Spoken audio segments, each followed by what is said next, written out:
Cool. All right.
Let me see. Can you guys hear me? Um, I'm hoping everything is working. I haven't used this in a long time, and I'm hoping that my mic is on. Can you hear me, Angry Black Man at 10:25?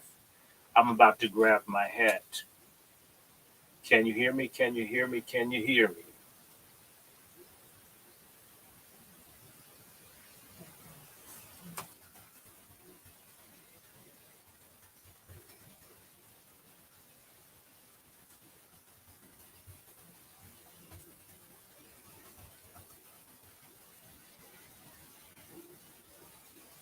Okay, wonderful. Let me grab my hat, and we're in business. We're gonna have some fun tonight.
Everything becomes pussy. Oh, absolutely. All right, we're back, and it's just one of us, but that's okay. How is everybody? And we're going to talk a little bit about Shirley Chisholm. If you could retweet this, I'm going to start putting this out on my other channels.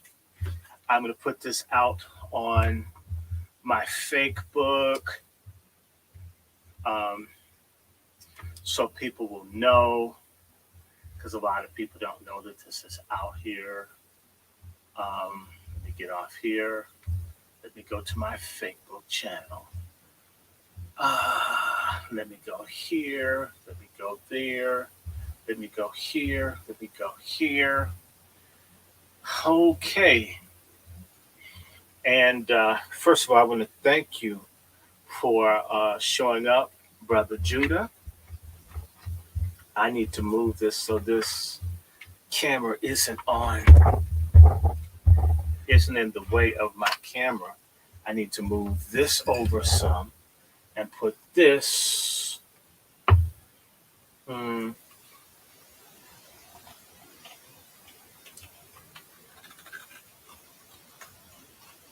I'm just adjusting. Ah, damn. I had a gooseneck thing that worked perfectly, and as I was getting ready, all of a sudden it broke while I was on live. I've had this thing about 3 years, and all of a sudden tonight it broke. Shit goes like that. Uh,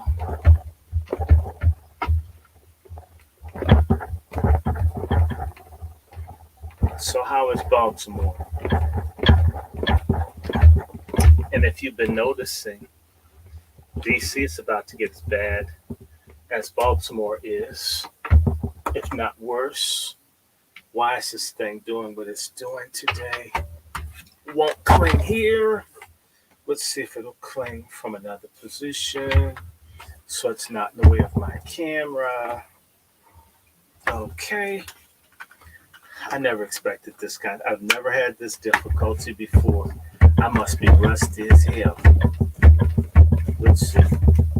Now I need to twist this back on so this will cling.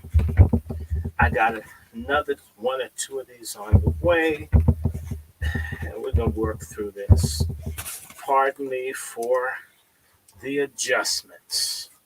It's just a little, wow, a little bit of growing pain today.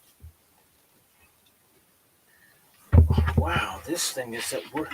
You're not gonna work with me tonight, are you? Damn. It won't cling from here. I love the other one. It works so much better, but that's the one that broke. Maybe it'll do it from here.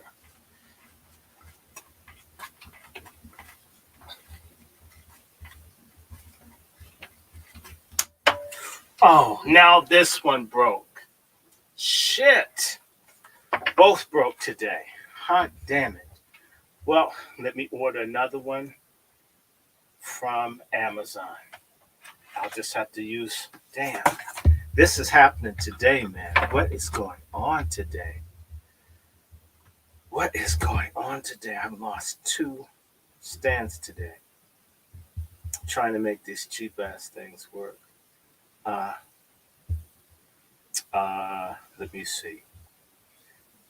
Let me use my steel one, and I'll just do it this way. And I'll just order another stand. What do I have on the way? Uh, my orders. I need to get another one. So let me see. Pardon me, y'all. This stuff happens every now and then. Everything wants to go wrong. Uh, how the hell this breaks tonight, I don't know. I'm just trying to make this shit work, and it breaks. It won't do what it's supposed to do, and I lose 2 in 1 day. I've never had this happen before. Um, so I need a gooseneck, cell phone holder. Um, I need to get one that's not so goddamn cheap. I'll get another one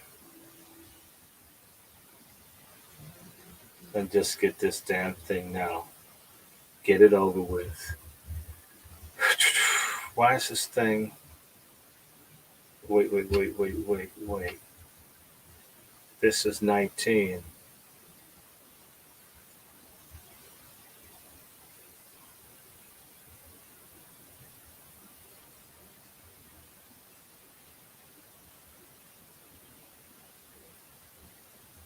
Okay.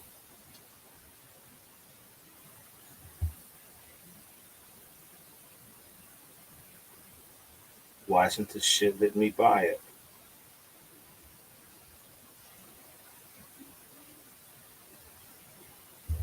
Okay, y'all. I hang in there with me 1 second. Mm-hmm. Okay, y'all want to do that?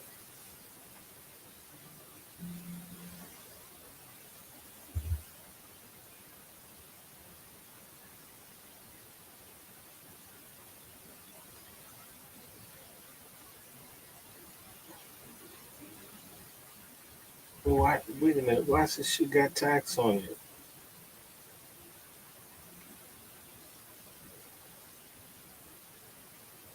You guys are bastards. Look at Amazon, trying to rip people off. No, no, no, no, no, no, bitch. I'm not gonna buy that from you. I'll get another one. Hold on a second. I can't believe that they did this shit.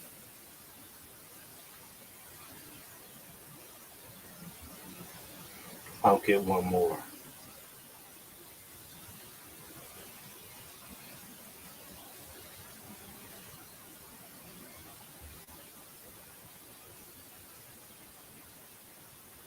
Okay, there are two people on here.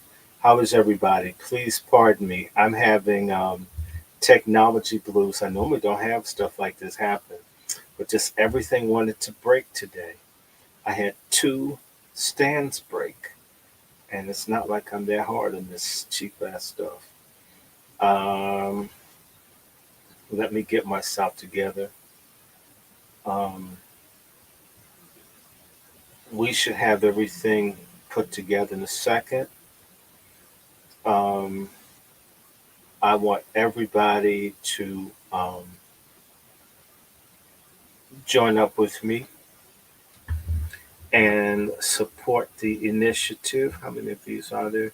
There are 11,000 of these. I'm going to get a third one just in case. I'm moving it. So now I got enough of these. We're not going to have this problem again. I'm going to put this on Facebook so there's a larger audience. And let me go to live video.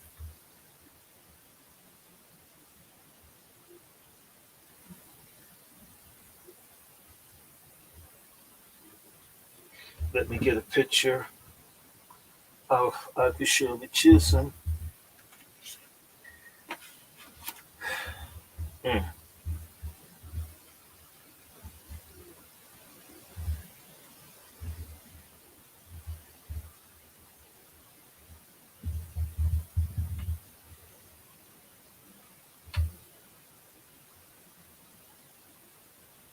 Let me go back. I'm sorry about this.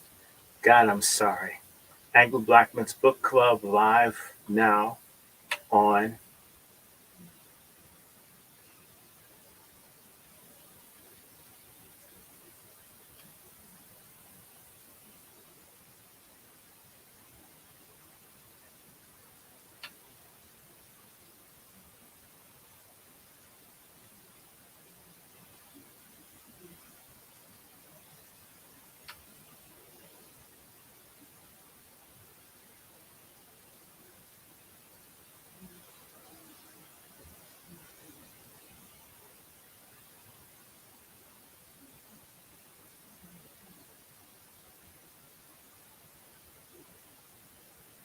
Nappy Halloween.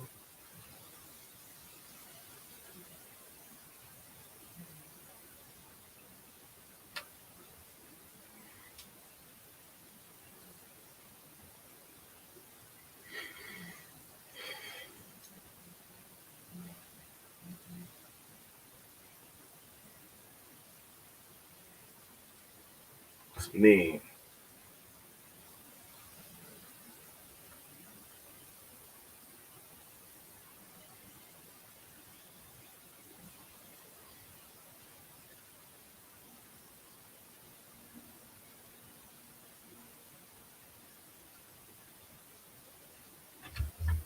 Okay, y'all. I'm gonna work this until I get some. I get a little more traction. There are two of us here.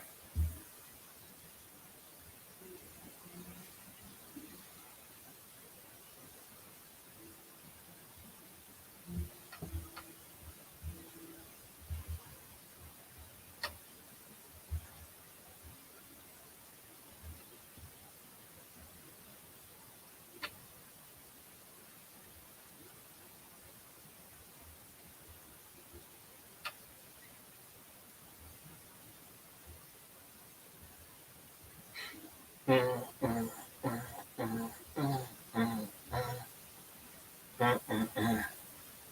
Okay, man, this should not have happened like this. This is so embarrassing. But we're gonna do this hell. We're gonna just do this hell. I'm just work with me, shit. This is just gonna be like this until we get through it. We have to start all over again. Nothing like this. How is everybody? And I don't mind if we, before we get into the books, I want to remind everybody I am on Patreon. My Patreon is Dr. Randy Short, Dr. Randy Short, Dr. Randy Short, Dr. Randy Short.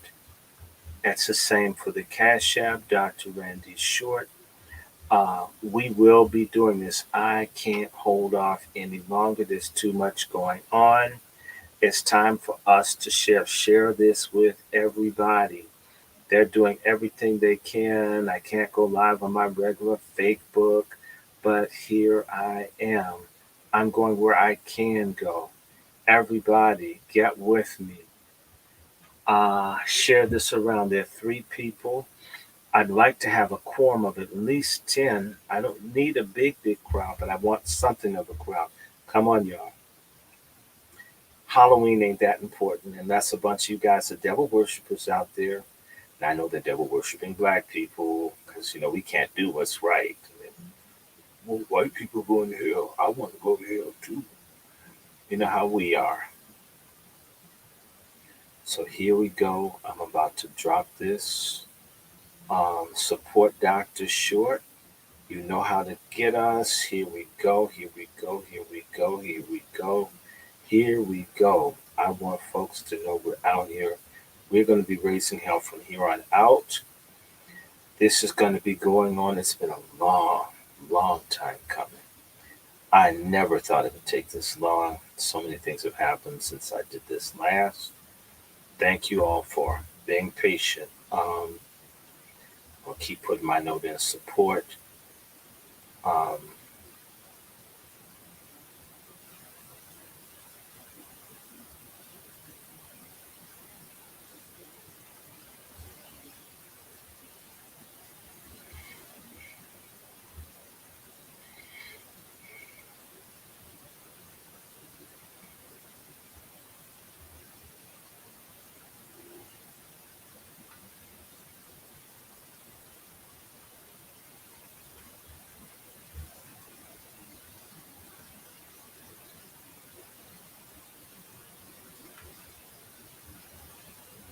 post.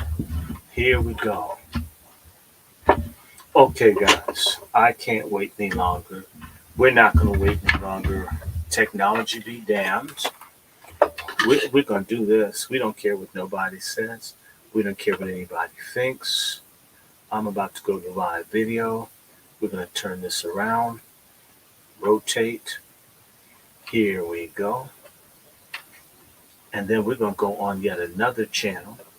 And we're going to broadcast this shit until we get this. We're going to get the Holy Ghost coming on this, right? We're not stopping anymore. Let me get one more thing up and moving. Because we don't care. We really don't. We really don't give a damn about certain things anymore. And we're going to keep doing it. I'm going to get one more stand. I won't be stopped.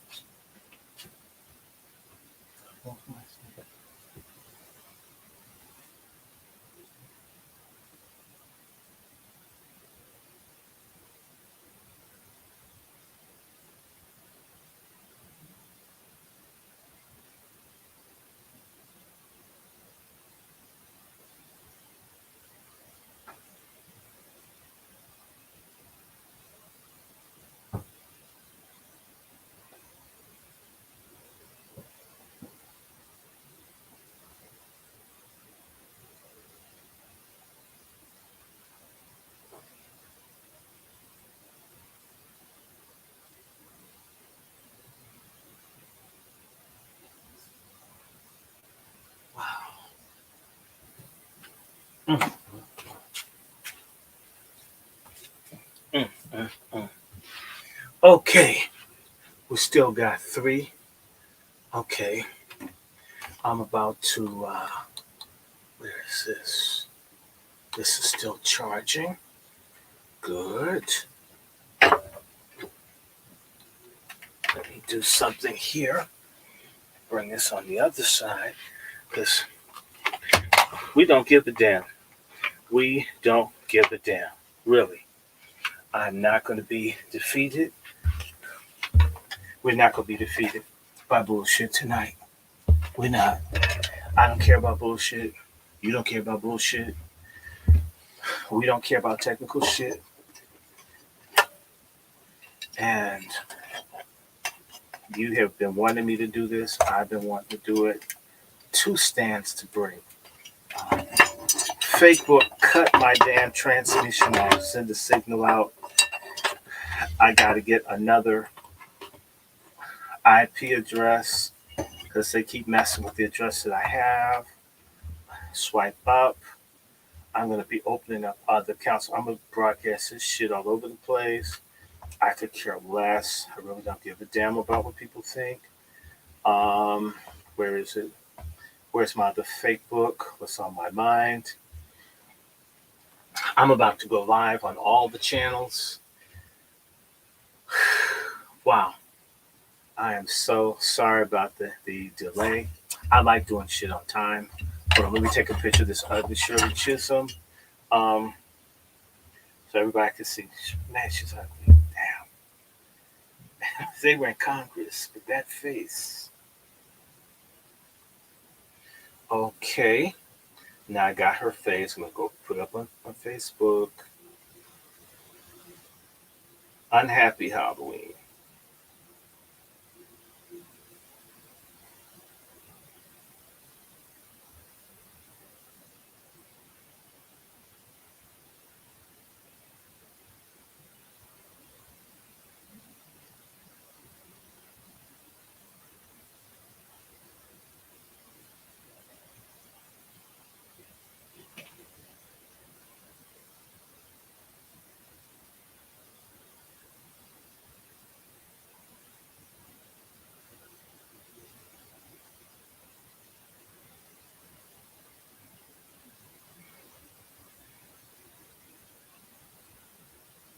Oh man, why is he being such a big store? I've never been a big store fan.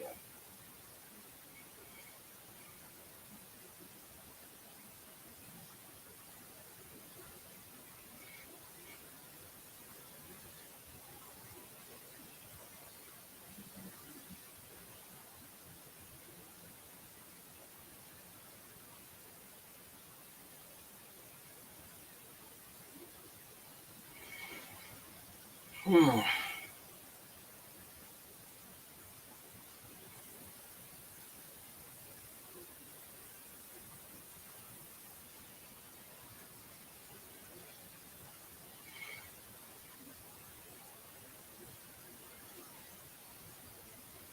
He gave him the love. He helped him. He said no.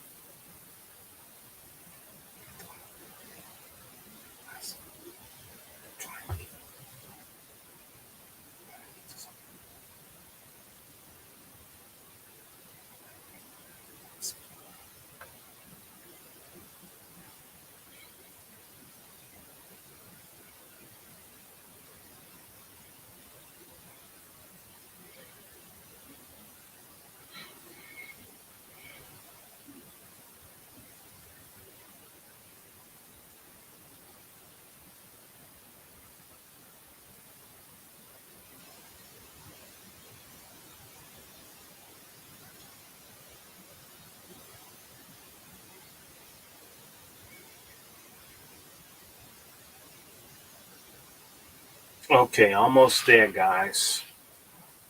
How is everybody? MFM folks, MFM with just growing pains. It's been a while since I've done this. Whew. I'm almost done. I had a bunch of things go wrong. And we're going to get right into it. If you want, we can start off by just doing current events. How you guys feeling? Feeling about this Middle East shit? We're about to head to war, people. We're heading to war, I want to let all you feminists know your asses are going to get beat in basic training. You're not going to be able to pull out, I have a pussy, I want special treatment. Feminism is going to die in 2023. It's going to be very painful for black feminists, pork chop feminists. We tried to tell you. You thought we hated women, and all we're trying to do is protect our women, even when they hate us and sell us out, like Shirley Chisholm did. We still love our women when they're no damn good. Even when they're like Jada Pinkett, we still love our sorry ass sisters. And so for Halloween, we had to pick somebody unattractive like Shirley Chisholm to represent sellout black women. She's a tether on top of all that shit too. Hideous looking woman. She was bad looking. Um, you guys know how to, I know absolutely know how to help out. I want to thank all the people that supported me because I'm able to present these books because I can't even keep up with the stuff that's out here. I can't even keep up. But thanks to the supporters that love information, Brother Judah, people like that. And forgive me, it won't ever be this late again. Sometimes it's like that. Sometimes it's like that. I'm sorry. Whew. I thought I'd be ready at 10 last night. I'm trying to get this thing. You have to have bitch fingers for these phones. Mm.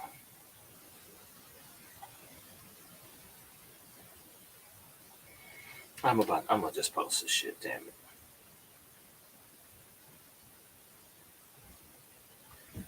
Okay.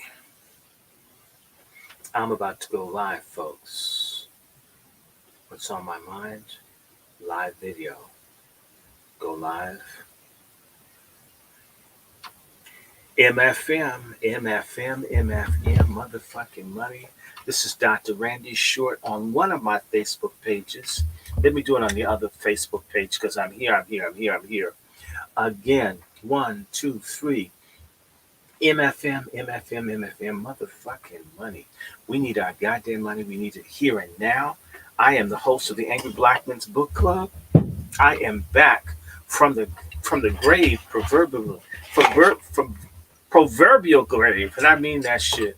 Y'all all know that last year in February, my God, hold on one second. Come on, thing. Come on, technology. Work with me. Work with me, technology. There it is. Okay, here we go. Now everybody's on one page. Let me move that back a little bit. Move you here. And here we are. You're seeing me on 3 screens on 2 Facebook channels. And this says share to a group. What group can I share this to? Hands Off Africa. Here we go. I want everybody to know. I want to thank all 6 of you. I do need a bouncer engaging Black Negro. And I need a bouncer. And it's nice to see you, Dr. Hall's Plumbing. I am here. First and foremost, I want to welcome everybody to the Angry Black Men's Book Club. I want to thank everyone for coming. I want to thank everybody for coming. I want to thank everyone for showing up. Thank everybody. How are you, Brother Mark? Let everybody know that the Angry Black Men's Book Club is here. God's not dead. He's still alive. That's the song we used to sing in church. But Dr. Short's not dead. I'm still alive. And I will tell everybody. In fact, let me add one more group in. Let me add one more group up in here, man. Let me add one more person so everybody can see this, because don't worry, this is about to get really good, y'all. And I'm sorry about this being rushed to hell. I'm going to put one more on here. Wait a second. I need to get to here. I need to go how to close all. Do I have a Facebook on here? Hmm.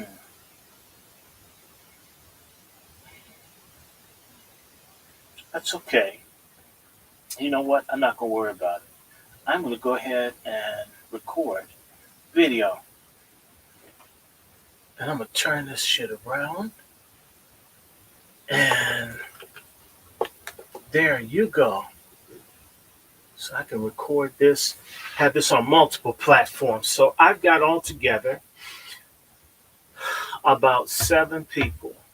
I want everybody to like this, to share this, to know that I have a channel, A to Z, and I have a Facebook page. Well, actually, I have an Instagram, which is Angry Black Men's Book Club on Instagram. I'll have to start activating that, so I'm going to reach out to Sister Devin to remind me how to turn it on and get that working. There is an Angry Black Men's Book Club on a website. So it's angryblackmensbookclub.com, angryblackmensbookclub.com. I have a Vimeo channel. There's another thing called Mighty or whatever. It's a black thing or somebody. I will begin to put all those up. Sometimes you just have to do. There's so many of these. So my Rumble and my Vimeo are not hooked up to my StreamYard, but I will figure that out because I just needed to start. I'm late. I've been saying it's going to do this all of October, and I couldn't wait any longer. I was tired, and every time something happened, my mother fell down. We thought we were going to have a gas explosion. I had seasonal affect disorder. There was always something happening that made it such that I would not function like I needed to. I'm just trying to bring this over. Thank you, camera. And I need you to turn just a little bit more in. There you go. So now I'm on all the screens. I had 2 stands break tonight. One broke when I was trying to set this up. Now, first and foremost, and let me see, it's 11 o'clock. Yes, it's 11.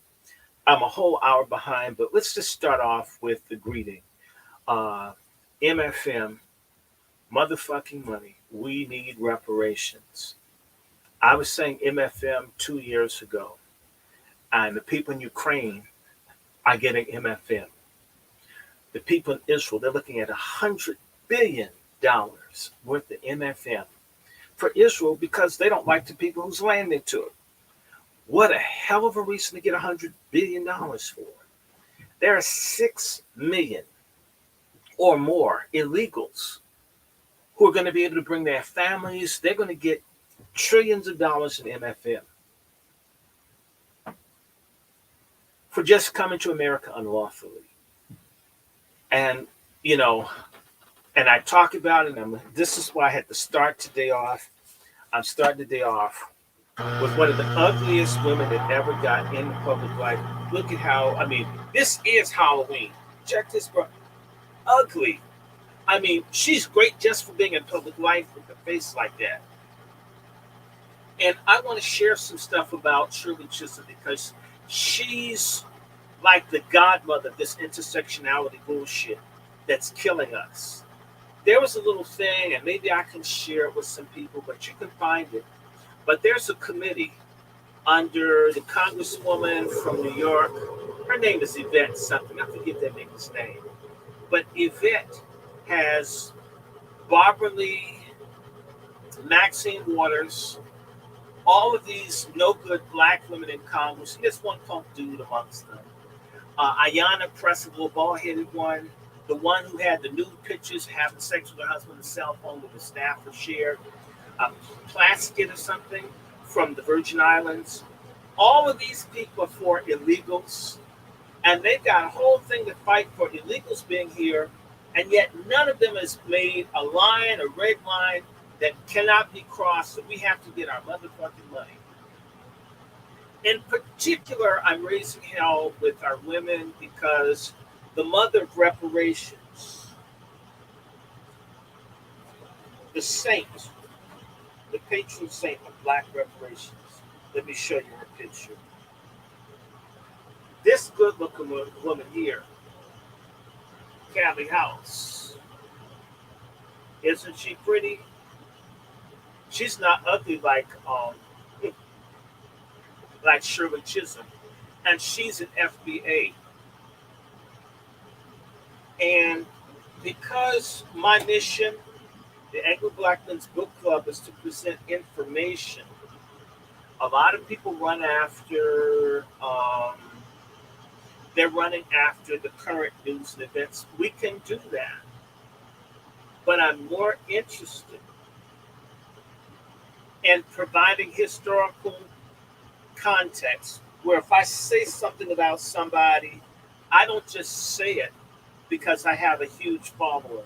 I actually present you with a book, with a text, with an author.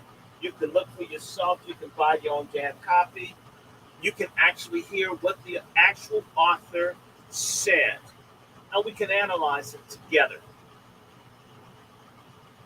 I will be doing many, many, many subjects.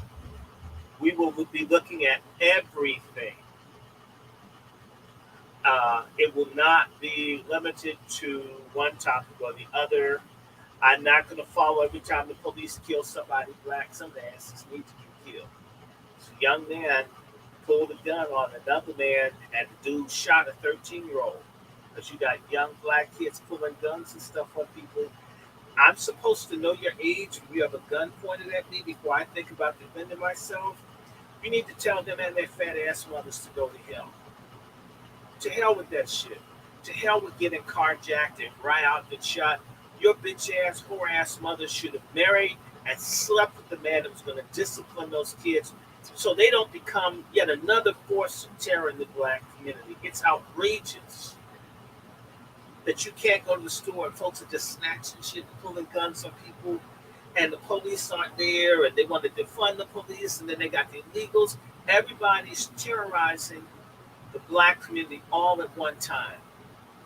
And the bullshit's going to have to stop with us first. We need some goddamn order in our community. And it may not seem pleasant, but if you've got some teenage kids pulling guns, stealing people's cars, there's certain people, their only way to work, their only way to get around is their car. And you got folks just taking people's cars, constantly taking people. Little black man who's struggling to pay child support. He's under the courts. Some bastard steals their car. They lose their job. They get evicted. They get behind their child support. Then whatever car they're going to get, the court's going to take it. They end up ruined because some bastard thought it was cool to steal a car. And they knew because of their age they would be punished.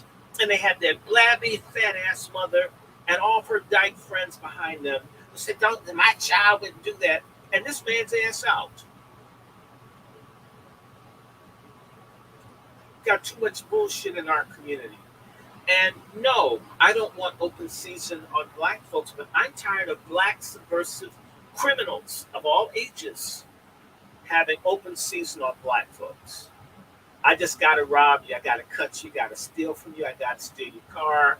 I got to rape you. I just have no self-control when I'm dealing with other black people because I know that the police don't care. I know that my friends and family don't care because the way black folks are, we're just like white people with one another. We have situational morality. If I'm friends with someone that robbed or shot or raped you, that's your problem. But if they rob or shoot me, everybody should give a damn about me. That's not good enough. That is the morality of the tribes in Africa. That's the morality of the Aboriginals in America, where if the white folk weren't taking my land, fuck you. When they're taking my land, help me, although I didn't help you when they were taking yours. And that plays out, and forgive me, I'm going to have to go with it, because I said something about black women. Now I got to talk about bitchified black men that can't come together. There are illegals in this country forming unions getting paid $30 and $40 an hour in the country unlawfully. And yet, if you have a situation at the job where you're dealing with racism, you better not ask another black man for help. No, I got help. as long as black men, and I'm speaking to specifically heterosexual black men, the pussy loving black men, the normal black men who supposedly care about family and are supposedly the backbone of the community, how come there's nothing that we come together on? How come black men that suck dicks and lick assholes can have a movement? Why is it so easy for every other group of people to come together except for supposedly straight black men? Why is the fact that simply because you like pussy, what you're supposed to, that means you don't have any other responsibility? You don't have to care about your neighbor. You don't have to, well, I like pussy. You're supposed to like pussy. But there's got to be more than just I get pussy.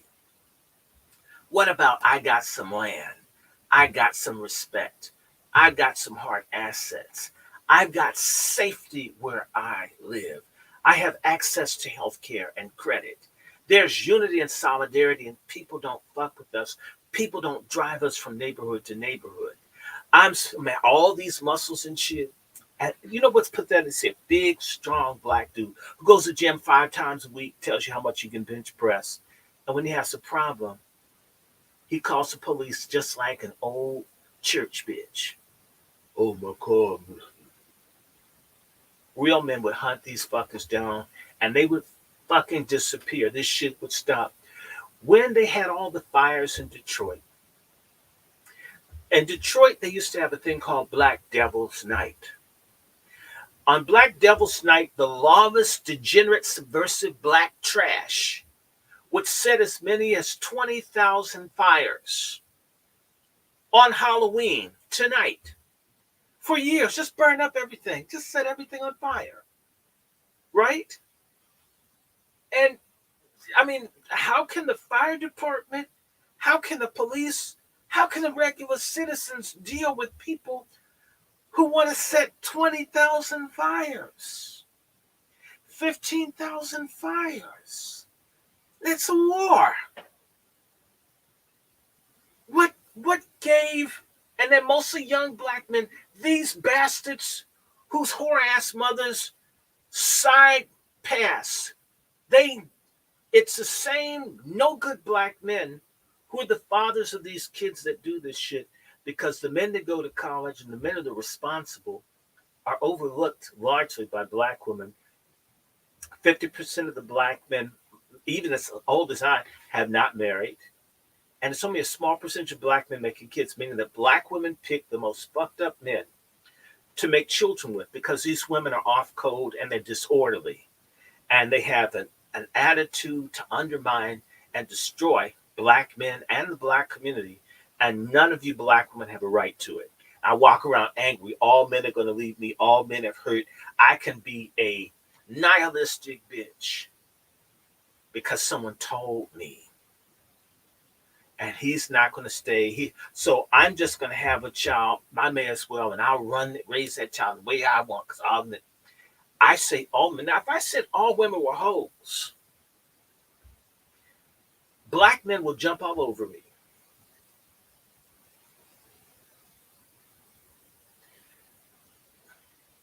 If I say all black women are hoes, black men jump all over me, and they should, because all black women aren't hoes. There are a lot of righteous black women, wonderful black women. I know them.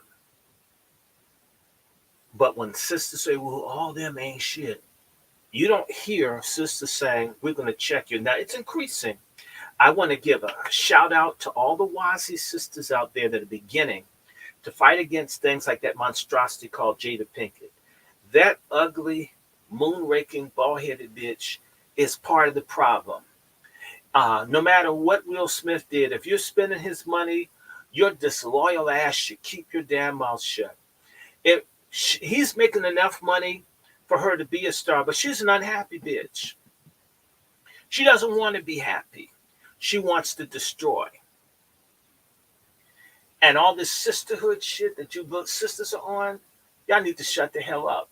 It's interesting, if a black man were out raping black women, You couldn't go in a room full of black men and get praise. Black men would say, dude, someone should put your ass a hole in the ground. No one would say, oh, well, he's cool. Well, you have to understand, he was hurt. His mother and her gay friends ran a train on him. That thing is, that bastard needs to get some counseling and grow the hell up. Being angry and clinging to your trauma and deciding to destroy everything isn't a luxury that any black woman can afford. As the mother of civilization, abortion and raising dysfunctional kids that want to destroy everything shouldn't be something that you see as like a growth opportunity. And for the black men, the whore ass black men in our community, the ones that aren't shit, judgment's coming to your ass. Your children are dying in the streets. And eventually, as more and more people get guns, more and more sisters get guns, you're going to see a lot of sorry ass dudes get blown away, killed, because we can't carry them. We're working with an unsustainable, degenerate, subversive population. It won't work with you, won't join the movement, won't love, won't work, can't rake the leaves, can't do anything, can't be a father, can't be a friend. Everything is your dick or your addiction or what gets you off, and you just got to be. I saw a friend of mine I grew up with, I'm not going to say the name. He's 62 years old and still on crack. Damn. And there was a little crack bitch on the front porch. I'm just saying to you, it's one of my best friends. I'm not going to say who. I used to run with this person, and they're a crackhead. They're still a fucking crackhead in their 60s. In their 60s. What's going on? How long are you going to be on crack? And you're living off your mother. You're almost killing your mom. And the only reason, in fact, I have to blame the mother again. The mother feels guilty. So the mother indulges this person. Because in the real world, somebody would have put his ass out. Somebody would have caught a cap or serious life-threatening ass whooping.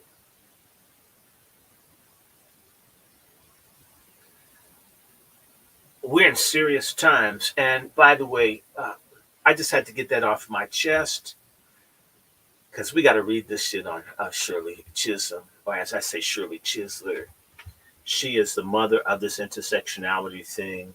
A lot of you have been told that this incredibly unattractive woman from the Caribbean, damn, look at the teeth.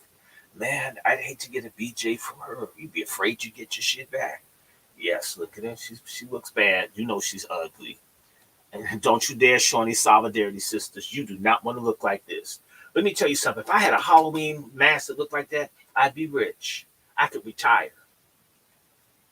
In fact, when you have a face that looks this bad, you should be able to get disability. But anyway, somebody was willing to marry her. Brothers would do anything for some sex. I don't know if this is good. Is this good sex? If this is good sex, you can't prove that by me. Anyway, it's headed towards 11:30. I just want to encourage everyone. Welcome to the Angry Black Men's Book Club. And yes, we're going to be very honest, brutally honest. I hate feminism. I love patriarchy. Feminism must be destroyed in our lifetime. What's good about patriarchy? It protects women and children. Patriarchy starts business. Patriarchy protects the community. Patriarchy loves children. Patriarchy loves the people. Anybody that is not for patriarchy is an enemy of black people. The way that Israel's dealing with Hamas, whether you like it or not, that's Zionist patriarchy. I don't like how anything's going, but you know what? They got messed with, and they crushed the people mess with them. It's overkill. All that I'm agreed with. Men don't take shit off of anyone bothering their community. Look at how we're being pushed out of Chicago, New York, Houston, LA, Baltimore, DC, Philly. Are we really men? Let me tell you something. And I repeat, black men that eat poop, that lick assholes, that suck dicks, fight for the sodomite cause and pussy loving black men, I can't find one thing that they'd stake their lives for. Missing black women, missing black children, folks stealing our homes unfairly through bad mortgages, what bad everything. Where are black men? They see them, man, I'm so strong. I go to the gym, man. I can run 3 miles in 5 minutes. And you could probably run 10 miles in 2 minutes. The minute it comes time to use any of that physical strength to stand up to white supremacy. I see a lot of males. I don't see a lot of men.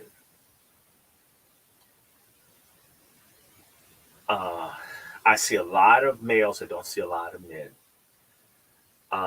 I see folks who don't speak up. Little things, small things, small things. People say, oh, you're so brave. I'm not. I tell people, everybody probably beat me up in school. So I'm trying to figure out the big bad niggas. What are they fighting? Seems as if what big bad niggas do is attack functional black men trying to do the right thing because it's safe. In fact, let me just talk to you quickly. The average black man is a coward. Almost 100% of black men are bitch cowards. And everybody knows this about us. That's why this shit happens. If black males were men, we would say, stop killing us, and we mean it. And the shit will stop. The Deacons for Defense, men. Black Panthers, men. Robert Williams and his group, men. The Union Leagues, men. And there are other such black self-defense groups where black men says, oh, no, no, no. Right now, most black males are cowards. And I'm looking at Hamas. I don't have to agree with them. I don't like a lot of things, but one thing that did happen was they basically said, we're going to act out. We can't get pressed down without us doing something. What do people have to do to us for us to man up? What does it take? Now folks are getting attacked in their neighborhood by foreigners that don't even belong in the country. And I want to say something to the bitch black men. If you're in one of the secret societies, you're full of shit. We got so much power. The only power that these black male organizations use is to prevent the liberation or freedom or advancement of black folks and to only help each other who do, just going to say it, a bunch of homoerotic shit to belong to each other. It's interesting. Folks do all kinds of semi-gay shit to be able to come together. And yet we have a culture where we frown on black men getting along. But if you want to fuck each other, it's cool. But we can't be polite or speak to each other when we walk up and down the street. I can't have common cause with you, but I can want to do some carnal, backdoor, DL, disease-spreading, destructive, anti-family shit. If it's quiet, look at how the people have come to defend Dwight Howard. I don't care about Dwight Howard, but it bothers me that Dwight Howard has support. He shouldn't have it. Neither should Jada Pinkett Smith. Neither should, in fact, before I get into this, because I got my damn book. I have my damn book. And when I read this shit here, I may not read the whole thing, I'm going to skip through it. When I read this stuff about her, you're going to have an issue. It's going to blow your mind. What's going to blow your damn mind is some of the shit that I'm going to read to you. And when you see this, you're going to find this fascinating. And they picked this unattractive black woman from another country to make her the face of black women, just like Kamala Harris is the face of black women. We keep getting these non-black women, and they get a pass by Delta Sigma Theta, aka these black American women are able to unify with everybody except for black American men. Our women are spiritual lesbians, even if they're physically heterosexual. They can unite with any woman, but they find it difficult to unite with the man. If I were a black man and I could get with every other group of men but couldn't get with black women, I'd be called a fag.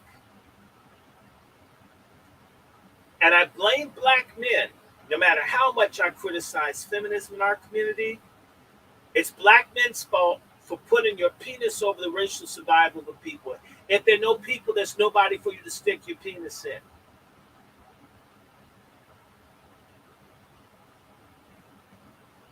And what kind of man, like this stupid basketball player whose wife is doing fans only, what kind of men want to screw a woman that's been with dozens of other men? Let me just tell you a little something, because I'm really sick of this. I'm going to move on. I'm going to get to the damn book. I got to the page. Oh, my God. I'm trying to think how much of this I want to read. I'm trying to think how much of this I want to read.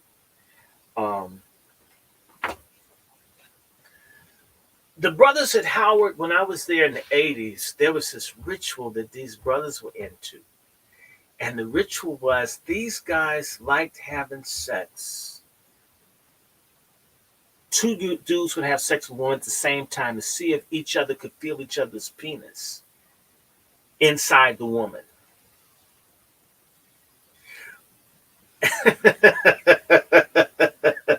Now, I'm thinking, why not just butt dickheads and be gay and be happy? But they knew something that was cheap and stupid about black men. As long as the pussy was in it, it made it okay. So we can be as bi as we want to be, but if we're both inside a woman, it pardons, it gives a pass on the freakiness. So these dudes would get with a woman that didn't even want to see if they could feel the other's dick inside the lady. What? Are y'all understanding me? That's not heterosexual. It isn't normal for a man to treat a woman like a utility. Nor is it normal for a woman to treat a man like a utility. It isn't. We need to be more intimate and connected with one another. How do you share a woman with another man? Why would you want to do that? How is that appealing to you? And for all the people who like all this freakish shit in our community, you guys are nasty. And that's why we're in the situation that we're in. Because when nothing matters, when there is no absolute right or wrong, there's no truth, then everything that white people have done is legit. All oppression is right. Segregation is right. White supremacy is right because there's no wrong. Lynching is good. The death of Malcolm is good. The death of King is good. The murder of Medgar Evers is good. The murder of Mark Clark and Fred Hampton is good. The poisoning of Adam Clayton Powell is good. What they've done with these jabs, everything that's happening to us is legit. Since there is no absolute truth, there is no absolute right or wrong. Get what people are saying to you, that it just doesn't matter. There's no straight, there's no gay. There's no male, there's no female. I'm a woman, I'm a man. Well, I'm a woman, a man, I'm other things. Well, children should be able to have sex whenever they feel it, even if they're 2 years old. If they're ready, they're ready. We've got so many pedophiles and predators in our community running wild. A lot of them in Hollywood, a lot of them are in our entertainment business. A lot of them are rappers and people that we respect, and they're trash. And don't just say R. Kelly. It's a goddamn disgrace. It's 11:29. I want to read some of this Shirley Chisholm. Y'all tell me if this shit gets good to you. I'm trying to think of where I want to start.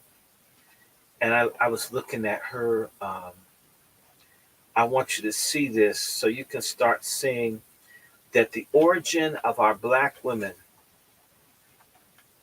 going off code, it came in from, there's a really ugly picture of Shirley Chisholm here. Let me show y'all. Damn. And I want you black women to notice when they don't put up ugly white women to humiliate black women, like they tell Lizzo she's full figured.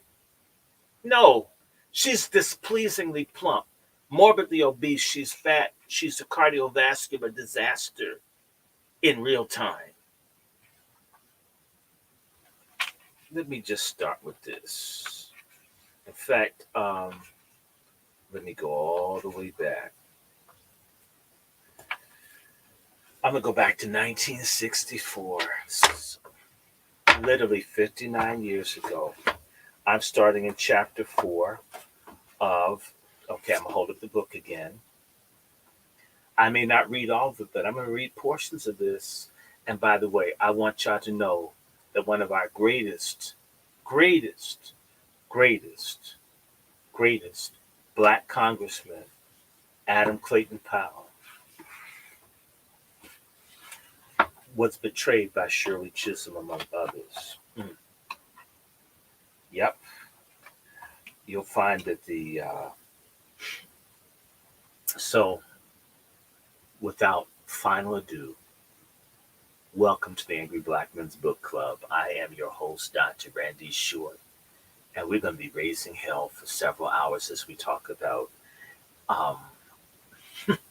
our Halloween feature, or should I say our creature feature with our own personal pork chop feminist ghoul and goblin, Shirley Chisholm.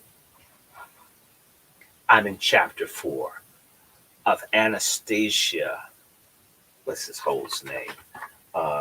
Kerwood's Shirley Chisholm, the champion of black feminist power politics. In 1964, Chisholm's black feminist power politics grew into a formal elected political power.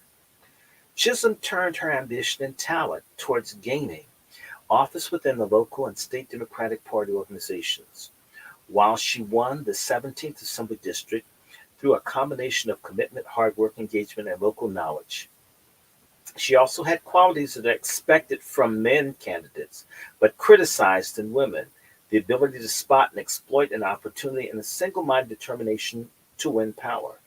Her recorded memories of her early political career overwhelmingly concerned principle over politics, although she certainly employed politicking to accumulate power. Others, including those in her own family, recalled her entry into politics as less principled and begrudged her success. As was in the case of for other politicians then and now, the enemies that Chisholm made on her way up would hound her for the rest of her political career. The intersecting problems of racism and sexism led to an additional strain, as would the opening of a permanent rift in her family of origin. Still, she finally found herself elected to office, and she finally got off to wield her political muscle, making strategic alliances with those she thought she could be valuable allies. Intersectionality. The 1960s began with personal hardship for Chisholm when her father died after a stroke in 1960. He died while she and Conrad, that's her husband, were living on one floor of the family house on Prospect Place. Chisholm had remained close to her father and continued to think of herself as his favorite daughter. He would sit on the front row in local community meetings and listen to her speak. "I have something in you, use it well." Or I should say, "You have something in you, use it well," he told her. And he also told her not to let her sex restrict her. After his retirement, she recounted, He would go to a nearby park and play checkers and brag about his Shirley. He said he was, quote, so crazy about me, close quote, because of her successes in school and in her career. Chisholm had begun to worry that her father was ailing, though he was able to keep himself very busy. On the day she stayed home from her job at the Bureau of Child Welfare and looked out into the small backyard to see her increasingly frail father gardening, concerned that he was subjecting himself to hot weather without a hat, she called down to him and cautioned him to be careful. Not long after that, the two went for a walk in the park together. Chisholm recalled that she was particularly anxious to share stories of his childhood and youth in the Caribbean. Tether, tether, tether. But he also complained of not feeling well and told her, Shirls, you know that you're going to be a great woman. I'm not going to live to see it. Chisholm was frightened to hear him discuss his mortality, and in that afternoon Charles had a cerebral hemorrhage after working for several hours in the garden. He died before Chisholm was able to get to his side. Incapacitated in grief, she left work for 5 weeks, only returning when she thought to herself that Papa would want her to continue and that she couldn't let him down. Charles's death was especially difficult because Chisholm had far more distant relationship with her sisters and her mother. Why is this cat on my damn straw? It's not your drink, it's mine. So she didn't get along with her sisters, y'all. Distant relationship with her sisters and her mother. She felt that she had become alienated from her sisters because she thought of herself as her father's favorite.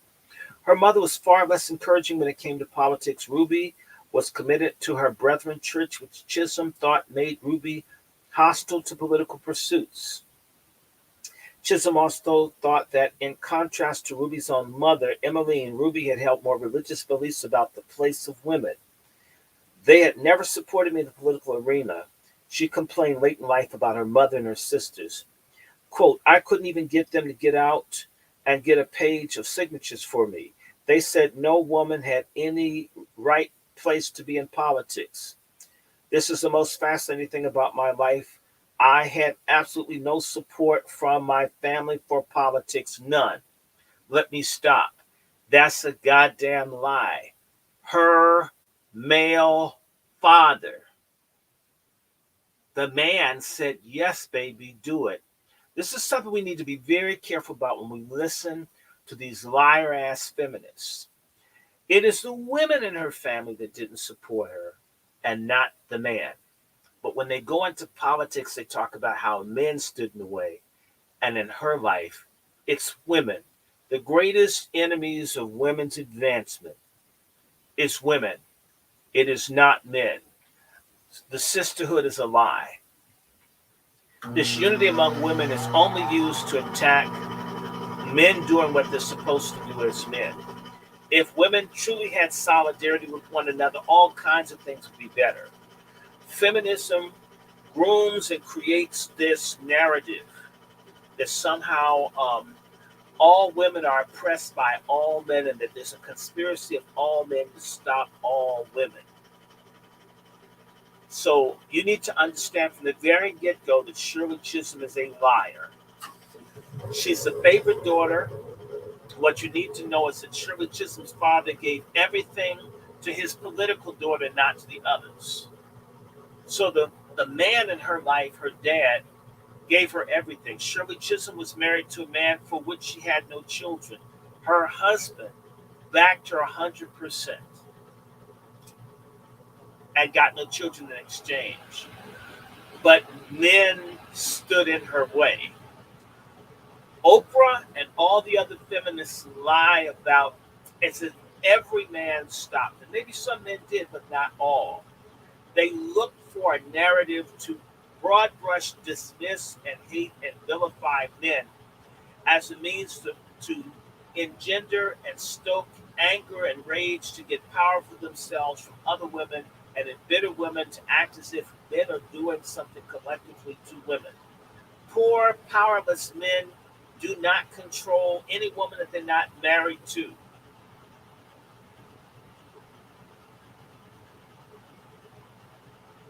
Okay. While this categorical declaration, look, excluded her father's support and her sister Meryl's approval, it was true that her remaining family of origin, Caribbean, not Black American, Caribbean, not Black American. This is another issue. A lot of people come to America from Africa and the Caribbean with a feminist bent, with an LGBTQ bent. They can't do that shit where they come from. They come here and they take out their anger and rage on foundational Black Americans as if we've stood in their way when they have their success and all their victories here. We still pay for it. What happens to them where they came from, where they're so damn proud? Somehow we're the ones that did this to them. It is our fault to let people take positions of leadership or to just look at their skin color and say, oh, yes, we'll support you. Bullshit. This is why we're in the situation that we're in now. Let me keep reading. Conrad, in his recollection, this is her husband, was Shirley's source of family support, another man. So her dad and her husband were with her. Two key men. They were for her. The people against her are female. But she talks an anti-patriarchal feminist line. Her husband and her father say, go Shirley, we love you. And by the way, her husband, I believe, is a Black American. So not standing in the woman's way. We like to see women get things.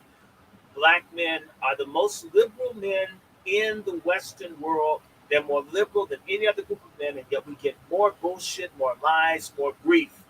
Sometimes even from women that are not foundational Black Americans that come and attack us, attack our family system, advocate for our children to be killed, advocate for divorce, advocate for sexual degeneracy, that they would be lynched for, they would be killed for in the Caribbean. And they come and they bring it to us. And if we say we don't want this, you're patriarchal. Why do you hate women? They need to kill babies, right? And this is still happening. And a lot of people celebrate her as a great woman. These tethers are a Trojan horse. Are all people from the Caribbean like this? No. Are some? Yes. And in fact, are all people from Africa like this? No. Are some? Yes. And they hook up with the people they really want to be with, which are white supremacists, because they have the brown skin color, and we're stupid. There are a couple of things that we fall for. If we see a person that's not white, they're okay. Even if they're from another country, Arab, Chinese, everybody that's not white is good, and everybody with a vagina is good. That's a dumb fuck way to strategically try to protect your community when you're under attack by everybody.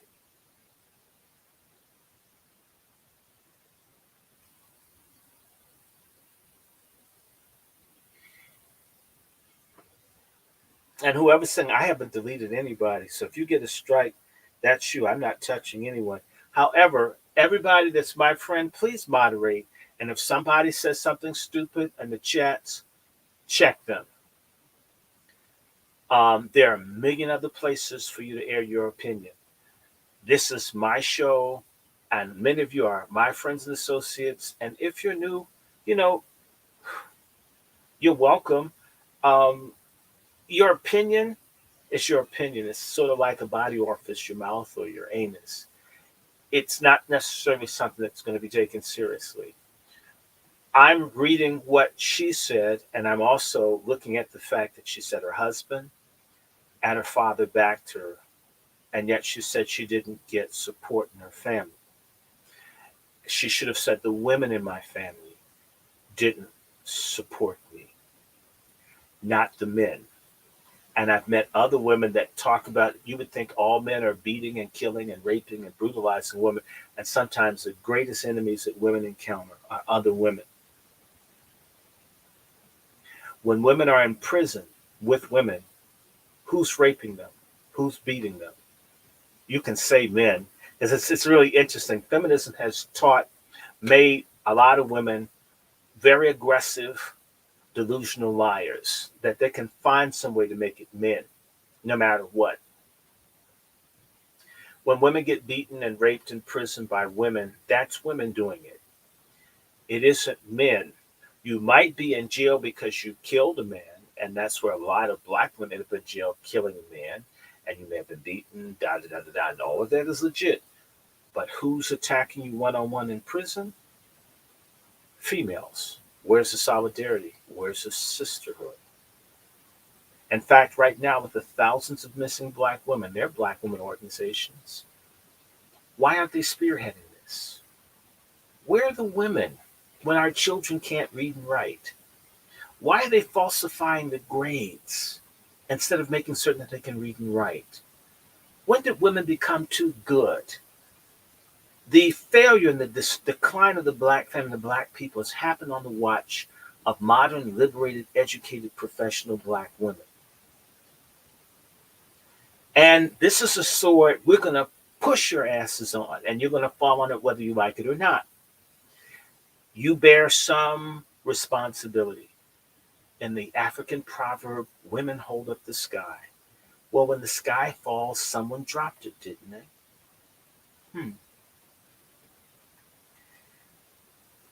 Let me go back. Conrad, in his recollection, was Shirley's source of family support. Listen to this. He did not feel threatened, but instead felt as helpful mate that I would help her achieve what she wanted to do. And that would make me feel big. The good heart of a decent black American man. I want my women and my kids to be happy. The original feminist movement was started by black men. Frederick Douglass and others were the men that says women should be treated better. The white radical lesbian feminists and their sellout, no good, nappy-headed female pork chop allies conveniently get rid of Martin Delany and all the other black men who were there when it wasn't popular, when most blacks weren't free. Black men were intersectional with other people to say black women and other women should have the right to vote. Women should have the right to own property. Even when blacks were owned as property, black men that could speak up supported women. This is where I'm going. And I want to say to you as I read this, there's a group that I formed called the Black American Constitutional Political Action Committee. We will be and are in the process of forming a group that will be fighting for black families. My mother's going to be a part of it. My mother's the DC president of the American Mothers Organization. We want an organization where black fathers and mothers support each other. When garbage happens in the schools, when they try to put boys in the women's room or women's sports, we want to be as a united force to protect our boys and girls and our mothers and fathers. We want their proceedings in the courts for fathers. We want to make certain that the men are compliant in what they owe their children. And we also don't want child support fraud. We will fight for that. We're going to do it, and we will not stop. Okay, I want to say this. I have to give y'all a little confession because a lot of people, you don't really know me. I'm a recovering feminist. I was like feminist craze until I realized the women hated men, they hated children, they hated motherhood, they hated family. My God, I thought feminism was women getting paid fairly, women being respected on jobs, women not getting beaten, women not getting raped and killed. And when a woman goes and testifies against a man, she gets justice. Women getting the same rights for property wherever it could be made fair. Wherever there was a clear case of women not getting their due, I'm right there for it. But what I learned is that these women hated men no matter what. In the words of a white lesbian feminist, all men are rapists and all men abuse women. And I said, so what about a gay man that's never been interested in a woman? She said, because he's a male, he's still a potential rapist of women. We can't trust him either. And I was like, damn, that's where they really are. It's all about cutting your dick and your nuts off and Benihana style and serving it to you to eat. It isn't about uh, women getting paid decently, women having health care, maternity leave, blah, all the kinds of stuff that you would think that are functional that women should get. And proof of that is you don't see any of these dumbass, in particular black feminists in Congress, with a serious agenda for working class and poor black women, other than abortion, man, not even food stamps anymore, abortion. That's it. There's a black woman that's head of housing and urban development, Marcia Fudge, and yet there's a record number of black women being put in the streets. They're giving way more money for housing, vouchers and all for illegals and new people in the country. And certain people are refusing Section 8 vouchers from black women. With the black woman in charge, a black feminist who's alleged to possibly be in the same sex relationship with another woman, you would think they would really be for women. What you end up finding out is not true. That these women are not for women. They're only for themselves. And you know what? Women in power throughout history, whether they're queens way back when they had power, they don't look out for women. There's something about women in power where they only look out for themselves as individuals, and these new feminists have twisted out that women, well, it's a patriarchy that kept a woman who had total power from helping women. Bullshit. Women tend to be, I'm sorry, selfish and limited to their circle. That's how they do stuff. I don't care who doesn't like it, to hell with you. That's how it looks. What's Kamala doing? What's Maxine doing? What's Barbara Lee doing? What's Sheila Jackson Lee doing? What's Ayanna Presley doing? What's Eleanor Holmes Norton doing? I can go down the list. What's Karen Bass doing? Huh? What's Keisha Lance Bottoms doing? All this thing is if you put women in power, they'll do better than men. Well, have they? They seem to be more fucked up than men. When you had your black political machines with black men, whether they were getting pussy on the side, Sharp James and Marion Barry, they got jobs for everybody. And when they got in trouble, it was typically over a black woman that they liked. When these black women get power, like Muriel Bowser here in D.C., black people lose homes, they lose jobs, they get displaced. That happened in Atlanta. It's going to happen. It happened on the Lori Lightfoot in Chicago. It happened with that broad that looks like a bullfrog with bifocals in Rochester. That's absolutely where they put black women typically. I'm sorry, they do not look out for black people. No matter what. I don't know why. I don't care who you put in. They don't do it.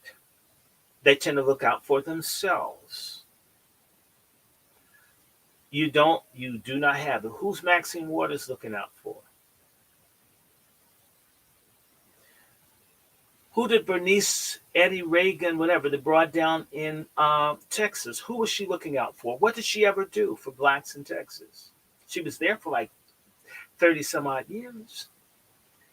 You can't point to a significant legislative sister in the last 30 some odd years.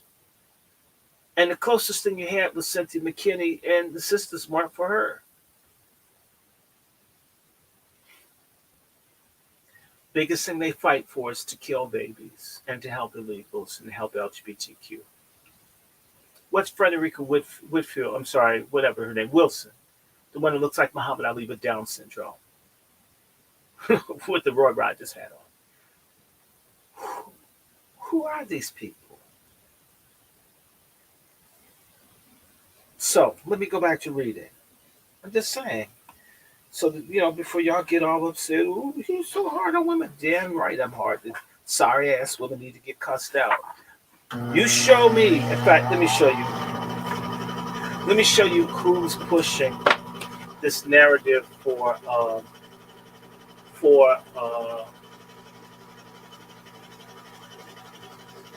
for Shirley Chisholm. Looks like a stud. You know it's a stud. It's a stud. It's a white woman. She looks gay. What she look like? She looks like Henry Kissinger. They like her because she's pushing their shit, not doing a black thing. Mhm. The stuff was too black. When there's something exclusively happening to black people, black women, white women are nowhere to be found. White women ain't said shit about Sandra Bland. White women say anything about the broad that got blown away in Columbus, Ohio, over the liquor she stole from the program. They're never there for you. They're only there to tell you to kill your babies, be against your men, be against your other sisters, and help everybody. Be Help everybody really means be for the white agenda. Put black last.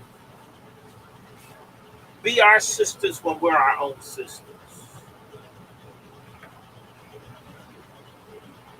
Black women are disproportionately homeless.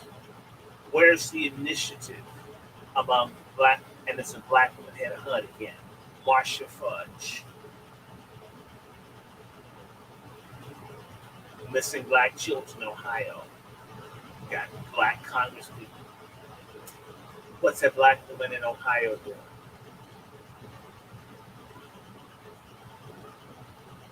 See, when this happens and a black man is in charge, black women, especially if they're morbidly overweight, will talk about how black men are insensitive and how they don't care about children and all this other kind of stuff. But when it's a black woman that's not doing diligence, crickets. You're not accountable. You're not responsible. You've got power. They'll give it to you before they give it to a black man because they know you won't do shit with it. I repeat, the political machines that created the jobs and the opportunities for black women came from black men that had black first programs. We do not have black first black women in politics. It is a problem. It's a curse. I hate it.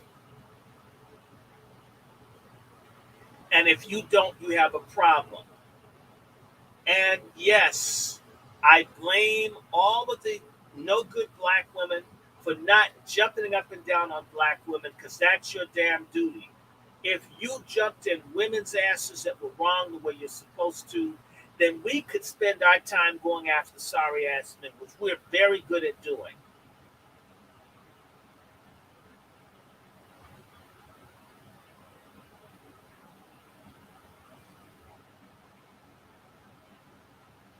Again, let me go back.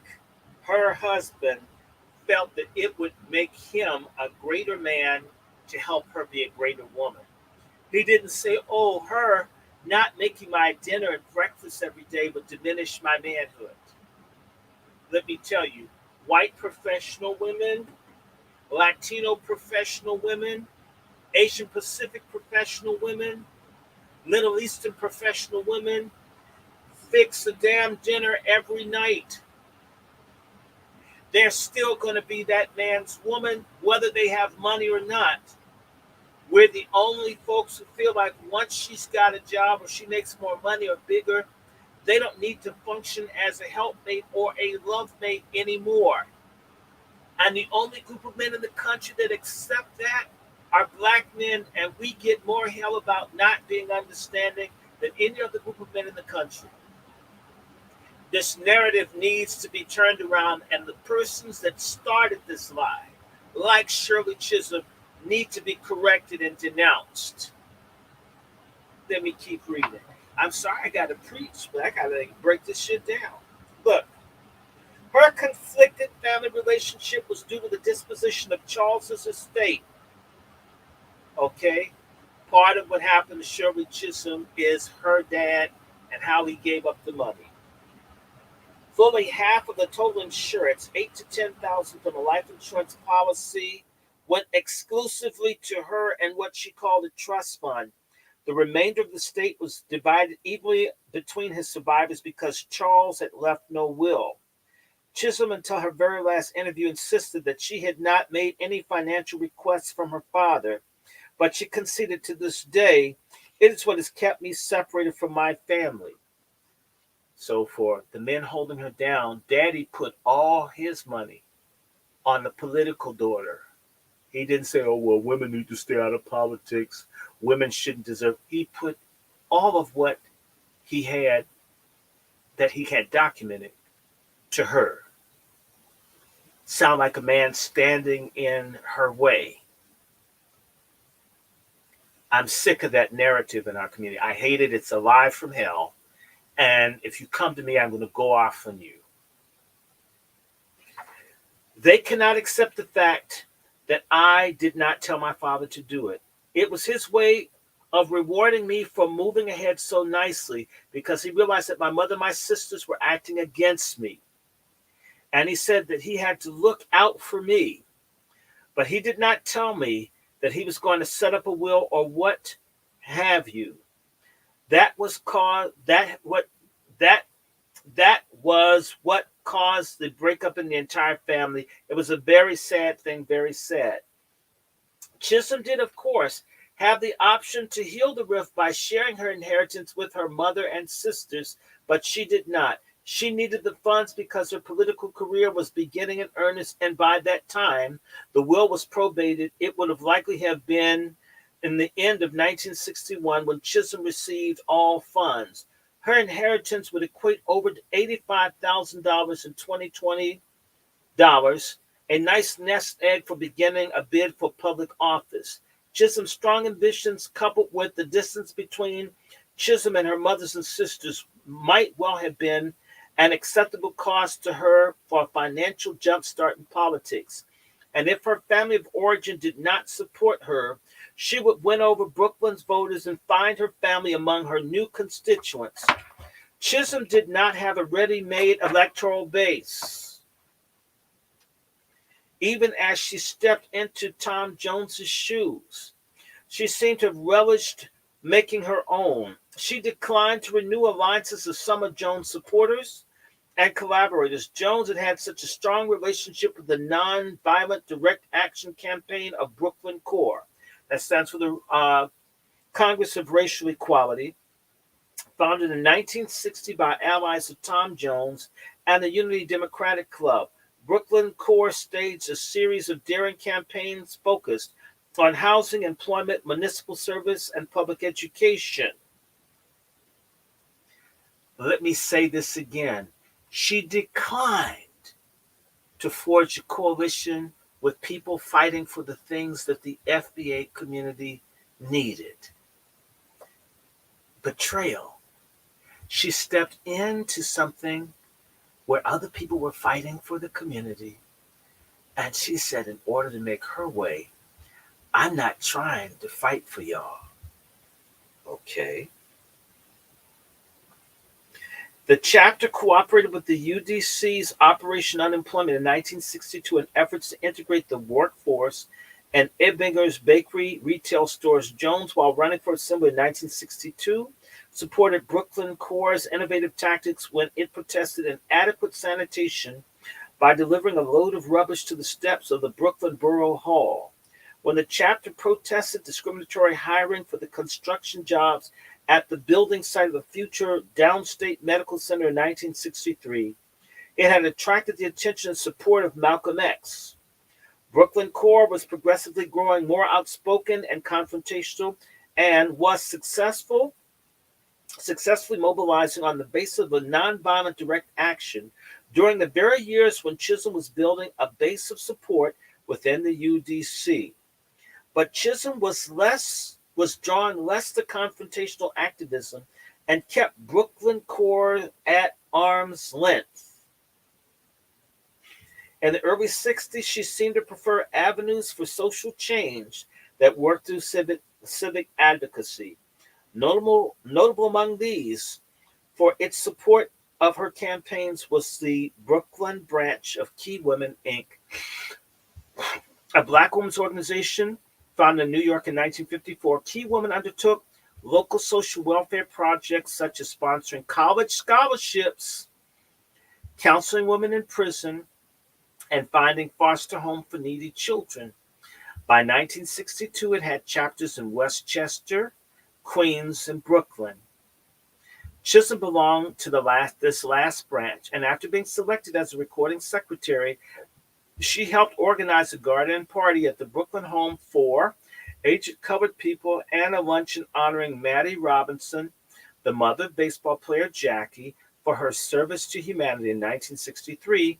Chisholm herself was a recipient of an award at the Key Women Luncheon held to benefit King's Southern Christian Leadership Conference that year. When Key Women President Bill Thompson left on an extended overseas trip, Chisholm assumed her position. The Key Women would be crucial supporters for Chisholm's political ambitions. Chisholm also rose to leadership within another civic organization, the Central Brooklyn Coordinating Council, the CBCC. The CBCC was a reform organization created to combat juvenile delinquency in the late 1950s. It had been headed in its early years by Margaret Richardson, the Republican Party candidate who helped push Brooklyn's Democratic organization to put forward Bertram Baker as the New York State Assembly candidate in 1948. Later, Public School Secretary L.C. Richardson, who had become the group's most prominent activist. Originally the Central Brooklyn Coordinating Council for Youth, its first major initiative was to place 24 teenagers in summer jobs with local businesses. In 1962, the organization's agenda was expanded to liaising between citizens and Brooklyn's leadership in matters of housing, schools, social services, urban planning, and rehabilitating the neighborhood's image and the local press, all issues on Chisholm's agenda. In the fall of 1962, the CBCC organized itself to deploy political pressure on the city government and 100-person strong meeting at the Bedford YMCA. It is likely that Chisholm was pulled into the CBCC because of her activities with Key Women, and after the CBCC's reorganization in 1962, Chisholm was elected the third vice president and chair of the program committee, with its well-known physician Cecil Gloucester as the president. Chisholm's role was to represent the UDC. The CBCC was quite active during Chisholm's tenure. She created a list of 1963 priorities that the council approved, with housing at the top, followed by education reform and youth programs. Under her leadership, the CBCC supported James Meredith's desegregation efforts at the University of Mississippi in late 1962, and in 1963 recommended which neighborhood city slum Clarence efforts should target. The CBCC also attempted to guide the opening of the Department of Labor office in Bed-Stuy, including helping choose its director, but was dismayed to find itself left out of the process. Chisholm, who had been identified as a possible director, was one of those that criticized the decision to hire a man from Westchester. We had grave fears about this thing, she lamented, arguing that a person more familiar with local needs would have been a better choice. How do y'all like this? I wanted to give some background. I'm going to skip somewhere because I want to move somewhere. I love this, but I'm not going to do all of it. Or should I do? I should do some more. Let me see. How much more of this should I do?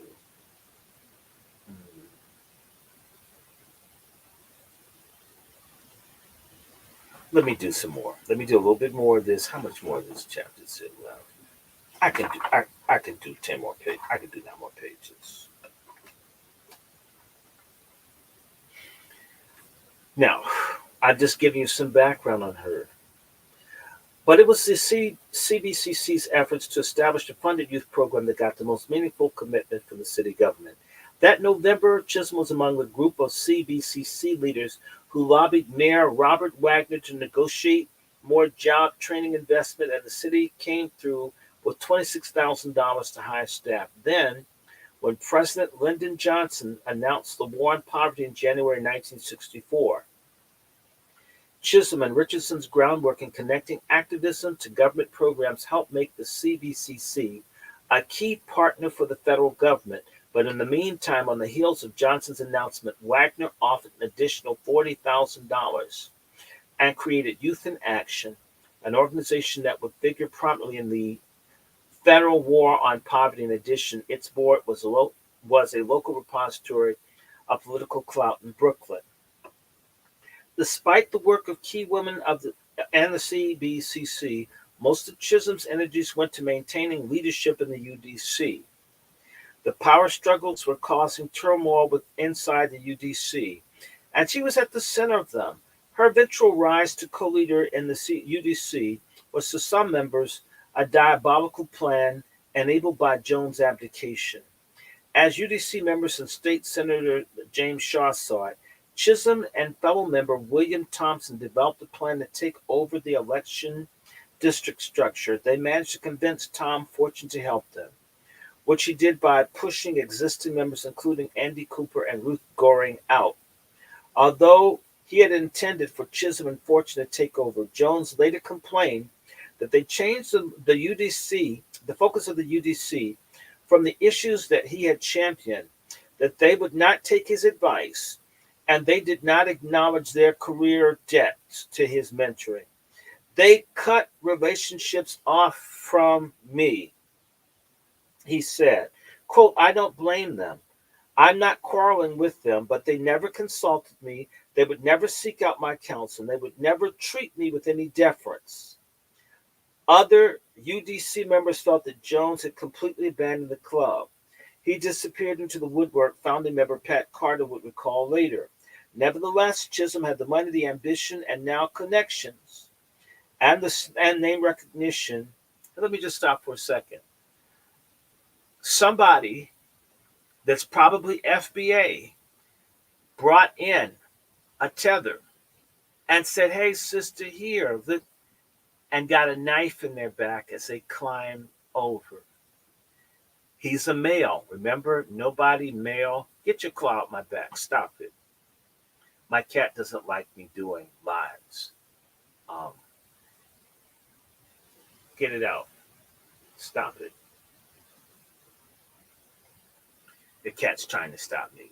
No, I'm not stopping for you. All this talk about men being in the way, well, here's yet another black man saying, here, sister, go for it.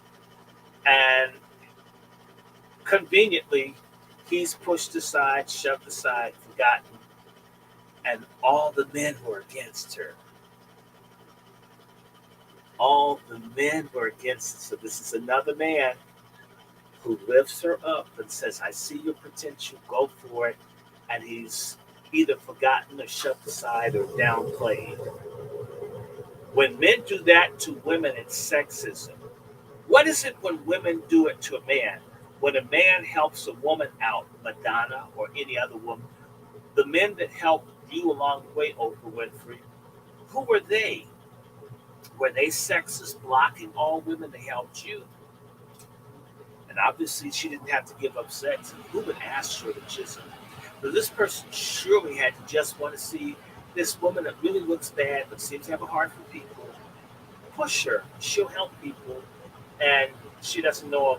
And this is what happens. When we advance people, bring them into our community, if we don't vet them, they stab us in the back and forget us. And then lie, like, oh, xenophobia, sexism, we weren't treated right. I wasn't treated as an equal. That's not what the story says. She lobbied hard for the nomination. In 1964, Chisholm emerged as UDC's candidate for the New York State Assembly. Some UDC members recall the process of selecting Chisholm as UDC candidate as anticlimactic, suggesting that she was simply the right place at the right time. According to Pat Carter, Chisholm had only recently migrated from the 17th AD Democratic Club, but she had an existing political constituency from her previous activism and she was the only person the UDC membership could agree on. At that point, Carter recalled, Chisholm was a courting person. She was working hard in the organization, raising money, sending out mailings, and engaging with the community.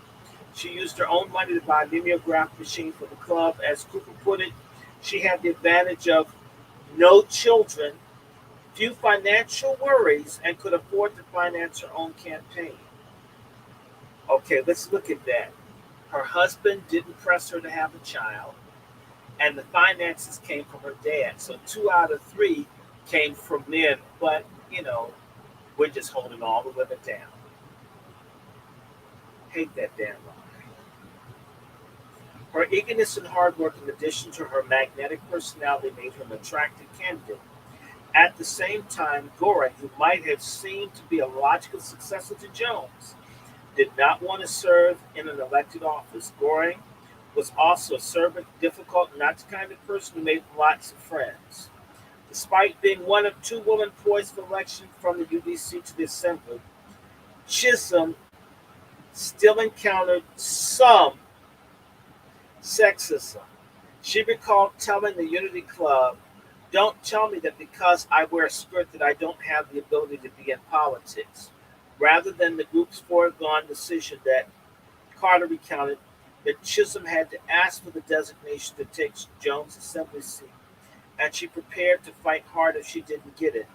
As recalled, the UDC leadership assured her that they had always intended to designate her. She was not convinced.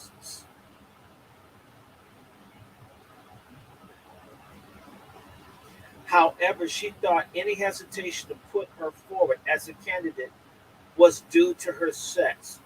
One can use a woman for whatever they have, but put in a position of power is another thing, she said later. Although she had proven skills and ability, she believed that men were afraid to campaign against her because they knew that she was a superior candidate.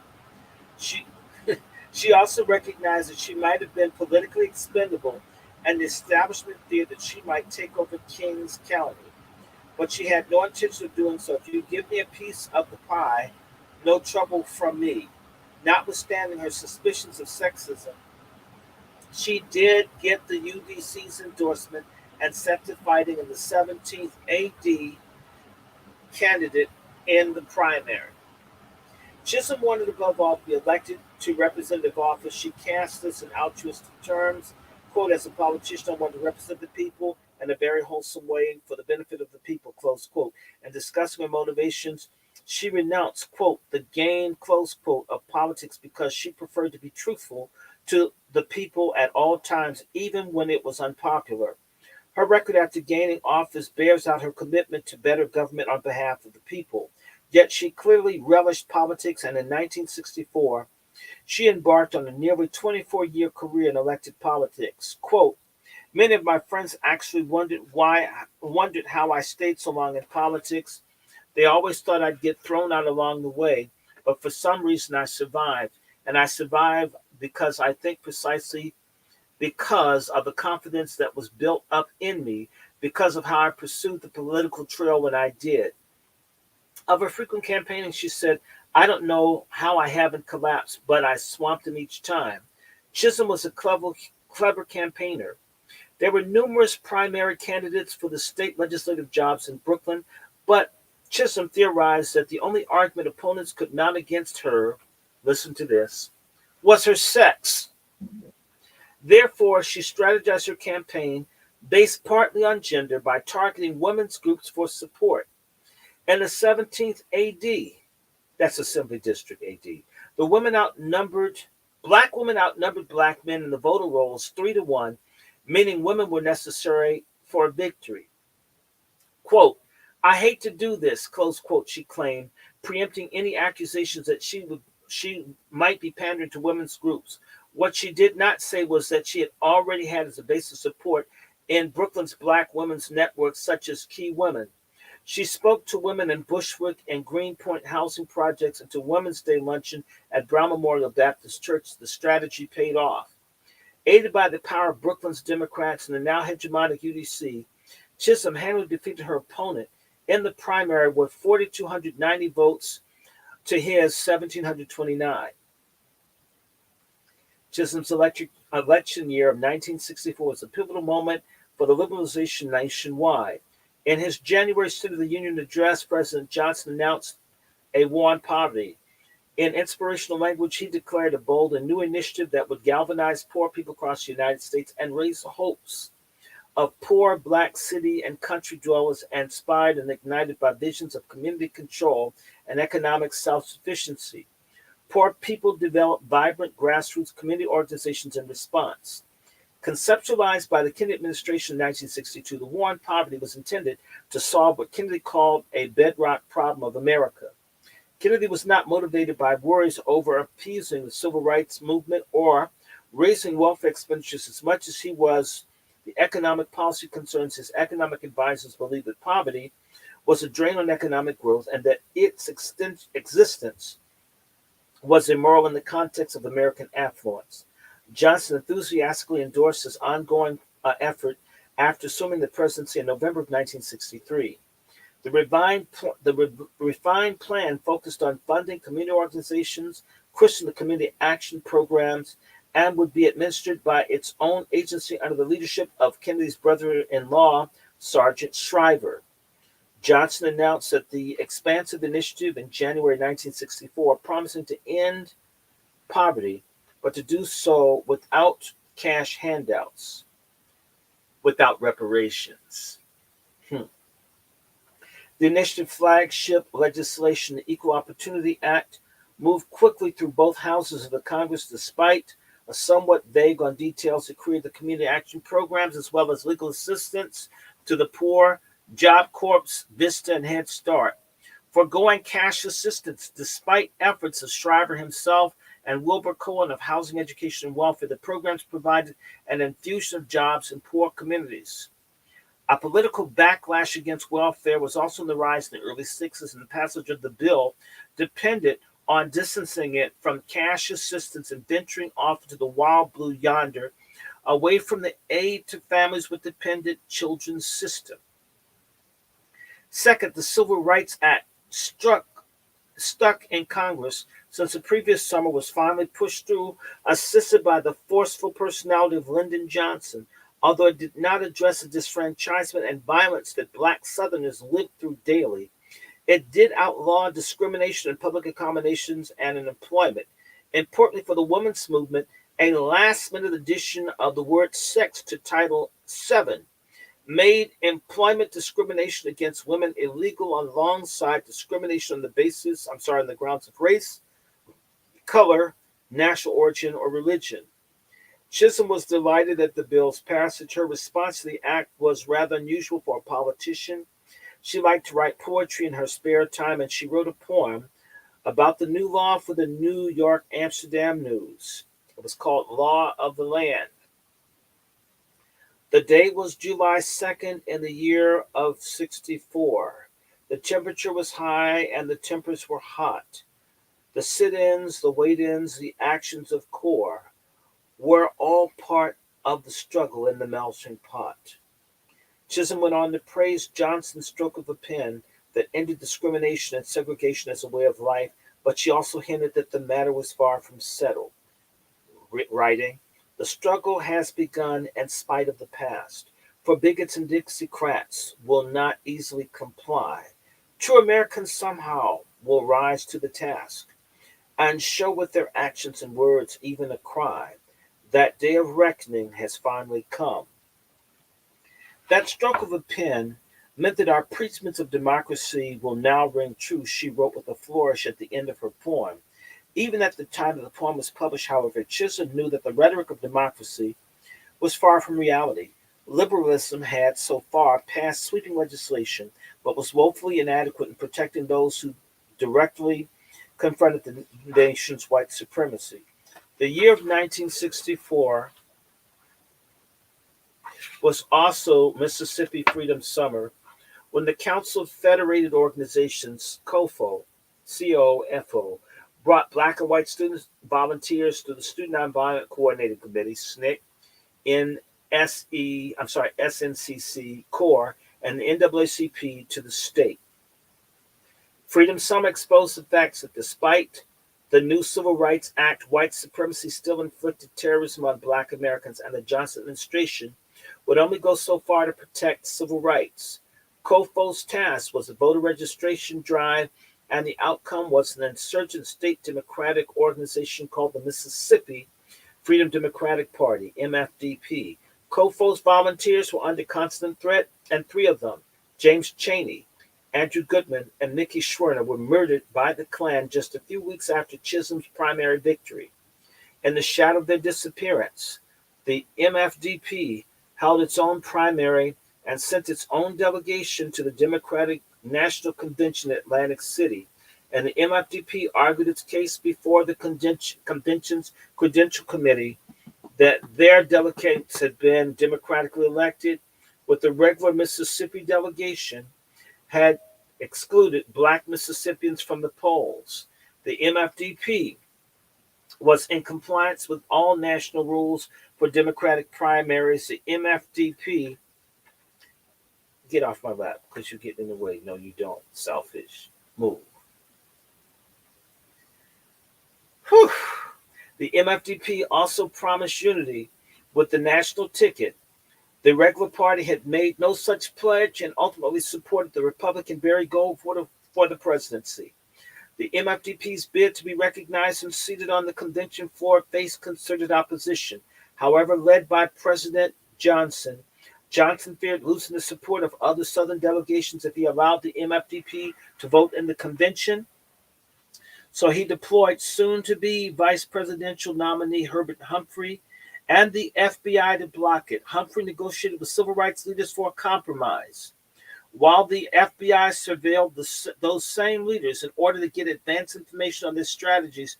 In the end, Johnson's pressure persuaded members of the Credential Committee not to consider the challenge, and the administration offered a compromise of 2 at-large seats in the Freedom Democratic Party of Mississippi. The MFDP, most of its regulars, turned down the offer, choosing instead to conduct a sit-in on the convention floor using sympathetic delegates' credentials. Chisholm would have followed the developments closely. The UDC's delegates to the convention were supportive of the MFDP's position. Pat Carter, whose name had come up earlier as a possible candidate for the assembly seat that Chisholm sought, and Andy Cooper served as delegates for the state of New York at the Atlantic City-based Democratic National Convention. Their position, however, had not been approved by Jones and his allies in the Brooklyn Party organization. After the return, they found themselves ostracized from the local Democratic Party politics because of their support for the MFDP. The UDC, with Steingut calling the shots, fired Cooper and Carter from the voter registration project and installed Chisholm as its head instead. Now let's just stop right there. Look at what happened, y'all. Look at what happened. The people who fought, the people that stood with the Black folks in the South, get stripped of their position for showing solidarity to an FBA cause, wherein the tether, who's cautious, that doesn't get involved, they get promoted at the expense of Black folks who stand up. And this is a tactic that all the tethers do. They do not risk much skin for Black Americans. They sit back because they know white people will put them over us. So the courageous, brave FBAs get destroyed or sacrificed to advance tethers. Never forget that when you hear about Shirley Chisholm, she got where she got in part because people who were FBA were sacrificed. Obama sacrificed Emil Jones in Chicago and others. Lots of people were destroyed for Obama.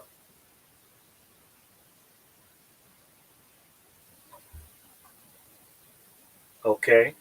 Are y'all following me? See, I'm going to tell you about what a great feminist she is, right?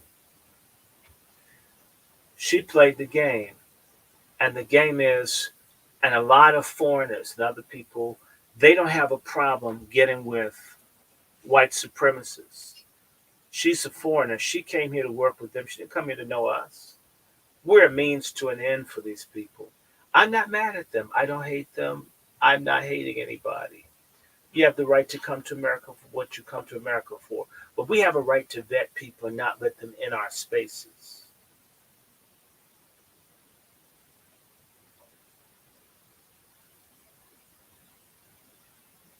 Someone asked the question, why are so many black politicians female ugly?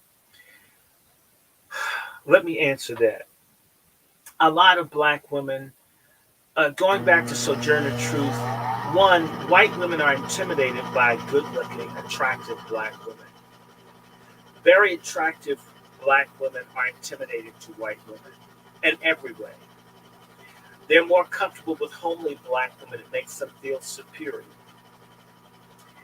A lot of black women who look in the mirror and they see the creature from the Black Lagoon instead of the Queen of Sheba, a lot of them don't have high self-esteem. A lot of sisters lie. If they had good self-esteem, we wouldn't have all these nails and bat wing lashes and all this other bullshit. We all tattoo, all this garish, nasty stuff that people wear.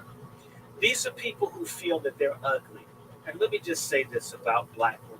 Black women are the victims of one of the longest sustained aesthetic systems of aesthetic racism known to mankind, and constantly be told you're ugly and you're not good enough. And unfortunately, our sisters watch more TV. It seems that the garbage, the bullshit that mainstream society thinks. Who watches the most television? You guessed it, our stupid black women. They watch the dumb shit. You can't stop them. They sit at home and eat bonbons and watch things that denigrate them. And then say, well, black men don't like us. Black men aren't making the television. Black men aren't making this. It's our fault that people that they are aligned with, that they want to be like, make stuff that denigrates them. A lot of our black women, in fact, don't have the critical thinking skills that they should have. I'm saying it. And if it were so that black women got it, there should be a hell of a movement to change the images of black women across the board, not just see Dolores Tucker, who I volunteered for and with, and love Mrs. Tucker. Mrs. Tucker loved me. I hate the way black women are represented. And Mrs. Tucker didn't have the kind of support from black women she should have had. Miss Diggs, my channel is the Angry Black Men's Book Club. If you can't find it, I'll send it to you. Anybody wants to email me, you know my email is wrandyshort@gmail.com. I'll send you a link. Y'all need to understand that this is why I've got a Rumble account and a Vimeo account. And I have a website called the AngryBlackMensBookClub.com, where you'll be able to see any videos I have. The kinds of stuff that we're doing, we may only have 10, 12 people. They seem to have a problem with me talking to 15 people. And other folks can talk to 50,000, 20,000. Why is that? Y'all need to start asking, why are some people being allowed to be massive and they don't even allow, you don't even have the freedom to choose something else. That's for control of you. I've done what I'm supposed to do. I circulate this. I want to let you know that it's going to take another 24 hours for YouTube to let me post stuff. They have all these things now for censorship. It ain't me. I ain't do anything other than try to share a story. But I want to say back to the ugly black women. The black women, going back to the maids and the mammies, in order to distort the beauty, the voluptuousness, the attractiveness, the regal nature of good-looking black women, which are many, they've always put up the fat, overweight mammies. If you look at the old movies, you don't see sexy-looking mammies or maids of domestics. The first black woman to win an Oscar, Hattie McDaniels, is an overweight, dark-skinned black woman. She's something presentable in the face, but she's fat and chunky. Okay, they're not going to give that to Diane Carroll. They chose a gay film, drug addict Liza Minnelli over Diana Ross, Lady Sings the Blues. You had a gay themed film, how great it was to be gay in Germany before Hitler came along with Lady Sings the Blues. They gave it to the gay film. The Oscars and other things are not going to reward black womanhood. And so black women, I mean, whether selling products, having an ugly black woman or a fat black woman, it is to say that black women aren't beautiful. And by the way, they constantly have black women running around talking about how strong they are. I'm a strong woman. Why not an attractive woman, an appealing woman, a comely woman?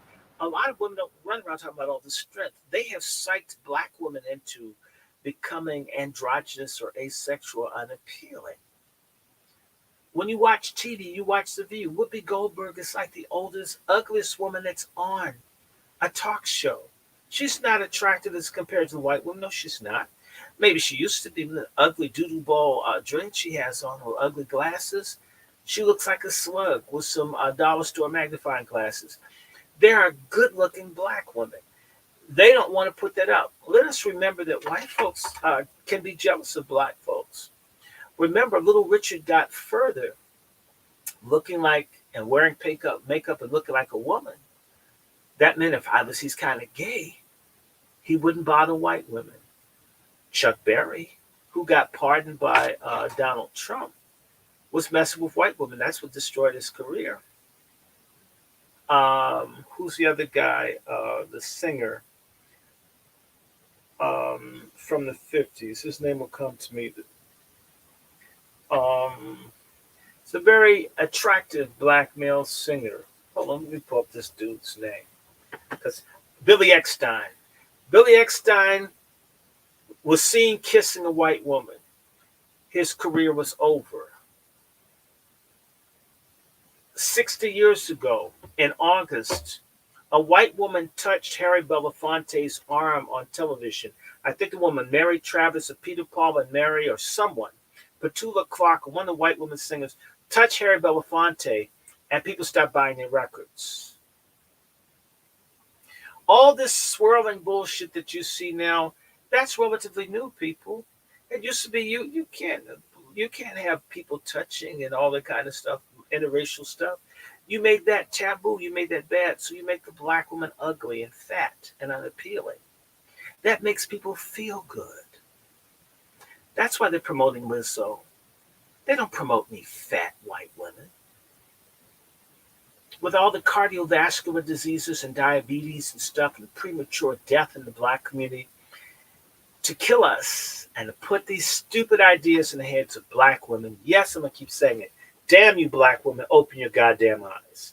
To promote obesity among black women, to give them problems having children, problems with diabetes, problems with thyroid, problems with cardiovascular, as well as pushing Depo-Provera, which causes obesity and all sorts of problems, to push this garbage on you, to destroy you. They hate the black woman, but they deal with their hatred of black women differently from the black man. They're more aggressive. They're more direct in how they attack the black man. And in fact, they teach the black woman she's ahead of her man. She's better than her man. They really like you. You've made it. You're so educated. You go, girl. It's your man that's a loser. You don't need him. You make it. They wouldn't dare do that with any other group of women. And that's why I've got my little book here. I'm trying to think which one. Yes. This is one of the books I'm going to talk about. This is Marshall Pétain. This is a book. He was a major hero. He's sort of like a John Lewis figure. Marshal Pétain was a major military hero to France because he helped the French defeat the Germans in World War I when France nearly lost. But within 20 years, just over 20, 22 years, he betrayed France when the Germans defeated the French in May of 1940. And he helped destroy his own fellow French to try to work out a deal to be like a Clyburn or a Hakeem Jeffries. We have so many traders in our community. I could just name almost everyone black that you see is an enemy to us. Um, and ultimately, the French, had a great dilemma. To this day, it's a big controversy in France because they didn't execute him. But this man went from being a marshal, one of the highest ranks that you could have in the French military, to being seen as a person who had Frenchmen who were fighting against German occupation killed, killing Jews, persecuting gypsies, letting Africans in France be murdered by the Germans, letting 1.5 million Frenchmen be enslaved in German work camps and German factories. But he was a hero. You see, we black people, again, I'm going to keep saying, and I don't care who doesn't like it, black folks need salvation from God. We need Jehovah God. Our asses are lost. You need an absolute right and wrong. You need truth and you need falsehood. You need a standard. Because if nothing really matters, and a person could be a good black person in one decade and then betray black people for the rest of their life, and we keep talking about what they did that was good. Like we liked Obama when he first ran, and he didn't do shit for us in 8 years. And we're still, I felt so good seeing a black man and woman in the White House. Which many of you are stupid like that. And yes, you're dumb fuck people.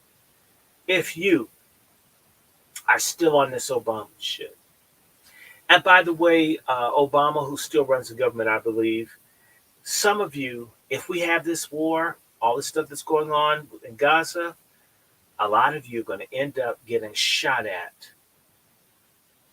And you're going to end up in uniform in that war because of the stuff that Obama and Biden did. Damn. A lot of folks are going to hurt for this. A lot of people are going to be destroyed for the stupid decisions that we made, for not thinking. And I'm going to say this, black people have no excuse. There's a passage in I think in Proverbs, it talks about wisdom walking the street, begging for a hearing. There are hundreds, if not thousands, of platforms where people doing the best they can to educate and share information to wake our sorry asses up. And a lot of our people, it's like water off of a duck. I've been all over the world. There is no community of black people with as much access to information, books, education. There are more black Americans with advanced degrees than you have in Germany, England, or France, and maybe Japan. We're among the best educated people in the world, and yet we're completely fucked in our heads. There's a problem somewhere. There are books, there are repositories, museums popping up everywhere, people trying to get the information. I can just give an example. There are people doing DNA, and it's funny. They sort of want to know, but they don't want to know. They don't want to know who the hell their own family is. They don't want to sit down and talk to someone to try to find a link. Even when they get a thing, well, you're a third cousin. Well, could we tease out how we could be connected? I don't know. That's why I took a fucking DNA test, to find out who I don't know. So other people, these want you to just come and bring everything. Well, this is how we related, although I've never heard of you. This irrational, dumb shit we're on. We're in a dark age. We're in a godless age as a people. And for all the people who don't like this God thing and you hate organized religion, it's because you like disorganized bullshit. Again, trashing black women and holding up ugly black women, holding up thugs and coons is part of destroying and distorting an image and justifying. When you hold up black women, unruly black women, you justify things like sterilizing them or pushing Norplant or Depo or dangerous high-dose birth control pills. Nobody like that should be able to reproduce. Black women get more severe penalties for crimes that they commit vis-a-vis white women. Black women get less mercy. They get worse treatment in hospitals and everything else. So in reality, they promote the ugly black woman to present them as the photo negative to the pure, wonderful goddess white woman. And it's interesting that the white women that hold up black women are the ugly, lesbian, mannish feminists. And the black women think they're doing something being embraced by them. That's why they're pushing Harriet Tubman. You won't find white people or any people promoting an unattractive woman as a heroine, no matter how ugly they were, they'll fix them up. Joan of Arc may have been a trans. They make her look pretty. I'm not saying that Harriet Tubman's a total washout, but nobody be offering her a drink at the local club. You know that. In fact, I mean, they close the bar and shit. Last round, psych. There are unattractive women, and they've done this on purpose. And yes, we do need body shaming. Black men get shamed all the time. That's why black men knows when he's fat, you need to go to the gym and lose some weight. Bring body shaming back. Bring standards back. 300, 400 pounds when you're 5'2", it's too big. It's ugly, it's unhealthy. Real talk. So they encourage ugliness. They encourage little Kim to change herself. Oh, you look so good. They encourage Michael Jackson. Oh, well, if you did that, Michael Jackson mutilated himself. They make money off of us not being happy about who we are. That's a source of income. And we stupidly go along with that. We need to stop. There's nothing wrong with us. Something's wrong with anyone that would do this to another group of people for hundreds of years.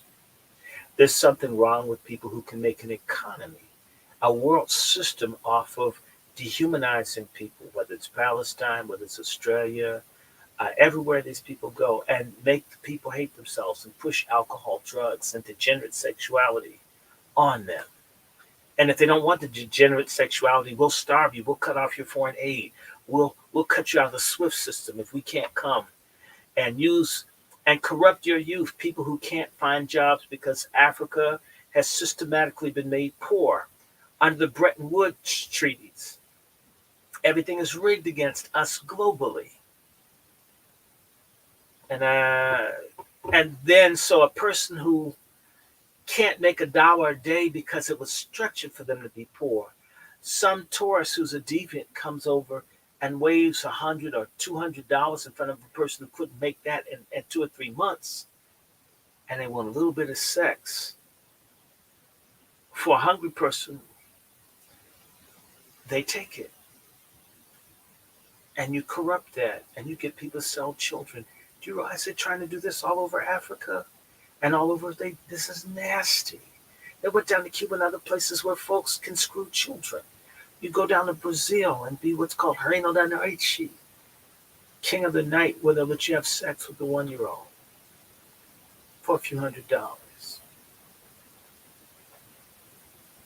You use, and so this whole system of promoting the debaseness of a people, to break them down, to make us want to, ooh, that person that's from Germany or that white person likes me. Maybe I should be a sex toy, or maybe I am a woman, whatever, or maybe I should take hormone blocking drugs, or maybe there are many genders.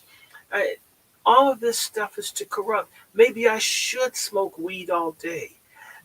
Maybe I should hate myself. Maybe I should have blue contacts.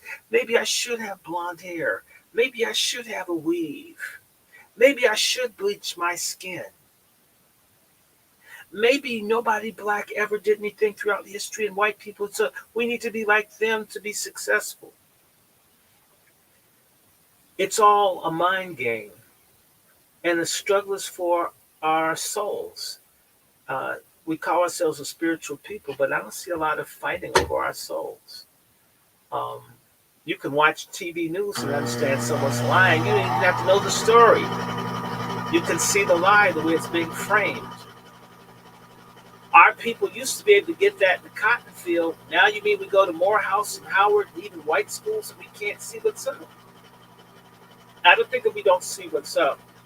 I think that a lot of black folks think, well, I can make it if I ignore stuff. If I do like the tethers and I do like the rednecks and the others and I see gross injustice and wrong, I'll be okay if it doesn't happen to me.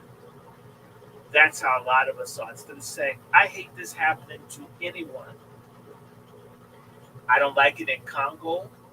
I don't like it in Haiti. I don't like it in Colombia. I don't like it in Venezuela. I don't like it in France. I don't like it in Australia.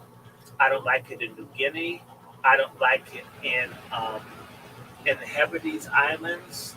I don't like it in India with the Davids. I don't like nobody getting screwed no place. But starting with FBA, and then as the family branches out, Africa, the Caribbean, don't screw with us at home first. Let me go back to this. I'm on page 71 in this book on Shirley Chisholm. And I left off that Shirley Chisholm got promoted over some FBAs because they stood in solidarity with black folks down south. You'll find that a lot of the foreign blacks tethers, they talk a lot of shit about justice and equality. They don't take their asses down south because white people show them. They don't care what you are in certain places down there. A nigger's a nigger to them. These people hang in northern cities like Boston, like Hartford, like New York, mhm, like Dover, Delaware. They're not going to bring that shit down to Richmond. Bring that down to Bogalusa, Louisiana. You talk that liberal, we are the world, citizen of the world bullshit. Take it to Mississippi. Go to the heartland of black Americans and try to do this assertive shit. See how fast you get dogs. Who got the Caribbeans out of the concentration camps in Florida? Don't say the Caribbeans. They did not. Black Americans got their asses out. As soon as their asses got out, what did they do? They got with the whites and turned on the black Americans and fought for them. Pan Africanism is bullshit if it's not reciprocal. Um, did I now mind you? Did I say don't work with people from other places? No, I didn't. But let me tell you this week, just to show you how stuff is coolish.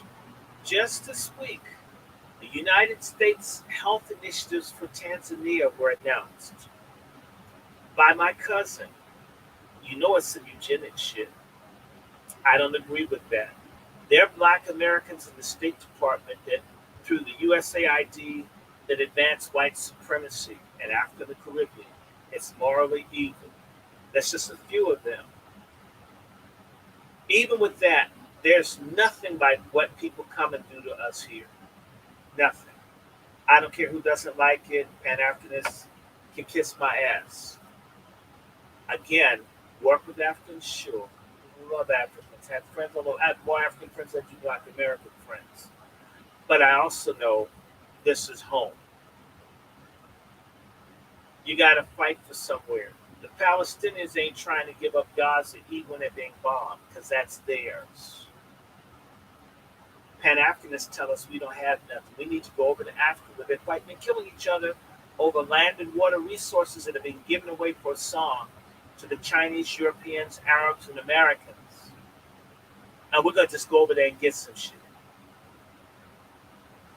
Pan Africanists are liars. Pan Africanists are selling us a pipe dream. Pan Africanists are frauds. Let me be clear. Working with Africans, wonderful. Working with Caribbeans, wonderful. Afro-Latinos, wonderful. I've done it all. Everybody has to have a home base. When you play baseball, every team has its own dugout. Pan Africanists say we don't have a dugout. Our dugout is everywhere someone else has a dugout. Bullshit. Here's home. Nobody gives up land. And if our 400 years doesn't mean shit, then 400 years somewhere else won't mean shit either. Beware of liar Pan-Africanists, especially if they're boomers. Beware of any liar that's pushing everywhere but here. I repeat, Africa matters. Africans matter. But when Africans come here, Africans, if they're Igbo, when they find jobs, they help their tribe. That's their right. We need to have our own tribe. That's why we're being decimated. The Pan Africanists are against there being a Black American identity. And everybody laughs at us. I've dealt with it. I've had people laugh in my face from other countries and say how stupid we are for not seeing ourselves as a group. That's why we get suckered and screwed. And that's someone tell me that's why we do it. There's no consequence. You guys can stick together. And they laugh at Pan Africanists. Pan Africanists are jokes. A united Africa, why do I have to wait for 55 states to come together before I get something here? Do you know what else is stupid like that? Is for people in the Middle East to say, we'll do something about the Palestinians when all the Arab countries come together and form one military unit and attack Israel, while the Palestinians are decimated. The Pan-Africanists say, let's be decimated here until all the people in Africa come together and then they'll help us. It's a fucking lie. And they're liars, every single solitary one of them. They would never dare debate me. They will not.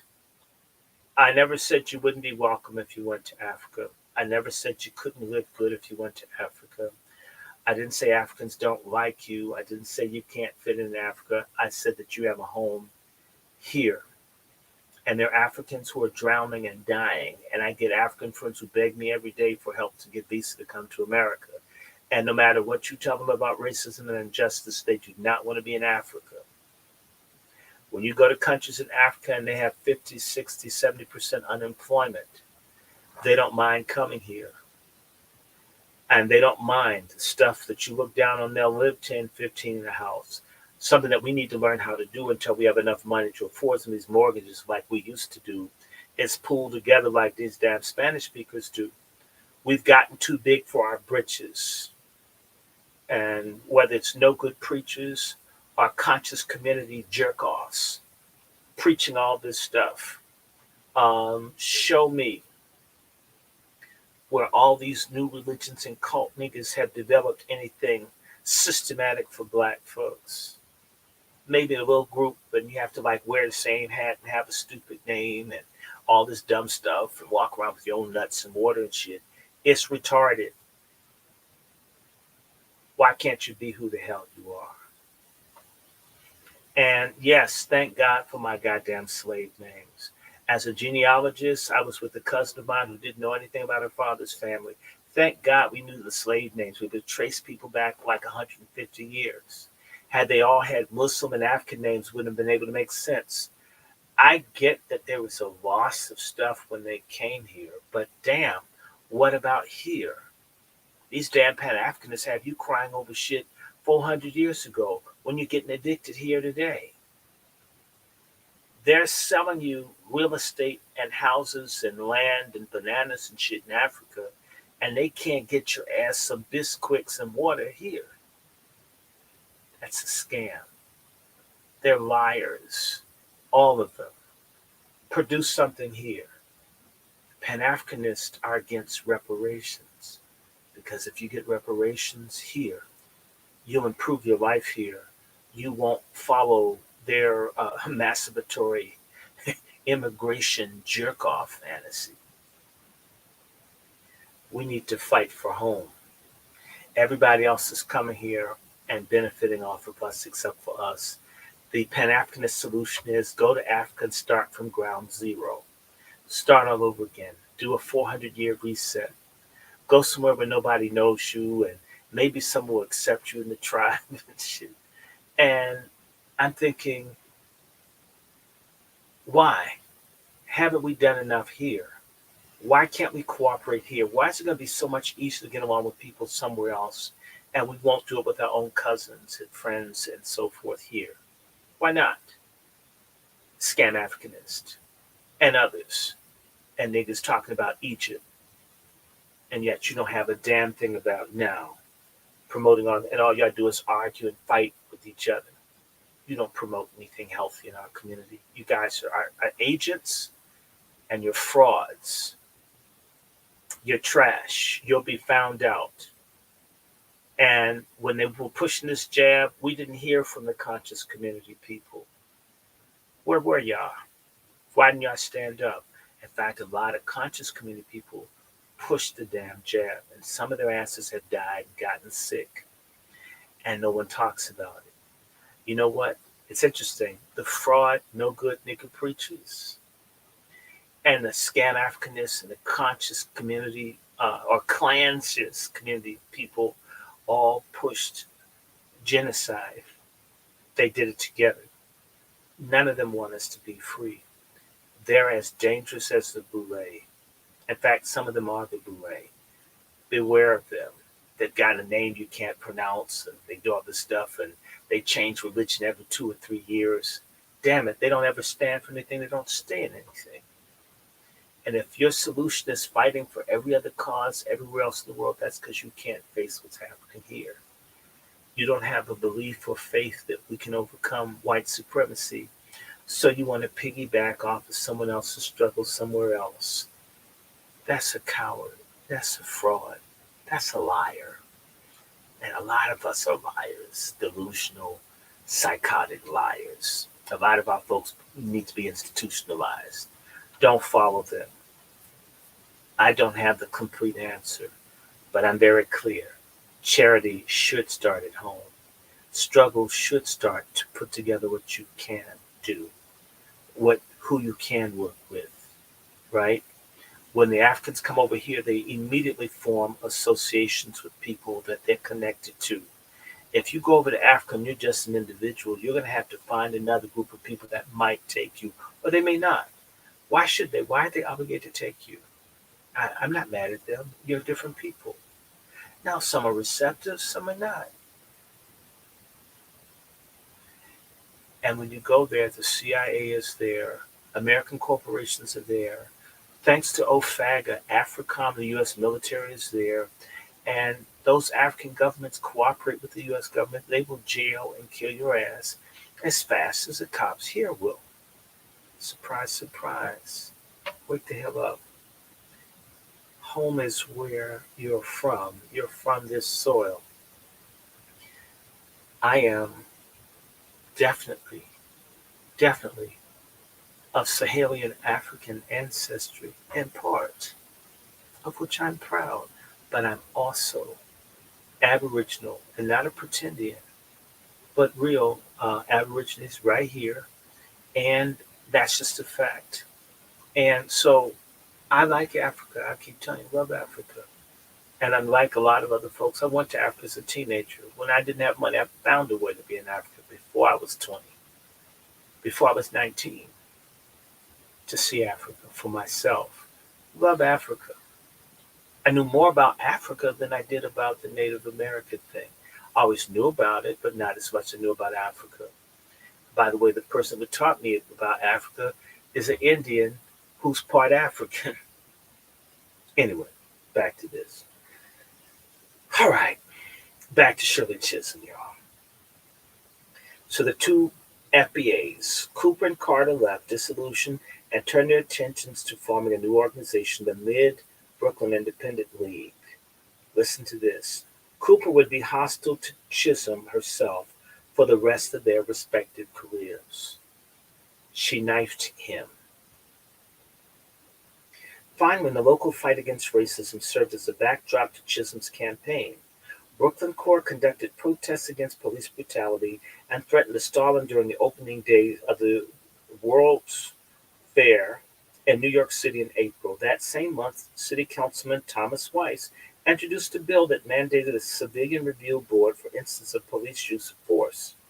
Weiss had no support and the bill failed while police brutality continued. In July, 15-year-old black youth James Powell was killed by an off-duty white police officer, Thomas Gilligan, on the Upper East Side of Manhattan. Powell was shot 3 times and was unarmed. On the day following Powell's death, a peaceful protest by CORE at the site where the incident occurred was met by police wielding nightsticks. The next day of Powell's funeral, 250 people who had been attending a Harlem CORE rally marched in protest to a nearby police precinct. When the police began an attempt to disperse the crowd, violence erupted. A rain of bricks and bottles fell down on the streets from the rooftops, and the crowd grew. The police, lacking organization, became increasingly aggressive. After someone threw a Molotov cocktail towards a police car, officers began firing their guns into the air, and shooting continued until dawn. There was a break in the conflict until night fell again, and then again. The following night, it spread to Bed-Stuy following a Brooklyn core rally in the corner of North Strand and Fulton. Civil rights leaders from both Manhattan and Brooklyn tried to calm the streets without success. The uprising ended after 2 more nights of protests. For some, it confirmed the idea that Brooklyn and New York City as a whole was in a state of steady decline. Look magazine published an article, published an illustrated article detailing the damaged neighborhoods of Harlem and Bed-Stuy for a wide readership. This narrative also led to increased attention from the Democratic politicians who were invested in the war on poverty. 3 days after the city calmed, Mayor Wagner designated funds to create an organization, Youth in Action, YIA. YIA's mandate was to assess the state of Bed-Stuy, juvenile delinquency, housing, health, employment, recreation, and social welfare. He also invited Martin Luther King Jr. and Bayard Rustin to tour the city and offer solutions. As Joshua Guild had noted, however, substantially the program offered little to Black Brooklynites. What it promised instead was further study to confirm the reality Black Brooklynites already knew too well. They always want to study. Still, YIA's leadership would move the organization beyond Wagner's limited vision and create a community center that provided legal aid, youth programs, and job training. It was able to do so, large part because YIA would be in 1965 designated as a community action program under the War on Poverty's Economic Opportunity Act. In the midst of these local and national headlines, Chisholm campaigned in a general election. None of her public comments on the riots survived. It seems that Chisholm continued to lobby for votes through appearances at various gatherings, such as the local Masons Dinner Dance and an $18 a plate fundraising luncheon at the sleek new Hotel Americana, now the Sheraton New York in Manhattan, sponsored by the Women's Committee for the election of Shirley Chisholm. With the Democratic nomination secure, the full might of the Democratic organization was behind her. Chisholm was put forward on a slate that included Tom Jones for municipal judge, Tom Fortune for district leader, and William Thompson for state senate. Despite predictable, less progressive opposition, she won in a landslide with 18,151 votes. Her Republican challenger, Charles E. Lewis, got 1,893 votes, while independent Simeon Gobar received only 922. And winning the race, she was one of a handful of Black women to win new posts in state legislatures. Indiana and Missouri both added Black women, and she was joined in Albany by Constance Baker Motley, by the way, one of the greatest Black women warriors of all times. Shout out to Constance Baker Motley. I have her book too. Maybe I should read on her. A good Black woman. It's nice to say a great Black woman. If you haven't heard of her, Constance Baker Motley, I have her book. I think her book is named Mrs. Civil Rights, but I'll get it. Maybe that'll be the next thing. We want to lift up the good Black women as well as attack the no good ones. Same way we're going to bash no good Black men like Bayard Rustin. No, I'm going to get his ass. Believe it. Constance Baker Motley, who had been reelected to a state senator, reelected to state senator. 9 Black legislators were headed to Albany in January, 3 more than had served in the prior session. Among these were Arthur Hardwick, the first Black assemblyman from outside New York City, a Buffalo liquor store owner. On top of these historic gains, the Democratic Party was now in control of the Assembly for the first time in 25 years. The celebration soon gave way to internal conflict that bubbled up into public view. The days after the elections, the Amsterdam News columnist Daphne Shepard enthused over Chisholm's victory.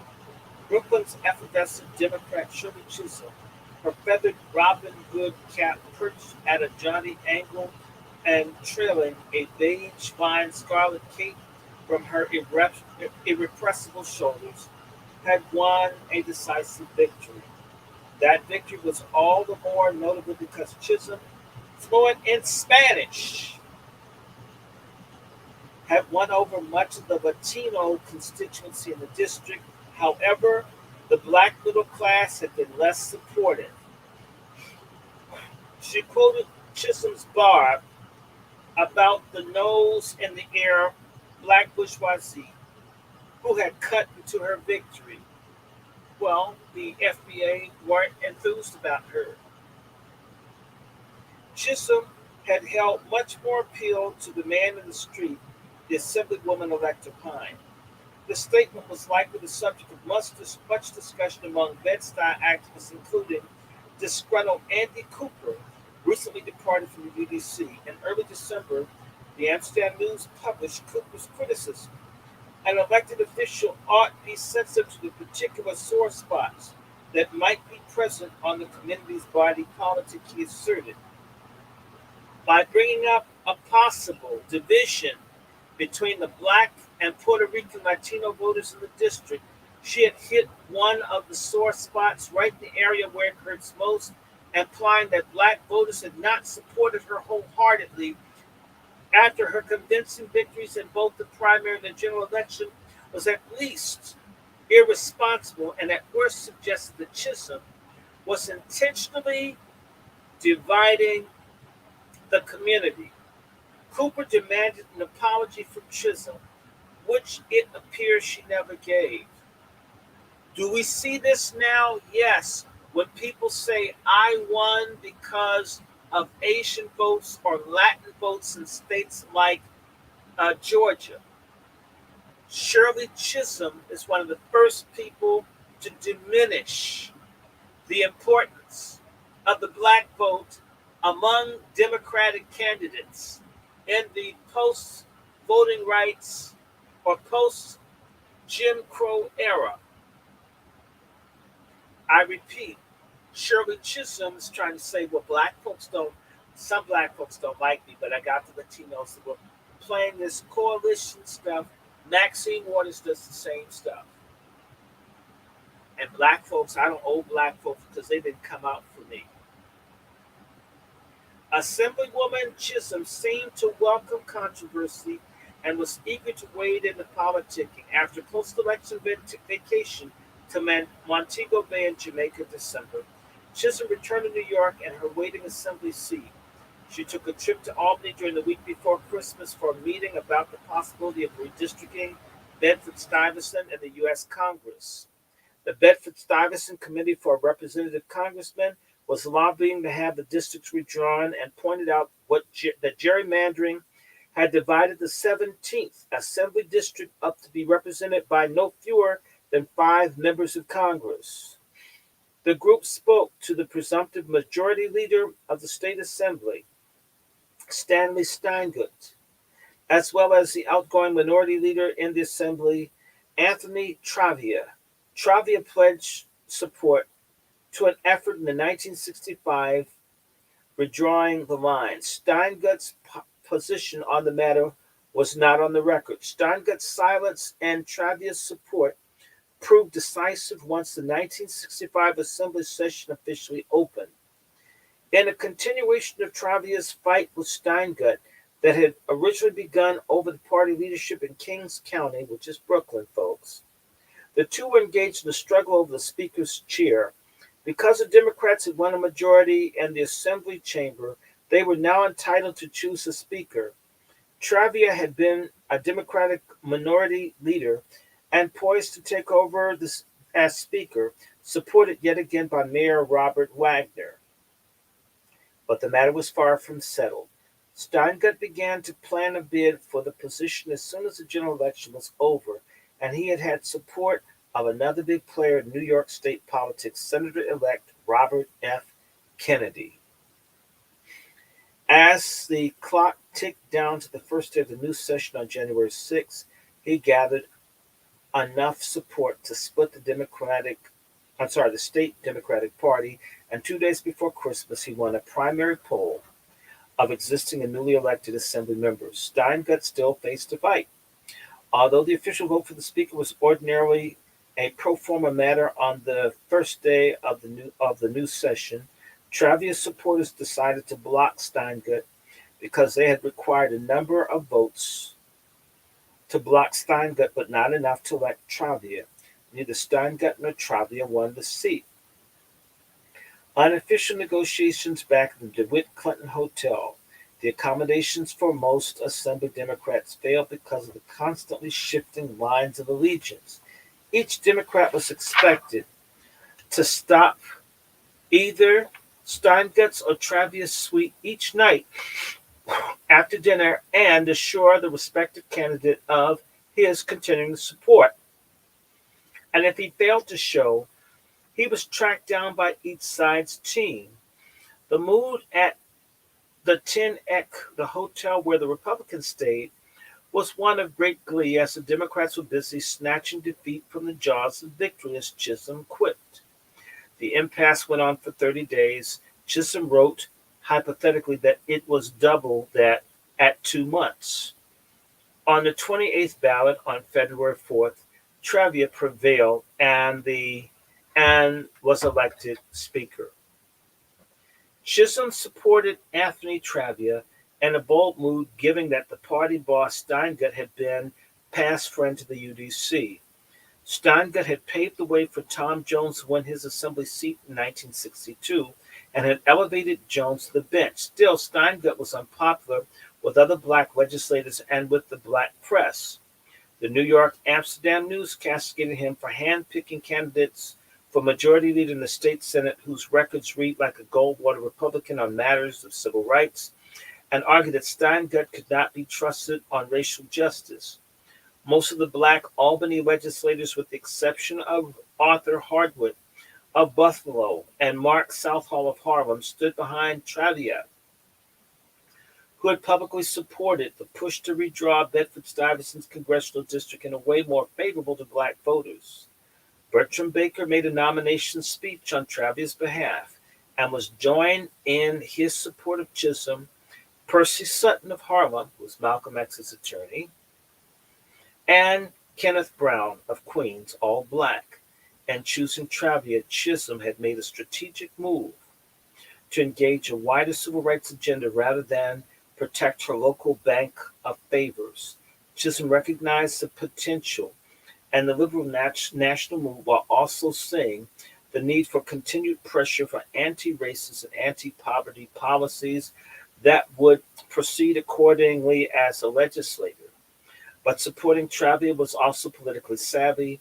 She might well have seen the indications that Steingut's power was waning and that Travia's was on the rise. She did not, however, discuss her choice in either of those terms.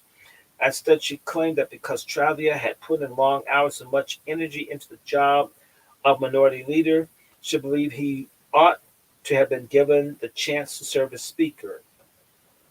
No one had given me any specific reason to vote against him, she wrote in Unbought and Unbossed, and it would have been just wrong to deny Travia the top seat after his previous hard work. She, too, admitted that some mutual dislike between her and Steingut. Stanley and I had been feuding for years. She recalled explaining that he could never accept my outspoken style. It didn't help that she had been in the audience at Brooklyn College when his father, Irwin, said that black people needed white leaders 2 decades earlier. In her memoir, she glossed over the fact that her allegiance to Travia was public knowledge before the session even started.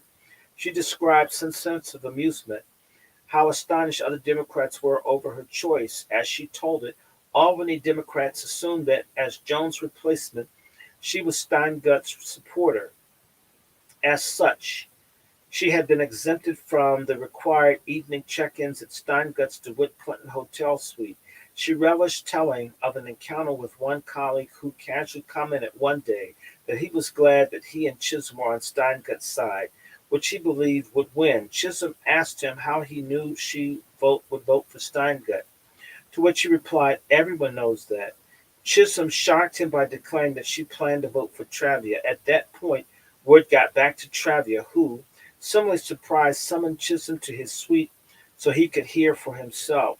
She explained that she respected his previous work, and so she would vote for him, although she warned, "There will be times I will disagree with you." Meanwhile, back in Brooklyn, the UDC leadership was appalled that Chisholm refused to support Steingut, their most powerful supporter. Tom Fortune and co-leader Ruth Goring, aghast, called Chisholm in Albany. This chapter here is almost over. This is the most grueling. I want to get into this, but it's coming.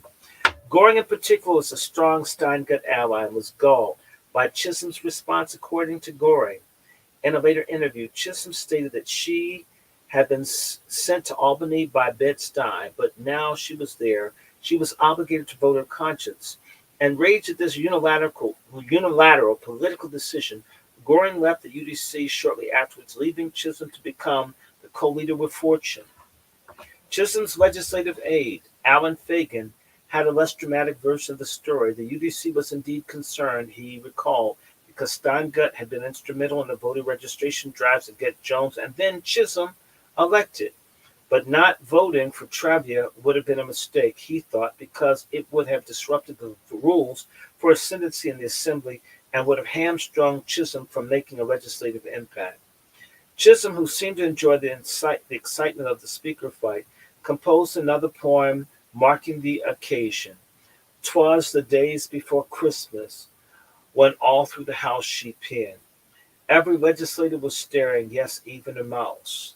Patronage was hung by the chimney with care, and hopes that the majority would soon be there. As we marched forth on the following week, and hopes that we wouldn't have the same old repeat. They swarmed the Capitol, 200-odd strong. Nay, never did one see such an animated throng. Straight to the DeWitt Clinton, and store away each bag, then scampering all over as if playing tag. First up one floor, then down 3 or 4, to get the latest news, nothing less, nothing more. Well, bless my soul, the battle is o'er. A coalition has finally opened the door. We must be about the business of the state. We can now move forward, 'tis never too late." Chisholm's exuberance at being in the halls of political power and her delight at having defied politics as usual, emerged between the lines of her homemade poem. She had risen to the top of the UDC in the Assembly race and had made it to Albany. She was already building alliances and demonstrated to her colleagues and constituents that she would not and could not conduct old-fashioned patronage politics as usual. And as an elected official, she finally had access to the legislative process and the ability to enact black feminist power. This is chapter 5, and this is bringing women's rights and civil rights together. Oh, brother. Once in the Assembly, part-time poet and full-time Assemblywoman, Chisholm developed an approach to black feminist power politics that she would use for the rest of her career. She joined a coalition of other recently elected black legislators who worked together on anti-poverty and anti-racism bills. Ongoing Assembly redistricting meant that she had to run for her own office seat twice more, so she was continually bolstering her influence in the war on poverty era Bed-Stuy. She also identified her own priority issue, economic justice for poor women workers, women's political equality, and eventually abortion rights. Notice, nothing for black men. If a black man did that, he'd be called sexist. When women don't deal with men's stuff, it's okay. When men don't deal with women's stuff, it's wrong. I hate double standards. You should too.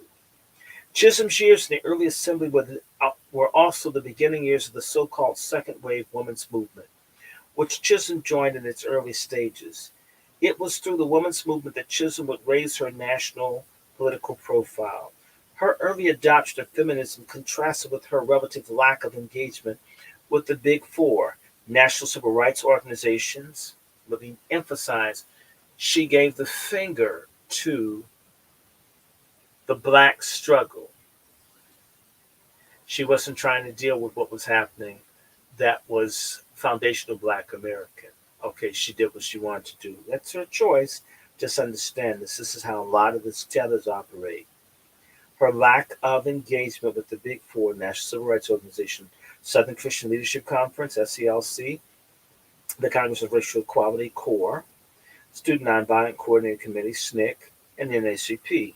Perhaps her preference for electoral politicking and coalition making made it more practical to remain neutral with regard to an organizational home, or perhaps she perceived fewer opportunities for women in those groups. Nevertheless, Chisholm's understanding of and sometimes involvement in local civil rights activism, coupled with her political tenacity, influenced her legislative priorities as an assemblywoman. Her performance would eventually lead her election to national elected office from Bedford-Stuyvesant. Hers was a brand of black leadership that crossed color and gender lines, one that became a model for future politicians. She had a determination, a keen understanding of local politics, and alliances that allowed her to work towards the next step in her political career. Her political career. After the Speaker matter was settled, Chisholm threw herself into her duties as an assemblywoman. Having bet on the winning horse in the Speaker fight, she was rewarded with a plum committee assignment, education. She and Percy Sutton of Manhattan, who had been named to the Social Welfare and Relief, became allies in Albany and back in the city. Early on, she became involved in social programs, participating in an endless series of events focused on the left leaning causes.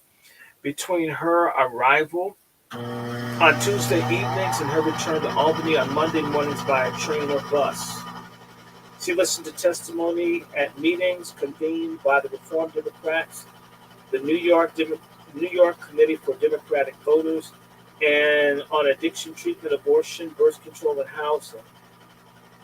Attended a working lunch about the problems facing teenagers convened at the Bedford-Stuyvesant Board Club, spoke at the awards luncheon of the Zeta Phi Beta sorority. Was she in that? Because she's hideous. I need to look it up. Come on, somebody look up. Was she Zeta? Come on, y'all. I can see. I never thought about that. If she's a Zeta, damn. Oh my God, is she a Zeta? Holy Jesus. Holy Jesus, is she a Zeta? I gotta stop and look. I gotta look. Hold on. Zeta, Phi Beta. Hold on. And Shirley Chisholm. Oh my God. Oh my God. See, I didn't know. I didn't. That would explain a lot. Oh my God. If she's Boulay too,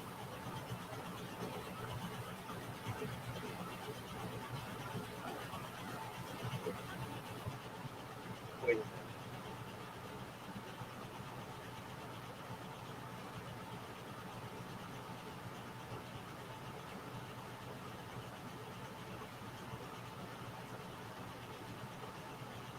I think she's Zeta, guys. She's Boulay. Oh my God.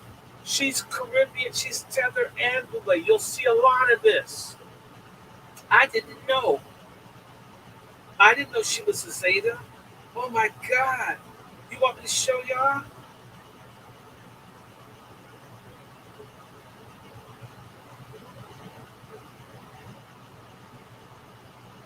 She's a Zeta. Shirley, Zeta Phi Beta sorority. Oh my God. Oh my God. Oh my God.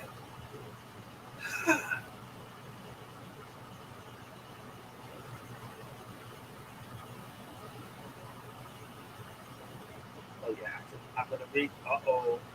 I didn't know, y'all. See, this Boule is everywhere.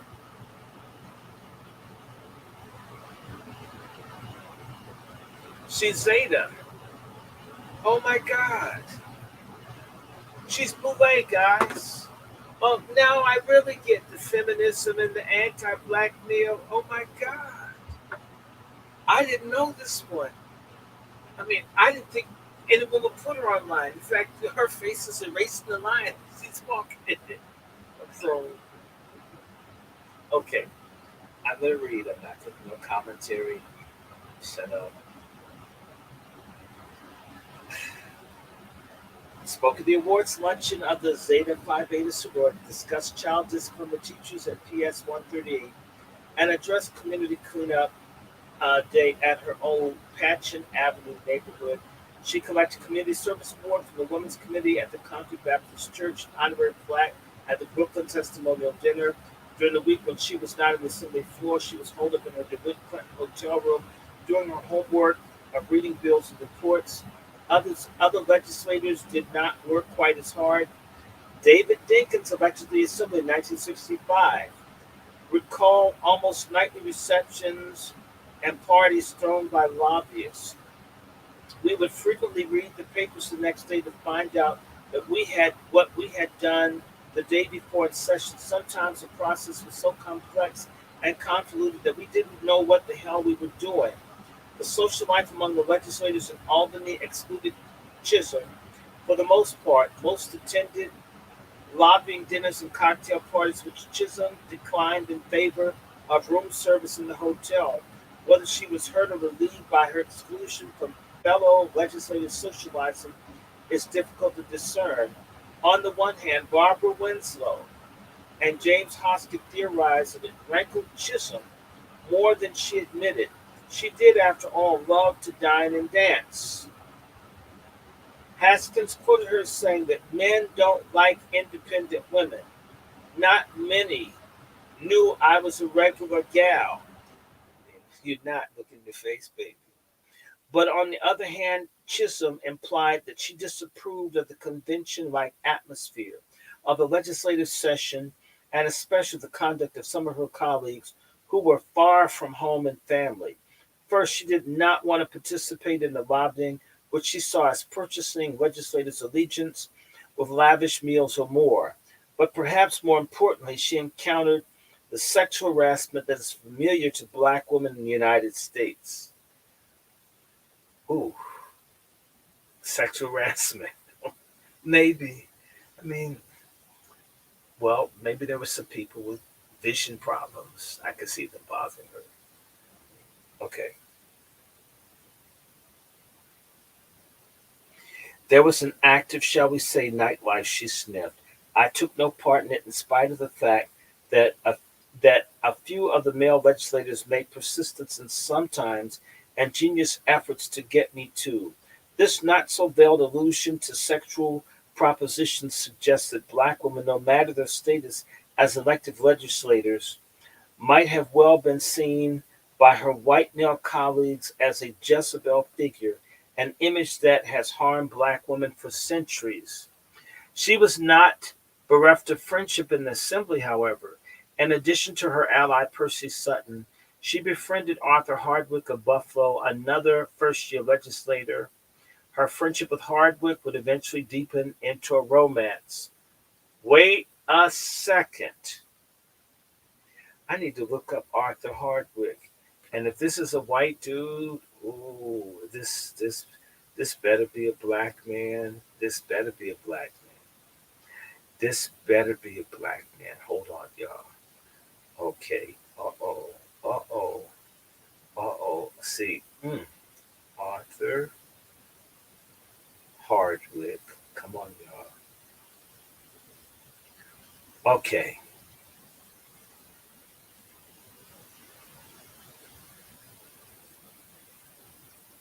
Okay. Arthur Hardwick was black, so she got with the. But wait a minute. Wait a minute. Wait a minute. Wait a minute. I gotta look up Shirley Chisholm. Wait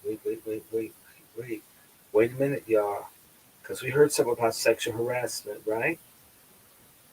We heard something about sexual harassment, didn't we? Now, who's her first husband? Okay, look at this. See, this feminist, this is the kind of shit women lie about. Now, we just heard how Shirley Chisholm was being sexually harassed by people. Shirley Chisholm, she says, imply old black woman just that she's not putting out. Now, Shirley Chisholm, remember I said earlier, her husband is named Conrad Chisholm. He married her in 1949. He divorced Shirley Chisholm, or she divorced him in 1977. Shirley Chisholm married Arthur Hardwick, the liquor store owner assemblyman, in 1977, meaning that Shirley Chisholm was fucking, cheating on her husband, who put his all behind her and was rah rah. I love my sister. Go for it. Love you, baby. You my woman. I love you. Be big. She's unfaithful to him.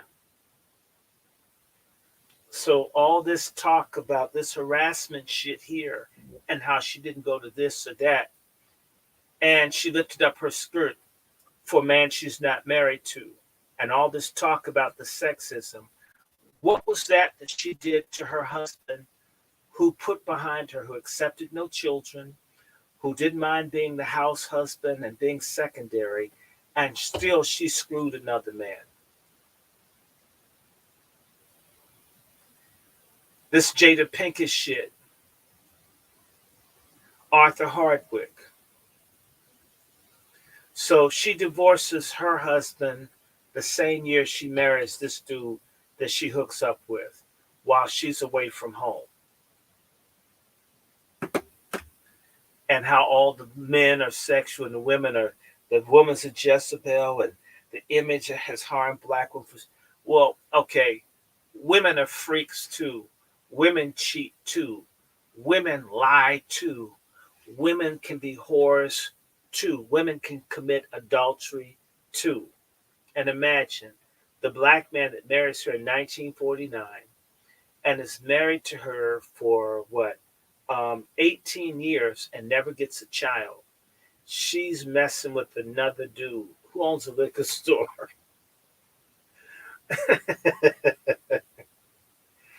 Feminism. Basically, women doing to men the shit they complain about that men have done to women. That's why I want to read this damn book to y'all. Okay, so she was unfaithful to her husband.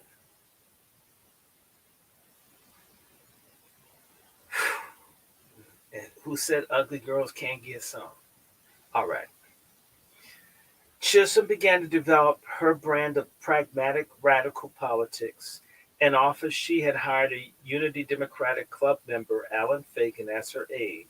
Fagan joined the UDC in 1964 and helped with the voter registration drive that lent key momentum to Chisholm. Okay, Alan Fagan. So this is another man. All this talk, sexism, sexism, sexism. But each time you look, as she's moving, all this shit about men, there's always someone male who's pushing, who's not saying no to a woman having political power, but getting behind that woman, respecting her. Black men who don't have a problem. The white feminists, by the way, the number of black men and women in Congress is relatively equal. There are about 60 blacks, 61, 62 blacks in Congress. There's one black female senator and two black male senators, but you have women congressmen and black. They're almost equal. You do not see that for Latinos, Asians, or any other group of people. And yet you hear all this shit about sexism in the black community. No group of men are more supportive of women and practice equality more than black men do. We get the most bullshit, the most divorces, the most shit, the most abuse in divorce court, the most lies told on us. And a whole lot of us are raising kids and aren't ours are rich. And you know what? Black men usually don't complain about it. That's why I hate feminism so much. It acts as if all women are saints and all men are crooks. And it's a goddamn lie. Some women are good and some women are unfaithful. I think it's 50-50. For every simp, there's a hoe.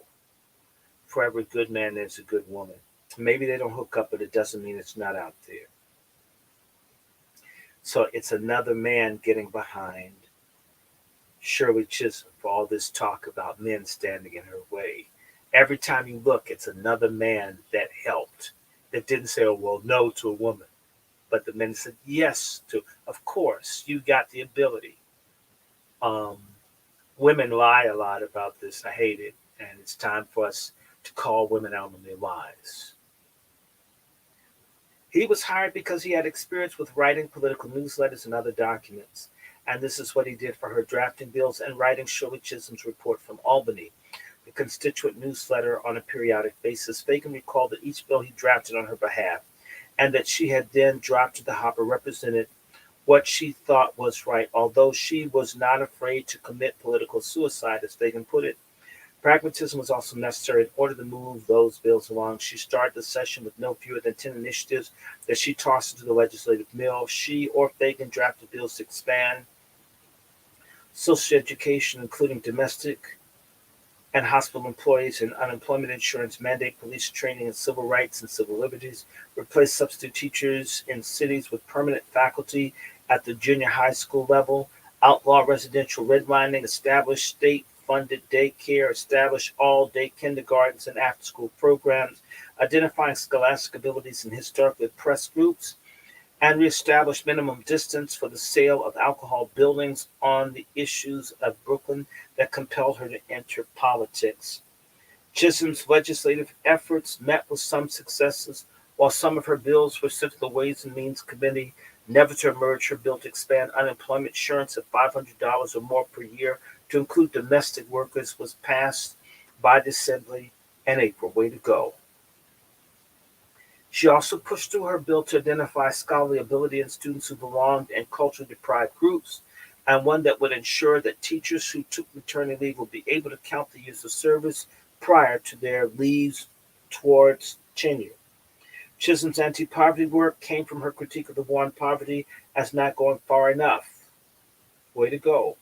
She was an ally to those engaged in an active war on poverty policies.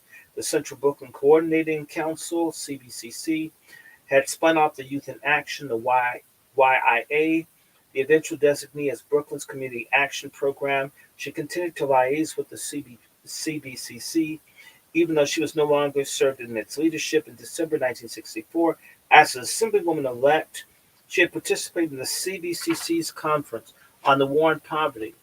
In 1965, the organization provided a forum on politicians to speak about their efforts on behalf of Bed-Stuy and the federal war on poverty. Chisholm was one of those speakers, as were Senator Jacob Javits, Senator Robert F. Kennedy, and the city's candidates for mayor. But once she reached Albany as a legislator, she went beyond the war on poverty's attempt to remedy economic distress without cash assistance.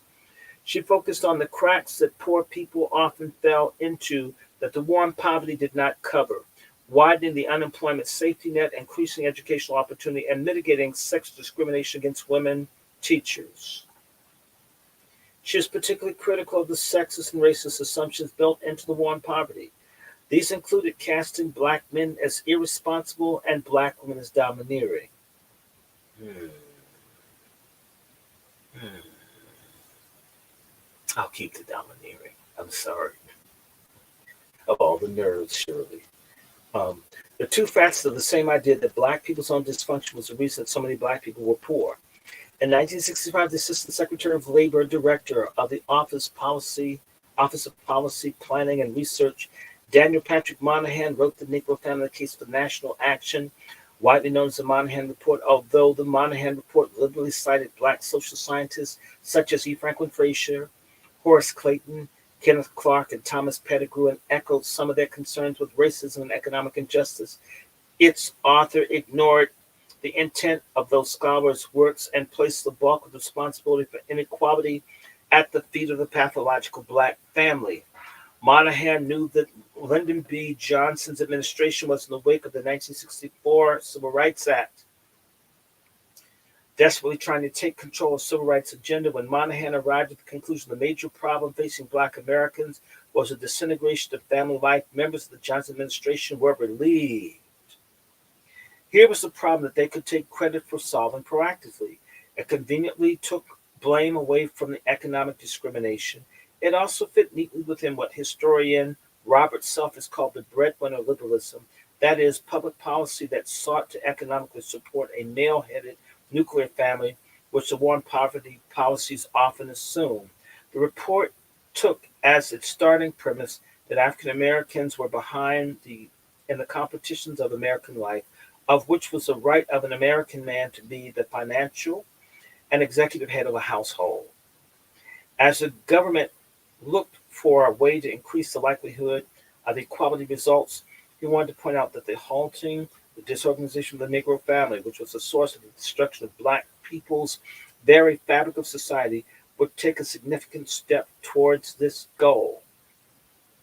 The picture Monahan presented of Black families was likely intended to be shocking and accessible to lay people, for its audience would be politicians and not sociologists.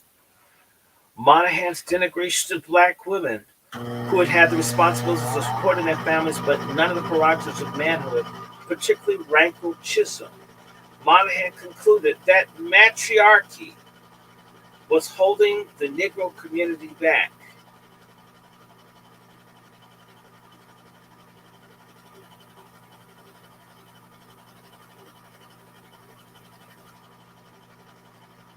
He's racist, but the matriarchy sucks. Sorry. Sorry, apologize. Matriarchy was holding the Negro community back. Black youth were caught in what he called the tangle pathology.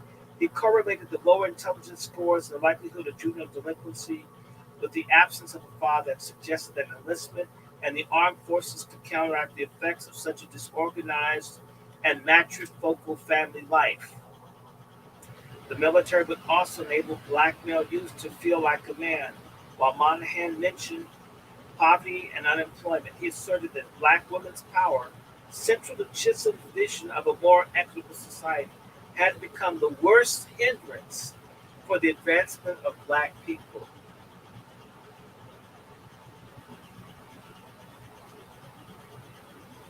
No comment. Chisholm did not question his assumption that Black men had been emasculated.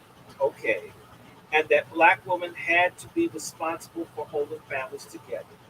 She even said that along with perseverance, Black women developed the dominance, but she disagreed with the use of the term Black matriarch for its negative connotation, one Moynihan perpetrated in his report. Although she was incorrect that white sociologists had coined the term, it had been sociologist E. Franklin Frazier.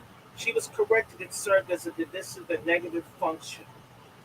She would find out just how divisive it would be within the next few years of her political career. Chisholm learned that she had become a lightning rod for persistent Bed-Stuy problems. Grumbling about the job she was doing soon spread outside the UBC. She bristled when an anonymous reader wrote to the New York Amsterdam News that she was blind to the problem facing her constituents. Specifically, the reader criticized Chisholm for allowing the yard and portion of the fence surrounding the Brooklyn home for the ancient colored people to remain in a state of disrepair. Chisholm shot back the following week that such things were the responsibility of the home board of directors and that she could not possibly correct the many ills and wrongs that beset our community. Responding to the reader's accusations that the lack of attention to the home garden suggested Chisholm had forgotten from whence her support came, she replied, I also know that when the time comes, I have only my legislative record to present to the people. Although this was not likely the first time that Chisholm had heard complaints about her performance as an elected official, it was the first time they were publicized and foreshadowed future criticisms as well as the frustration that Chisholm would feel as a result. The Assembly redistricted the 17th Assembly District into the 45th Assembly District, during the 1965 legislative session, and so Chisholm had to run for her seat again. According to James Haskins, she was furious and complained that they, most likely Stanley Steinbeck and his allies, were attempting to harass her. However, this redistricting mandate came not from the Democratic leadership, but from the United States Supreme Court, which ruled that the state legislatures must be redistricted to equalize population and approach a one man, one vote as soon as possible. A Republican led lame duck session in December 1964 came up with a plan to do so, affirmed by a federal court, which mandated the drawing districts and requiring some legislators to run in both 1965 and 66, reflecting her evolving political sensibilities. Chisholm experimented with a more militant tone during this campaign. She and her father had discussed Malcolm X and the Nation of Islam up until Charles's death in 1960. Chisholm maintained an interest in the now independent activist. In wake of Malcolm's assassination in February of 65, she quoted him in campaign speeches despite her unhappiness with having to run again. She was unopposed in the primary and easily won in the general election. At the same time, once reelected, she acquired a colleague who would later become her nemesis, Sam Wright. Let me just say to you, Sam Wright was the father of a deceased friend of mine that died in 2017. Sam Wright was a very good friend of Malcolm X. Sam Wright was a long-term black activist in Brooklyn, the real deal. I'm not surprised. I knew if I read this long enough, I'd run across someone that I knew of. And the new 39th Administrative District, or AD, Wright defeated Ray Williams by a margin of 2-1, thus gained a Democratic nomination for the seat and easily took the election in November. Wright, a lawyer from Brownsville who had worked for the Corporation Counsel's office, was the third black assembly person from Brooklyn in addition to Chisholm and Bertram Baker. Chisholm's sophomore year in office corresponded with a new interest in Bed-Stuy from the federal level, but Chisholm was stung when she was not sought out for consultation. The new Senator, Robert F. Kennedy, took the initiative for his own anti-poverty project in the state of New York on a tour of Brooklyn with Central Brooklyn coordinating council members, and now Judge Tom Jones. Kennedy received lukewarm support. Even a young boy who answered the door at one apartment abruptly shut it in Kennedy's face. 10 months later, Kennedy announced a major new program at the CBCC's Community Development Conference, flanked by a cadre of powerful white men behind the podium. Senator Javits, Mayor John Lindsay, and Robert Wood of the Department of Housing and Urban Development. He announced the new Bedford-Stuyvesant Renewal and Rehabilitation Corporation, which would combine housing, employment, healthcare, home loans, a community center, and urban beautification. Chisholm sat in the front row of the auditorium, but she was not on stage and felt slighted by Kennedy. After election to Congress, Chisholm would recall that she had received the most votes of any official in the area, but Kennedy never sought me out. I think that there were some people who kept him from me. Chisholm continued to cut her own path in the legislature, poised for re-election yet again in what would become the 45th AD in January of 1967. As one of the, quote, most militant advocates of Negro rights, close quote, in the Assembly, Percy Sutton was the other, she continued to introduce bills and argue for her district's interests. She and Sutton formed the Council of Black Elected Democrats the year before, which rotated meetings between their two hotel rooms while the legislators were in Albany. She opposed the increase in real estate taxes that would burden the tenants and homeowners in Bedford-Stuyvesant, and collaborated with Bertram Baker to pass a bill that regulated alcohol sales near schools. She defended unlicensed car services, citing their usefulness to black and brown people who were passed by regular taxis when they were attempting to hail a ride from a poor neighborhood. When she hosted her beloved Key Woman twice in the state capitol for a luncheon and a tour, and illustrating her growing participation in political power broking, She led the decision of several black Democratic colleges to demand a lieutenant governorship for a black candidate in 1966. This, they reasoned, would put a black person in a position of actually setting state policy and being responsible in the absence of the governor. Chisholm's chosen candidate for governor was Frank D. O'Connor, but Nelson Rockefeller won the seat in November. Chisholm was the most outspoken over education, reflecting her first career and her move from the schoolhouse to the state house. When the state assembly voted overwhelmingly to pass a bill allowing the loan of public school textbooks to private and parochial schools, Chisholm told the New York Times that it violated the separation of church and state. She thought that the policy would siphon resources away from public schools. The bill's supporters, she said, were having an emotional reaction and were deluding themselves that they were helping underserved children. The New York Times editorial board supported Chisholm's position the following day, citing her concern that once the state lent free books to private and religious schools, the grounds would be laid for loans of teachers or even buildings. Even closer to Chisholm's heart, however, was expanding the access to higher education to non-white and poor students. In the 12 years after Brown, fewer than 3% of the students in the City University of New York CUNY system were black. When Anthony Travia, in consultation with Governor Rockefeller, introduced a bill for massive expansion of CUNY, Chisholm and other black members of the state legislature saw their opportunity. They offered their colleges two choices. They would kill the present bill or amend it to provide access to more black students to the campuses and the CUNY system. In a shirt-sleeve session, Chisholm remained in her jacket, surrounded by jacketless male colleagues. At the New York Amsterdam news offices, the legislators hammered out an amendment. The cloud of the 9 black legislators had risen when, in 1966, they determined that their votes were needed to re-elect Anthony Travia as Speaker. Capitalizing on this, Chisholm and Percy Sutton led a visit to Travia's DeWitt Clinton hotel room one night early in the 1966 session. In this midnight march, black legislators seated themselves on the radiators and on the edge of the bed and presented their demands frankly. In exchange for their support for the CUNY expansion, including $400 million construction funds and greater matching contribution from the state, the black state legislators wanted a provision that would increase the access for poor students.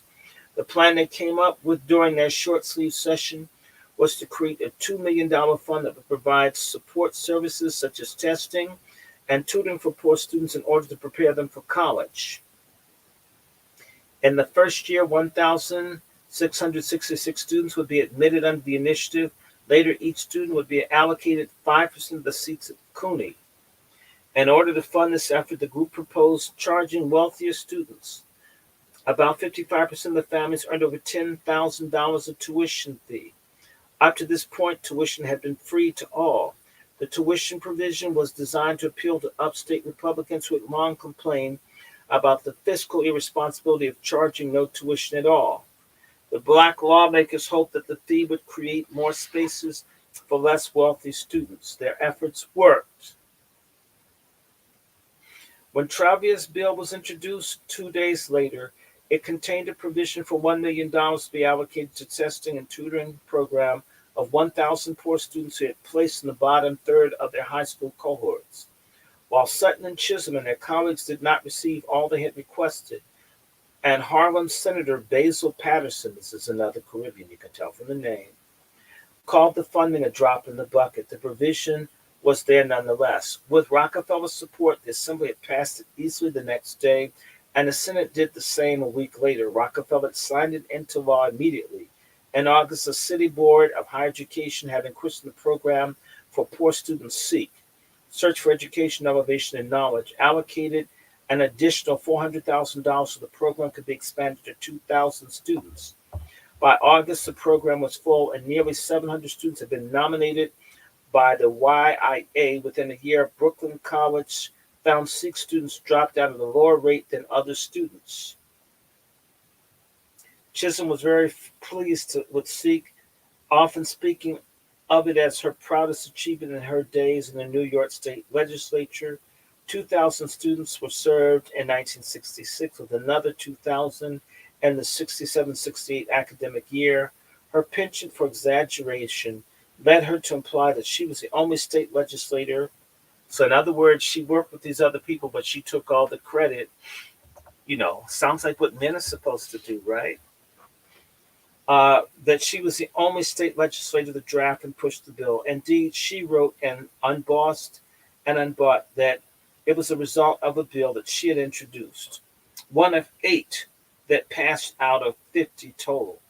She tended to emphasize that she had worked with other black legislators to get the amendment added to an existing CUNY expansion bill. The SEEK program itself was likely conceptualized by a CUNY professor, Julius C.C. Edelstein, who had lobbied Chisholm on the Education Committee.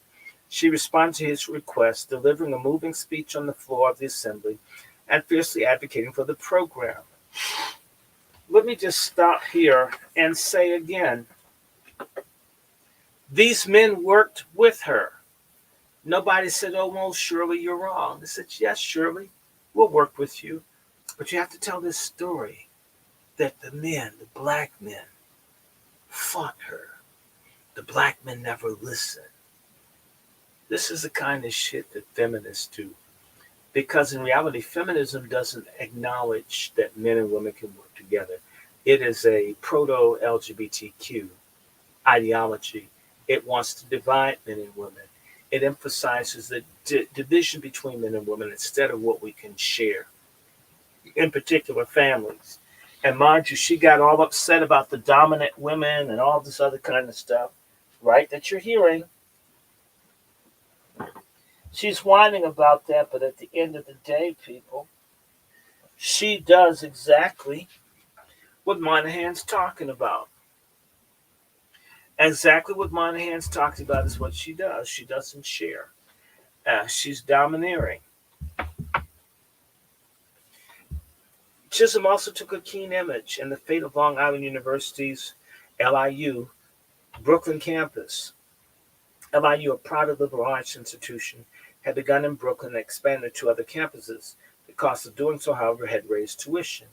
After a high-profile controversy in which the provost resigned in 1966, the City University of New York made an offer the next year to buy LIU's Brooklyn campus, planning to move more of its business school to the site.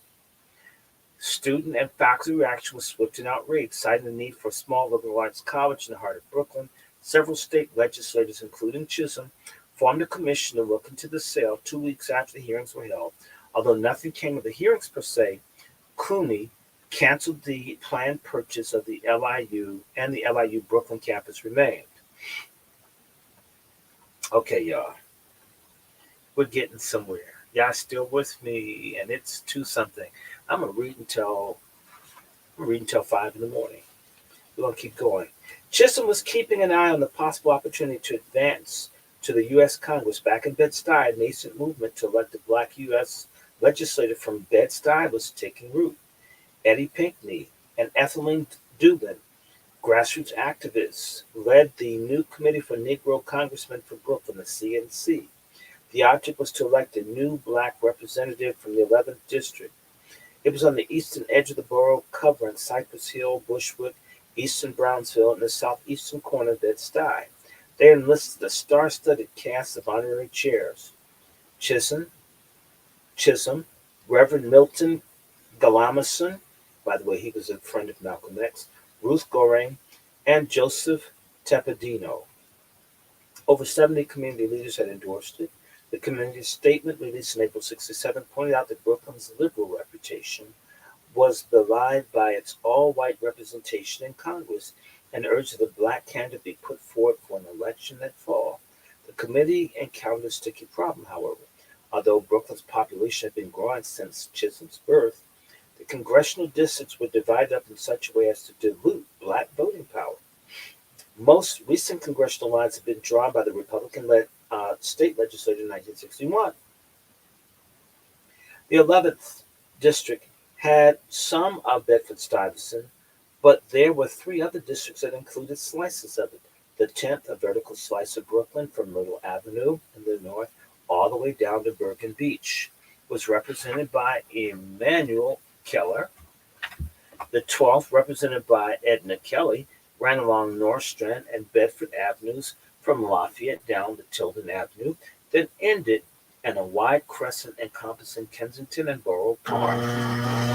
John Rooney's 14th district, an oddly bifurcated parcel on the western edge of the borough, was cobbled together from Greenpoint and the Brooklyn Navy Yard, and plus the northwest corner of Bed-Stuy at the north end and along southern end running from Red Hook almost all the way to Verrazano Bridge. The result of these geographical patterns meant that Bed-Stuy, a relatively straightforward block in the heart of Brooklyn, was represented by no fewer than four white congresspeople in Washington, none of whom owed their seats to black and brown voters in the neighborhood. The committee was not successful, and the white fellow Brooklyn College alumnus Frank Brasker was elected to the 11th district seat. But the work had garnered broad support, and the committee gained steam from this effort. Resistance to an all-white Brooklyn delegation would take the form of changing the district boundaries themselves. The assault against racial gerrymandering would be led by none other than Andrew Cooper, Chisholm's former fellow UDC member and now detractor. He decided to file his own lawsuit, Cooper versus Power, naming the State Commissioner of Elections as his lead defendant. Joining with fellow UDC members Joan Backus and Paul Kerrigan, a white Union Republican, Cooper filed on June 23, 1966, against the commissioners of election, Governor Rockefeller, the Attorney General, all the congressional office holders from King County, and a slew of state legislators and party holders. The suit alleged that the congressional district lines were so tortuous, artificial, labyrinthine, that no proper purpose for their existence was evident. The districts had argued, effectively eliminated the necessity for representatives to concern themselves with black constituents. Citing the 14th and 15th Amendments to the U.S. Constitution, the suit requested that the court mandate redistricting that would consolidate the political power of the then 370,000 black voters in Bed-Stuy, and further stipulated a stay of elections for the House of Representatives until such a redistricting could take place. A federal judge in the Eastern District of New York affirmed the lawsuit as a substantial federal question in August of 1966 and called for the formation of a three-judge panel to hear the case the following March. Cooper in preparation sought the support of Brooklyn's black leadership, including Chisholm and the UDC, Roy Wilkins of the NAACP, Floyd McKissick of CORE filed affidavits, and the NAACP filed an amicus curiae. But Chisholm didn't play any part in Cooper's suit, and an action that Cooper would never forgive. He said he wrote her at the time he filed the suit, asking her for support, and she never responded. Chisholm's reason for not responding to Cooper's missive was likely because she was aware of another challenge to Bed-Stuy's gerrymandering, one she probably thought was more likely to win. A few weeks before Cooper filed his suit, the New York Liberal Party filed Wells versus Rockefeller, and the New York Eastern District Federal Court asserted that the current congressional districts in the state were gerrymandered. According to the vast differences in population of several districts, party leader Donald Harrington and David Wells, the International Ladies Garment Union, Workers Garment Union, alleged that the districting concluded in 1961 by the Republican-led state legislature gave advantage to Republican voters. They present a scheme cram voters who are more likely to vote Democratic into larger districts, thus reducing the effect of each voter's vote. The 12th district was the largest in the state. Next door, the 15th was one of the smallest. It started in downtown Brooklyn and encompassed the largely white neighborhoods of Prospect Park, Park Slope, and the neighborhoods at the foot of Verrazano Bridge. The districting outcomes was directly in opposition to the United States Supreme Court one-man, one-vote ruling and Reynolds versus Sims that mandated districts have to have relatively equal populations.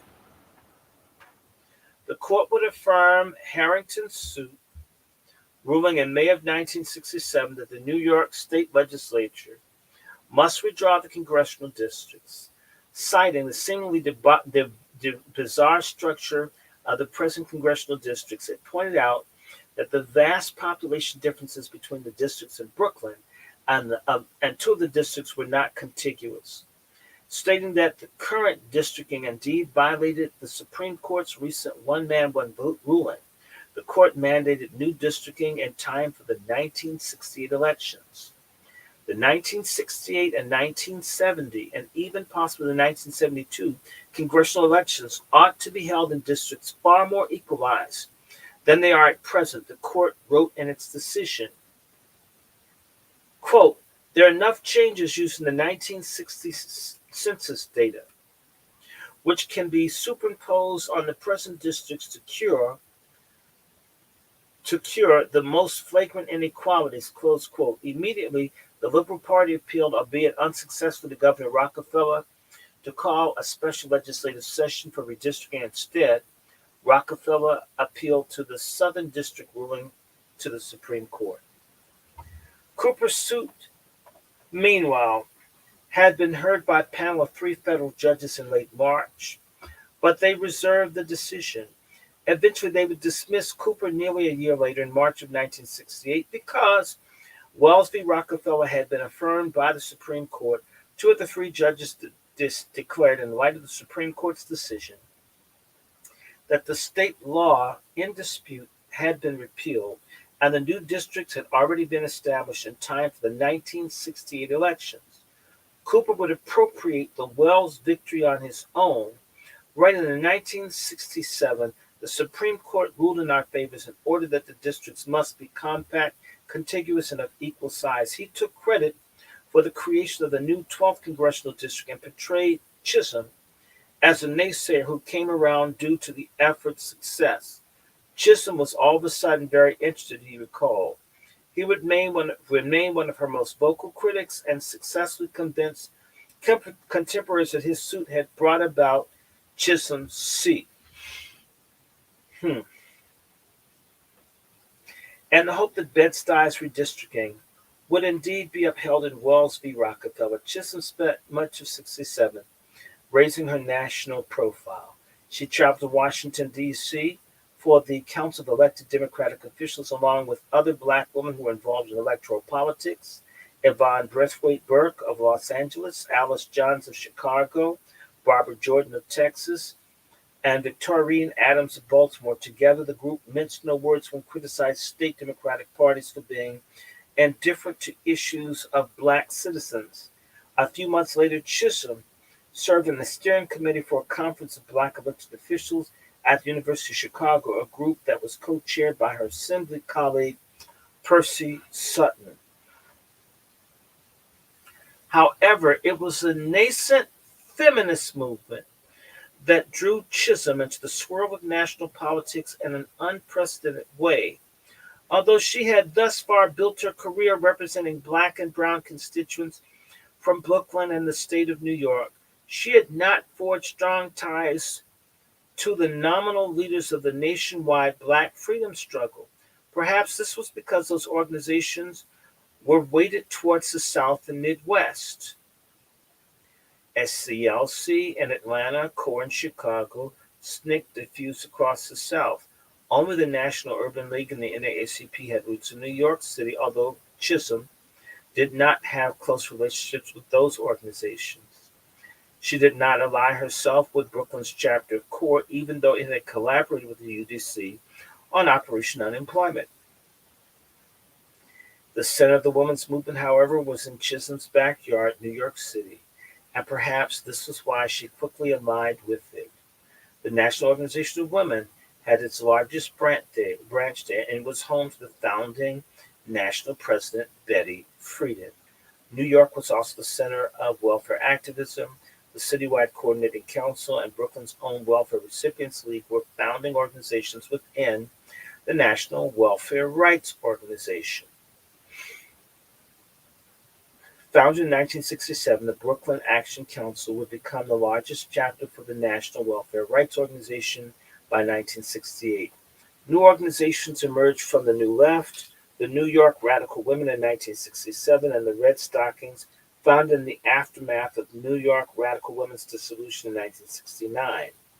While none of these organizations shared identical concerns or strategies, all of them reconceptualized the personal into the political.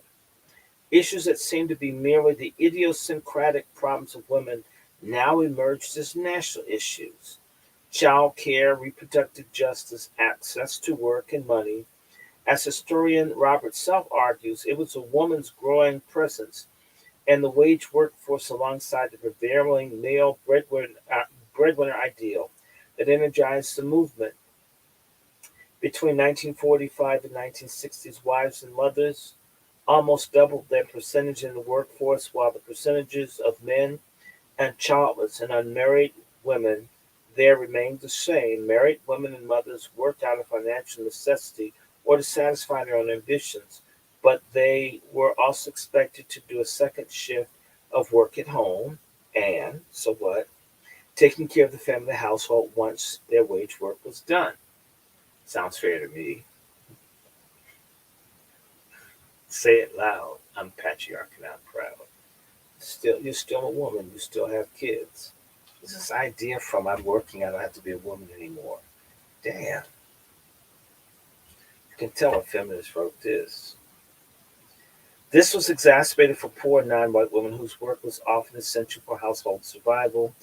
The growing number of women who engage in both family work and wage work were unfairly handicapped, and the latter in terms of raises, job retention, and advancement.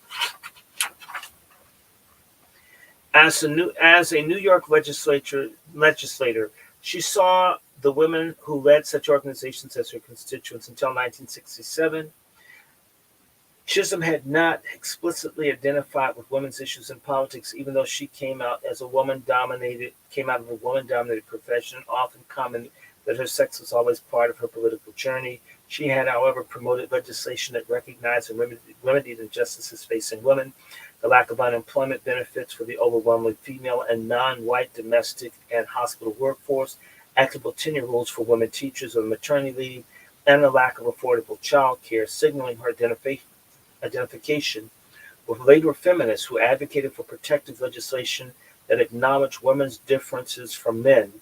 She introduced a bill in 1967 that proposed a maximum 48-hour, 6-day work week for women in New York State. She would back away from this approach shortly thereafter, recognized that protective legislation in practice protected men's access to certain jobs, overtime wages, and promotion. Instead, for most of her career, she would follow. Let me just say this right here. Are y'all listening? Say hi, y'all. Are y'all sharing this? This is my initial launch. I want to thank all of y'all for paying attention. I'm about to say something here.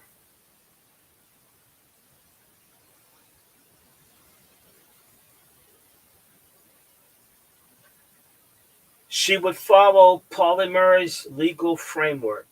Pauli Murray was a trans lesbian born in Baltimore.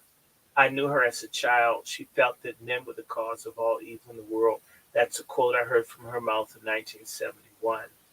Okay, I remember, and she didn't like boys. I can remember her being nasty to me. I'm just saying. Pauli Murray was a lesbian. She's the brains behind the National Organization of Women. Um, and so when you start hearing this feminist stuff, I'm not against the woman getting the money and all, but are you kidding me? If Bayard Rustin was shaping an agenda that black men are on, like a lot of women can't work with Kevin Samuels, and Kevin Samuels is an anti-woman. But you get a woman that's anti-male and women get behind and follow that person. And that's not a problem. Y'all need to understand where I'm going with that. So she followed Pauli Murray's legal framework. of asserting that women's equality to men while acknowledging women's childbearing and childcare responsibilities were not the same as men. Well, damn, we knew this. Therefore, women needed freedom to seek employment while others needed protection to do so on an equal basis with men. Can't completely do it on an equal basis because the differences, but that's another discussion. Furthermore, Chisholm allied herself with welfare rights activists who asserted women's rights to remain out of the paid workforce in order to parent full time. I just want to stop for 1 second because even the way this woman wrote this thing here, the National Welfare Rights Organization that they're talking about, let me pull this up. Where's my other phone at? A man started that to help women out. We keep hearing about this woman, woman, woman. I get this. That's the thing I don't like about feminist stuff. They do stuff to diminish men, even when men are doing stuff for women. The guy's name is Wiley, and I can't pull it up right here. Maybe I can. But the National Welfare Rights Organization, their main leader was a man, a black man, fighting for women, in particular black poor women. Notice how this stud didn't mention a black man's name. This is selective history, which means that you don't have a white man fighting for poor white women, but you had a black man that got behind the rights, in particular poor black women, and gave his life to it. And you don't know about him. And then I could talk about him all the while. You're trying to make this woman all that. No problem. But you should know about George Wiley and the National Welfare Rights Organization. It's only fair to tell the truth about that. So there are a man out there that cared about women's issues. See, when men care, this is what I'm saying to you, liar ass, pork chop feminists, when men do the right thing, because feminism is really an attack on men, no matter what. All men are bastard, rapist, abusive. A man doing the right thing, they have to ignore that because if a man's doing the right thing, then they have to consider a man's perspective. And feminism wants to destroy the family. It wants to destroy relations between men and women, all whilst they're advocating for women. Now, the first wave feminism was really trying to do stuff to help women, no problem. When they began to try to dismantle the family and we got to kill babies and all this kind of stuff, and we even have to change history and write men out of it so I can make women bigger. Like they say, behind every great man there's a great woman. Well, damn it.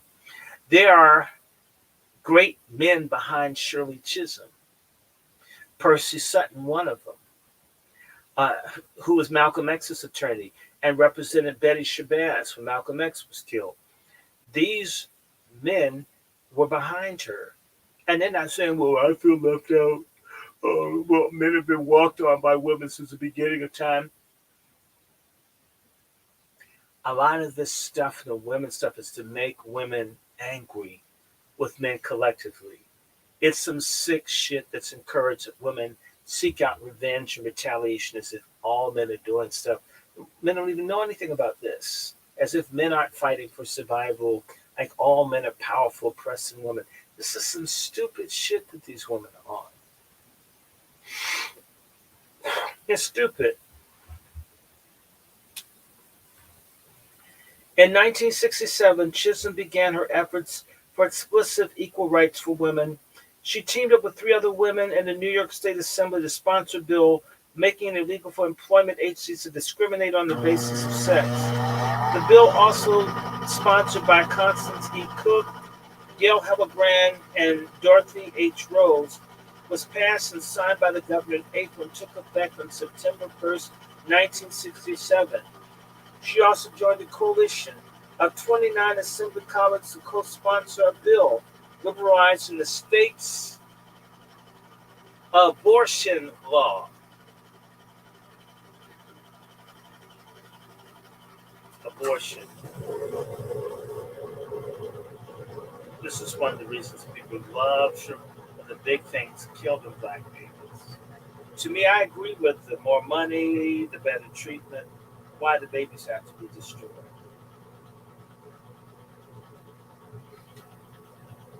This would decriminalize abortions and allow the state health commissioner to authorize hospitals to provide so-called therapeutic abortions under certain conditions. See how long that lasts.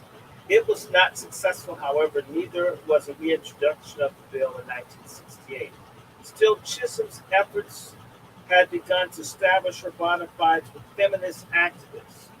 In 1967, she began to seek formal connections to the leadership of the growing women's movement. She decided to reach out to the National Organization for Women, especially its founder, Betty Friedan. Now was founded at the 1966 Conference for State Commissions on the Status of Women, founded in response to John F. Kennedy's Presidential Commission on the Status of Women, and its 1963 report. The States Commission had been holding national conferences since 1964. At the 1966 meeting, there was a critical mass of delegates who had grown frustrated with the Equal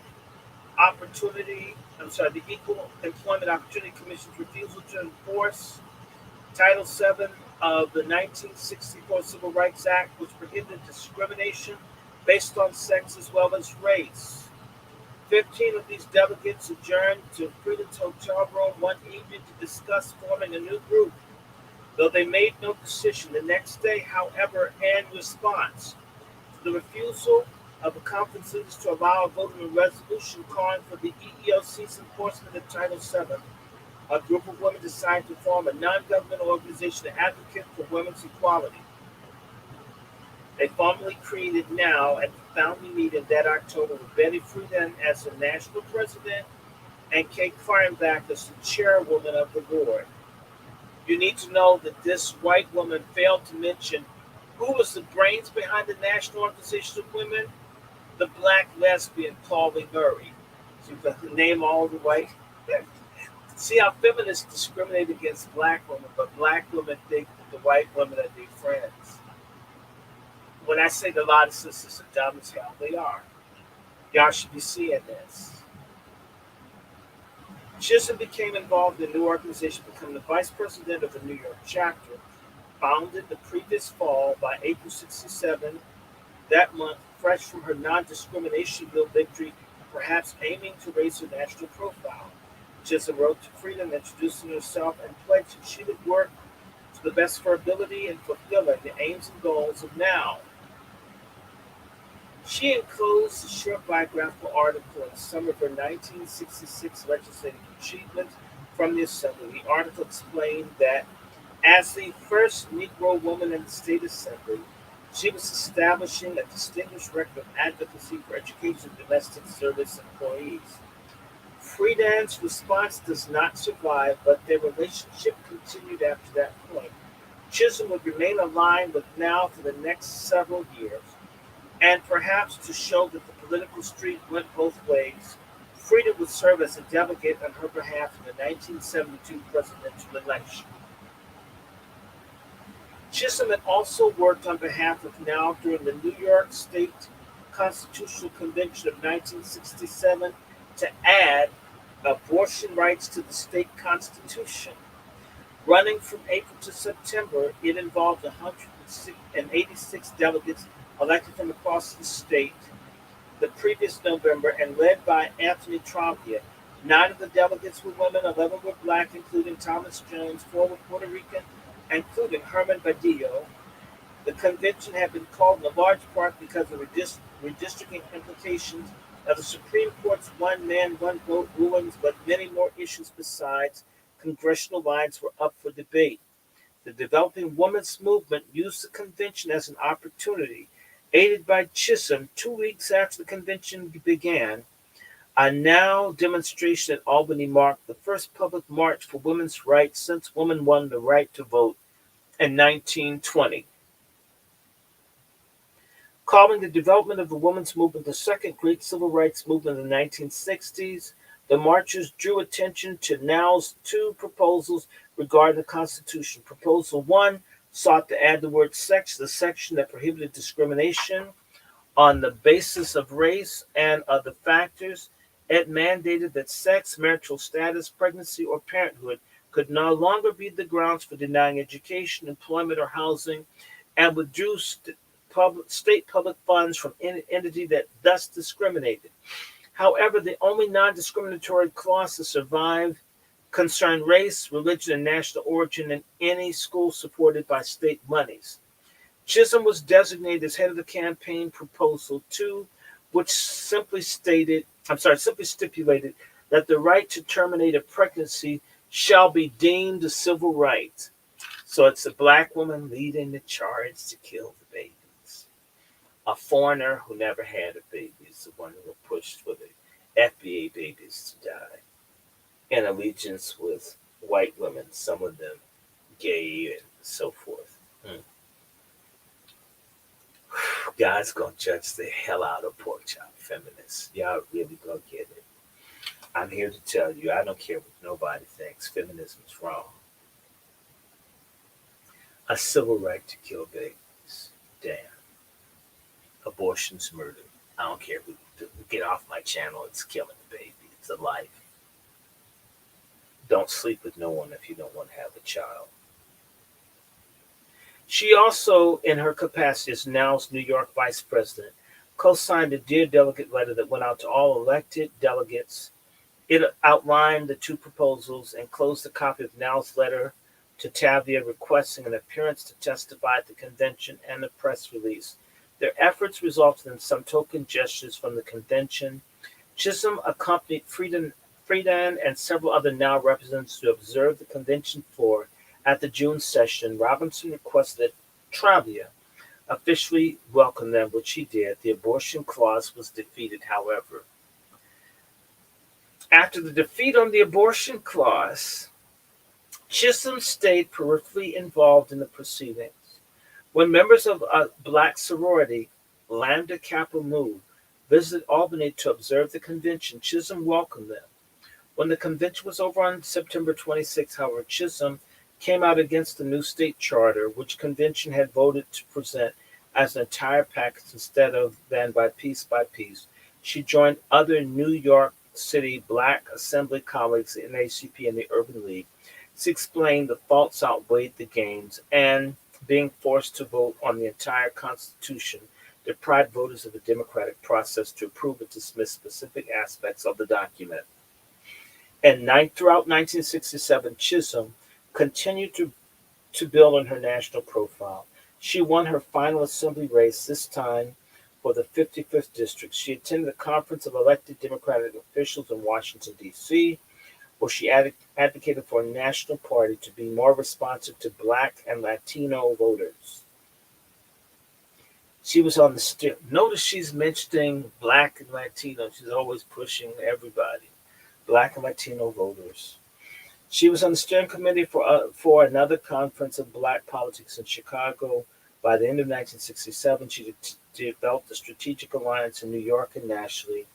There was a movement afoot to elect a Black congresswoman. There were two legal challenges to the current districting. She was building city and statewide support from the women's movement, and she had raised her profile within the Democratic Party. When the door opened, she would be ready to step through. Chapter 6, Unbought and Unbossed. Chisholm's signature slogan, Unbought and Unbossed, implies an independent, principled, fearless warrior. And in Chisholm's case, that description is indeed true. But the slogan had more mundane origins. In fact, that in 1968, Democratic Party bosses declined to choose her as the arm of their organization in New York's 12th U.S. House district race. Therefore, Chisholm did not have access to the cash that party's candidate did, but neither was she beholden to any party leadership. She was literally a free agent and set about turning the party snub into an asset that would define her career. Black and women voters gave Chisholm the 1968 congressional election. In the process, her profile would develop from a mainly local figure, into a national one. By winning local support was not simple, as her district was fracturing before her eyes. So political ascension was also a signal of cultural sea change in New York. The city had been a working class stronghold throughout World War II. Between the time Chisholm graduated from Brooklyn College and when she ran for the House of Representatives, the city became politically and culturally dominated by white collar workers. As black politicians and voters became more visible, ironically, the working class people, which included most black New Yorkers, became less visible. The two New Yorks developed between 67 and 68, one white and largely Jewish and Catholic, and the other black with a few white allies. A racialized political split between white liberals and black radicals that covers New York politics to this day. Therefore, Chisholm not only had to gain the votes of her district black majority, she had to acknowledge and get support from a significant number of white voters who remained. She did so by appealing to women. Chisholm's congressional race occurred at a time when black candidates were seeking congressional seats nationwide with a good chance of winning. Cleveland and Chicago were other cities which were either redrawn districts or changing demographics had led to black majorities among the voters. If black candidates won all three races, the number of black congresspeople would increase from 5 to 8.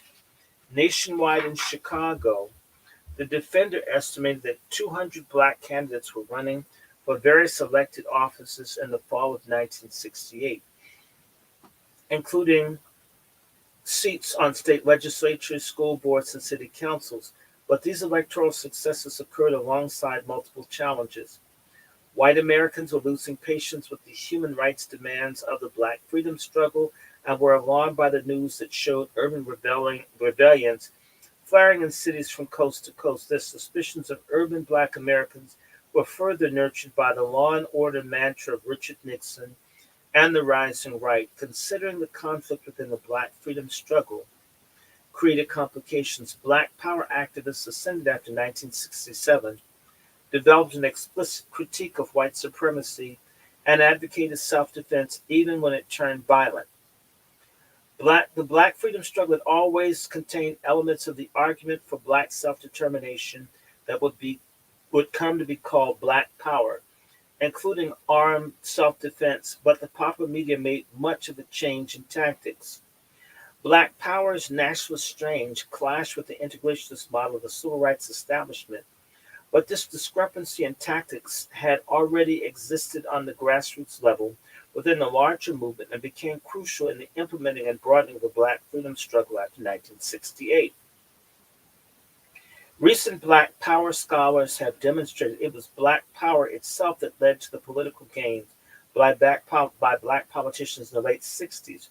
Three core ideas guided the black power ideology: self-determination, pride in blackness, a term Negro was seen as having been imposed by white Americans, and international racial solidarity. And to quote Pennell E. Joseph, black power loomed over the year of 1968. If Chisholm did not openly court black power activists or mirror black nationalism, she adopted the self-determination of black power's core tenets. She insisted that political power for black Brooklynites was at stake during the congressional election. She later observed that the labels of women's liberation and black power created reactivity and a lack of critical thinking about how the movements could connect, especially through and among black women.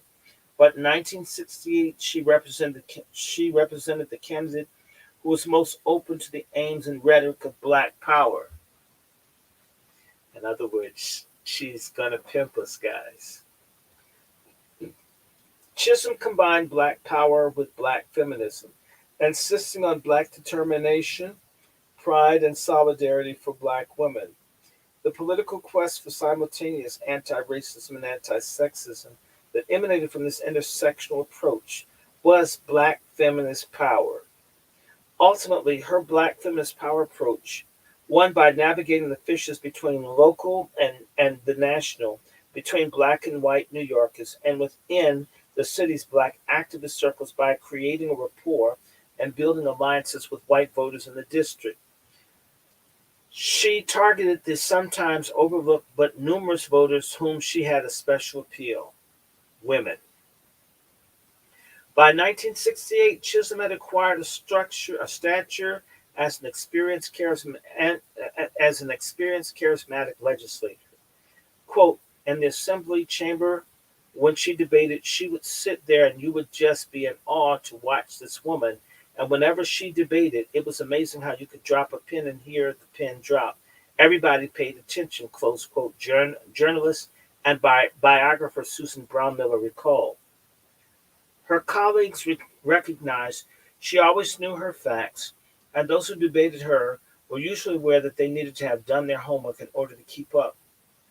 But Brown Miller, then a writer for the New York Times Magazine, met Chisholm in '68 and saw her as a square. She was, quote, a typical West Indian, clothes Miller said, who used to wear those starchy white blouses with a collar that was up high. In December 1967, Chisholm and other black political activists got the news that they had been waiting for. The redistricting lawsuit, Rockefeller versus Wells, was upheld. Rendering its decision on December 17, 1967, the U.S. Supreme Court simply affirmed the opinion of the lower court, although the ruling was not the declaration of racial inequality and districting that Andy Cooper's suit had hoped to elicit. But everyone expected the new district lines would not dilute the black vote this time. The legislature would indeed create a new 12th district, which encompassed most of Bedford-Stuyvesant and consolidated black voting power. Cooper's suit would now be dismissed, and the following spring, two of the three judges declared the case moot in the light of recent redistricting. It was far from a foregone conclusion that Chisholm would run for the congressional seat. The Supreme Court's decision signaled the beginning of a major contest between would-be black congresspeople. Chisholm was one of 6 people who were identified early on as possible candidates. The others were State Senator William C. Thompson, Brownsville Assemblyman Samuel D. Wright, Reverend Milton Galamison, and James Farmer, the former National Director of the Congress of Racial Equality. Even Tom Jones briefly considered running for the seat, and a Jones for Congress storefront appeared. But by the time he approached Tom Fortune to ask for his support, Fortune and the Unity Democratic Club had already committed to helping Chisholm. He came around the club, but there wasn't much support for him, Fortune told Brown Miller.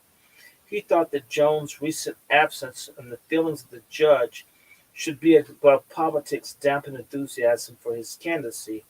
Jones had also spoken to Robert Kennedy about his congressional ambitions, but reported Kennedy convinced him not to run so that he could continue his work with the Bedford-Stuyvesant Restoration Corporation. Also, Thompson dropped out and allied himself with Kennedy.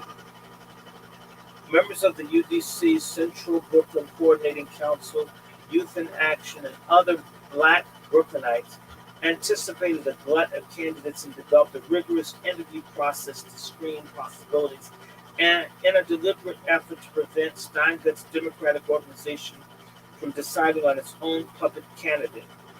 Ethelene Dugan led an effort by the Brooklyn groups to create a committee for a Negro congressman and a candidate interview process. The CNC, which is the Committee for the Negro Congressman, had been strategizing since the spring of '66 to get a black man elected.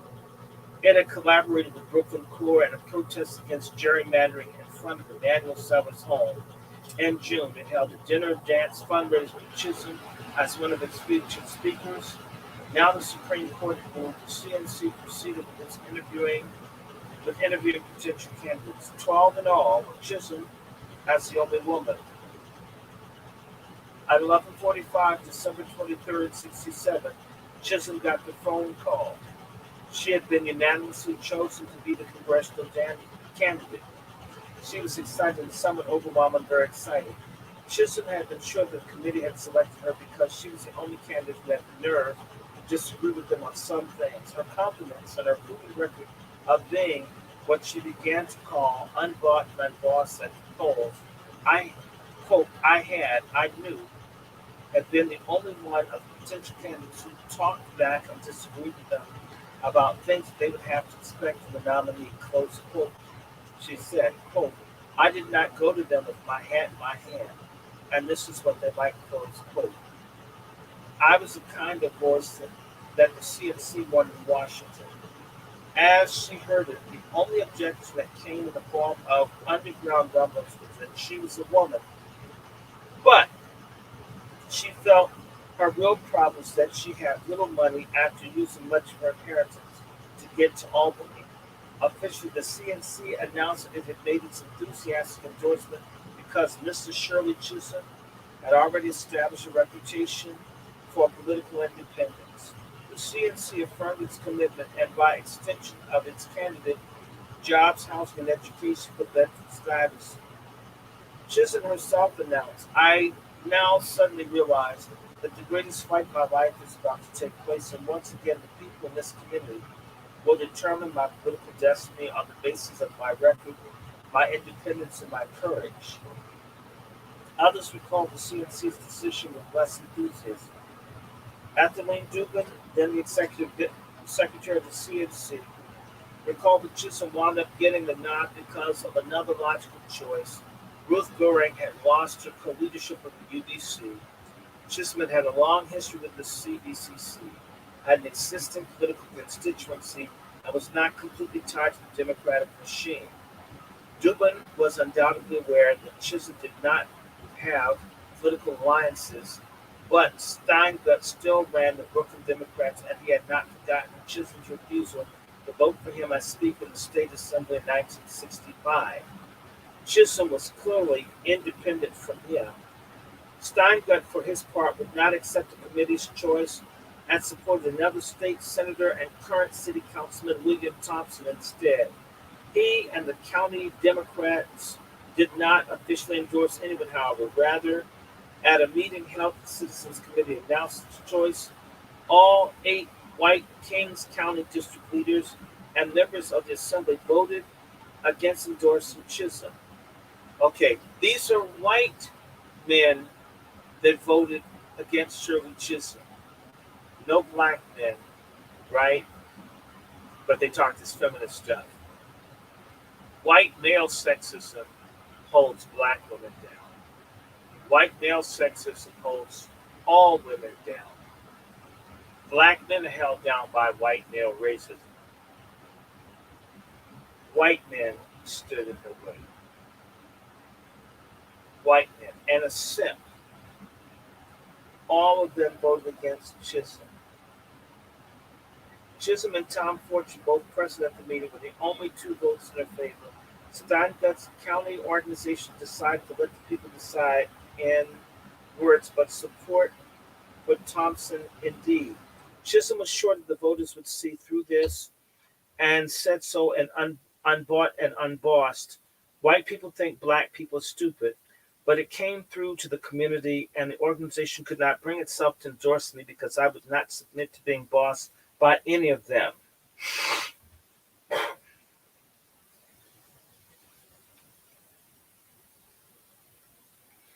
And Thompson, she told Brown Miller, Willie felt the white boys were going to get out the vote for him. Thompson was supported by most of the white party leadership. The outcome of Chisholm's rejection by Steingut's organization was not all bad, however. He had little connection with voters in the district. One of Lyndon Johnson's aides was reported to have said, if you gave Steingut's crowd a pocket full of free subway tokens, they couldn't find their way to Bedford-Stuyvesant or what was going on with the Negroes when they got there. And Chisholm drew righteous energy from her independent status. It was in response to the non-endorsement from Steingut that the county organization that she adopted the slogan, Unbought and Unbossed. The third primary opponent would be Dolly Lawther Robinson, a labor activist. She had worked in the Women's Bureau under Assistant Secretary of Labor Esther Peterson and had participated in the 1963 meeting on the problems of Negro women, part of the President's Commission on the Status of Women's Activities. She had been the New York Constitutional Convention delegate in '67. Her unfortunate campaign slogan was, Hello, Dolly, we like Dolly for Congress. She was supported by her 6th Assembly District co-leader, Bertram Baker. A. Philip Randolph, Gardner Taylor, and many trade unions. Chisholm thought that Robinson was put forward by the county organization to spoil Chisholm's chances. They even threw in a woman too, she said, to split the female vote. Would likely elect a female. Wait a minute. Hold on. Skip the page. But Chisholm suspected that Robinson's prime rival would be Thompson because they were from the same neighborhood. James Farmer, passed over by the CNC, would not run in the Democratic primary. He would later claim that Steingut had supported him, perhaps having missed the open secret that Steingut stood behind William Thompson. Farmer allied himself with the Liberal Party architects of the redistricting lawsuit. Farmer had left the directorship of CORE in order to join the Johnson administration to help with the literacy program effort. When that had not materialized, he took a teaching position at Lincoln University in Pennsylvania, but he was looking for his next step. He found the 12th district's congressional race. As he later recalled, that the Liberal Party had been one to approach him, and he agreed on the condition that his candidacy was not just a token one. He rented an apartment on Herkimer Street at Nordstrom, announcing his Liberal Party candidacy at the Bedford-Stuyvesant Liberal Club on Nordstrom. He proclaimed his status as a militant black independent, although he denied advocating violence. Militancy for him translated to slum elimination, employment, and education. His embrace of the term militant indicated he might not be aware of the delicate dance needed to win white voters. Still, his candidacy would be formidable. In May, the Republican Party adopted him as his candidate, so he became a joint Liberal-Republican candidate in the general election. Even this endorsement had an Achilles heel. It had not been the local GOP leadership that had backed this move. Chisholm had heard that the National Party pressured local black Republican leader Arthur Bramwell to withdraw the black attorney Robert Murray to add to their ticket. I had nothing to do with it. I certainly did not choose, Bramwell complained. He appears to be the candidate of Lindsay, Rockefeller, and Javits. Everybody, Republican, Democrat, black, white, male, and female, resented the intrusion, Chisholm said. Still, the white papers seemed to think that he was the favorite to win in November. When the race began in January 1968, the State Assembly had yet to meet and redraw the district lines. Chisholm still had her term to serve, and it started just a few days after the CNC's announcement of their endorsement. She was joined by 9 other black legislators, the largest number yet. The 9 sought to form a bloc with which to influence their colleagues in an extensive legislative agenda. They were in for a grinding session in addition to creating new districts that the Supreme Court had mandated and Rockefeller v. Wells. The lawmakers would have to decide how to fill the vacant seat left by Representative Adam Clayton Powell, who had been removed from Congress after an ethics violation. They would also vote on a bill to liberalize the state's abortion law, grant permission for police to use additional force, and expand Rockefeller's budget to rehabilitate poor programs and increase school funds. Tavia and the rest of the leadership hammered out a redistricting plan in February.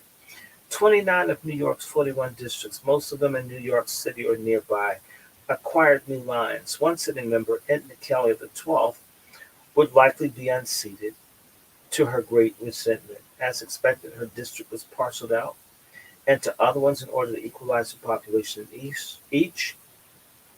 The greatest portion was attached to Emmanuel Sellers, and though she would go on to challenge him in the primary, his status as the dean of the state's congressional delegation kept his district safe. In order to replace Kelly's district, a new 12th was drawn, with half of the voters living in Bedford-Stuyvesant, the other half were in adjoining neighborhoods, including mostly white Bushwick. The bills passed easily, was signed into law the same day by Governor Rockefeller and approved by the federal court within a month. The new 12th district seat had become a reality. Redistricting had been uncontroversial in the legislature, and as Chisholm and Travia danced together at Governor Rockefeller's annual ball outside Albany, much attention focused on the fact that the new district would likely elect a black representative. Indeed, one of the drafters of the apportionment bill conceded the legislature had to give Brooklyn a Negro because of the pressure from the courts. The result was a district that had 60% black and 10% Puerto Rican residents. The courts had merely required a contiguous and evenly populated districts, and the redistricting was hardly a blueprint for reform. Indeed, in the bill, its bipartisan architects rushed through the assembly. The machine Democrats' overall position had been strengthened. 850,000 Puerto Rican residents, despite their number, were divided, and the districting has to break up their voting power. The lack of controversy and debate surrounding its passage suggested that the leadership had already decided on how to reshape the districts with a minimum of disruption to the present balance of power. But journalists and Brooklyn residents alike were well aware of the racial succession that would now take place. In national politics, the top of the ticket in 1968 was far from settled by the primary in June as a result of the disarray in the Democratic Party. Johnson had been running for a second term, but the party bosses nationwide, who had helped deliver his votes in '64, were no longer in charge. When the New Hampshire primary results made it clear that Johnson's campaign was on the ropes, Robert F. Kennedy decided to enter the race.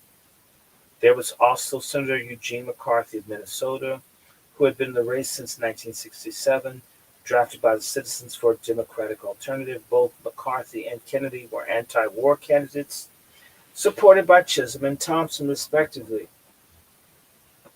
The charismatic Kennedy and the somewhat plodding, poetry-quoting McCarthy prepared for a long fight against Johnson. But Johnson threw a curveball in late March, simultaneously announcing that he would attempt to negotiate peace in Vietnam and withdraw from the election. The field would further be attenuated when Kennedy was shot on June 5th, just after winning the California primary. The series of shots the Democratic Party left a breach that might have favored McCarthy. However, Vice President Hubert Humphrey had been polling higher than McCarthy even before he actually contested in the primaries. Humphrey, as Johnson's successor, would eventually win the Democratic nomination as president. Notice she left out the King assassination. Thanks, white woman. The King assassination happened in '68. Why did that get left out? Be careful of who writes our history, right? No mention of King. Although the Assembly had yet to draw the district, the fight was on, and Chisholm put her campaign team together. Her old friend and erstwhile foe, Wesley McDonald Mac Holder, immediately stepped up to manage the campaign, joining the team officially in late March. Who approached whom is unclear, although Chisholm wrote and unbossed that she was surprised to receive a call from Holder offering his help. 20 years back, he said he wanted to live to elect a black judge and a black congressman, she explained. Now he thought a chance of reaching the second greater goal with me. But he told me I couldn't win without him and the people in the streets. Looking back on it, I think he was right. This version also appeared in James Hoskins' biography. However, other accounts suggest that Chisholm recruited Holder as the first order of business.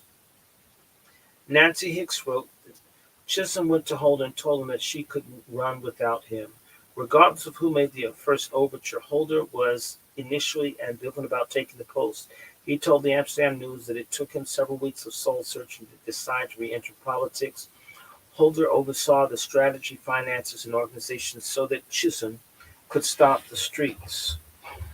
Chisholm had acquired a few young, energetic aides.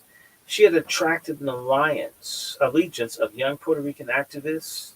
Victor Robles. Robles met Chisholm when he was working at for Gilbert King Ramirez and the New York State Assembly. Chisholm was so impressed by his loyalty to Ramirez. Robles then went on into the military for 2 years, and when he returned, saw the posters for Chisholm's congressional campaign. I was thrilled. I reached out to her, he recalled. Robles sought many opportunities to tell the district voters that, like their parents or themselves, Chisholm's parents came from the Caribbean, seeking opportunities for their children. His case was helped by Chisholm's facility with Spanish, which continued to prove a useful circular choice for her in the days at Brooklyn College. He would remain close to Chisholm for years as she developed into another mother figure for him. Alan Fagan, her aide in Albany, was also a team member. Fagan's job in the campaign was to work under Holder to convey Chisholm's message to the people, not just personalities but ideas. Fagan was himself running for the assembly seat in the 43rd district, where the Democrat George Sincata was the incumbent. Conrad Chisholm, this is the husband, remember, no male support, all the men against her, all the men hating and beating and chaining, and the man that was cheated on. What does the abused, silent husband do? Chisholm Conrad was what? A stalwart of the campaign. In 1968, he was a medications application investigator in the New York City Department of Social Services. Rhodey, or Roddy, as Shirley called him, was a cheerleader and morale booster for his wife, especially when the Democratic organization withheld its support early on.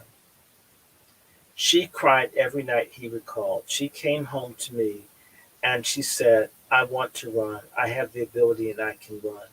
And I can win, but the men won't let me. I said, go out there and run. You have a shoulder to cry on here. Come home and I'll give you the support you need. I'll get my friends, get petitions signed, and get all the work done, canvassing and things like that. And so she did. She went out there and did a beautiful job. So the sensitive, supportive black man, and that's right, feminists downplay that. That doesn't happen. No man paid for a woman to go to college. This is the biggest bullshit in the black community. All of my sisters need to repent. There are plenty of black fathers that sent their daughters to school, made their sons go to the army, and when you hear this stuff, not one black man ever was there for a black woman. I hate that bullshit. You should too. That's why I'm reading this. So the man cheated on, no children, and he's gonna pass. I mean, he's got a nice job. He's gonna go out and walk the streets for his average looking woman.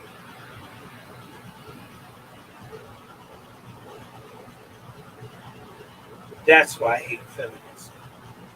Because black men like him don't exist.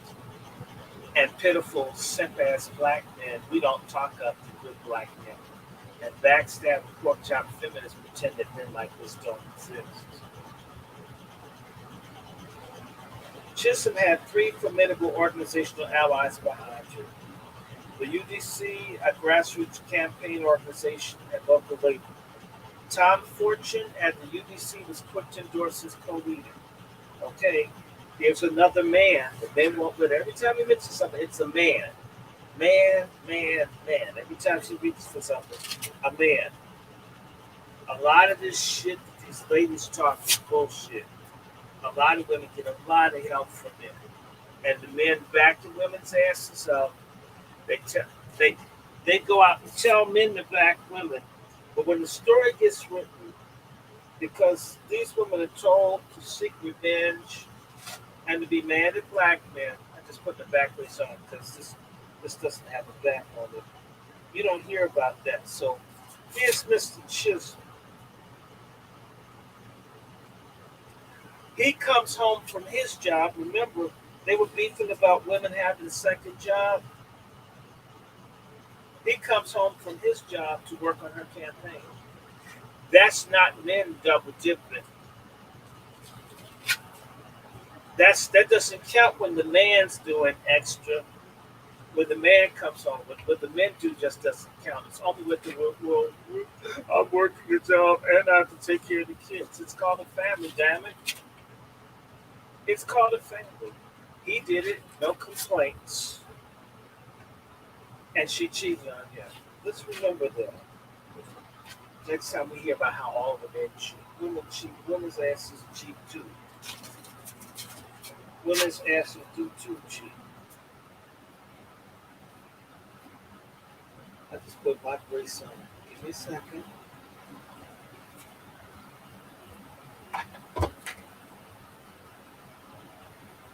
Ah, good. Nice and tight.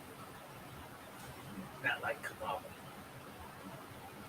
UDC was quick to endorse her co-leader, announcing that her New York State Assembly experience and her participation in local politics made her his choice.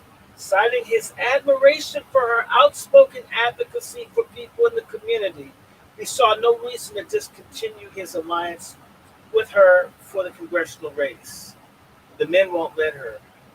These men are saying she's great, outspoken, supported by males. This narrative, well, men go to some men aren't gonna like you, some men will. Why are all the men get this broad brush paint, ladies? Why do y'all allow all men to get this bullshit? Now, when we do that to women, y'all whine. Well, I'm whining when it happens to men. It's called equality.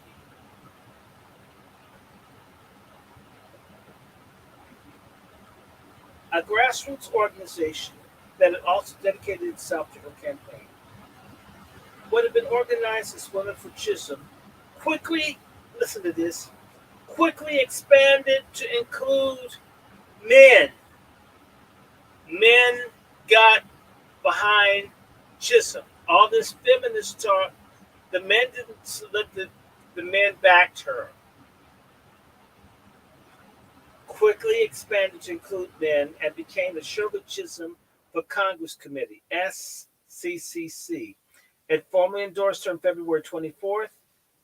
Annie Bowen and Norman Adams served as co-chairs with Alice Lee and Conrad Chisholm as honorary co-chairs. In the word of Bowen, the committee believed that Chisholm would wage a showdown fight on behalf of Bedford Stuyvesant in the House.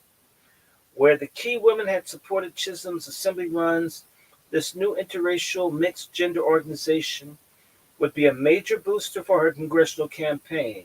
It was no coincidence that the organization had been founded by women and retained women in multiple leadership positions.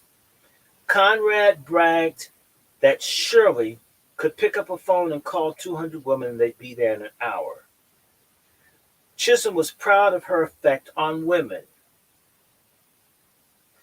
She told a story that became her creation myth for the campaign. On a winter night in early '68, she told Brown Miller it was February, and the Schomburg interviewer it was on a Sunday morning. She was surprised by knocks on the door. One or more black women who might have been elderly or might have been welfare mothers. The story varied slightly in different published versions. Explained that they'd been out talking about politics at a meeting, decided to take up a collection for Chisholm's congressional campaign. They had gathered $9.62 in coins in a paper bag, which they presented to her. This was the moment, Chisholm said, when she decided to run, although of course she had already been designated by the committee. More important than the details of the story was Chisholm's repetition of it. She wanted it known that she was the people's candidate. Black women of small means wanted her to represent them in the national government. Co-chair Annie Bowman was the mastermind of the SCCC. She was an activist in her church, Brown Memorial, and a strong believer in women's leadership capabilities. Well aware of women did the bulk of organizing in churches and civic organizations, she was outraged to find that some of the local ministers would not support Chisholm because of her sex. Mind you, some of the local ministers. But look at how she says this. Men are weaklings. Not some men are weaklings, but this broad radical feminist book, all men. It's bullshit. It's bullshit. There are men getting behind her. There are men that are saying yes. See, men are damned if they do, damned if they don't.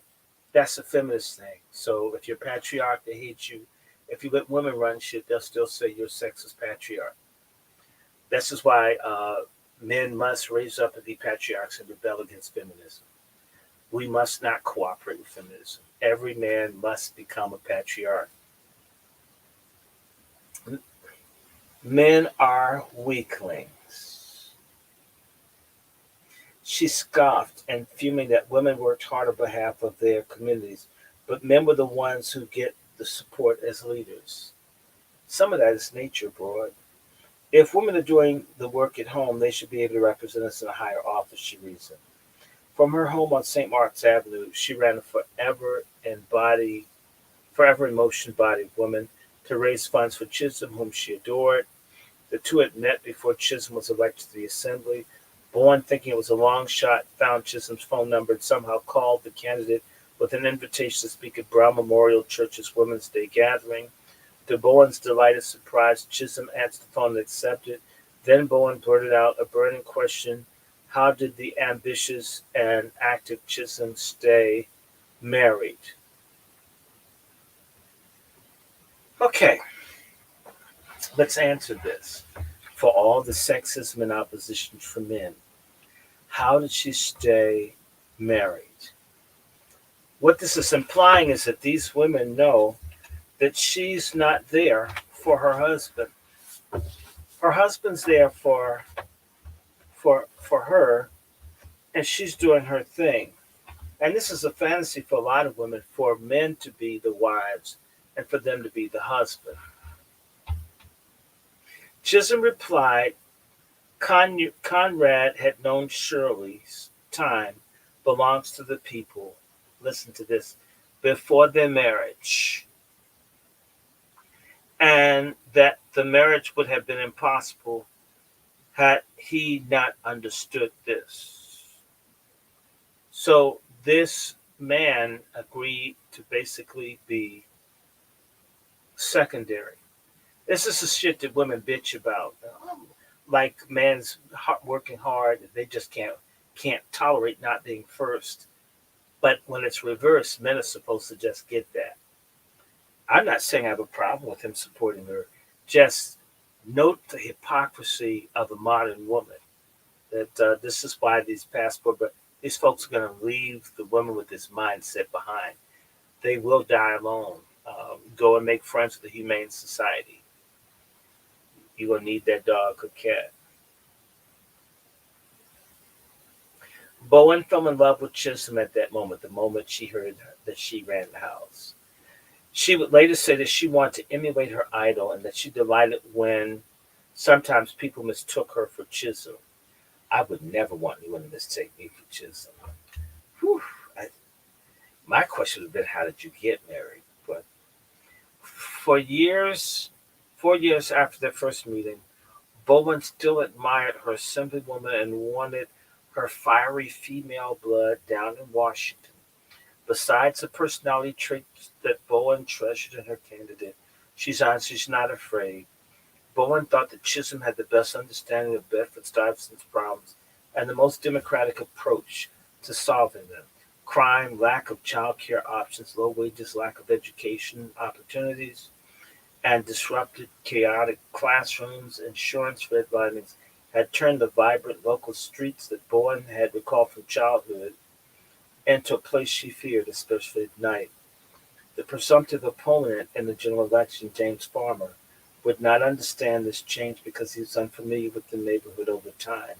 Furthermore, Chisholm's experience working with children demonstrated her motherly instinct, a positive trait to have as an elected official. Notwithstanding Bowen's complaint about men's lack of support, the SCCC did not include men and did expand to include men and to have a male co-chair. Petty jealousy prevented some male clergy from supporting Chisholm, but there were several, including the minister at. That's what they always talk about. They're going to point out the men that don't support. What are the ones that did? Okay, but there were several, that means more than one, including the minister at Brown Memorial, who lent conspicuous support. A broad base of housewives, doctors, men, and women contributed to the campaign, eventually raising over $8,000. Chisholm herself attended all the meetings over the objections of Bowen, who thought the candidate needed to get more rest. The SCCC held several fundraisers, starting with the Shirley Sip, at the old Paragon Hall in March. Then a dinner and dining fundraiser at her Granada Hotel in May. Bowen was working on getting endorsement from James Brown at the time of the general election, though no record of such an endorsement exists. Third, Chisholm had local labor organizers' support. Over the course of her campaign, she would be endorsed by the statewide New York AFL-CIO, as well as local three of the Bakers and Confectionery International, Local 1199 of the Drug and Hospital Workers Union, Local 140 of the Bedding, Curtain, and Drapery Workers, District 15 of the International Association of Machinists, the Aerial Space Workers, and the Central Labor Council.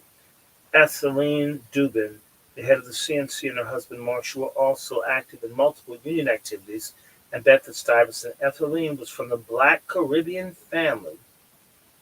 Okay, Black Caribbean family. And Marshall was white and Jewish. In addition to her CNC role, Ethelene was active in the PTA tenants and the tenants' rights organizations.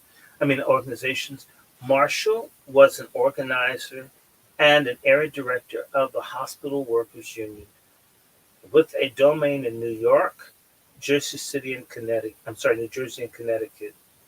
Both had been UDC members from early on, although Dubbins had an ambivalence about Chisholm's political ambitions. They both publicly supported her. The Hospital Workers Union formally endorsed Chisholm for Congress. Marshall Dubin liked Chisholm's candidacy in part because she was a woman. So this is another man supporting women, not saying, "Oh, woman, no way." It's amazing how the film. So you get these men, all these men behind this woman, but all the men are stopping her. The women complain too damn much. Sometimes you just have to go out and do it. Again, he liked her cancer in part because she was a woman.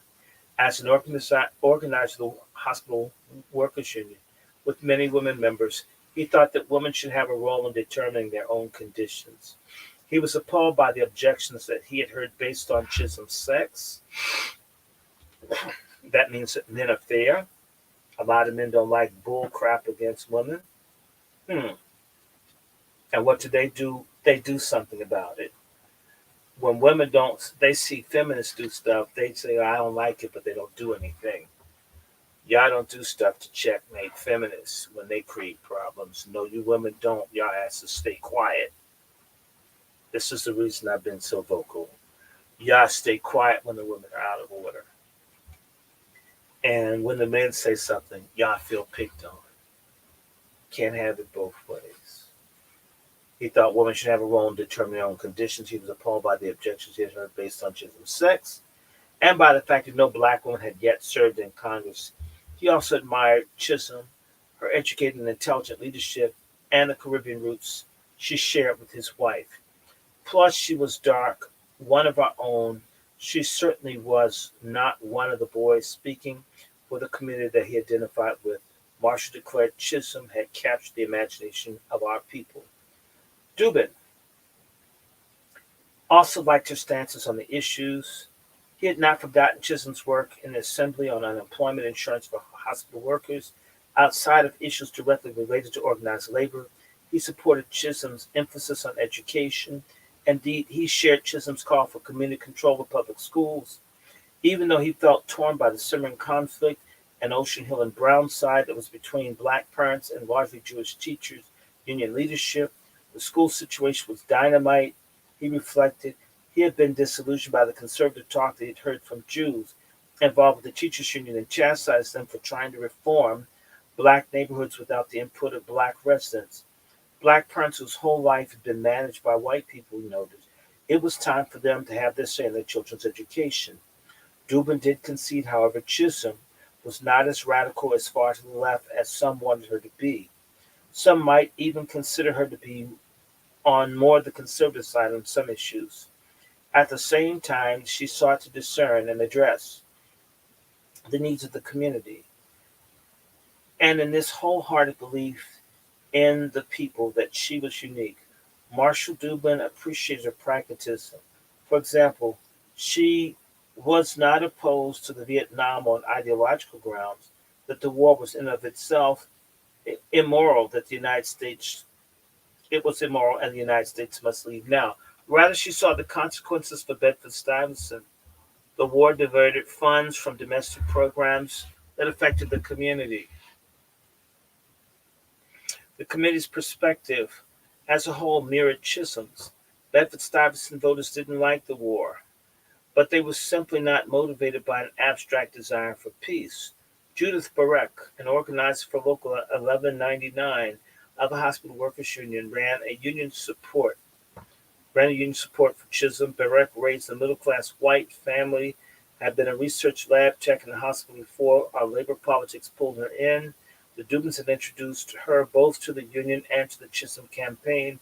Both Chisholm and the union shared similar goals, in particular, helping people help themselves. Local 1199 provided volunteers and funding as well as voter registration drive. Barrett visited hospitals to recruit and collect grievances from union members. She also gave out voter registration forms. Chisholm's lack of patronage from Steingut's local Democratic organization that it's even more difficult to print up buttons and literature. But the presence of white union activists on the ground in the community visibly aided the campaign and helped to show Chisholm really could bridge the black and white community members. Chisholm had the endorsements of several key players, but would have to win over as many voters as possible. Campaigning soon began soon after the calendar turned into 1968. She made her formal campaign announcement on January 19th at a kickoff cocktail party at the house of the leftist interracial couple Pete and Hortense T. Beveridge. After making her announcement to 200 guests, she listed her campaign platform: decent low-cost housing, equity and education for our children, extension of daycare facilities and better support for these centers, adequate hospital and nursing home facilities, enforcement of anti-discrimination laws, increase in tax exemption from $600 to $1,000 per person. The platform she conceded was composed of familiar issues, but she asserted we had never had anyone looking like us to consistently and persistently hammer away at these matters. The campaign set up its headquarters at 1103 Bergen Street near Nostrand Avenue. Holder had insisted on a dedicated campaign office and staff after the staff at the Unity Clubhouse had missed thousands of names when creating mailing labels for the campaign literature. The Party of the Belvages was followed by swell events. Lambda Kappa Mu sorority honored Chisholm at its inaugural day celebration in early February.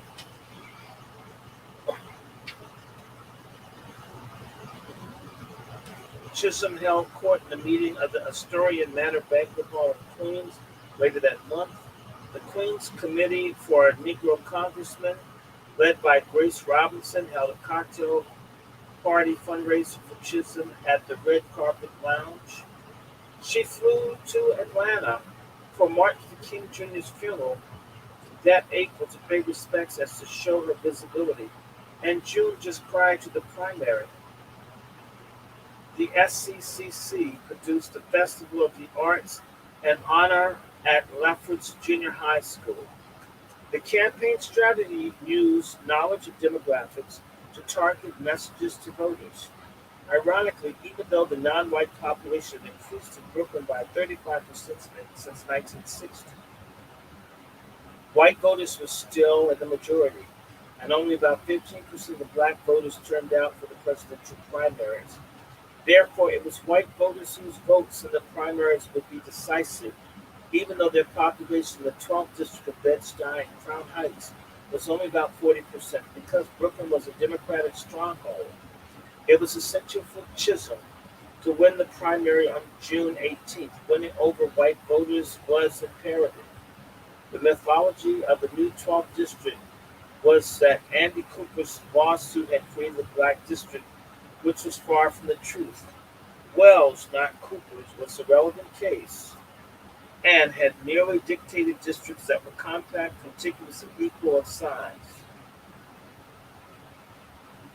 The result was that the new plan placed a number of majority white neighborhoods along with most of Bedford-Stuyvesant into the 12th. This brought criticism from both the right and the left, when observers incorrectly read the new district as entirely black.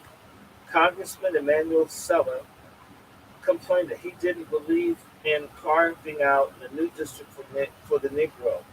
Its segregation reversed. White Democratic leaders and Greenpoint fretted that their district had been, in the words of Jason Sokol, ripped from their natural home and moved forcibly into an African American district.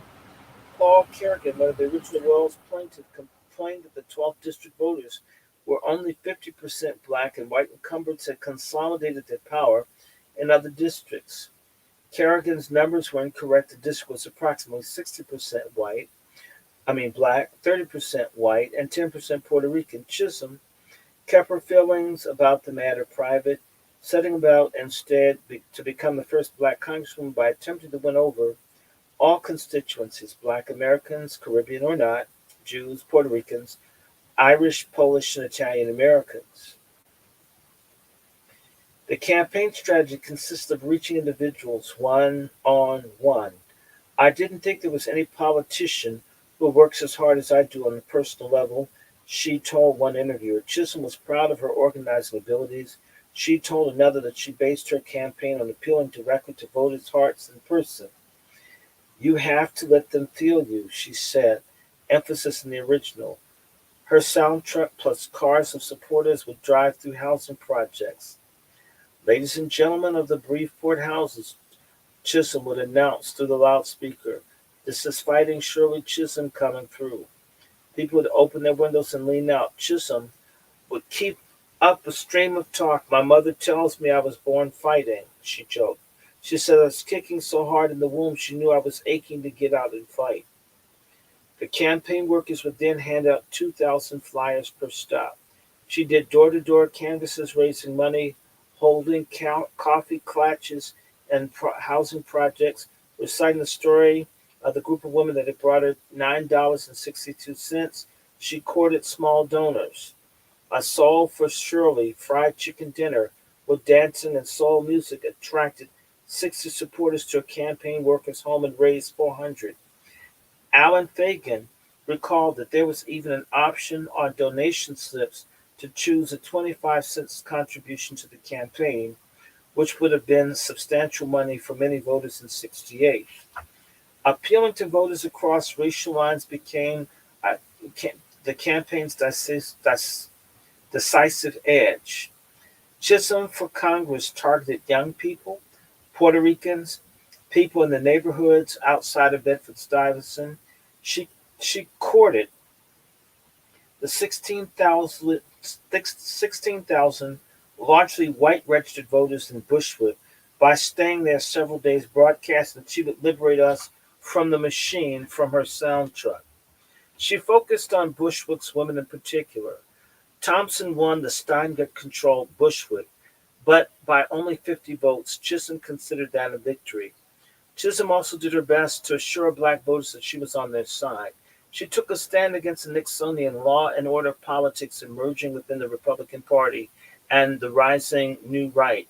In March 1968, Chisholm was one of 7 black New York State legislators who criticized Republican Governor Nelson Rockefeller's policy choices on the grounds that they were leading to racial unrest. Specifically, the legislators cautioned that his cuts in state medical benefits and the pending law would give more discretion to the police to use their guns were alienating black people. They went as far as to suggest that the services and programs that benefited black people were being cut in order to protect the interests of the wealthy. She exhorted middle-class black New Yorkers to involve themselves in politics, especially regarding community-controlled education. We must step forward forcefully and not too late, because this is when the radical groups fill the empty vacuum, she warned. Her commitment to black Brooklynites and her cross-racial appeals notwithstanding, her secret weapon was an appeal to women voters. Chisholm insisted she was the only one under duress, and made much of being forced to strategize her campaign along gender lines. But she and Holder had calculated their chances and come up with the central campaign strategy. And the new 12th congressional district, women outnumbered men and the voter rolls by 3 to 1. There were 10 to 13,000 more women than men. In her memoirs and interviews, she often repeated the statistics and boasted how she and Mac Holder were smart enough to figure out and use it to their advantage. I hate to do this, she claimed, making it sound as if we simply appealed to women as a pragmatic but slightly distasteful strategy. In reality, her investment in the political implications of women's empowerment dovetailed neatly with her ambition to get elected. She still sat as the honorary president of the New York chapter of NOW, and shortly after her formal candidacy announcement, the future national NOW president Dolores Alexander wrote a Newsday piece praising Chisholm as an exemplar. One of NOW's resolutions urged women to run for office at local, state, and national levels. Alexander wrote, and she predicted radical changes in the power structure of the country. If more women like Chisholm heeded the call, perhaps her heavy involvement with feminists was a calculated political choice, but it was one that went well beyond simply making an effort to appear at PTA meetings and coffee klatches. Chisholm found herself on the cutting edge of the women's movement through her stand on abortion rights.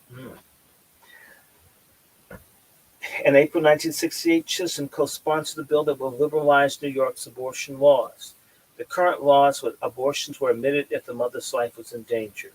The proposed law permitted abortions to be in circumstances in which a woman's mental or physical health was in danger, the child would have a mental or physical disability, or the pregnancy resulted from incest or rape. Chisholm was joined by two of the other 3 women in the Assembly and Albert Blumenthal of Manhattan. Under strong opposition from the Roman Catholic Assembly members, however, the bill failed.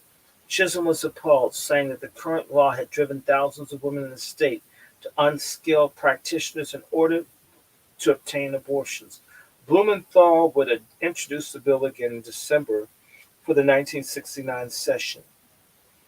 Chisholm's campaign strategy worked, but just barely. On the day that the polls were open, for 7 hours between 3 p.m. and 10 p.m., the turnout was not large in Bedford-Stuyvesant.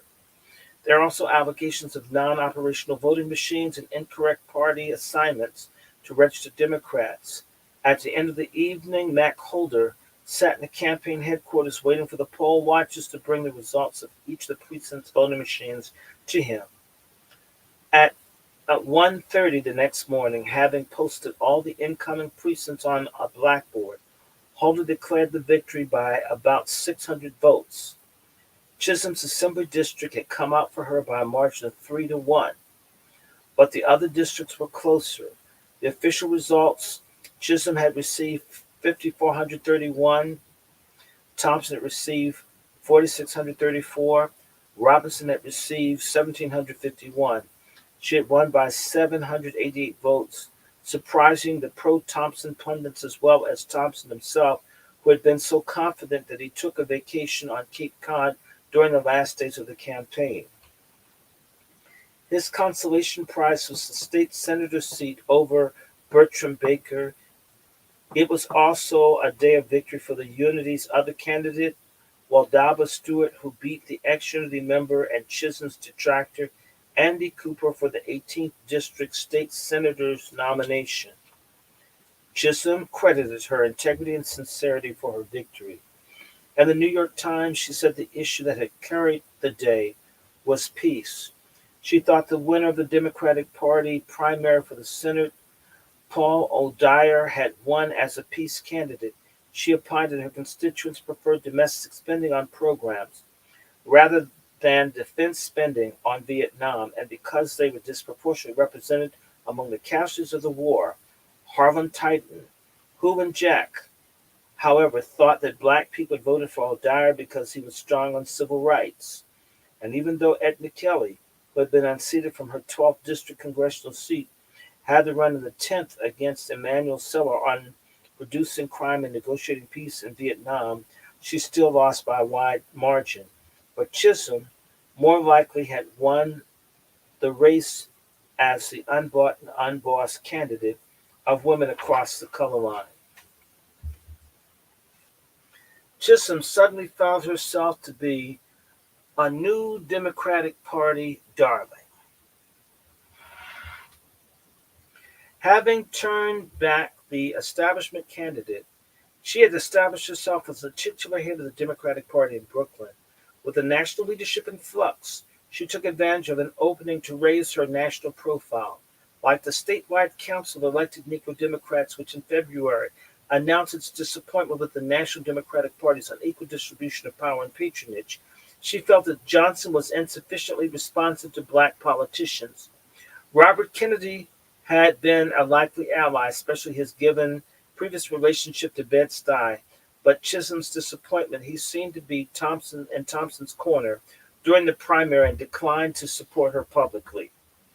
The campaign had more successfully cultivated national alliances with Eugene McCarthy, who had personally called Chisholm for a half-hour chat in the primary campaign. The general election geared up, and Chisholm was in the district, riding the sound truck and visiting churches. But her politicking was interrupted by a health scare.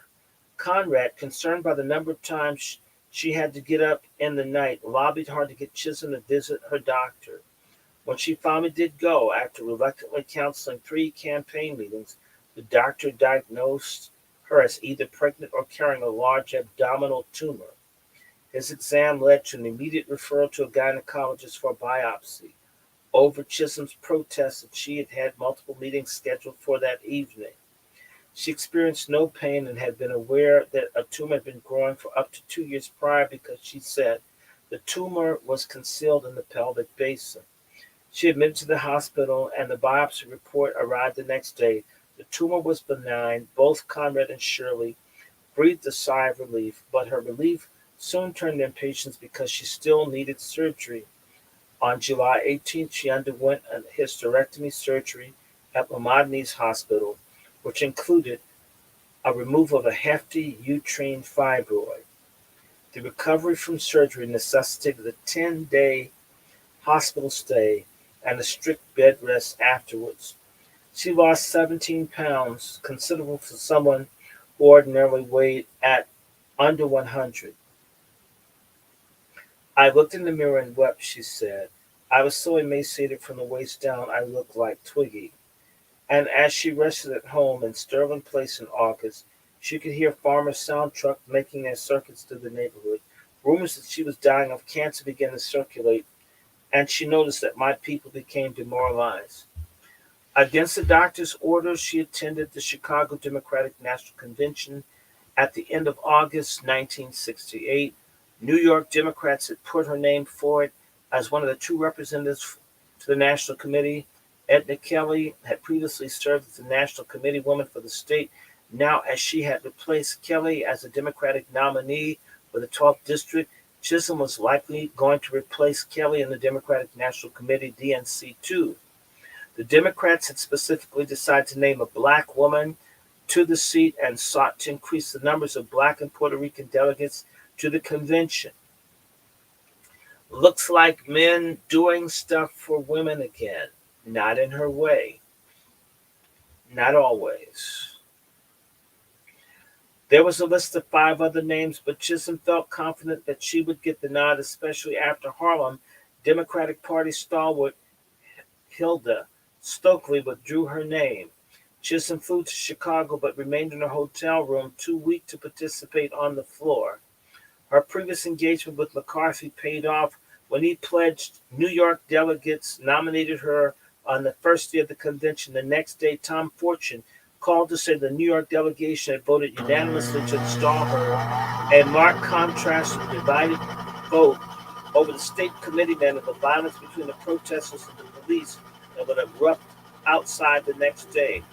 Chisholm was now the first black woman to be a member of the Democratic National Committee. She finally returned to the streets of Bed-Stuy and Crown Heights in September. She won Conrad over to her cause, pointing out to him, "The stitches are not in my mouth." Reluctant to argue with her, he complied when she asked me to bundle her up and take her down 2 flights of stairs to the car. I had 2 pillows to prop her up, and she went campaigning. She immediately felt better and went out on the soundtracks and saw enthusiasm of her supporters. Even the post-operative pain seemed to lessen. "Ladies and gentlemen," she proclaimed, "this is fighting Shirley Chisholm, and I'm up and around in spite of what people say." In Chicago, against the backdrop of Mayor Daley's police fighting anti-war protesters in the streets outside, Herbert Humphrey emerged as a Democratic nominee. Chisholm quickly fell in step behind him. On Labor Day, 1968, Democratic President Herbert Humphrey met with members of the state Democratic leadership who pledged his support, Chisholm among them. Chisholm told Humphrey that he would come across strong in New York. She was hopeful that she herself would too, so that she would become the first black woman sent to the national elected office. Woo! Y'all want me to keep going? It's going to get better. It's going to pick up. I had to go through some of this crazy stuff. I can keep going. What's it, 3 o'clock? I can keep going. I can do. How much more I have to do? Ooh, I have a whole lot more to do. How much more y'all want me to read? I can skip. I can skip if you want me to skip. There's some other interesting parts I can skip, but this gives a whole bunch. I can skip. Let's see how much more. I'm at 112.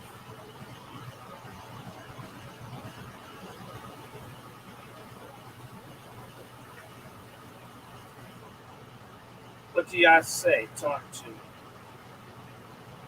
Y'all want me to keep reading? What y'all say? Somebody talk to me. I can't see nobody. What y'all say? There are 9 people. Y'all want me to keep going?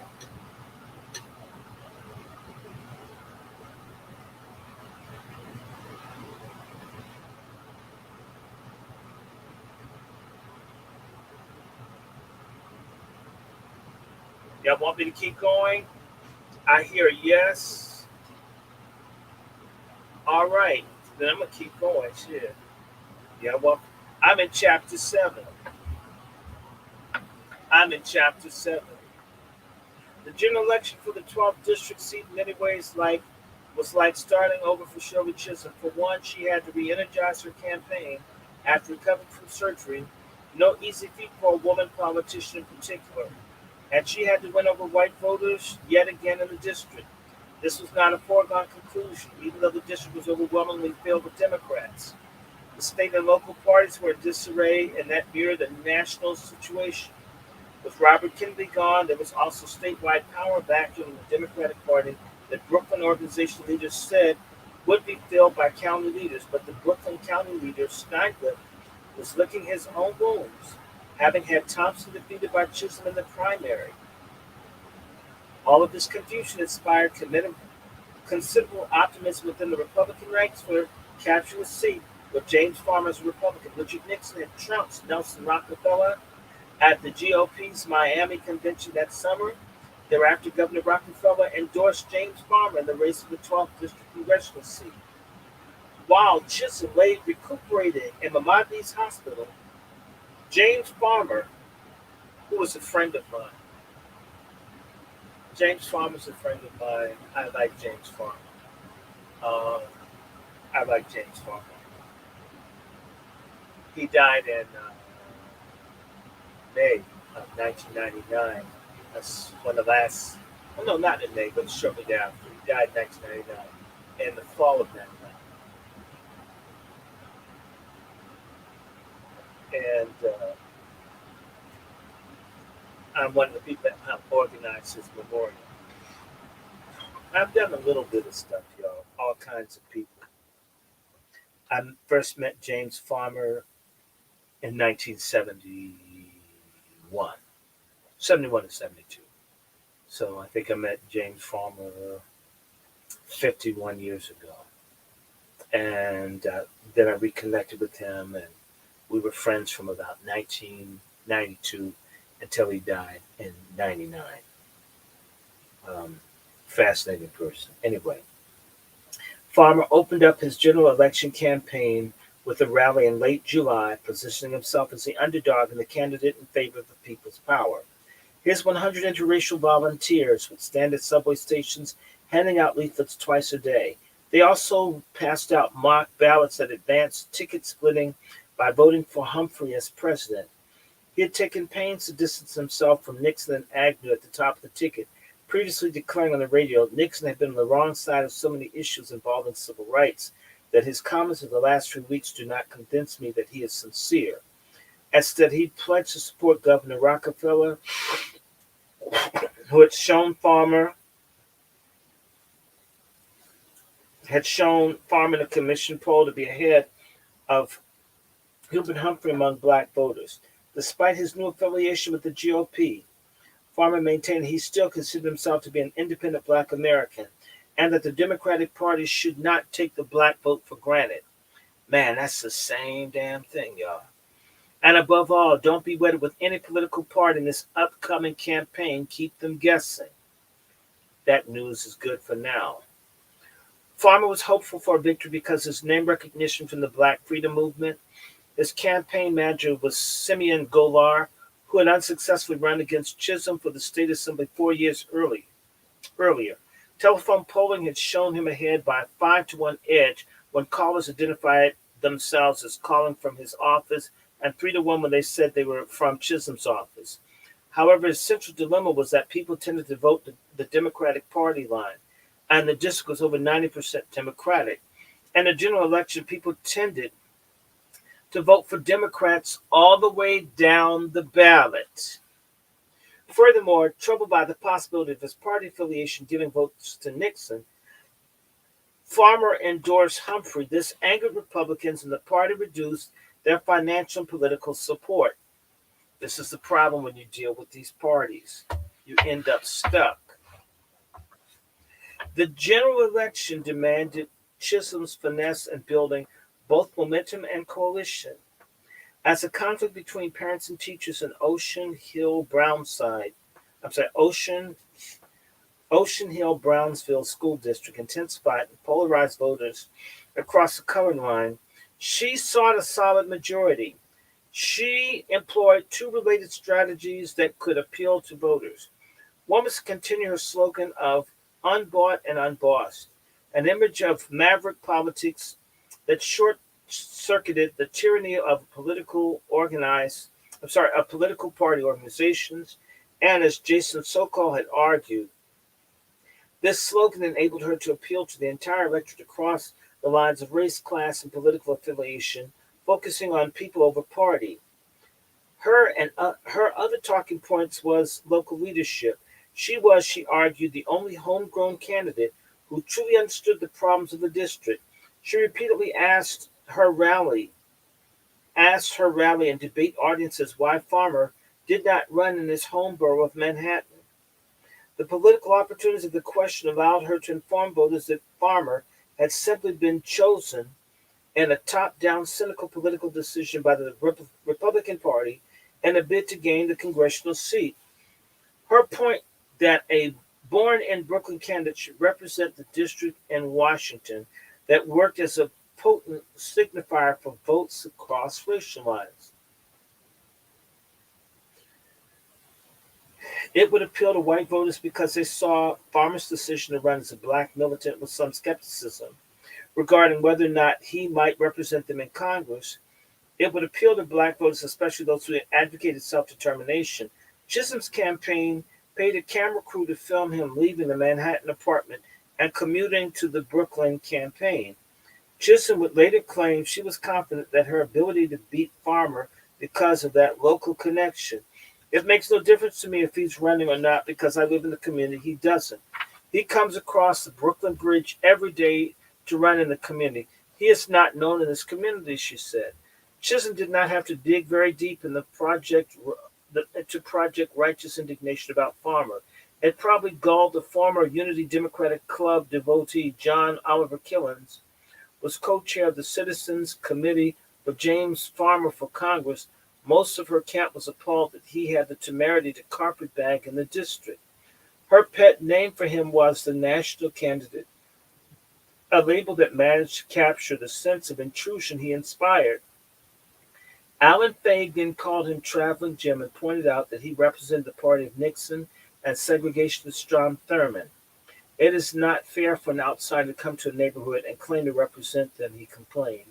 It was even worse to represent the Republican Party, which sought to cut welfare and other domestic programs and roll back civil rights legislation and accept money from them. Farmer's bumper stickers urged a vote for Row A, which contained Nixon and Agnew at the top of the ticket, despite Farmer's claim to support Humphrey. Honorable men don't do things like this, Fagan said. If he wants to sell his soul, let him do it someplace else. UDC stalwart Marshall Dublin was quite bothered, labeling Farmer a glamour candidate who was nothing to Brooklyn, having no roots in the community. Another Brooklynite was similarly scornful. Farmer should give his sponsors their money back because they're placing their bets on the wrong horse, he said. And because it's an insult to the community. Farmer was clueless about appealing to the Caribbean migrant population, not to mention existing interracial politics and districts, local stuff that other black politicians had paid their dues by working their way up through local organizations.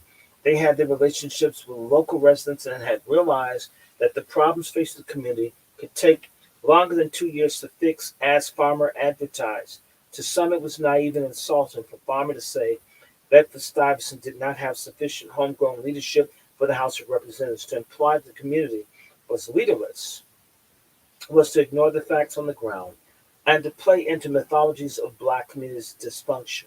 Local politicians, including Thompson, Jones, and Gorey, listen to this, were of Caribbean descent and understood the importance of immigrants in the community despite occasional grumbling. As Chisholm put it, the people from the islands were taking over.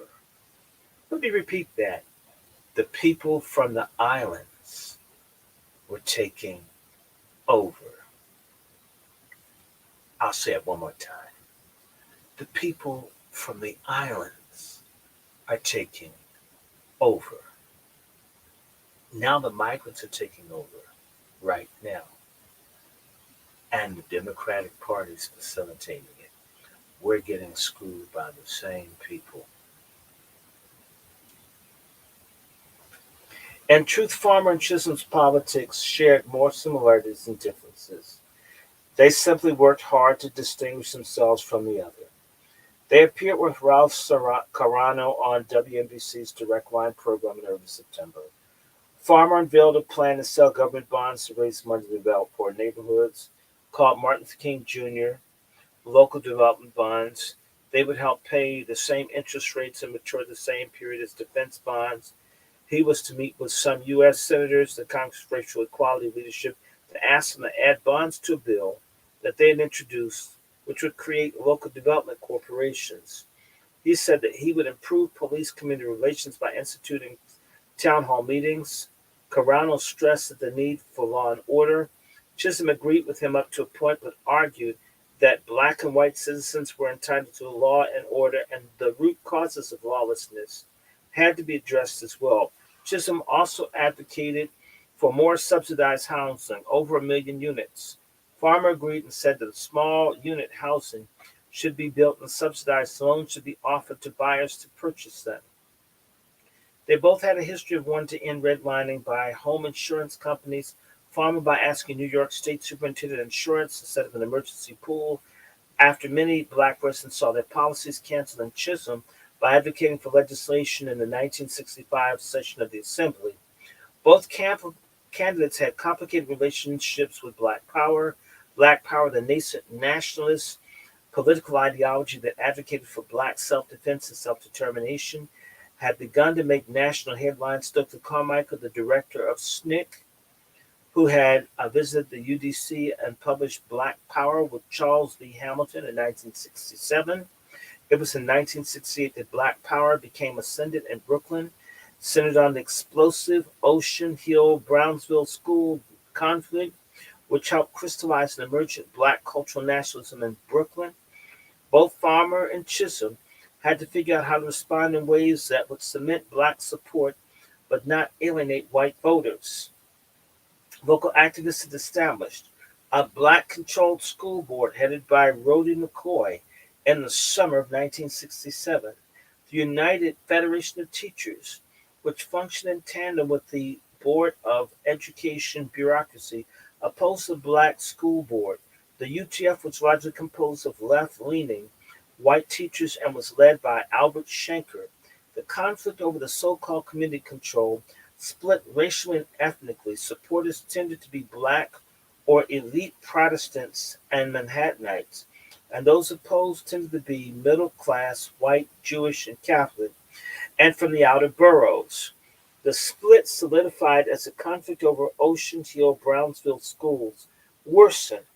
The community-controlled school board fired 19 white teachers deemed hostile to community control in May of 1968.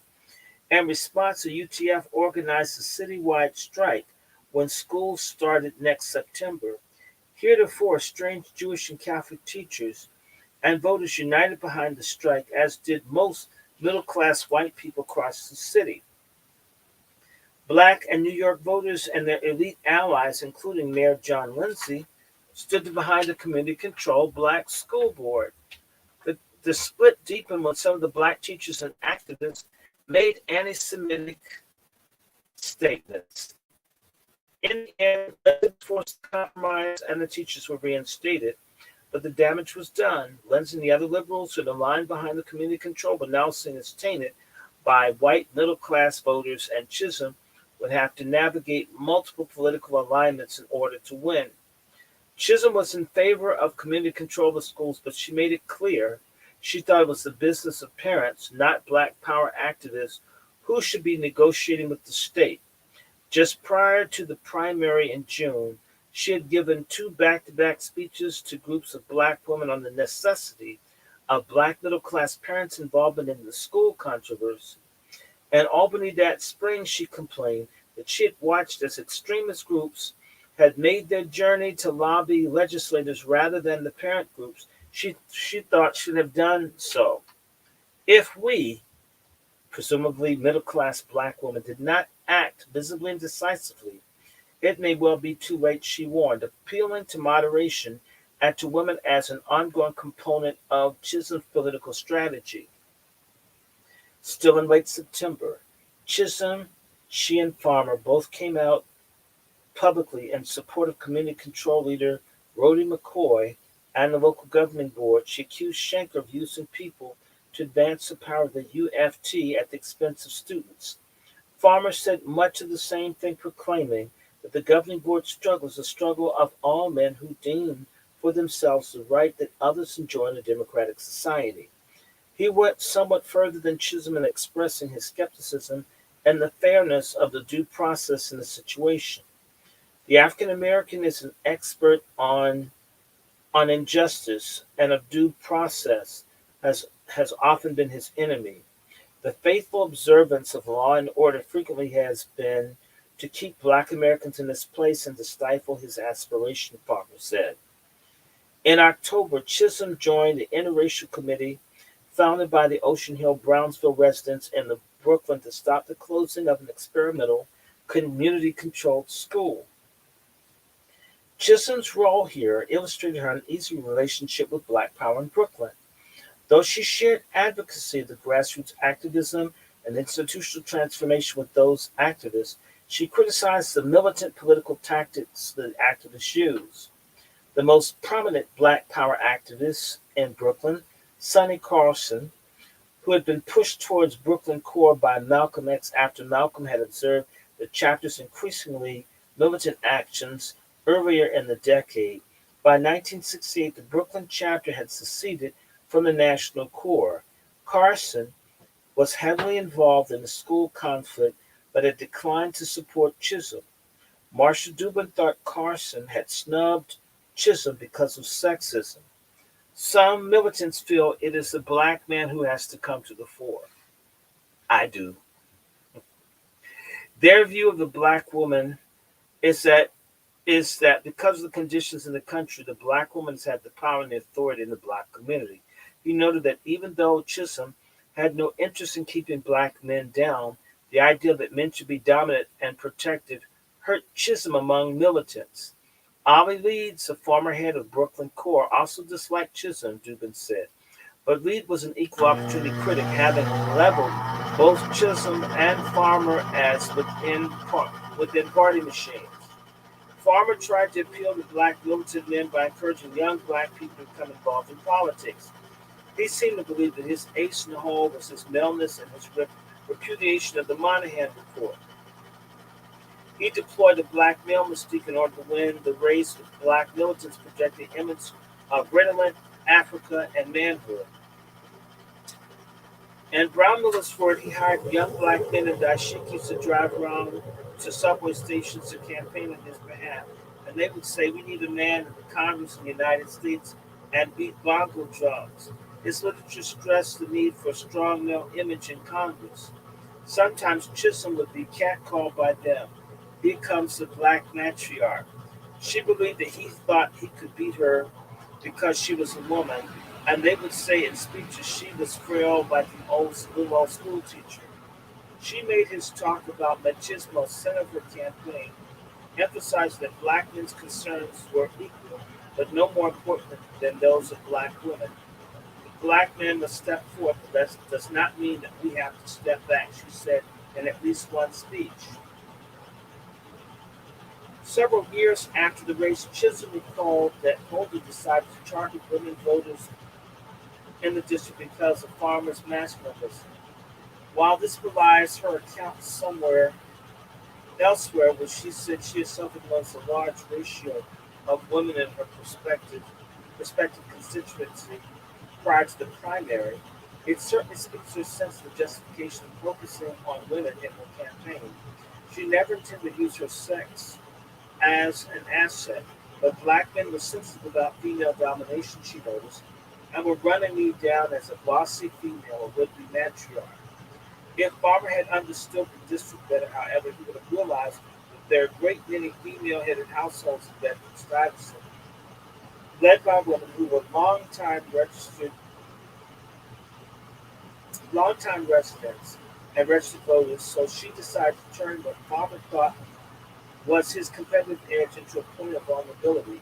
When someone tries to use my sex against me, I delight in being able to turn the tables on him, as I did during the congressional campaign, she admitted. The New York Times bore out Chisholm's campaign observation. The national media and public stars alike focused on Farmer and started covering its coverage relatively even-handed, but rather patronizingly referred to Chisholm as a woman in a late October headline. Farmer and a woman, lively Bedford-Stuyvesant race. Farmer, it said, had a national power base, while Chisholm had local interests and power. The article presented a choice between them as personal because both advocated for housing and jobs. Both were strong advocates of school decentralization, which was a major issue at the time in the area. Farmer was looking to become a representative of black people in government, while Chisholm had stronger community ties. The article characterized Bed-Stuy as a neighborhood of juxtapositions, drab public housing, and very poor mix with upper local residents and brownstones. The author did pick up on the necessity of winning over white voters because Bed-Stuy was surrounded by Crown Heights, Williamsburg, and Bushwick, and Chisholm and Farmer might split the black vote. He also acknowledged that Chisholm had an advantage because most voters in the district were Democratic. The reporter had talked to Chisholm in the neat living room of her house at 1165 Sterling Place, decorated with plastic-covered sofas, African and Chinese arts, and a photograph of himself with Senator Kennedy and her husband Conrad Chisholm, a private investigator. My power comes from the people, she told him. As if to punctuate her claim, the New Amsterdam News endorsed her the same day the Times story was printed. The editorial said that their choice was based on Chisholm's long service to the Brooklyn community and her proven legislative ability. lawyer and black feminist, lesbian feminist. I emphasize that. Pauli Murray read the Farmer and Woman article and was outraged by Farmer's claim that Congress needed his masculine presence. Of course, she would think that. She wrote memos to 25 people and enclosed the clipping and urged them to support Chisholm in the race. Her subject line was fair play in the Shirley Chisholm congressional campaign and explained that Murray had already sent a contribution to Chisholm, but Farmer's claims had prompted her to write the letter. I'm convinced that stooping to sexism is as unfair and reprehensible as stooping to racism in a political campaign, she wrote. She reminded her letter's recipients that Farmer would have been appalled had the literature recommending a white man be elected to Congress been distributed. Even if Farmer himself had not written the literature, she held him responsible for it. Murray also wrote to Chisholm herself, enclosing 50 additional copies of the letter that she had run out of stamps to send.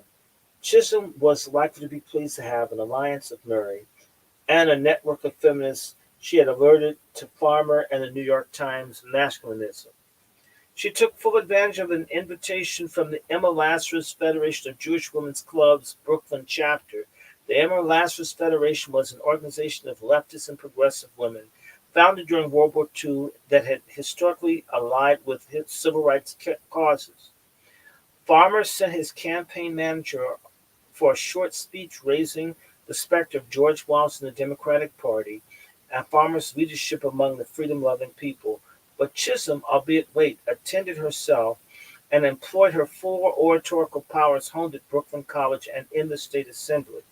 She was well aware of the nexus between anti-racism, feminism, and the local politics was located within the Emmas. After Chisholm was introduced, she began, 4.5 years ago, I was the first black woman state legislator from Brooklyn, but was promptly interrupted by applause. She went on to recount her repertoire of political bona fides, her local roots, that she had moved into politics from community organizations and she had been urged to run by others rather than seeking power in her own. She juxtaposed her status as unbought and unbossed, political outsider to Farmer being a political insider with the National Republican Party. He has a right to run, but if he's so interested in the people of the community, why didn't he go to Harlem to work in politics there? Why did he decide to trek across the Brooklyn Bridge, she inquired. Before turning to her platform, she emphasized to gender. Ladies, you have to understand one thing, she said in a confidential tone. It is very important, and I'm going to be very prejudiced and biased. It is very important that we get more women emerging in the political arena. She admitted that she even had to deal with this whole question of sex, and she claimed had been only expressing the issue for 3 weeks ago, despite the fact her lifelong campaign strategy rests on gathering women's votes. It is because the undercurrent of the movement that we don't want a woman in Congress a woman in Congress really took hold. Among Jewish women, she focused in on her sex as a pivotal point.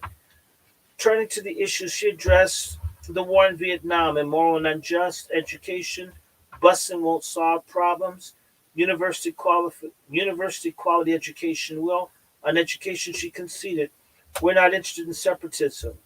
Instead, she advocated for affordable housing in cities. She concluded her statement in a stirring tone that was an early version of a statement she would make throughout the rest of her life. I do not want to be remembered as the first black woman to go to Congress, she said. I want to be remembered as a symbol of hope for the young men and women who have become disillusioned, as someone who fights for what she believes in and owns herself. I come to you with nothing but myself to give. She concluded to sustain enthusiastic applause. Most of the attendees expressed respect for the candidate. She had won over the audience of women, it seemed. The last several weeks of the campaign were a series of decisive rallies and appearances. She spoke at fundraisers inside and outside of the borough, including one held at the former Mount Calvary at Supervisor Eula Hodges in Harlem, and at a series of teas with white women in Bushwick. The highest stakes of these appearances was a debate with Farm at the community church. After a brief lecture on the history of racism that alluded to Wallace and Strom Thurmond's rise to power as analogous to the Tilden-Hayes Compromise of 1877, Farmer spent most of his time outlining his plan for a new community development corporation. He had already been in conversation with his prospective future colleagues in the U.S. House of Representatives about getting seed money for the project. He named other problems he planned to solve: insurance protection for black homeowners, comprehensive education, and a school decentralization bill that would respect teachers' rights as employees. Chisholm's opening remarks, by contrast, began and ended with her deep roots in the community and her desire to be elected on the basis of her record of service in Bedford-Stuyvesant. Her agenda included redirecting spending from the war in Vietnam to domestic anti-poverty work and high-quality education everywhere. To eradicate poverty, she proposed not only a guaranteed annual income, which she acknowledged was just a band-aid, but guaranteed annual work, which would just heighten aspirations, provide jobs, and help families. To allow women to go to work, she proposed a new system of daycare centers. On schools, busing, she knew, was not the answer. She was aware that young children had been traumatized at unwelcoming schools far from home. Good schools everywhere was the answer. She had fought unsuccessfully in Albany for the decentralization, but felt that the community should be able to control their own schools. Fodder rebutted, as a breadwinner liberal, however, women should not be forced to go out to work. He also did not feel that a guaranteed annual income reduced initiative and reiterated his independence from Nixon Agnew's ticket. Finally, in response to a question about whether black racists should be denounced, Farmer agreed with Chisholm's statement that neither black nor white people should be racist. But he went further by cautioning that not all black pride activists were racist. His impassioned defense received a strong applause, suggesting his alliance with Black Power had been strengthened. At a rally protesting the presidential candidacy of Alabama Governor George Wallace, the UDC had come together for Chisholm. Tom Jones gave a barn burner of an introduction, endorsing Chisholm by pinpointing what was at stake in her election and the presidential race. Chisholm started as much the same thread. Wallace wasn't just a nut. He posed a real threat to progress and equality and justice thus far. But Chisholm only got that far before she was interrupted by a heckler who expressed the volatility of the Ocean Hill-Brownsville standoff. "We don't have to wait for George Wallace," the heckler shouted. "Albert Shanker's already taking community control. Why isn't this an anti-Shanker rally? Shanker's doing Wallace's dirty work." With characteristic calm, Chisholm waited until the man left. His departure was cheered by many present, and then explained that the outburst hadn't bothered her, and she and her brothers had been arguing over the issues. "We are in constant conversation," she said, "but youth is impatient. It doesn't bother me," she cautioned the audience, however, "that we must not, as a people, take it out on Jewish people. Instead," she wrapped up, "we must see Wallace as part of a racist sickness in society that must be healed." The crowd enthusiastically applauded. The anti-Wallace rally was not the only occasion when Black Power-aligned hecklers interrupted the proceedings. On an October 31st rally for the vice presidential candidate Edward Muskie, Chisholm introduced him to both applause and boos. Almost immediately, that Muskie was not practical preach. Others judged the candidate speak. A shouting match began. "We cannot trust these people. Black power for black people. Muskie is just a confidence man.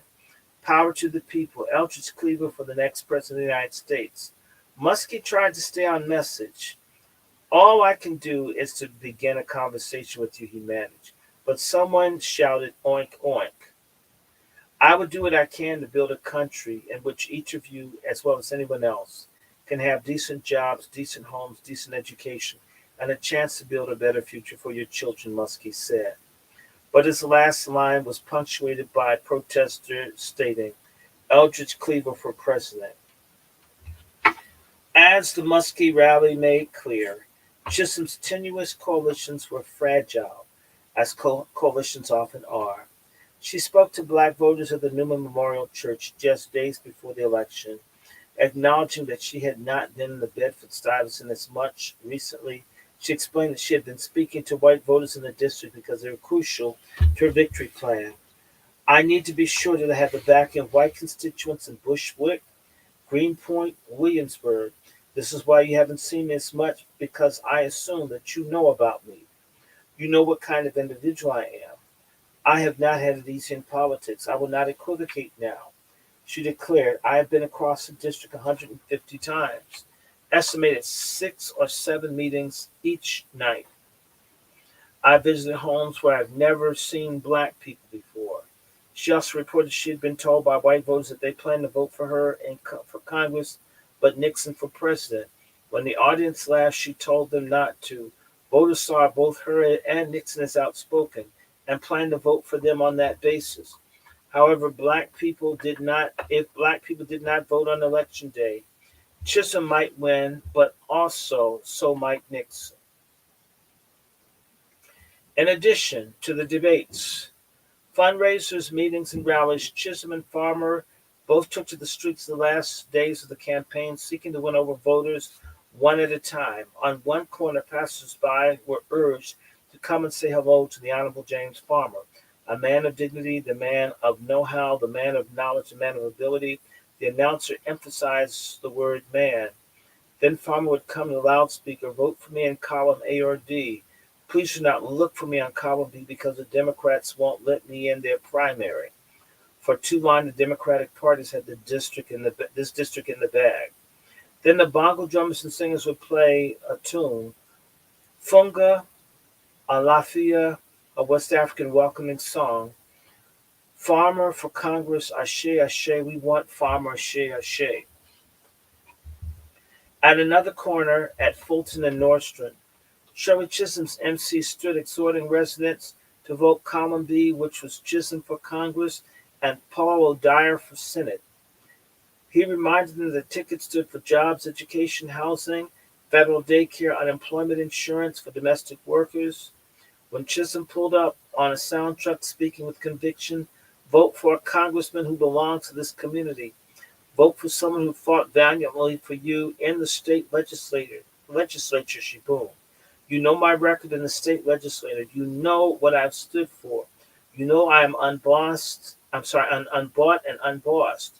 She disembarked and stood next to the sound truck meeting voters, and then made an address. She reminded those present that she had been born and educated in the neighborhood, that her sex did not matter, but her record in the state assembly did. She would refuse to keep quiet as a first-term congressperson, and that Farmer was here to reap the spoils of a new seat in the district.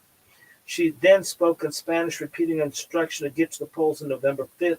Returned to English, she laughed and says, I don't think I did too badly. The rally was recorded by an oral history interviewer who then canvassed the crowd, disclosing those standing nearby had opinions that ranged from indifference to conviction. A Chisholm supporter praised her and other Democrats in part because she pronounces her syllables more distinctly. One person had been unaware that of the candidates in the race, but supposedly would vote for Farmer because of name recognition. When told about Chisholm being from the neighborhood, he changed his mind. A woman refused to share her choice, but spoke highly of Farmer as honest and trustworthy. A Caribbean man was confident she would win. Another pair of men with Caribbean accents did not want to see a woman doing what they saw as a man's job, but Congress was a little too rough for a woman. One man was undecided, but would decide on election day. The race was close leading up to the November 2nd. At the last minute, civil rights giant April Randolph endorsed Farmer, a rare political commentary for Randolph. Chisholm's forces organized a 60-car caravan of supporters that wound its way through the district on October 19th, led by a sound truck and then Chisholm in the first car. and a dramatic black and white cape and spiked heels that she never tired of. Chisholm addressed whoever was nearby at multiple stops along the way.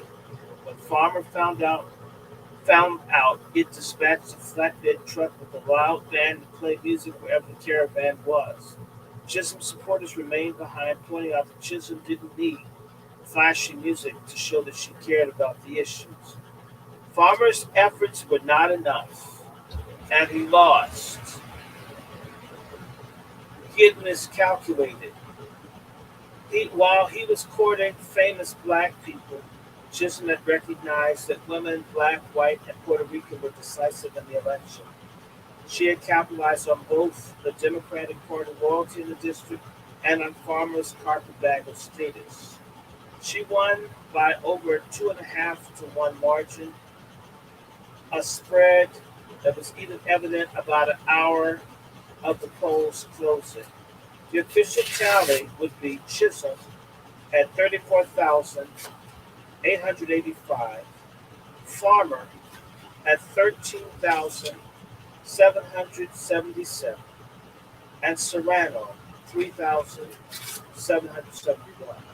The polls had long lines and had to stay open late to accommodate all the voters who had showed up. Farmer had been waiting with about 150 of his supporters at his headquarters, listening to the campaign bands and bongos and flute players and watching the returns from television. About 2 hours after the polls closed, he conceded. He sent a gracious telegram to his opponent. May I congratulate you on your victory. It has been a hard fought race. I want to assure you that will work to help you fight for better housing, equal employment, and other things so necessary to make this district a better place for all its residents, both black and white.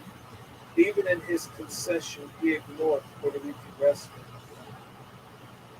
This woman's Puerto Rican. Her name was Anastasia. Okay.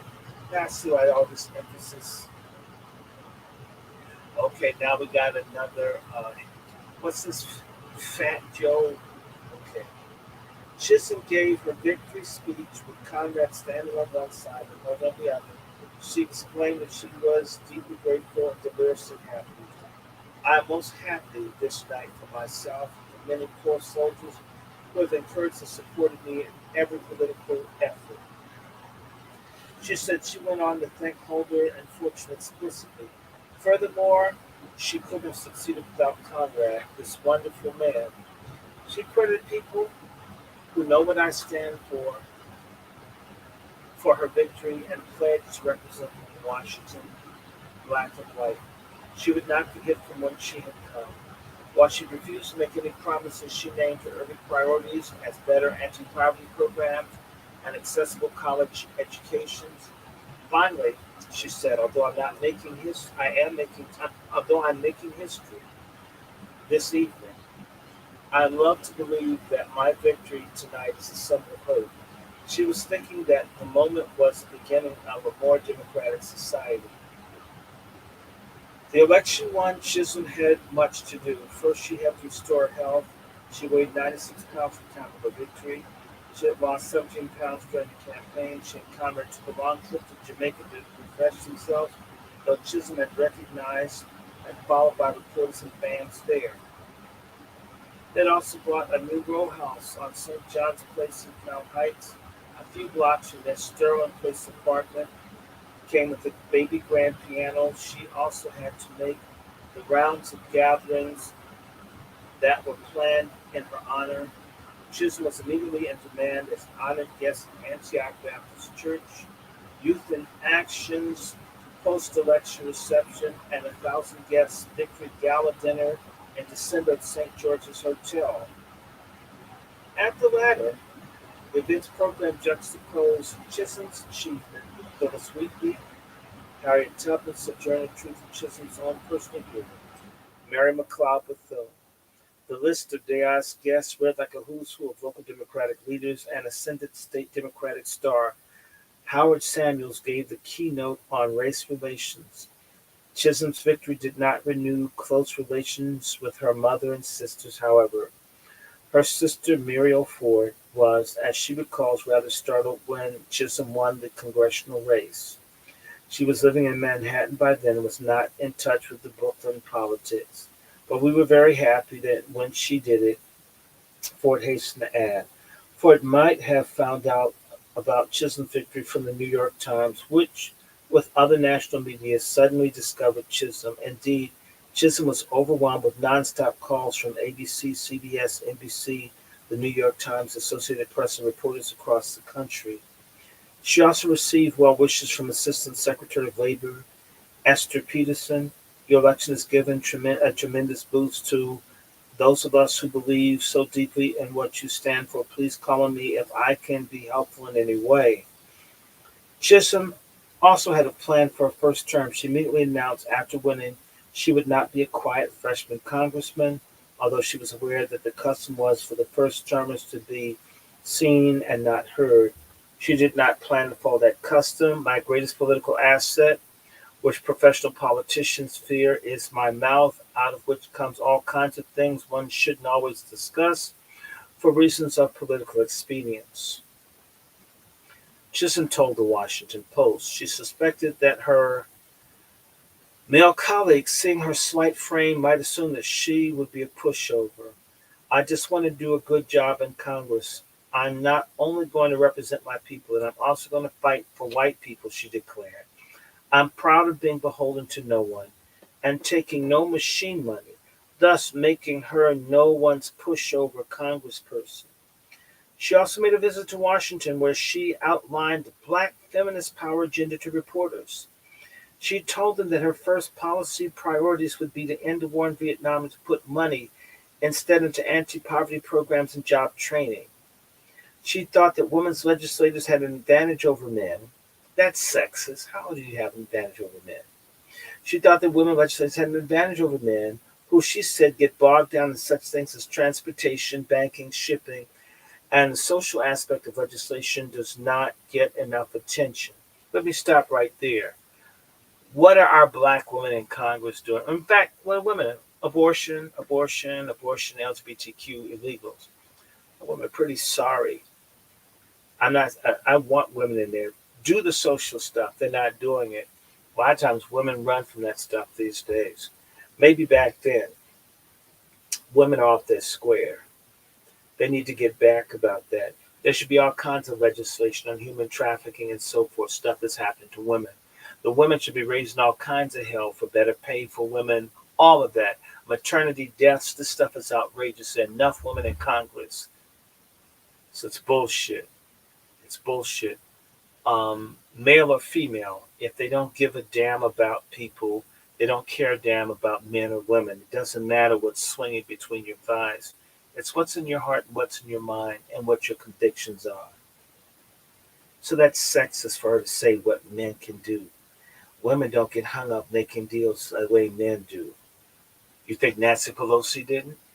You think Maxine Waters not?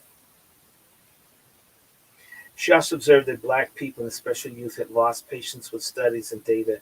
They're ready to join these movements and are ready to suit the action of the word. And if a group happens to be militant, then we will have to be militant.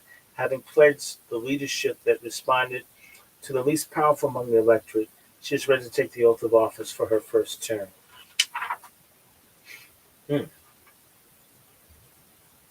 How y'all like this? Y'all want me to keep doing it?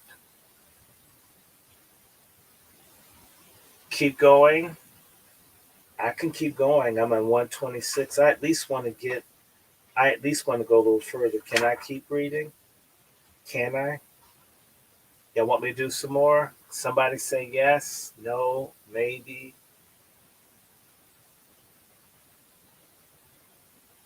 Somebody talk to me.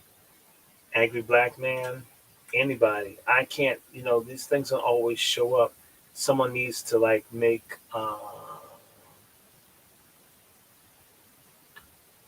I need to figure out, okay.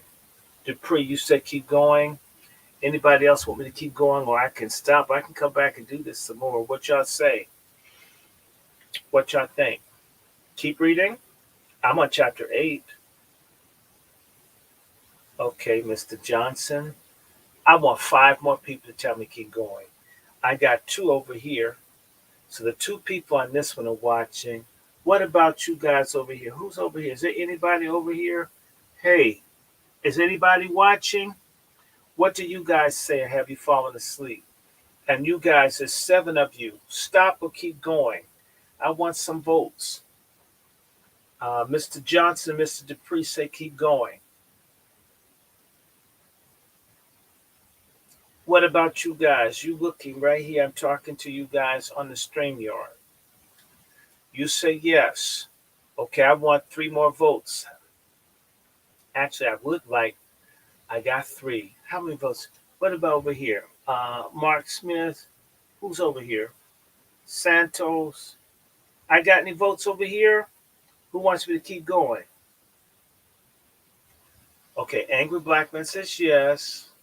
Okay, I see Griff says yes. Okay, I want 1 more vote. Because let me see, I've got a couple over here, a couple over here. Thank you too for saying yes. Is there 1 more vote? There's 7 people here. Come on. There's 7 people watching. How come all 7 of them didn't say yes? No, you know I'm going to do this. I just want to see. Participation. Participation. Who else is over here? Who's on here? Can y'all say hi? So there are 2 over here. Can somebody over here? Are you okay? I see you saying good now. I hear you. Okay, I want anybody else? Okay, Mr. Hall. Okay, you're the decisive vote. Thank you for being the white man. I asked black people for just 1 more, wouldn't give it to me. Thank you for being white, Mr. Hall. I'm in chapter 8. And by the way, I want to remind everybody, if you look at the bottom of my screen up here on StreamYard, my Patreon is Dr. Randy Short. My Cash App is Dr. Randy Short. Mr. Hall, you always look out for me. I thank you. I thank you. You've always been very kind to me. I got to say yes to you. We're going to be doing more of this. How many hours has this been? 6 hours? Shit, I can do 2 more. Let's see. Let's see if we can run until 6:30. Okay. Let me have a little bit of water.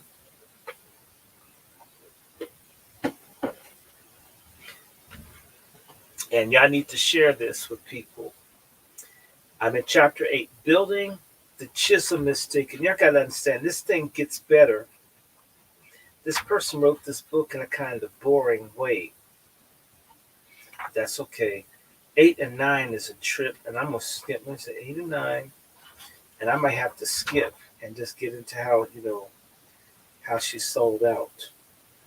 And how she sold out black people. That's in chapters 12 and 13. And see, I don't have to read the whole damn thing. Let me see. I'm going to do 12 and 13. And, it's 12 and 13. Okay, let me see. I don't even have to do the whole thing. I'm going to do some of it. Let's see. Let's see if I can do that. Okay. And I'm going to skip and I'm going to go somewhere. So if I don't do every chapter, I'm going to just remind y'all of the book. Isn't this a good book, y'all? And can you imagine? She's weighing 100 pounds with that face. And cheated on her husband. Her husband he's a simp. Okay. This is chapter 8. I'm going to do chapter 8 and 9.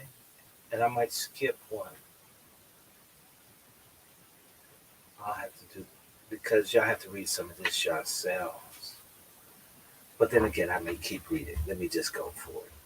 All right. Get ready. Get set, go. This is called Building. This is chapter 8. Building the Chisholm estate. As a new member of Congress, Chisholm said that she was well aware of her freshman status carried limited influence.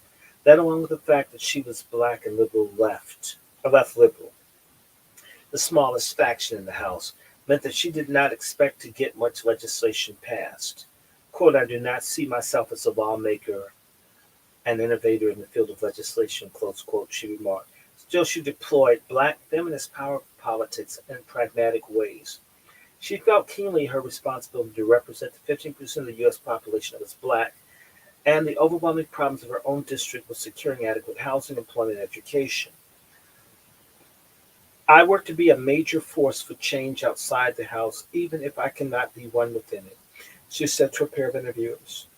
She decided to concentrate on two fronts. First, her office conducted a large amount of casework, the assistance of individual constituents and sometimes non-constituents who requested her help.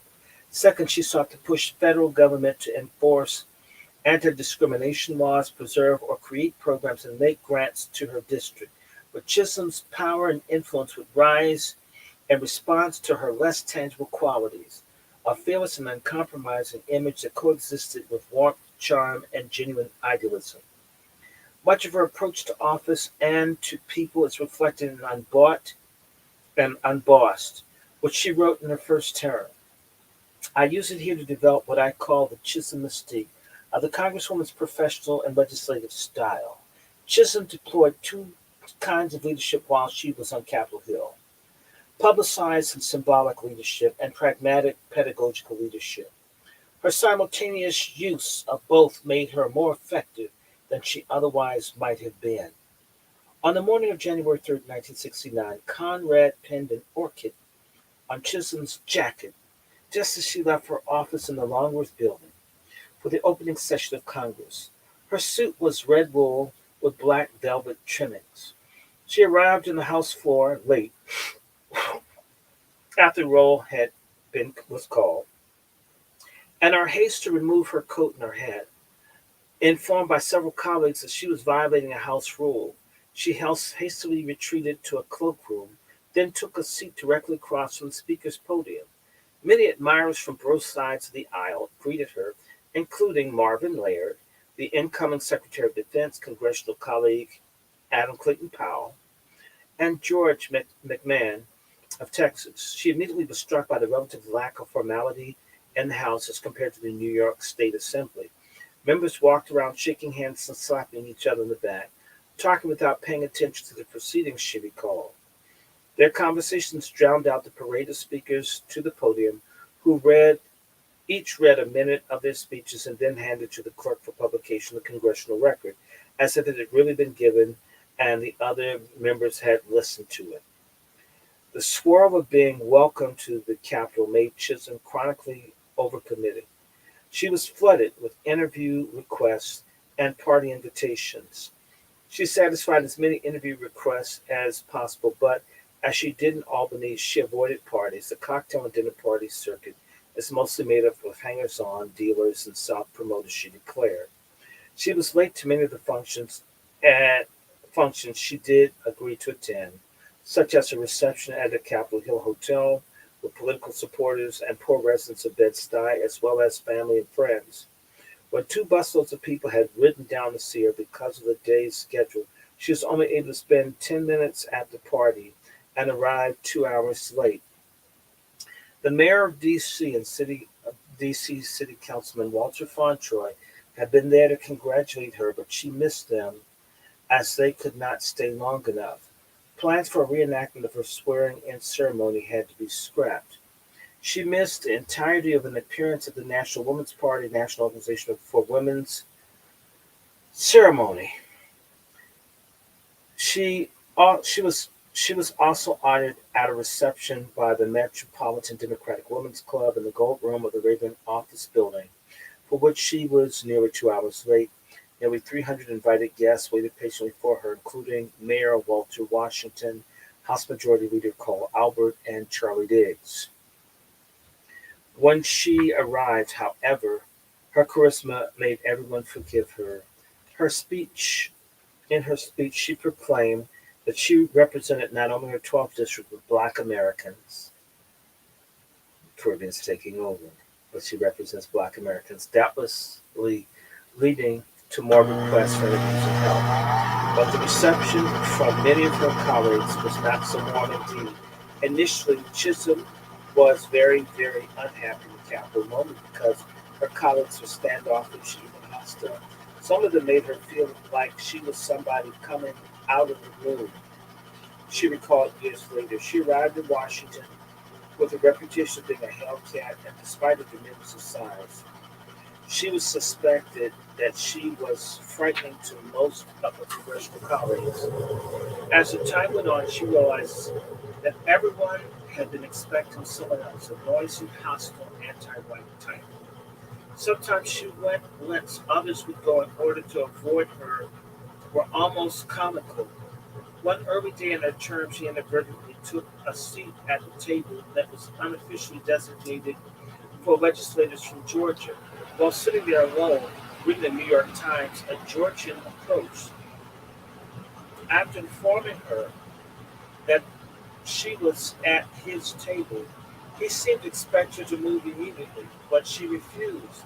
She suggested that he sit at another table, and assuming that he would be embarrassed to admit that he did not want to sit with her, to tell whoever asked him why he was not at the Georgia table. He was, however, not at all embarrassed to do just that. As she watched, her Georgia colleague jumped up and interrupted all the arriving Georgia legislators to tell them that she would not leave and that they would all have to move to tables. Eventually, they settled uncomfortably at a smaller table while the tiny Chisholm sat alone at their usual large one. The trouble, predictably, most often came from white Southern congressmen. She dealt with such insults with a sense of humor and attempted to embarrass the offender. The slights lasted for about the first 5 months of her term. The colleague who explained he could not believe her salary was $42,500 just like his, was clearly undone by having a black woman his equal. Another representative from Arkansas always seemed to have a coughing fit when she came near him. Politely, she would always say, "God bless you," to the individual. Brock Adams, a colleague from Washington, eventually pointed out to her he was spitting, not coughing or sneezing. He seemed to be coughing so that he could spit into a handkerchief and then in her face. So she brought a handkerchief herself, which she put in the pocket of her beautiful sweater suit. And as she approached the spitter, she pulled her handkerchief out when he pulled his out and spat into hers directly in front of him. He, too, was cured of his behavior.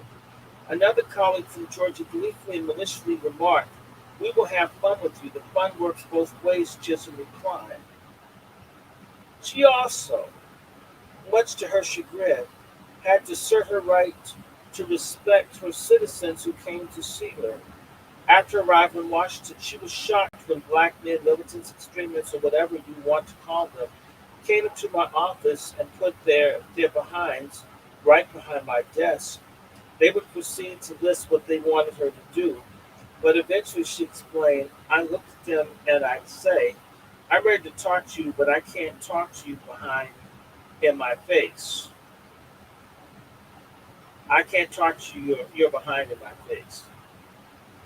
Now you have to get off the desk because you wouldn't do this to any other congressman and you know it." Furthermore, she would call them out for not being registered to vote. The offender she would call would be stunned that Chisholm was so direct and unintimidating. In direct contrast to the disrespect, some congressional colleagues showed Chisholm that her office staff was loyal and energetic. She had begun the hiring process late because she had taken 3 weeks to travel to Jamaica after the general election. So in December, She had scrambled to find the staff, and she had already decided not to simply award positions to her previous supporters because what I needed was experience to make up for my own inexperience in Washington. And after that, of course, I needed competence and loyalty. The women she initially hired, four black and two white, would do their best to support their new boss. In fact, the staff was all female was not a coincidence. Chisholm wanted to provide opportunities for advancement to women on the Hill. Furthermore, when she arrived, she found that women, students, and American Indians wanted to work for her. Initially, only a few black people did, causing her to wonder whether they thought that she shouldn't run for the office. One notable exception was Pauli Murray, lesbian, who cited, "How proud I am that you represent Negro black women particularly." She sent her resume and contact information in case Chisholm ever needed Murray's experience. The diverse staff, which was what she wanted, were there so that people can see each other and learn to appreciate each other. They were supportive and enthusiastic. They would notice that she hadn't eaten all day and would go and get supper for her. The bond that they had was created out of respect, according to Chisholm. They saw that even though they were my help and everything, they knew I was interested in them. If they got into any personal problems, I'd get right in there and help them. Bromnilla noticed an unusual feminine ambience. The girls were more attuned to each other's incipient moods and sniffles than male or mixed staff would be. The office staff acted somewhat like family. Some staff even brought their children to work at times. They dubbed themselves as the Chisettes. Eventually, they would be joined by male staffers, but the Chisholm mystique was emboldened by the novelty of an all-female Washington office. The administrative assistant, Carolyn Jones Smith, would be the foundation of the office, a black woman in her 20s from the Tidewater region of Virginia. Smith had an earthy sense of humor and a fierce protectiveness of her boss. Smith was working for Congressman Charles Wayland of Ohio at the time. Chisholm won her office, and a staffer in the House of Representatives Personnel Office thought that Smith would be a good fit for Chisholm's workforce. Smith resisted at first, thinking Chisholm looked tired and old. I drink to that. She was still recovering from surgery at that point. It wasn't just the surgery. And would probably not last long in the Capitol. But the personnel staffer convinced her to go to the interview for the job of personal secretary nonetheless. Let me show you the staff, guys. Show and tell, that's a game of play. I see it. Okay. All women. Now, if a person had all male, they don't like women. That's okay. All right. To go for an interview for the job of personal secretary nonetheless. Unlike some representatives, Chisholm interviewed people herself with Mac Holder in the borrowed offices of the outgoing member Joe Resnick of New York. We hit it off right away, Smith remembered. The two of them got into bantering about a bandage on Smith's foot. Chisholm reportedly said, "Well, you certainly not a put on," to which Smith replied, "No, what you see is what you get." Smith was hired. The two would become quite close, working side by side every day when Chisholm was in Washington and sometimes traveling to speaking engagements together, maintaining a general mutual affection. Chisholm became the godmother to one of Smith's daughters.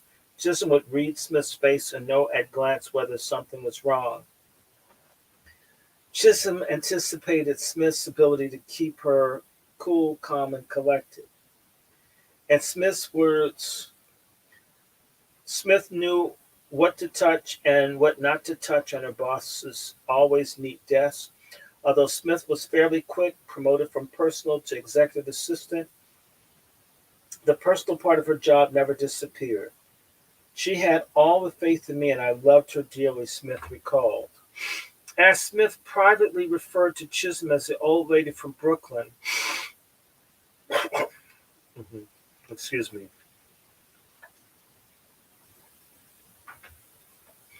At first, Smith privately referred to Chisholm as the old lady from Brooklyn. She realized eventually that Chisholm's hairstyle, a page boy style with tight bangs, was one of the reasons she looked old. She looked old for other reasons.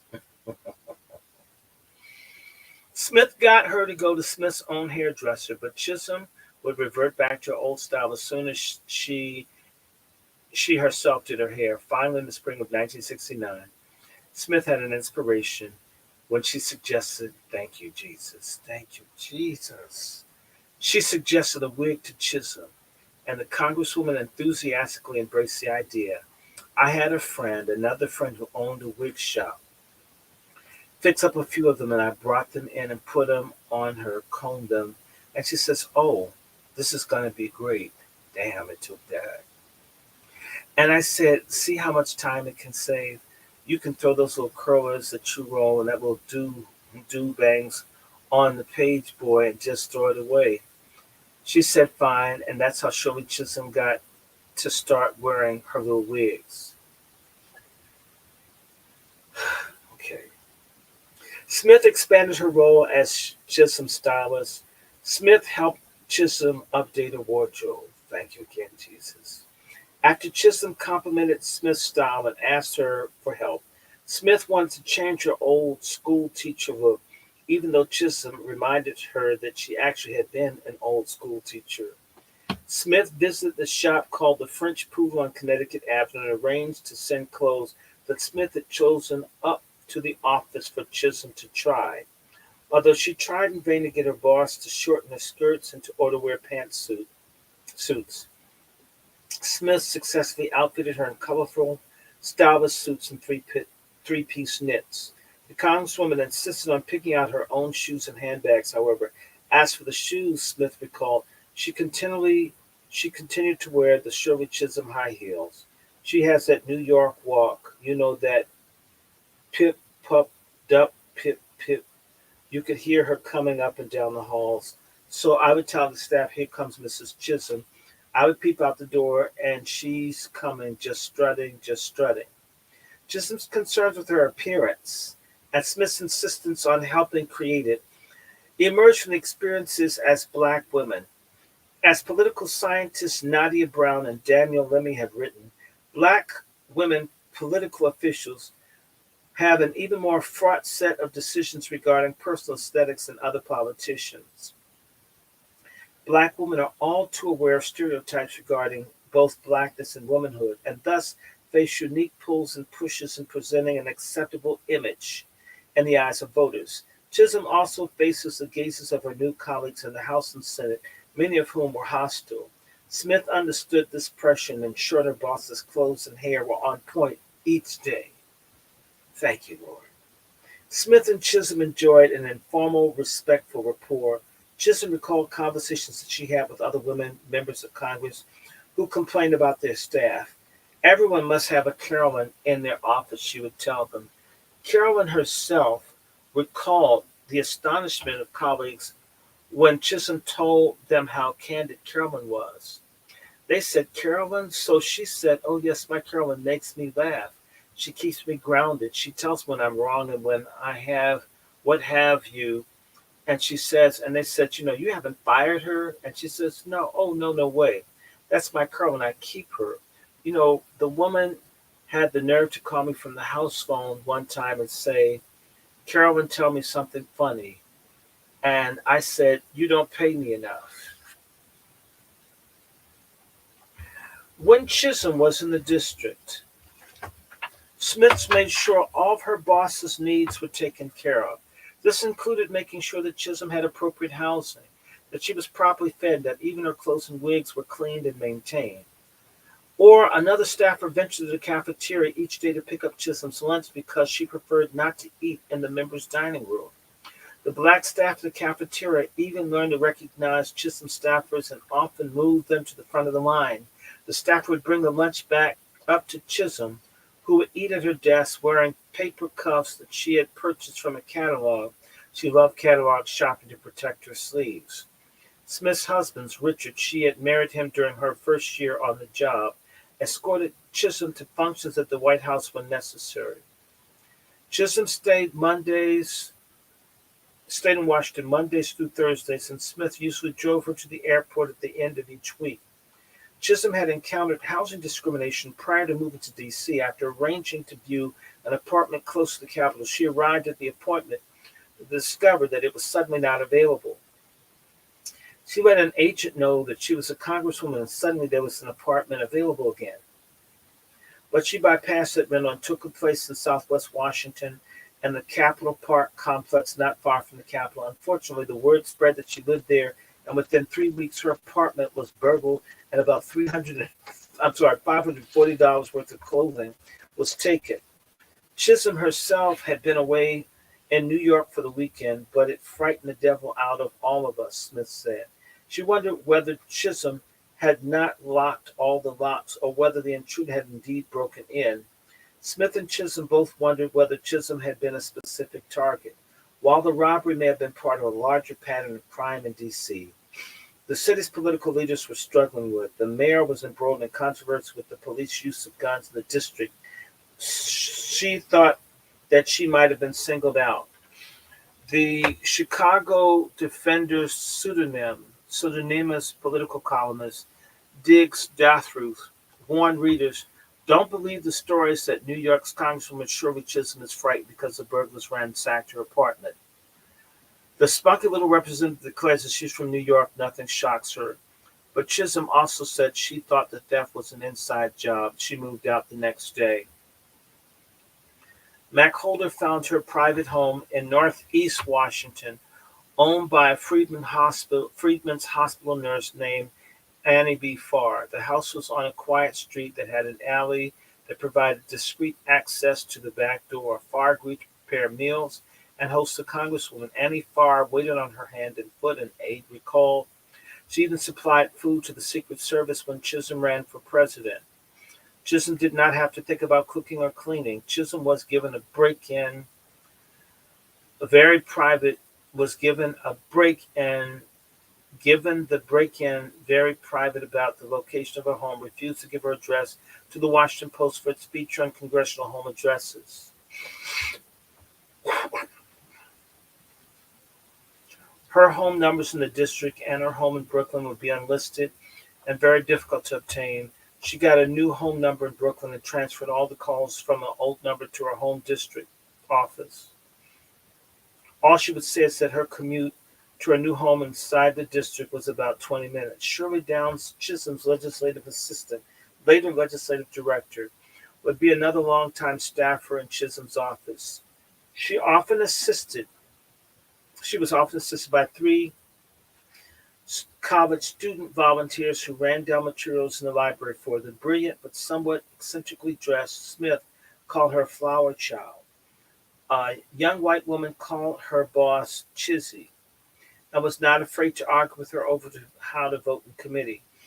In these instances, Downs would get very agitated and indignant, and Smith suspected that Chisholm rather enjoyed the verbal sparring. Nonetheless, Downs admired her boss's appetite for information. She's like a vacuum cleaner, Downs said. I mark stuff for her to read, and the next day she comes back saying, "Now let's get together at 2:00 and discuss it." She reads anything and everything.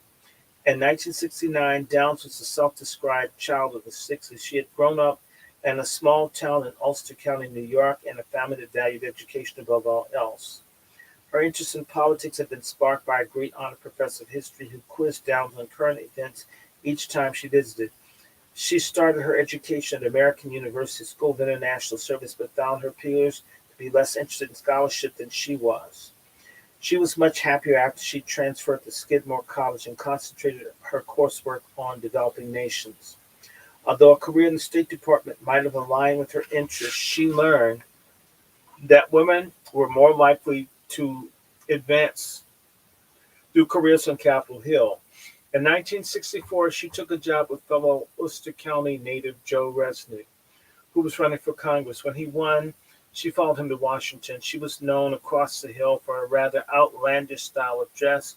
One of her favorite outfits was a purple and lime green striped dress that was very short. I wore knee-high purple boots and one lime green stocking and one purple stocking.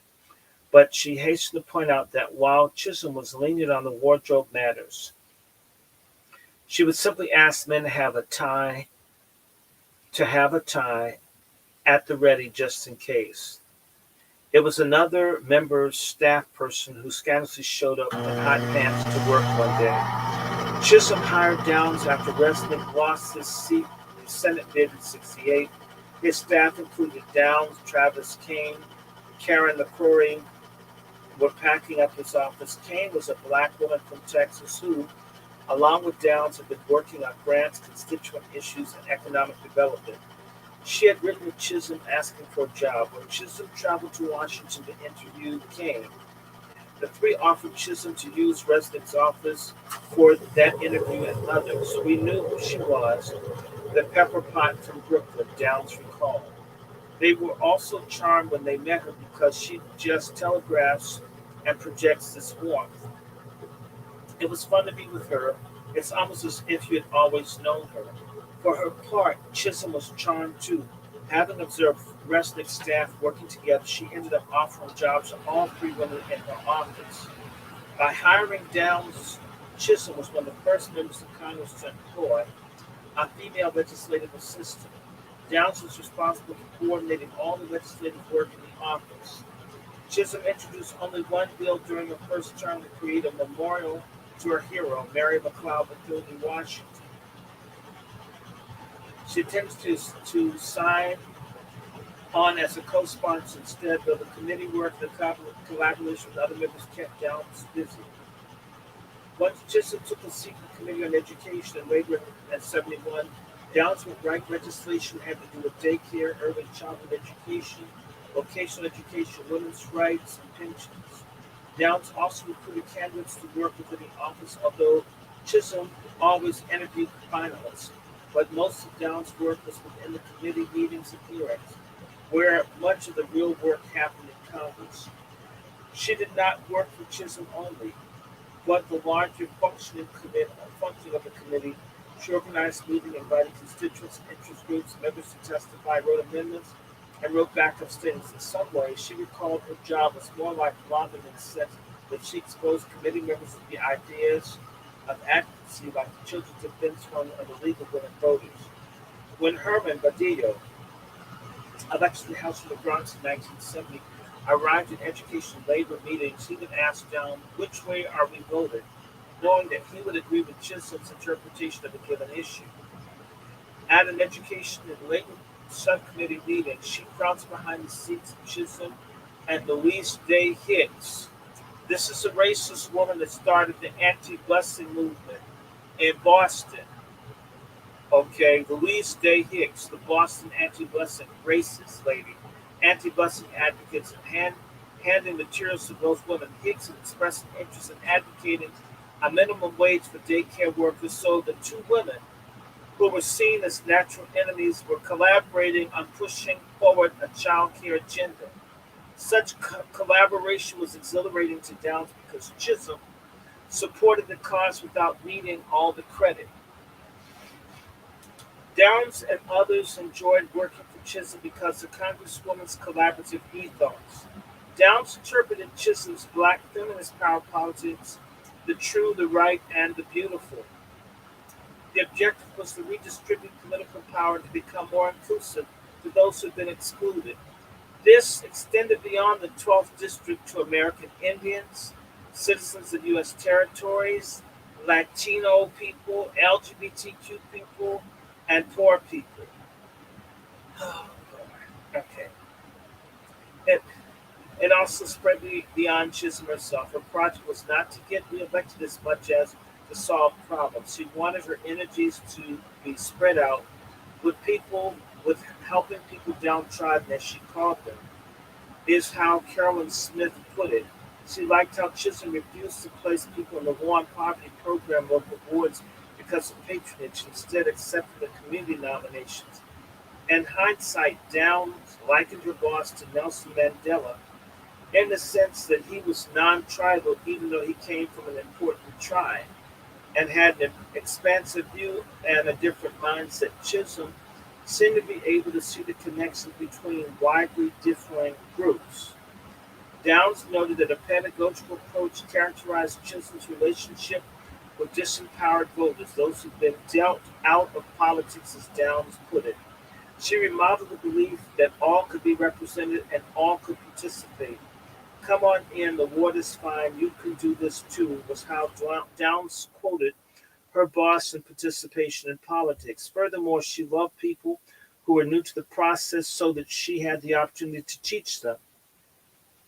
A predilection that caused her to say yes to countless college campus speaking engagements.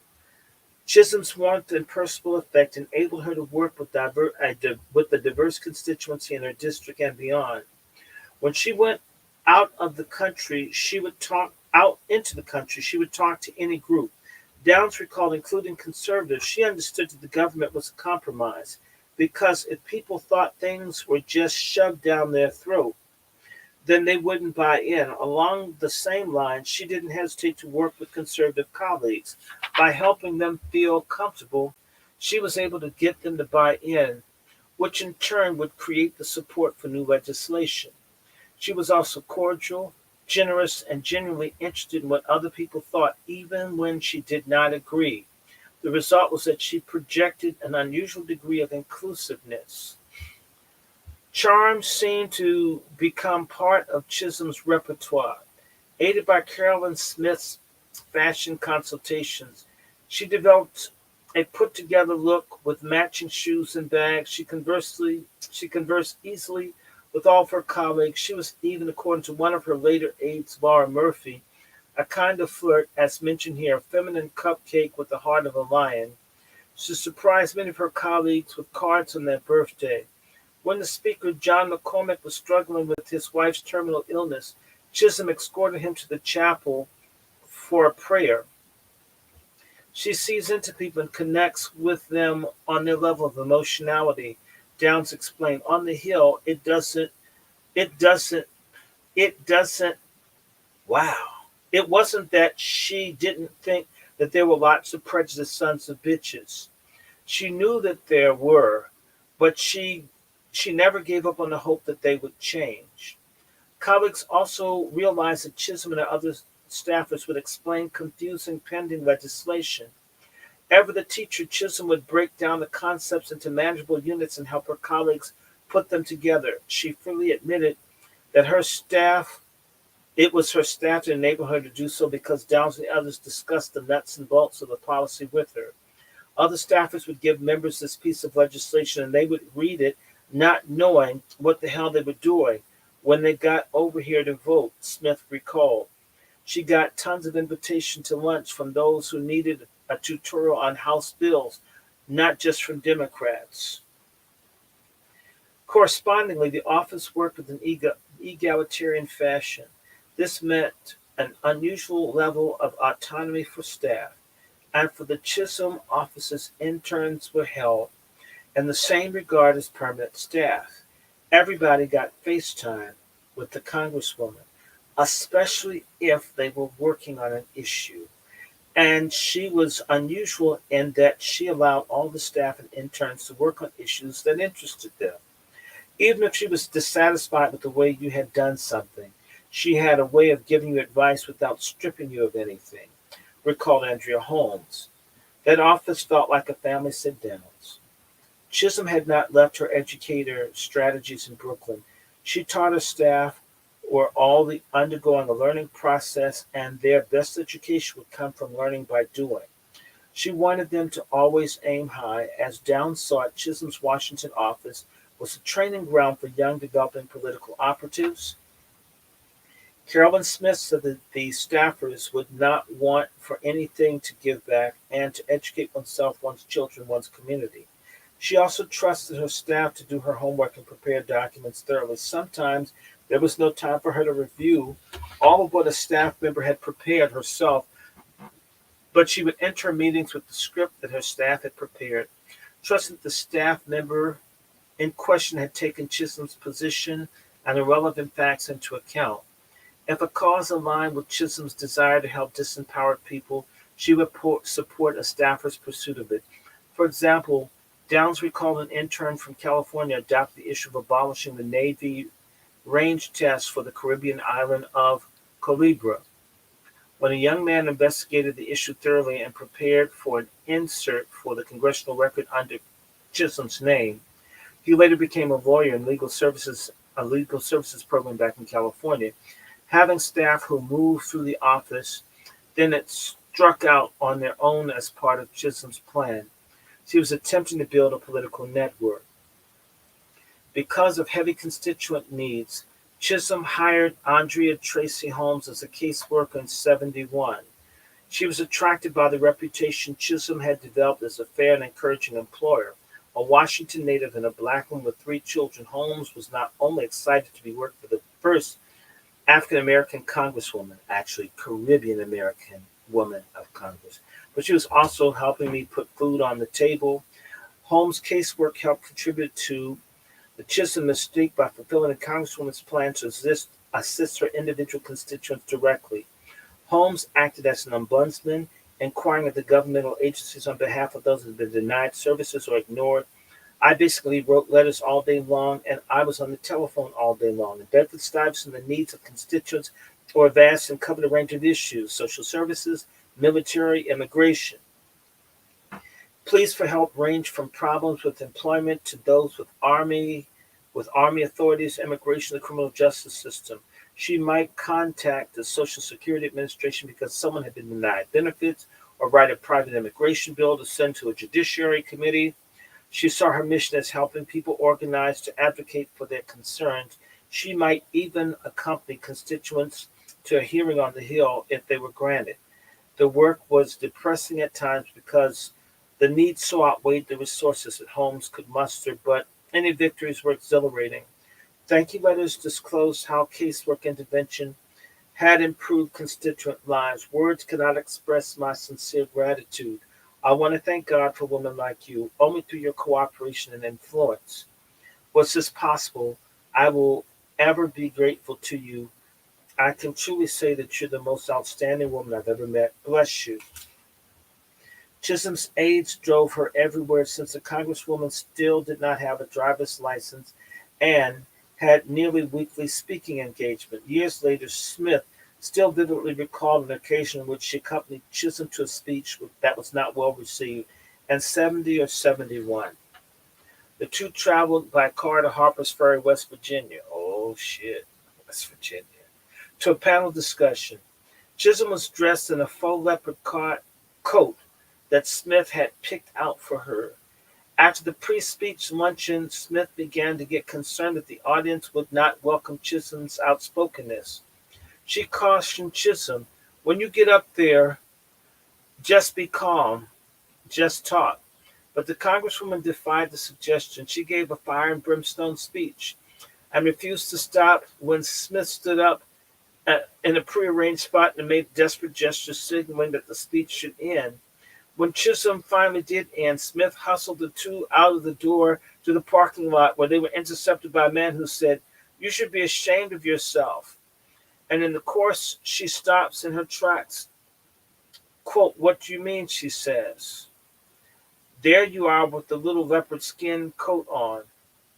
You should know better than to kill. Don't you know how many animals it took to make that coat?" I said, "For that information, it's fake. The only thing hurt was her pocketbook. Come on, Miss C, let's go." Rattled by the confrontation, and with the host nowhere in sight to assist their departure, Smith drove them out of town at breakneck speed into a rapidly darkening night. The road was winding and hilly. Smith feared that they would not make it to the highway. Even Chisholm, God, you scared me. Even Chisholm, okay.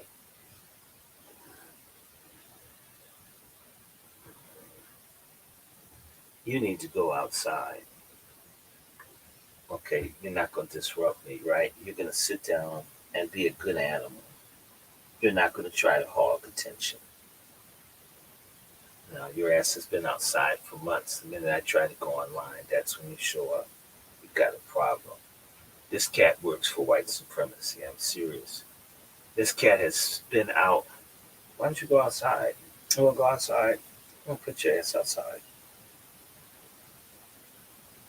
Now you want attention because you see all these other people out here. You're a white supremacist. You are. You're a white supremacist. You're a white supremacist. Okay, let me see. Even Chisholm uncharacteristically admitted she was getting nervous. The two finally made it to the highway. Smith took a deep breath, and she looked at that girlfriend, and she was snoring. Smith realized with amazement. Chisholm slept peacefully as they finished the trip back to Washington. Once home, the two joked about it. "Has anyone sent my check?" Chisholm inquired. "No. Let's go back up there and get it." Smith dared her boss. She did eventually get paid for the appearance. Chisholm's staff also enjoyed the lighter moments together. She loved at the end of the day to kick back and relax, Holmes said.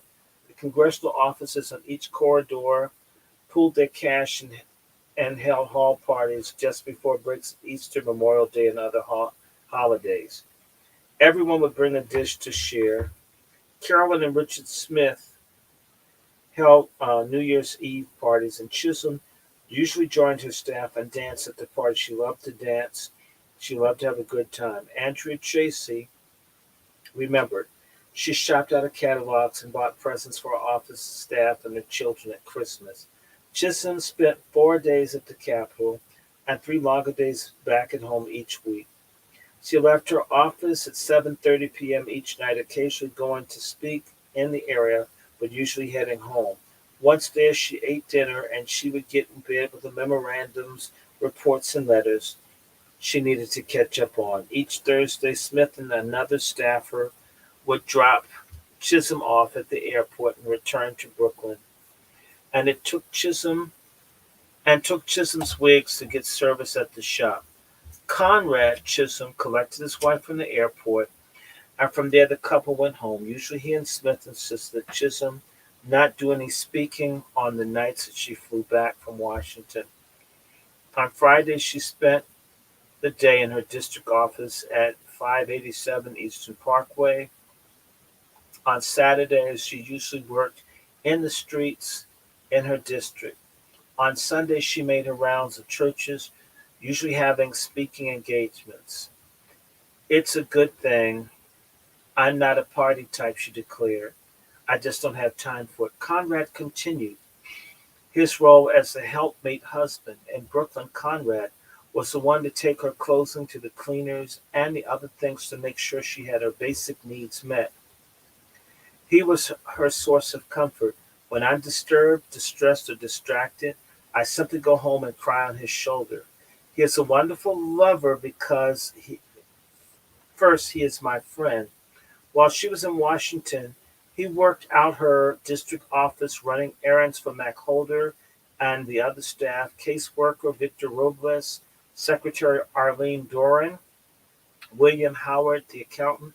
The couple didn't go out often, and after she was elected to Congress, because she was recognizable and would often attract unwanted attention, sometimes they did go out to dinner at places that they knew that they wouldn't be disturbed. But Conrad seldom traveled to Washington or attended official functions. Indeed, Carolyn Smith's husband Richard often served as her escort. Conrad trusted the Smiths, and the couples were friendly. Both wives worked long hours. Both husbands did much of the cooking. After the Chisholms bought a house in St. Thomas, the Smiths vacationed there with them. On that occasion, Conrad did the cooking because he was an expert at preparing Caribbean fish dishes.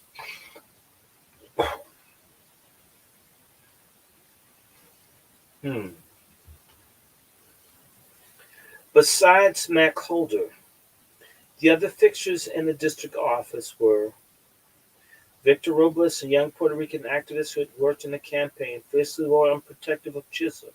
He and most others thought of Chisholm as Chisholm's adopted son. Years later, he still sent Chisholm Mother's Day cards. She was an other mother to him. He acted as a son at times. He spent most of his time at the office or at the Chisholm's home, acting as a caseworker, bodyguard, and general assistant to Mr. Holder.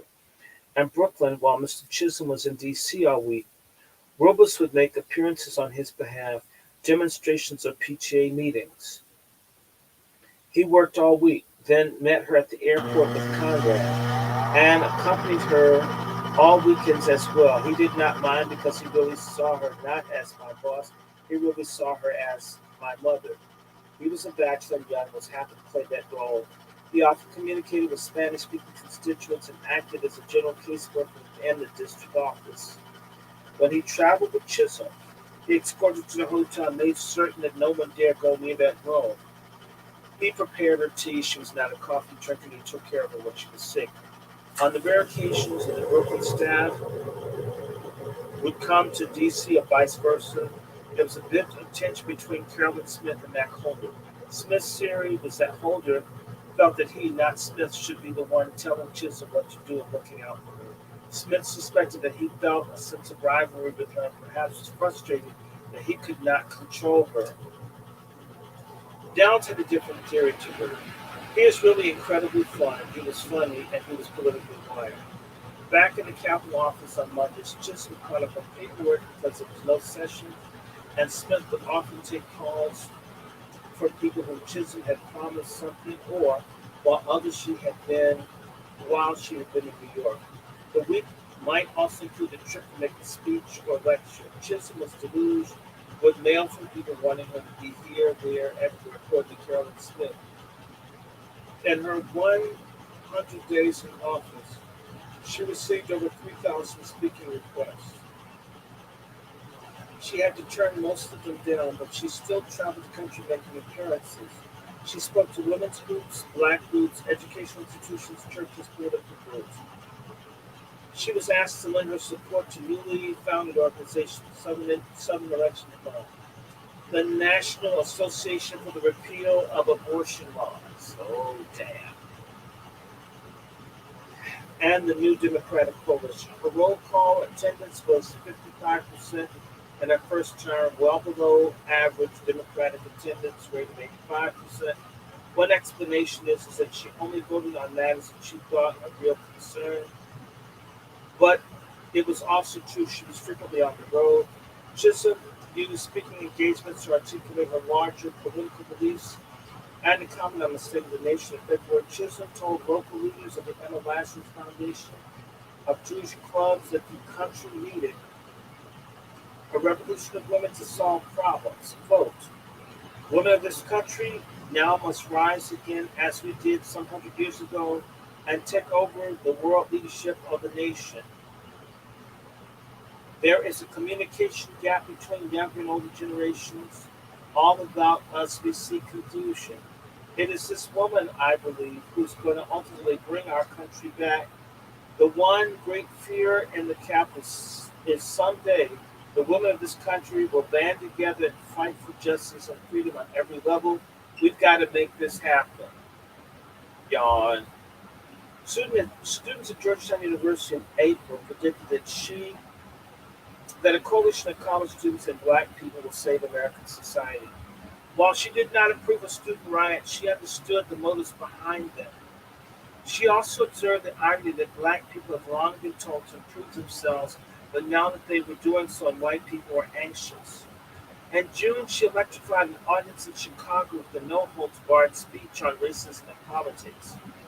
Speaking at a benefit dinner for the interracial First Presbyterian Church in Woodlawn, she expressed hope that the youth would change the status quo.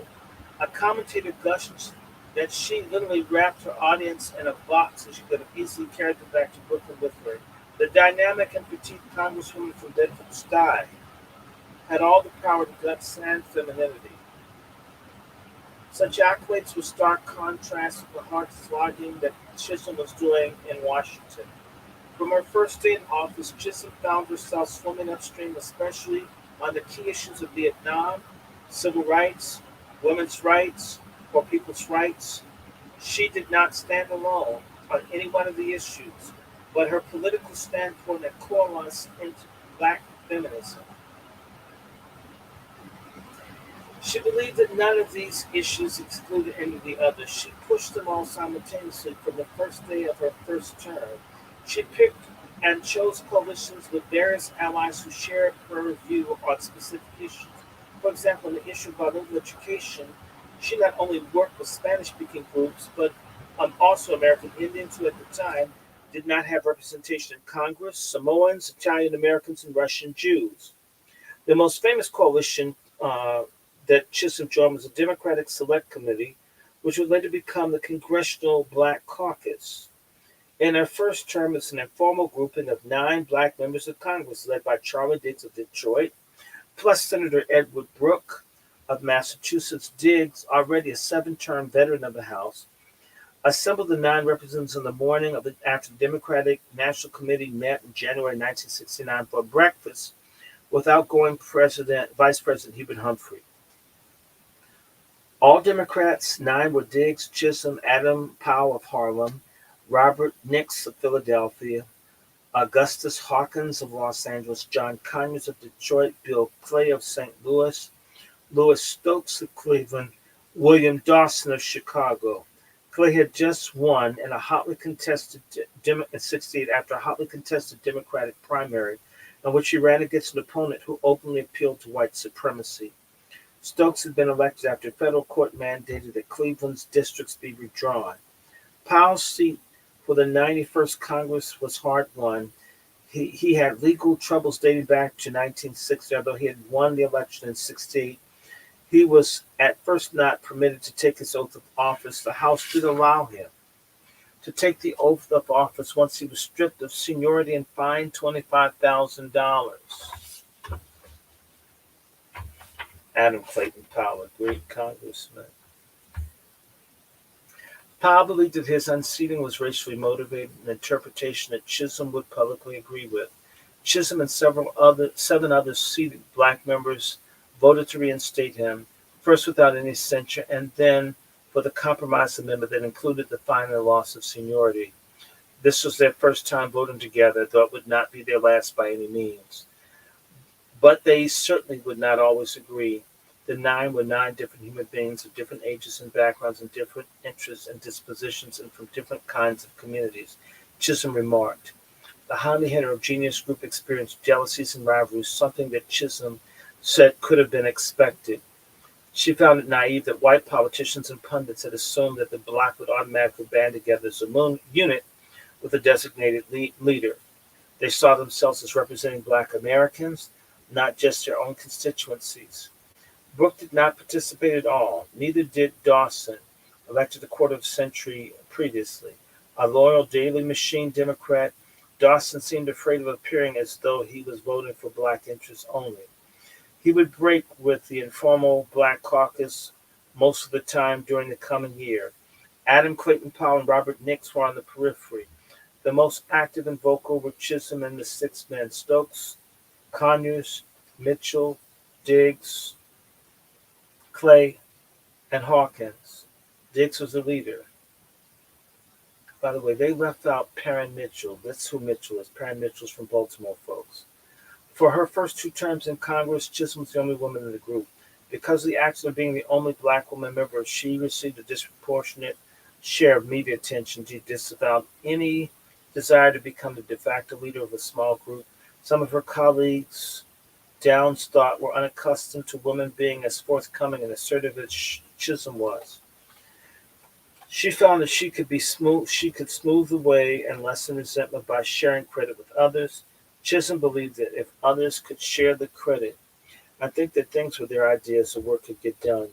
She had no illusion about how the work could indeed get done. At present, 10 black members of Congress were considered mainly for their symbolic value, she lamented.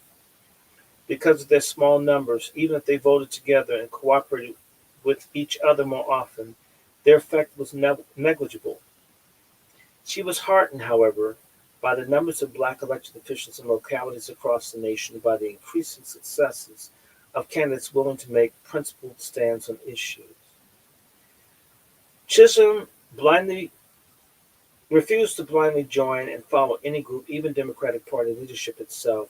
This would become evident in an event that grew the new Congresswoman's notoriety. As a new member, Chisholm would be assigned to her party to one of the 20 standing House committees.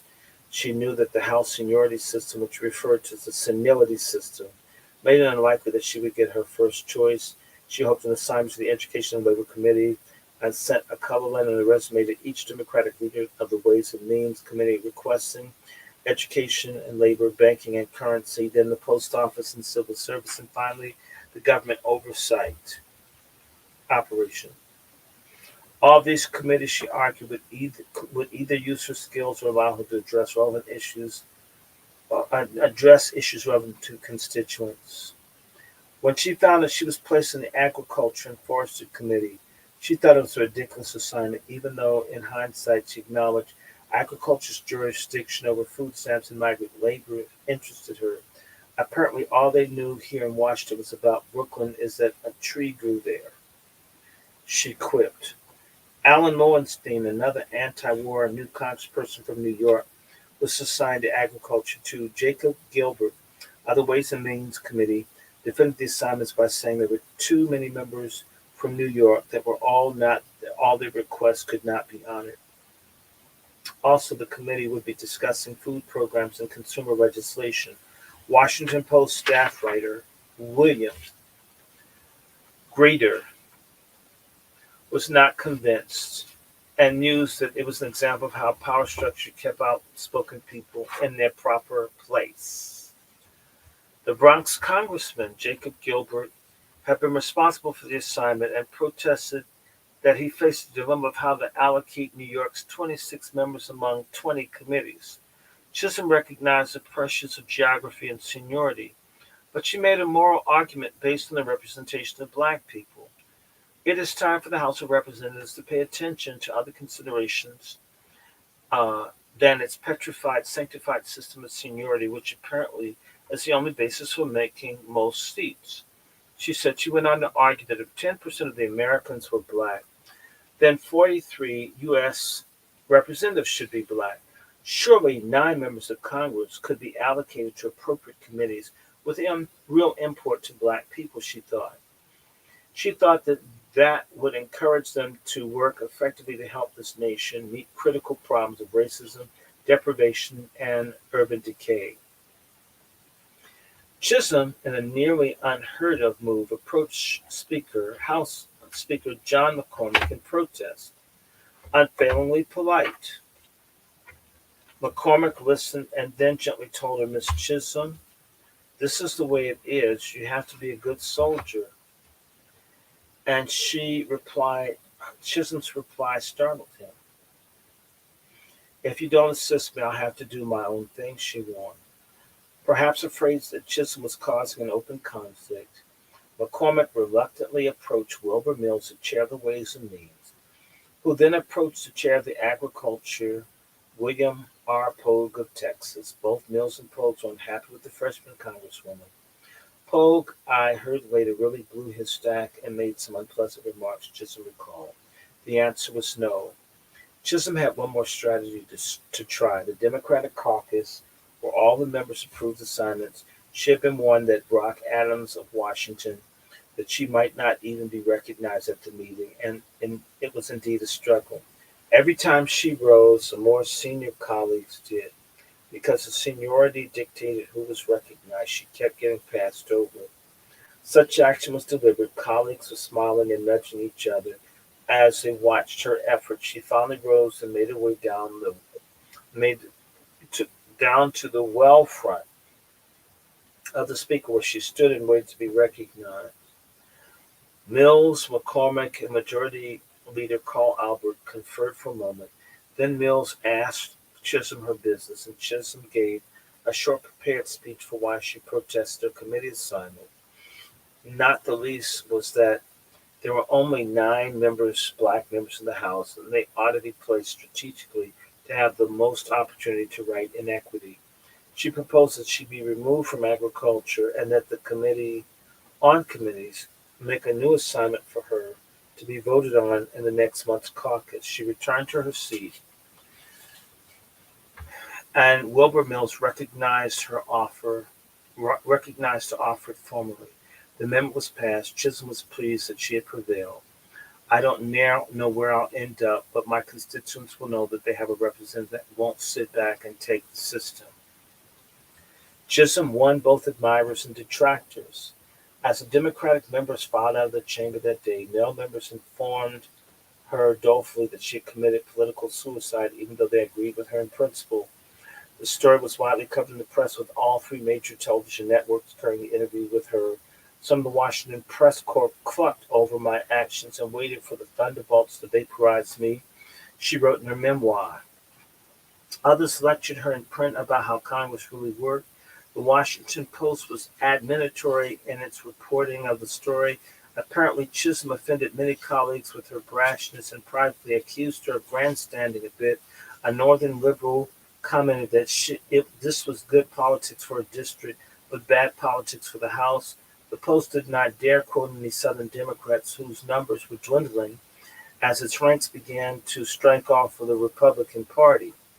Chisholm had commented that she knew that she could not always get her way as a freshman congresswoman, but for 9 black people to have been elected to Congress, and those 9 should be used as effectively as possible.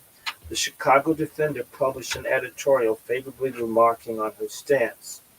It reported that she stood up in the Democratic caucus to make a remark that were widely printed. In response, the Defender wrote that at long last we have a representative in Congress who would not be whiplashed into silence. Chisholm was not vaporized, as it turns out. 3 weeks after refusing to sit on the Agricultural Committee, Chisholm was assigned to the Veterans Affairs Committee and was welcomed by its chair, Owen Teague of Texas. Apparently, she was unable to be appointed to the Education and Labor at that point because there were already 3 New York Democratic members on the committee. But she was reasonably pleased with her new assignment, and she had made her point.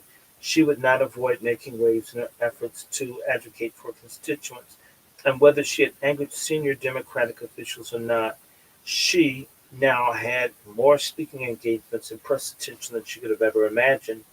Black newspapers nationwide picked up her story and reported approvingly on her successful challenge. The national attention paid to Chisholm continued. In April 1969, Susan Brown Miller's featured article, "This is Fighting Shirley Chisholm," was published in the New York Times Magazine. Brown Miller, a young journalist in 1968 on the staff of ABC, in 1968 as a staff writer and freelance for the Village Voice and other publications. When Brown Miller had first asked the New York Times about writing about Chisholm in early 68, their response was, "Who wants to hear about an old black lady in Brooklyn?" However, after Chisholm won the primary, even though there were many people who wanted to write the story, the editor did not remember that Brown Miller had been the first to ask. The result was a long feature story in the magazine.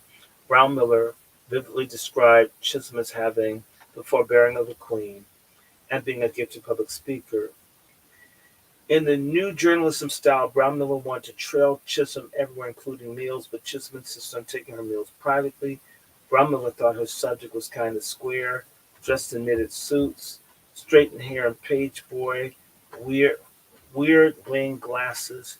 Brown Miller recalled that Chisholm exuded school-marmish look. She never felt the sisterhood with the congresswoman, but did find Conrad was easy to get along with. His defenses were really high, but it was the only way in which she could survive. Her defenses were really high.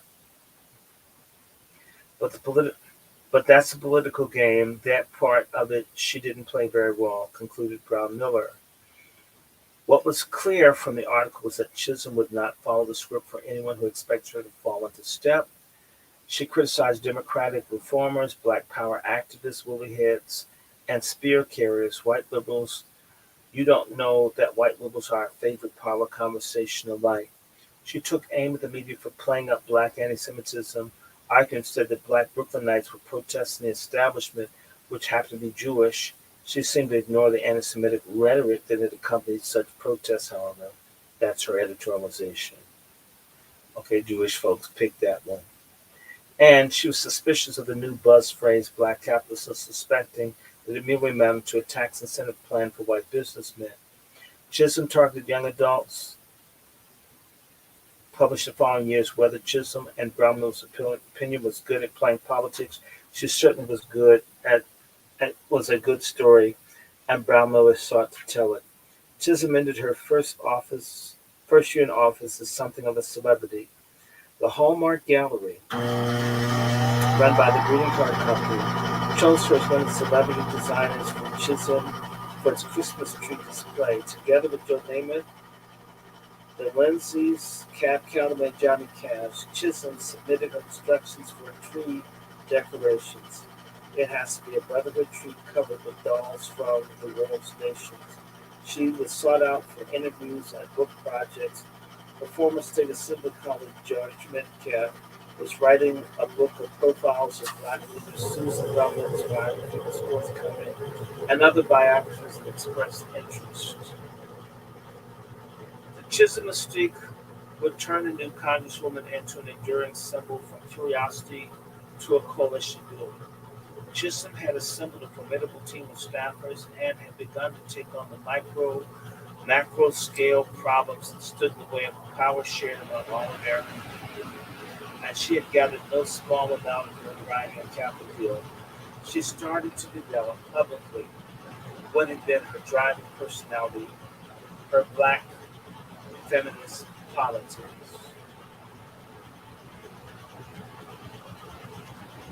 I'm in chapter 9. Yeah, want me to keep reading this? I can stop. What time is it? It's 5:39.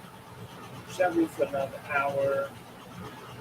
I need to take a break for 1 second. I need to have a snack.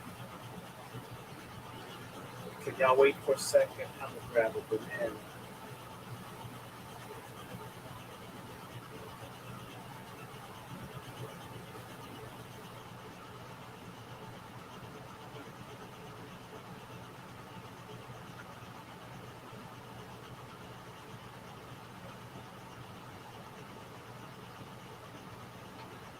I'm not reading all of this, but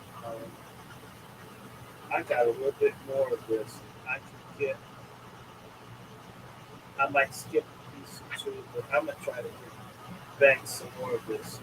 Now, shall I continue or should I stop? Because it gets better. This person wrote this in a boring way. It could have moved faster. She's so busy worshiping this lady. What we really need to get to is when she ran for president. But this chapter 9 is short. Yeah, you know what I'm gonna do? I want y'all to give me about. I'm gonna grab a banana. I'm gonna grab a banana. Y'all take a break, get some water.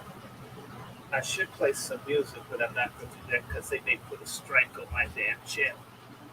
Um, what I want to do is get a banana, and I'll come back. I think we can get a few more chapters done. How are y'all liking Shirley Chisholm? I haven't even gotten to. They, this person dragged you through all this stuff to get to the heart of it. I'm very close. The good stuff, the stuff where you'll see what I'm upset about, but you had to know something about her. I'm not going to do every book this way. Sometimes I'm just going to go to the meaty stuff and get the rush off of it. So let me grab a banana and some pineapple, give me some more ice water, and let's see if we can knock out a couple of chapters. So let's take a quick break. I'll be right back. There's one person here. There's 8. Okay, I'll be right back. I may bring my banana down. So if y'all don't mind me eating. Oh, let me take my water thing. Mm, mm, mm.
Okay, I am back. Did I lose any people? Oh my God, it dropped down to zero. Ain't that nothing? I should stop, shouldn't I? I don't mind stopping. Mm, mm, mm. It's 5:38. Where is everybody? Did y'all leave?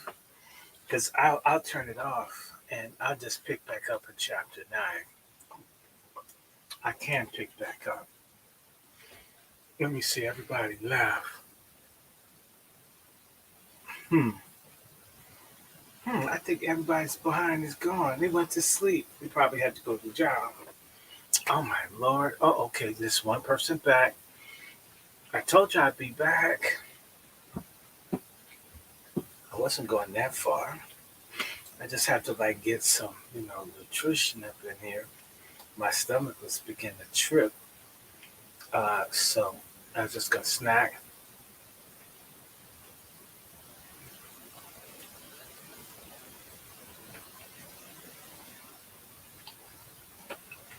And I can stop here and do a part two. Y'all want me to keep going? I see people coming back. There are two people. Let me give you a second too. That just means I can stuff my face for a second. I have all this good white food. This kind of food white people eat.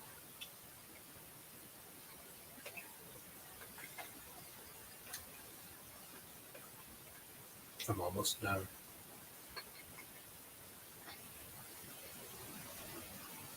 Hmm. Oh my. I feel refreshed like I got a reparations check. Um, Let me get this here. Put this chain.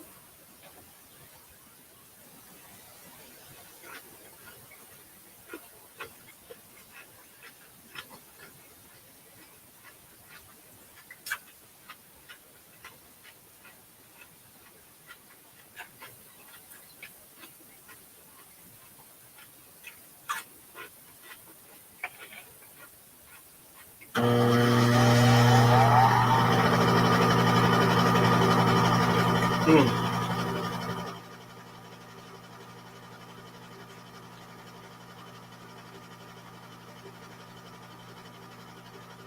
mm.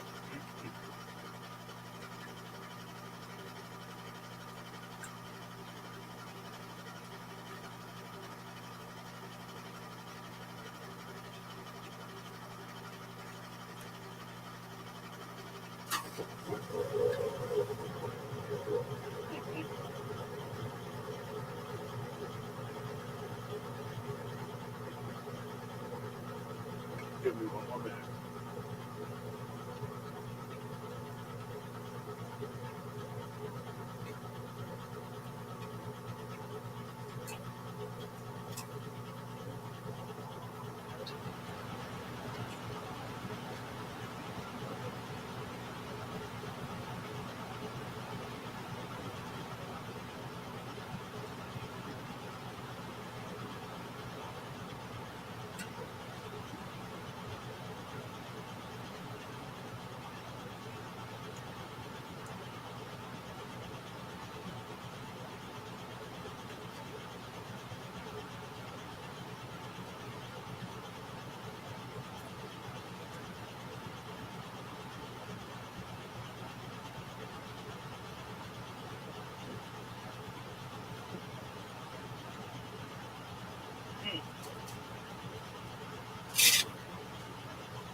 Angry Black Man's Book Club.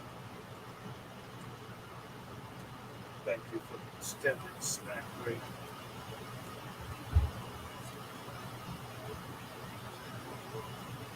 It was good to me.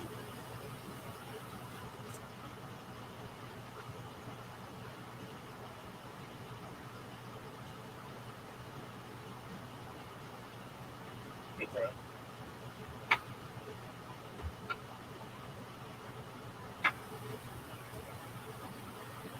Yeah, let's go.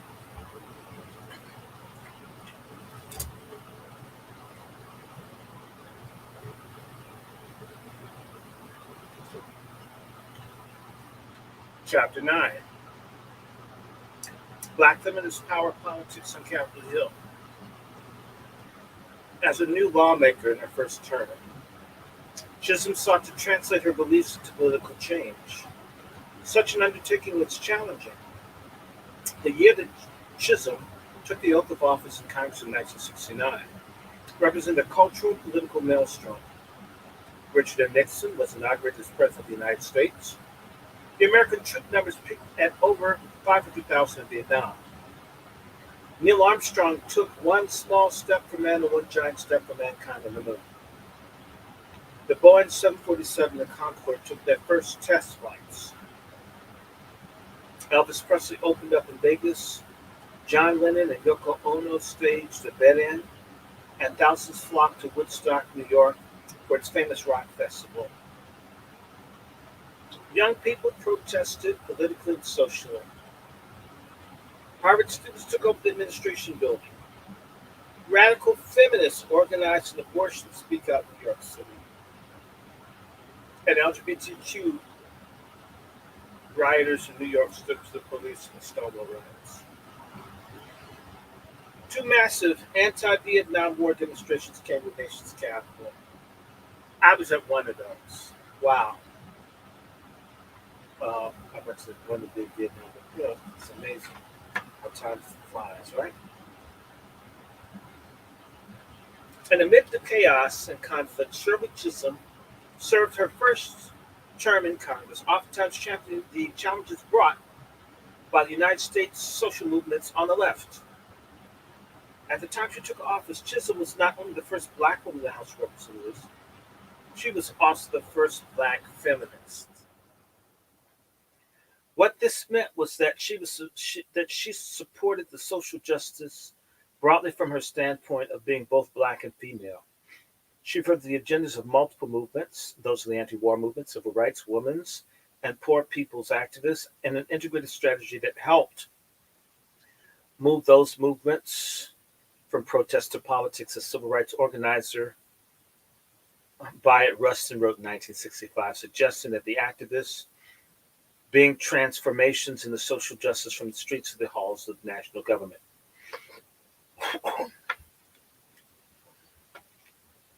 Claiming political power was central to Chisholm's vision, and her black feminism was expansive. She built common cause with white-led feminist groups such as the National Organization of Women, the Women's Equity Action League, and the National Association for the Repeal of Abortion Laws. But she also recognized that they did not always represent everyone. She knew that poor, black, and brown women were concerned with children's education and other practical concerns. As historian Robert Self and Dorothy Sue Cobble have explained,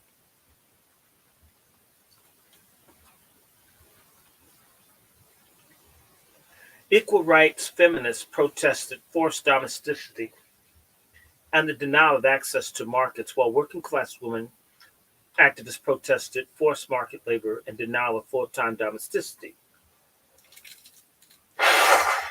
Excuse me. Chisholm was more identified with the latter, though she was certainly aligned herself with the former. As a black woman who was the daughter and granddaughter of black women who worked in service occupations for low wages, and as a feminist and black freedom advocate, she saw black women at the nexus of political and economic justice issues. For many black women, this manifested as the problems of being a female head of the household, and a political system centered around what Self calls the breadwinner liberalism, The idea that the nuclear family need to be supported by men's market wages and women's domestic labor, and that the state should support that end economically. What's wrong with it? What's wrong with that? Mm-hmm.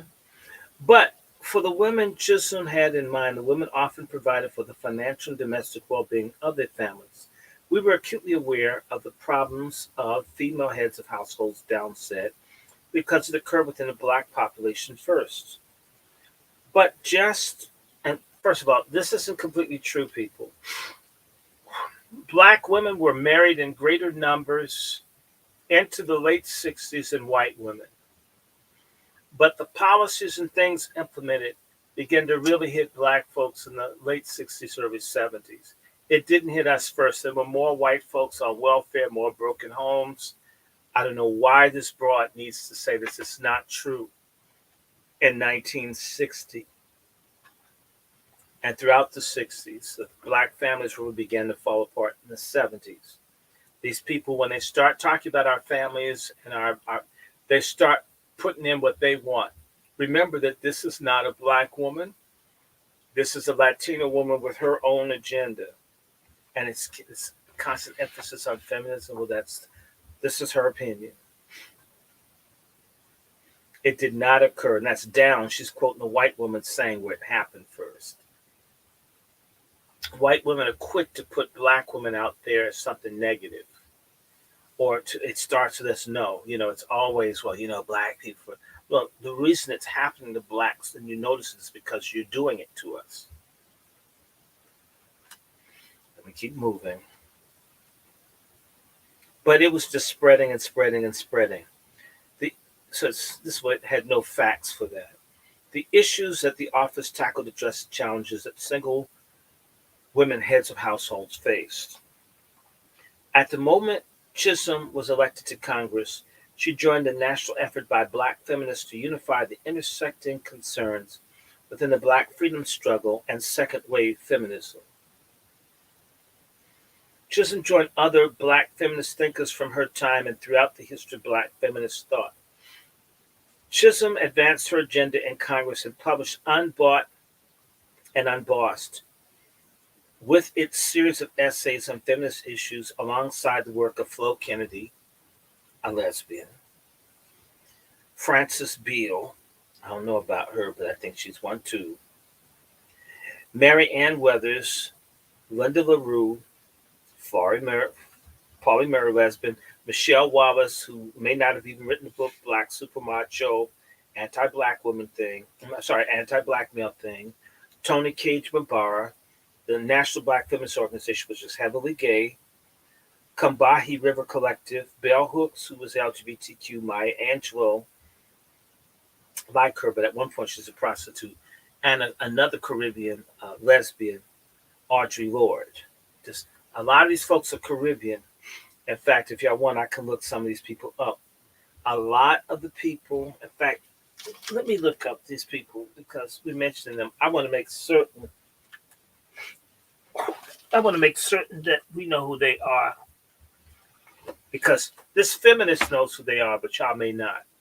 I need to run through these broads to make certain that I'm clear about who the hell they are, because some of them I might know. I know for a fact that Audre Lorde was a Caribbean stud from New York. So let me look. And I think I know Frances Beale. I mean, I know my feminists. Just, I've been up all night.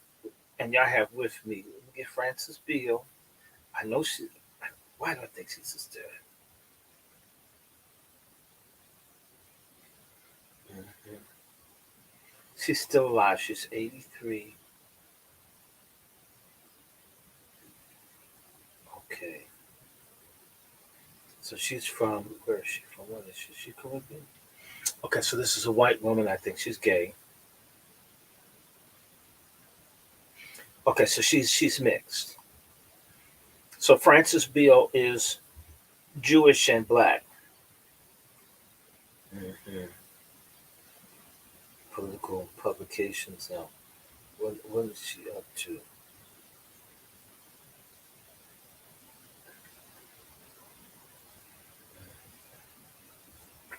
She's into all this Marxist stuff.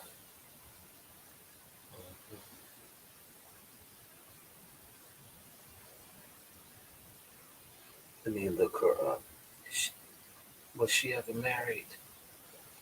See, a lot of these women, they don't want to tell you what they about. She's 83 years old, never married. Hmm. And all this feminist stuff. Hmm. So, suspect. This whole crew is wild. So, Frances Beale, she's 83 years old, all this feminist stuff. Who's Mary Ann Weathers? Is all crazy black women.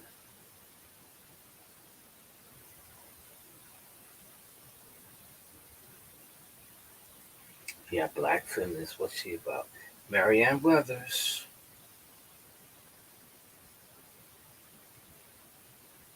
Hmm. They don't have any bio information on her. Hmm.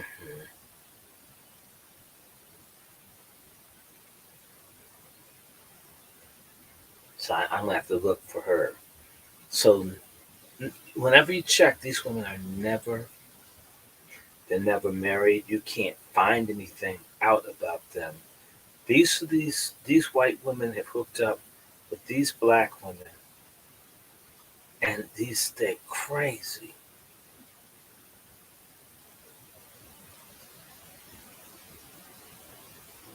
Linda LaRue, can't find her. Let me go into Google and see. A lot of times they put these women out. These are the black women's voices, and you just have to listen to them because this stud said so.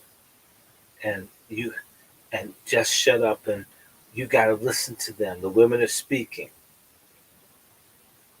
Oh wow, Linda LaRue. When she died in 2020. Okay, let's see. Linda LaRue, feminist.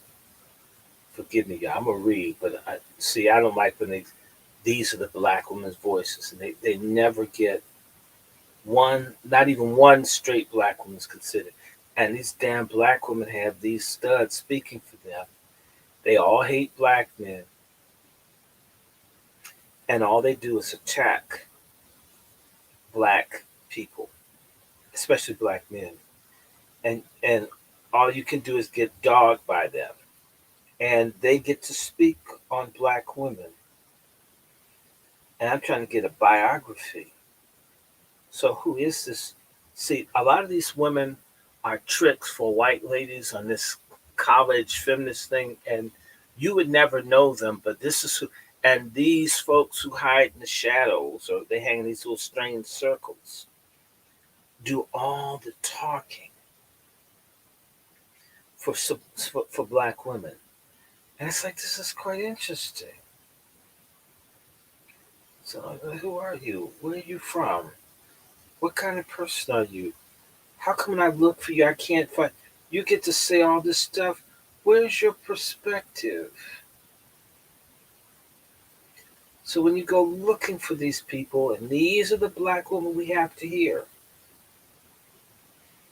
And this is such, oh, you got to listen to her, and she's the one that knows. Who the hell is this? I'm looking for her. Wait a minute. Okay. Okay, so these folks are for abortion. Okay. I knew it.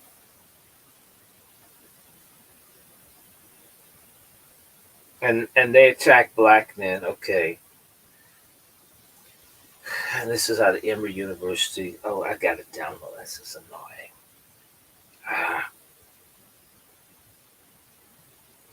Ah, this is annoying. Okay. I'm gonna see if I can find some of these people that are really well known in these little women's circles. But when you try to find out what do these hoes say, I know Flo Kennedy's a stud. Okay, but I'll bring her up because I know, and she's always fighting for gayness. I think she died recently. Hold on.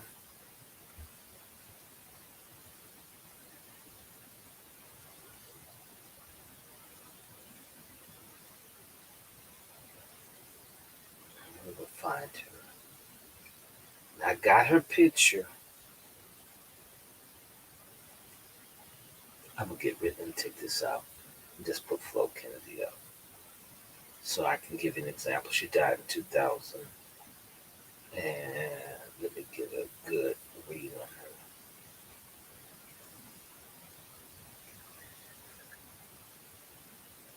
This is Flo Kennedy. It's always some, offbeat black lady. She's a feminist, early life, personal life.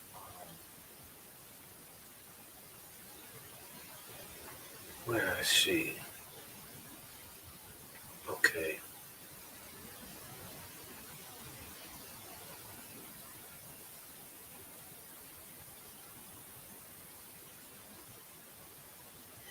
Okay.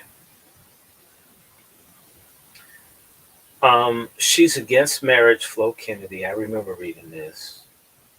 And she broke up with someone in her mid 30s. She never remarried or had children. And she's always in the feminist circles. Whenever you see these people, their personal lives are completely jacked up. They're completely jacked up. And so I'm stopping this to just say, consider the fact that when this lady looks for sources to understand black women or Shirley Chisholm, she's gonna get the extreme groups. All of these folks. Who was Tony Cade? I know she's one too. When you look these people up, it's always the same craziness. You'll never get a black woman that loves black men. See, if a black man hated black women, he came out and just constantly trashed black women, he started getting called fag. When women are studs and they hate black men, they should be reviled in our community. It's not fair that a man that hates women, that's a misogynist, gets trashed as she should be, and a misandrous broad gets celebrated like this sorry ass Kate Pinkett Smith. She's trash. But who is this Cade Lambara?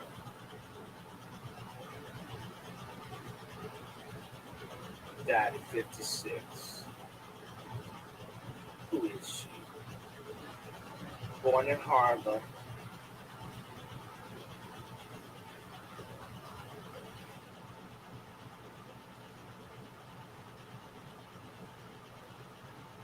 They protect these people. They don't want you to know what they think.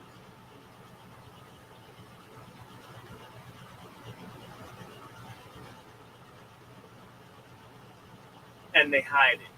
See, when a man is like that, they just put his gay shit out there.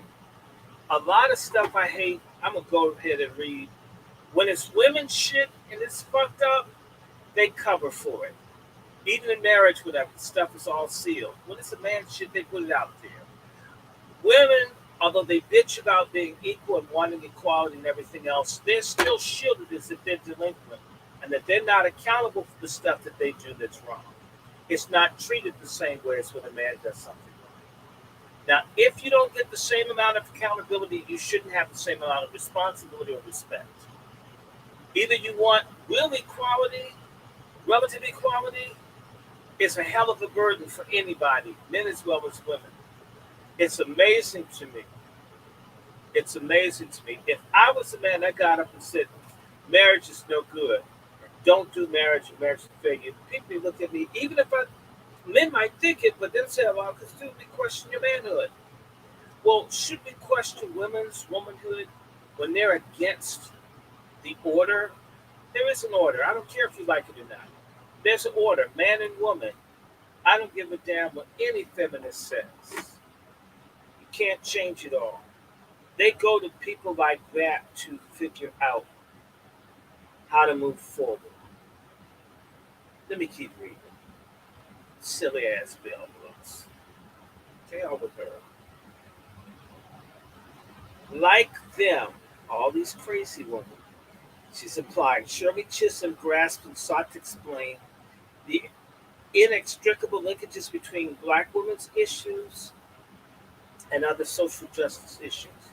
But unlike contemporary black feminists, she pursued those issues from within the halls of the national legislature. Let me say this is one thing you can say of Shirley Chisholm. She actually tried to work on policy to solve stuff. These other broads constantly spew out toxins and poison to destroy women's minds and to instigate hatred between the sexes. And they don't really do anything for women except make women angry with men and hate children, not want to be mothers. And it's made women miserable. That's the difference between Shirley Chisholm, who managed to have herself a man as bad as she could. Black feminism, emerging from multiple sources within the Black freedom movement,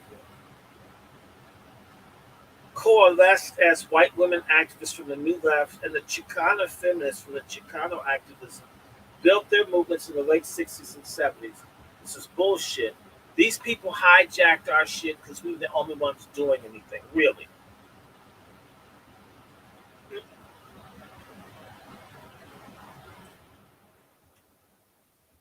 Be careful of the scholarship that tries to blend in black people's shit with everybody else's. We do all the fighting and everybody else collects. As Spanish speakers, it's all of them. This bitch is lying.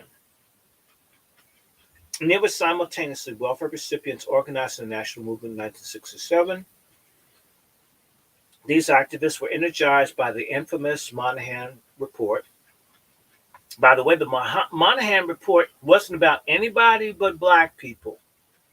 So how this broad spreads it out to all the other people is bullshit. Puerto Ricans, Chicanos have never really had the kind of move. They've not gotten beaten, jailed, not quite the same. It just hasn't happened because they're identified as white.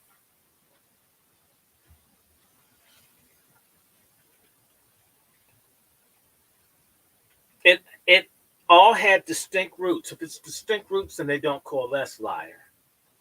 But all share common goals for women's self-determination. No, it doesn't, because Latino women aren't trying to be removed from Latino men. White women bitch about white men, but marry white men. This is to divide black women from black men and black children. Chisholm feminism was based on the intersectional analysis, the idea that forms oppression, the idea that it should say all forms of oppression were interrelated and inseparable from each other. I don't agree with that because no matter what we do to help other people, they never turn around and help us. Be very careful. In fact, intersectionality is a concept created by a black lesbian from the University of Chicago. She understood that black women found themselves in a unique position because blackness and femaleness were not merely additive, but intertwined within the American polity. Chisholm acknowledged that the particulars of her experience as a black woman, but as a politician, she emphasized the possibilities of coalition across movements. She adopted a critique of politics and that advocated for an expansive recognition of the common needs and interests while recognizing the specific issues facing members of various groups. In a sense, Shirley Chisholm's trying to help everybody. We need some folks to focus just on our asses. Somebody say amen. Just us. I'm not mad at anybody. I don't want the folk in Palestine suffering.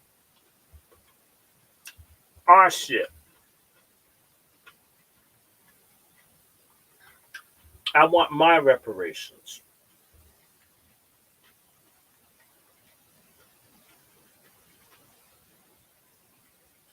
Her activism parallels what Ula Taylor called community feminism. The idea that black women not only must seek self-determination, but also justice for their larger community. She also applied her career to what Kimberly Springer, the name of all these women, has called interstitial politics. That is a politics between race and gender, but cognizant of both. First of all, you should say race and sex because gender includes all this gay shit. I said it just like that. Chisholm's words and actions embody a black feminist praxis is a smart ass way of saying practice, of coalition building in the service of shifting power relationships that echo the work of Francis Beale in Double Jeopardy to be black and female. Beale maintained that black women were part of an overarching system of oppression in which all humanity was caught, and that all revolutionaries and struggles against oppression must be regarded as equals regardless of sex. This kumbaya carpet munching black feminist. Chisholm addressed both black men who feared women would aggrandize power to themselves or even undermine black men, which is what's happening, and white women who did not understand they must fight racism and economic exploitation in order to eradicate the roots of sexism. What is sexism? If you understand that feminism hates the patriarchy, and the patriarchy is attacking anything that men do as bad, then sexism is whatever is natural in men. There's no way I can't be sexist. Okay, there's no way. These It's utopian. It's insane, and they got a lot of our women who don't even realize how confused they are. Let me keep reading. I'm getting charged up here. Are y'all with me? I see y'all with me. Just understand this. She's laying this groundwork because now they're gonna really get deep into this feminist garbage that I'm trying to explain to you about Shirley Chisholm.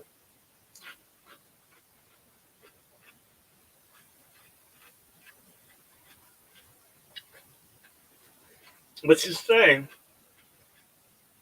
and some she argued, all forms of oppression must be destroyed, not just one or the other. So, in other words, you have to free everybody.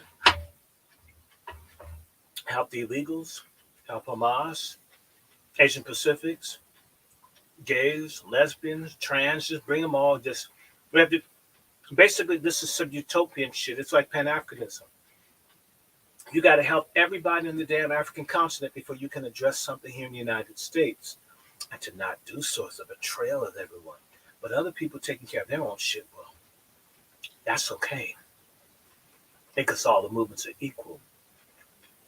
So in reality, we Negroes have to be everybody's healer. But we don't heal ourselves.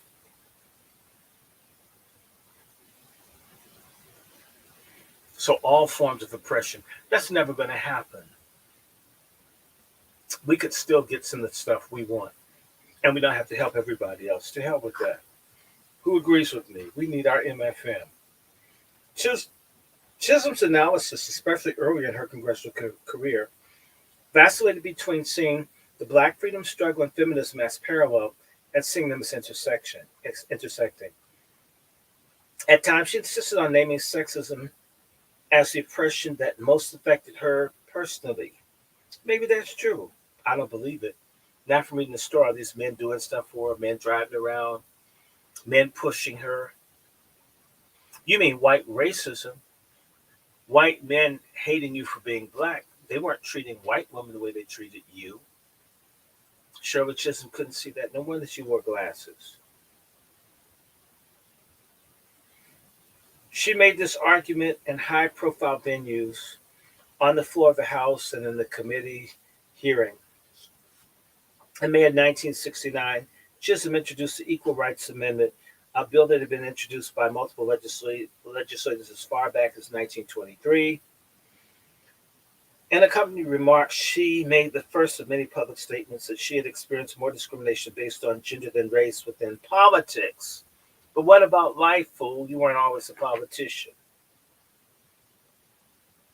And there are black folk that we read that backed her, men all along. What about her damn husband? See, there's a lie in here. Someone's lying. Shirley Chisholm's lying. Or she's self-deceiving herself. you got more, really. When all the other black men who got those bad committee assignments I just read to you that couldn't buck, they made an exception for black women that broke all protocol. To me, you got treated better than black men. It seems as if there wasn't sexism. You got a break that would not be given to a black man. I see black women get stuff all the time over black men. I'm not bitter about it, but don't lie. Sometimes you get treated better than and receive stuff, and you get racial treatment and you conflate it to sex. In reality, you're trying to escape. A lot of black self hatred, women have a heavy dose of it, just like the men do. Let me keep reading.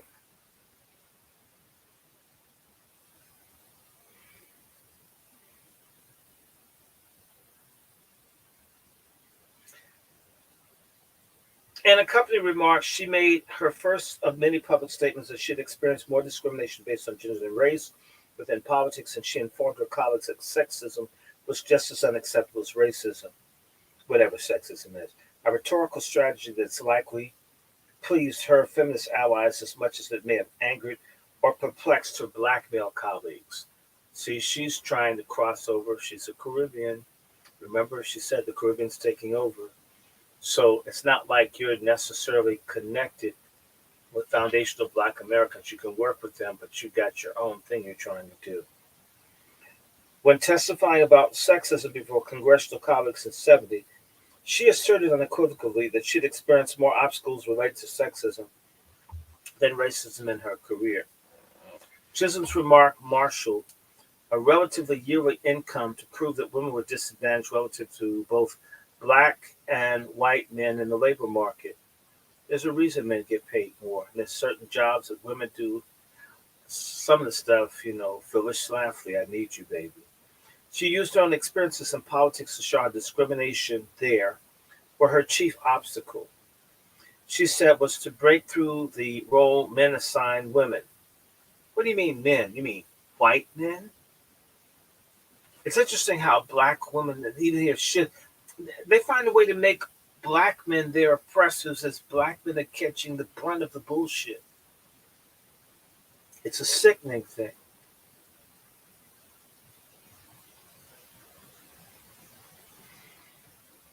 Her chief obstacle. This role that was the invisible labor to organize political organizations handled the details without being rewarded with power in those organizations. However, she made the claim that sexism was worse than racism. She made a detailed analysis of how two forms of oppression were connected. You mean sexism is worse than racism? That's really awful. You've got to prove that to me. Because nobody was held in slavery because they were a woman. They held in slavery because they were black. Jim Crow is based on you being black. Look at how this tether comes through and minimalizes what we've gone through and puts it on par with what white women who own almost 45% of the slave, they're going through the same thing as the slaves themselves. And she's a black female hero. And any black woman that blindly accepts that, you're part of the problem. See, this sisterhood unity is crap. I would never say that black women and white women were treated the same. But when you say sexism is a greater issue than racism, you're basically saying that what phone is dying? Okay, I'm sorry if your phone is dying. If a black woman has suffered way more than white women have in America, I would never try to make them equal. But that's what Shirley Chisholm's doing. And black feminists do this, a lot of them. And when you say womanist, still, I don't buy it. How could you work with the people who benefited from your subjugation and destruction and then try to work out somewhere where you have a shared struggle? How? Do I have a shared struggle with the KKK or the Nazis? with the Aryan Brotherhood, with the author of the Turner Diaries. Really? A lot of our traders have to be women. We're going to have to deal with this. But don't worry, reality's about to set in. 2024 is going to kick a lot of pork chop ass. Let me keep reading. But I just had to sit down and I told her this book's about to get good. She put all that stuff and it really gives you her thing to try to dismantle what we've been through and make it similar to what they've gone through. It's not. It's singular what we've been through. Both sexism and racism were so pervasive that they seem normal. What do you mean they seem normal? Did you hear what this brought out? I'll read it to you again. Both sexism and racism were so pervasive that they seem normal. Our ancestors used to sing, nobody knows the trouble I've seen. But glory, hallelujah, it's that bad. I've been duped and I've been scorned. There's trouble all over this world. These people aren't saying that it's normal. Nobody knows the trouble I've seen. Crazy ass woman to say that this is normal. They always saw it as perverse. Steal away to Jesus. Wade in the water. All this is trying to get away from the craziness. That it's not normal. Over my head, there's music in there. There must be a God somewhere because I can't see it.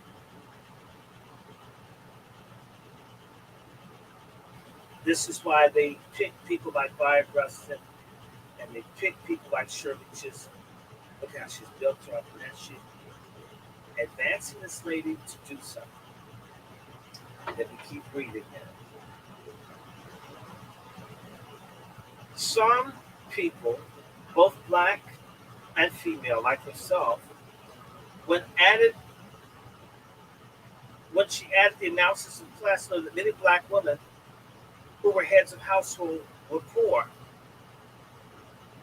But of course, the system structured that to be poor, and black men had a household more likely to be poor than white men because it's racism. And white women tend to have more than black women do. I love what this. Her policy prescriptions were based on that knowledge. Chisholm continued to emphasize that being been discriminated against more on the grounds of sex and race. How many times she's going to say this? It was here where she quoted Pauline Murray in the framework of Jane Crow that racism and sexism were equally unjust and humanizing. Again, I want to remind you, Pauline Murray is a lesbian who tried to live as a man. She went to get all kinds of experiments to try to make herself into a man. And she hated being a woman. She was miserable. And by the way, it was with the white woman.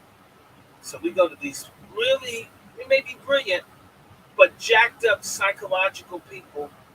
And they get some things right, but they get a lot of stuff wrong. Pauline Murray, when I saw her, tried to pass herself off as a Jew. I'm just telling you. Pauline Murray. On the other hand, she did begin to advance intersectional argument where she discussed poor female heads of households, pointing out that 25% of black families were headed by women and 62% of those were poor. She called for child care for working women and enforcement of anti-discrimination statutes. Here's a quote. If we're sincerely interested in resolving our welfare problems and helping our poor working class families, we must recognize the correlation between their problems and them to provide equal opportunities for women. By the way, you're not talking about job opportunities for men because a whole lot of black women wanted to be at home with the kids. But if you run the men out of the social welfare, you're still going to shortchange the kids because the mom's going to have to work. Why not something to put our whole families together, like reparations? Repair the whole damn thing, not piecemeal, where you help the woman with the kids, but you're ignoring the men. You got to help all of us together. That's not what's being said here. That's why they like her. Helping our poor and working class students, we must recognize the correlation between their problems and the battle to provide equal opportunities for women, not black people, or men and women. For these women, their income is not a supplement, it's essential for the survival and well being of the family unit. They must have more and better job training opportunities and equal pay and fair opportunity for advancement. Finally, they must also have adequate daycare facilities. They're trying to help women in such a way that they don't work with men to raise these kids. Here we are 50 years later acting like we don't need both people there. We have to have inducements. Look at how they're creating opportunities for illegals to keep their families together. They just came here illegally. And they've never done this for black men. And our black feminists have never fought for black men to be able to stay with their families. Instead, help the woman as if the man's just a sperm donor. And if he's just a sperm donor, you attack him for that too. Damn it. Right now, we have 5 million preschool children whose mothers have to work, but daycare facilities are available to only 2% of our women. Without adequate daycare, we have seriously handicapped our women in some cases. We've doomed them to failure in the job market. Frankly, we need a guaranteed income for women that stay at home. Why do you have to force them into the workforce? Why can't women stay at home if they want to? They do it in other countries. She made the argument about the relative effects of racism and sexism. An even more visible venue in 1970 as a guest column McCall's, a white women's magazine. In August, she declared, of the two handicaps of race and sex, being black is less a drawback than being female. Tell Sandra Bland, Shirley Chisholm. See how this tether's working this? Not only that, but it would be harder to eradicate sexism because women in America are much more brainwashed and content with their roles as second-class citizens than blacks ever were. Women, white women, second-class citizens, and you own half the wealth in this country. They were romanticizing how she continued asserting that women had a unique and invaluable contribution to make in politics. Well, they're in there now. I don't see a difference. A lot of them. At such a public forum, her statement about relative impact of racism versus sexism caught the notice of black and mainstream press. Some of her contemporaries disagreed with her. I sure do. Frankie Freeman, attorney from St. Louis, Missouri, on the U.S. Commission on Civil Rights, explained that I don't know how that we can say that women are equally discriminated against as compared to black people. Like how affirmative action went to white women and black men got cut out. Seems as if black men are greater victims of discrimination than anybody. I don't know how we can say that women are equally discriminated against compared to black people. Even though she supported the legislation under discussion, she thought that Chisholm had spoken from her own background as a Northerner, and Friedman did so from hers as a Southern black woman. So you have a Caribbean tether speaking from her experience new in the country and dismissing where the real black folks are in the South, the Cotton South, where we've been dogged. Where's she come with this twist?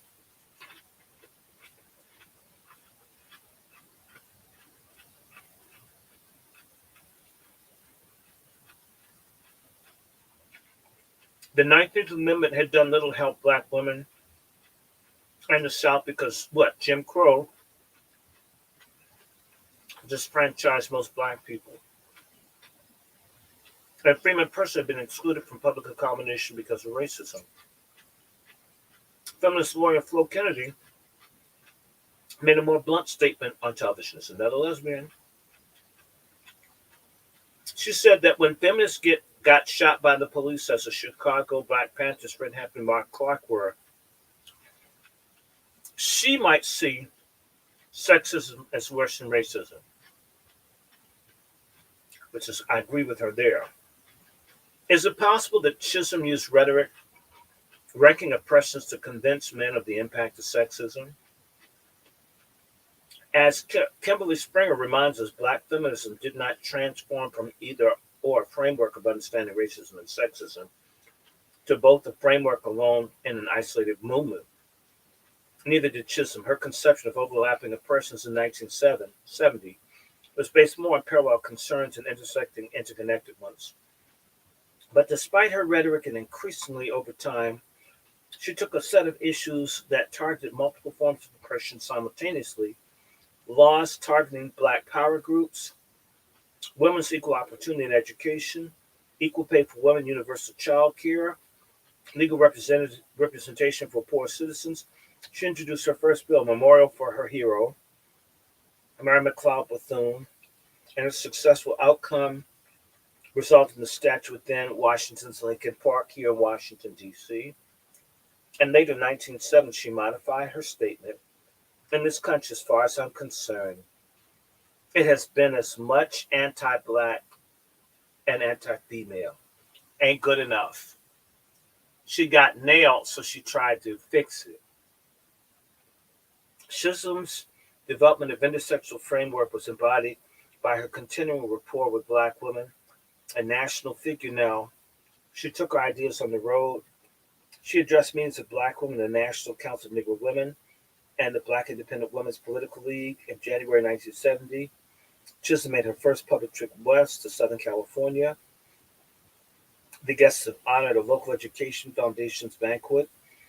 She met Los Angeles Black women leaders, including Yvonne Braithwaite, soon to be Burke, currently in the California State Legislature, Ruth Washington, manager of the Los Angeles Sentinel, and Johnny Tillman, a national leader for the welfare rights movement.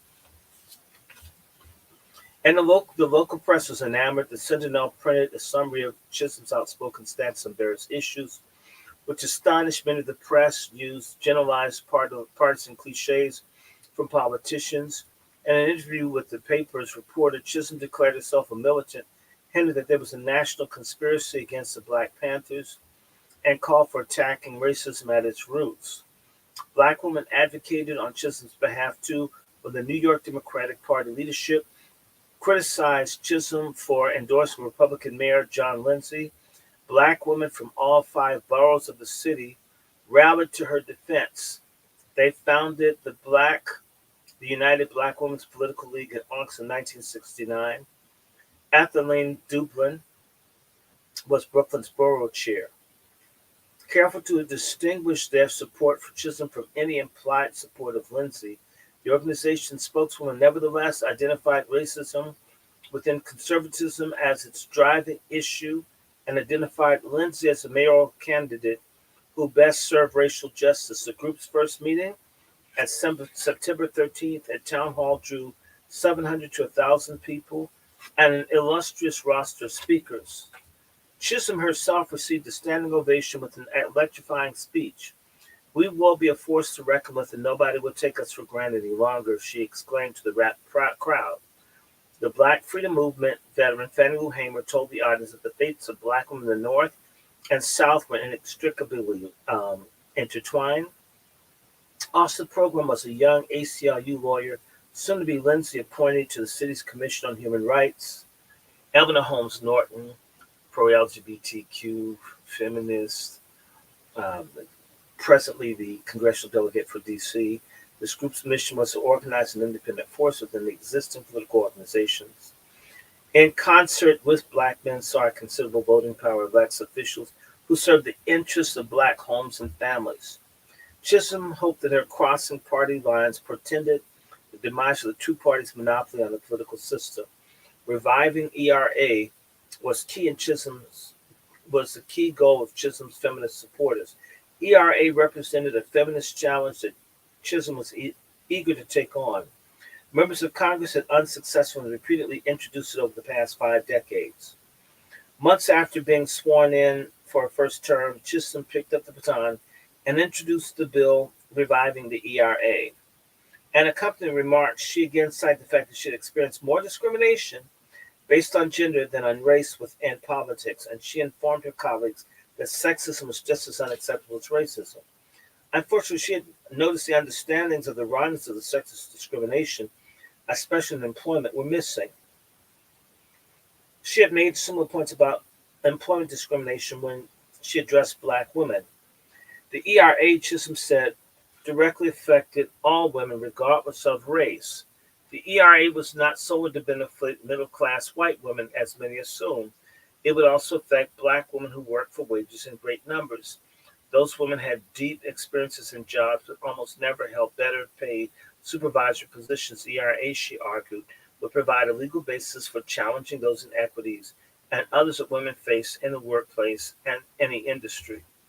Do you really think that these white women and other women are going to share with black women? But surely uh, Chisholm and other such women, a black woman who are delusional, think so. Her strongest supporters would continue to be black women. Chisholm also maintained formal alliances with feminist organizations that were largely middle class and white. The ERA had been a priority historically of white feminist organizations for decades, and her championing the bill strengthened her relationship with them. I guess it did. Mm, mm, mm.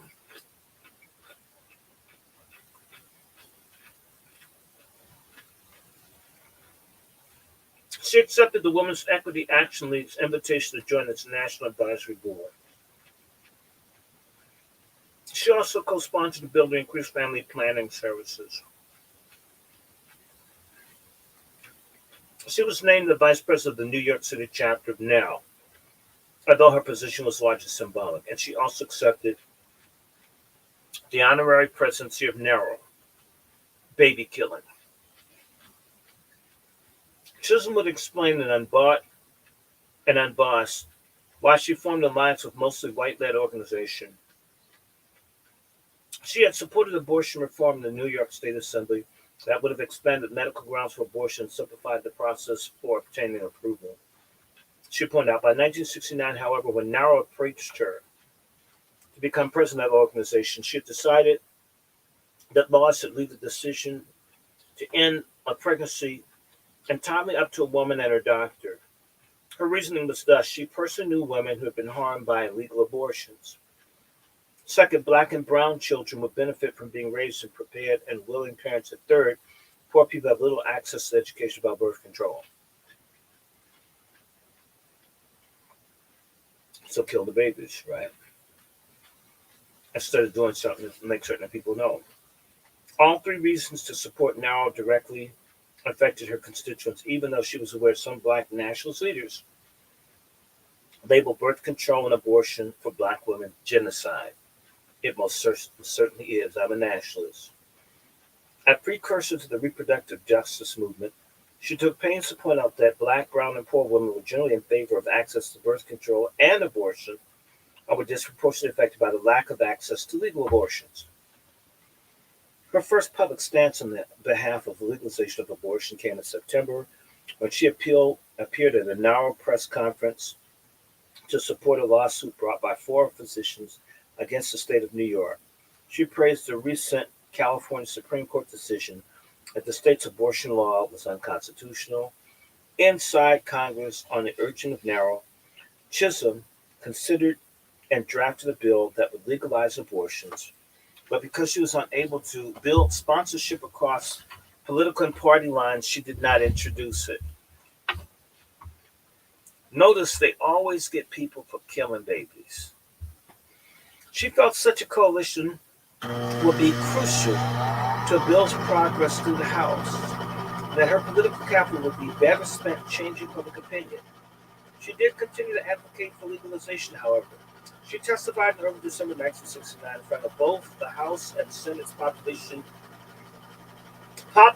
growth task force panels, long before COVID, y'all. In both testimonies, she argued that abortion laws might be more properly thought of as compulsory pregnancy laws because the most dependable method of contraception, the pill, was not fail-safe and complete abstinence was not practical. And women who found themselves with unwanted pregnancies in the United States were subject to compulsory pregnancy.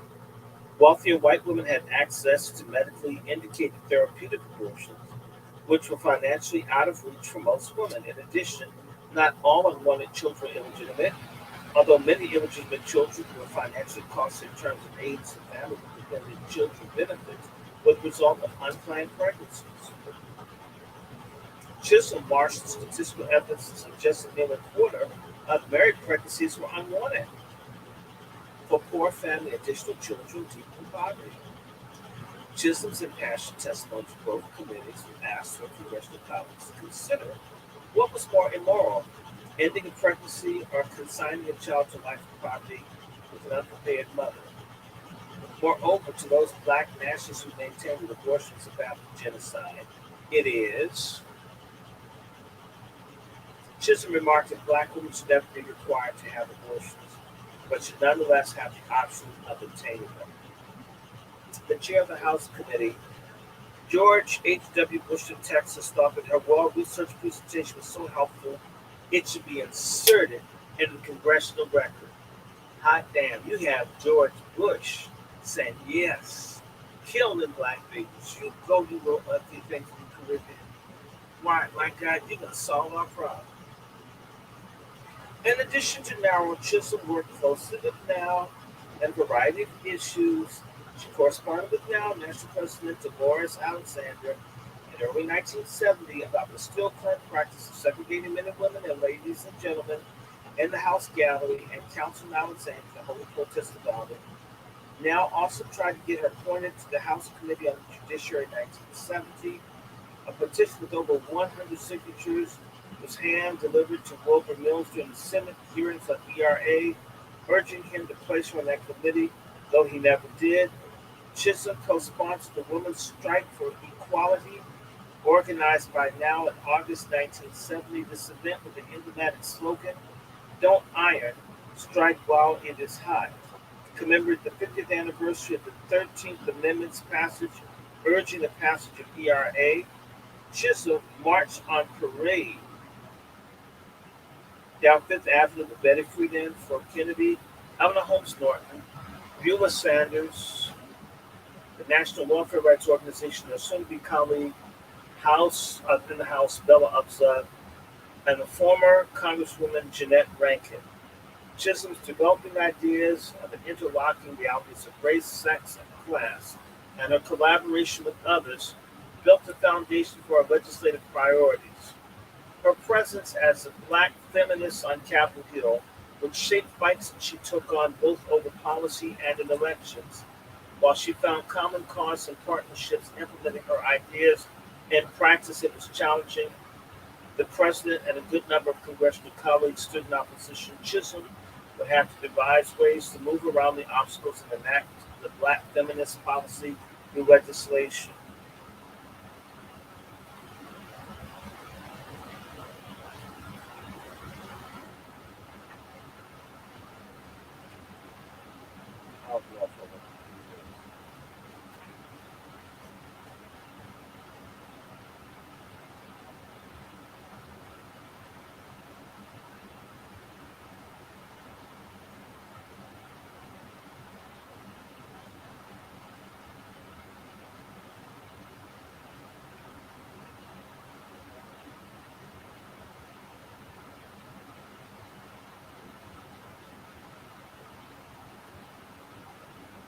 Uh-oh. Uh-oh. It hit my thing, y'all.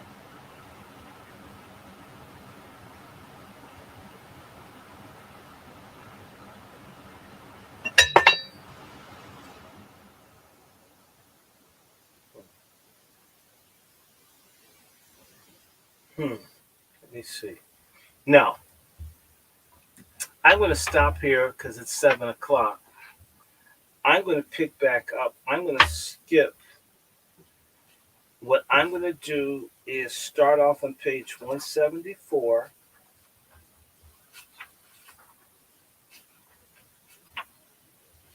and I'm going to read exactly 100 pages the next time I do this. What you guys say to that? I think we got through quite a bit. We read over 100 pages.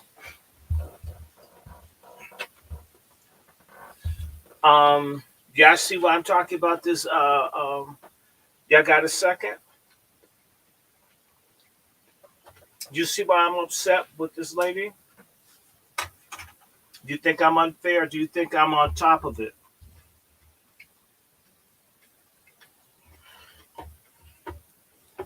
That's what happens. This is what's happening to us. We have people who are not for us in the middle of our game.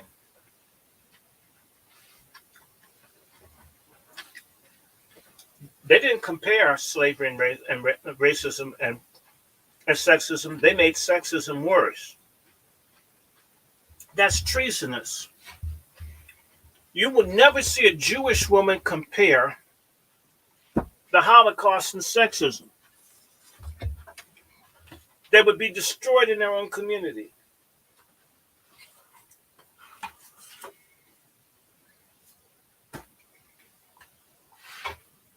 I know it was painful tonight, guys. This morning now. We're going to pick this back up, and I'm going to do another 100 pages in this book. But y'all need to, when y'all see me tripping on feminism, it does seem like I'm psycho. There's a reason. I haven't even read the more interesting part, because this lady who's writing this stuff, she's playing a game. She's hiding something. The further along you get in the book, and it's amazing. It's the way that she said you had to do all that damn reading.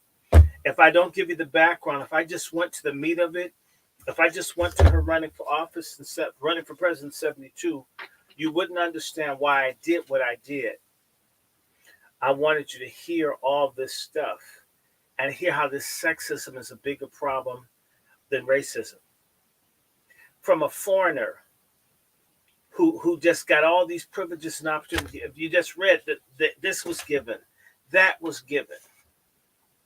The real thing you only really saw her fight for, I mean, she did her job. Other people do their damn jobs. I want to come back, and we'll start back in chapter 11, and we're going to do another 100 pages. I may even do it at some point today just to get through this book. But I want people to hear that. I hope that this gets saved. You won't believe it. I did these live, and some of the lives cut off, but that's all right. I want people to see it, those that get a chance to. Please share this link to other people. Again, support my channel. I mean, shoot, I'm fired up. I'm going to take a nap, and I may come back in after I do my nap and just kill the rest of this. I wanted to get through this. This is the first book. I mean, we have to come down on icons. I'm angry. This is my way of fighting back against, what's that tramp's name? Jada Pinkett Smith. That's outrageous what they brought us on. And it's outrageous that Oprah Winfrey's going to do another Color Purple. And that Chris Rock is coming out with this movie to dog Martin Luther King, and a movement to build up Bayard Rustin. There's a complete attack on black men. And we need to stop it. And we can't stop it. Share this. Please let people know. I hope you can find my channel. I hope that you can find it. And I'm sorry if you can't. You know, I'm not hiding from anybody. They do this. And I want to thank everybody for staying in. I'm glad I didn't have a completely empty house. Please. And I won't always do so much commentary. But this lady is very, very, very, very deceitful. I agree with you, Brother Griff. There's stuff for women and not. Black men have been cut out, and black men have got to cut themselves in. We have to stop pretending that we don't exist. I'm not talking about sodomizing another man. I'm talking about we can't work together. We can't find common cause. These black women can work with studs that want to destroy us. What can black men coalesce around? We better start asking ourselves this question. I'm not finished the book. I'm gonna read some more. Yeah, I gotta hear this. This is a woman built up, and she's the basis. Barbara Lee is a disciple of Shirley Chisholm. Just in case y'all didn't know, she started off as a welfare mother helping Shirley Chisholm. Y'all need to understand, people think I'm tripping this feminism. I'm not mad at women per se. I'm mad at feminism. This shit has to go. Who's with me? Share this. Support the channel. Support the channel. The book we need to make, I need you guys to make the cover purple flop. We did the Woman King. This channel is going to war with Coons in Hollywood. I want to let you know that there's an organization that I've established. It's just a few of us, but we're going to do what we can. We're going for Oprah. We're going to get Jada. And we're going to go after Chris Rock. We could get their ass. I mean it. I'm president. I absolutely want to see Oprah Winfrey punished. She must be punished. Chris Rock has to be punished. Jada Pinkett must be punished. I don't care how close she and Will are. No one has the right to dump this kind of filth on our children and on our people. I mean, they're compensated highly. They're well paid. You don't have to do this to make money. You do this because you want to hurt us. I'm going to stop here. I want you guys to share this. I'm not always going to read as much, but see, y'all here, Shirley Chisholm. We got to support her strong black woman. Y'all need to know what the hell they're pushing.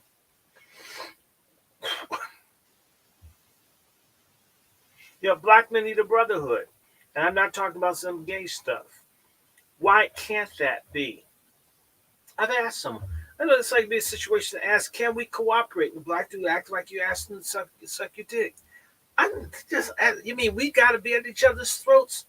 Why are we so fucking catty, black men? How come black men that suck dick can stick together and black men that are straight won't? What does a dick sucker have that we don't have? I'm asking questions because I'm just fucking quizzical. Let me stop here. I want to remind everyone. Shirley Chisholm is not a hero. Shirley Chisholm is a tether that deceived people just like Obama did. She's deceiving us like Kamala. We are being deceived. We think stuff is.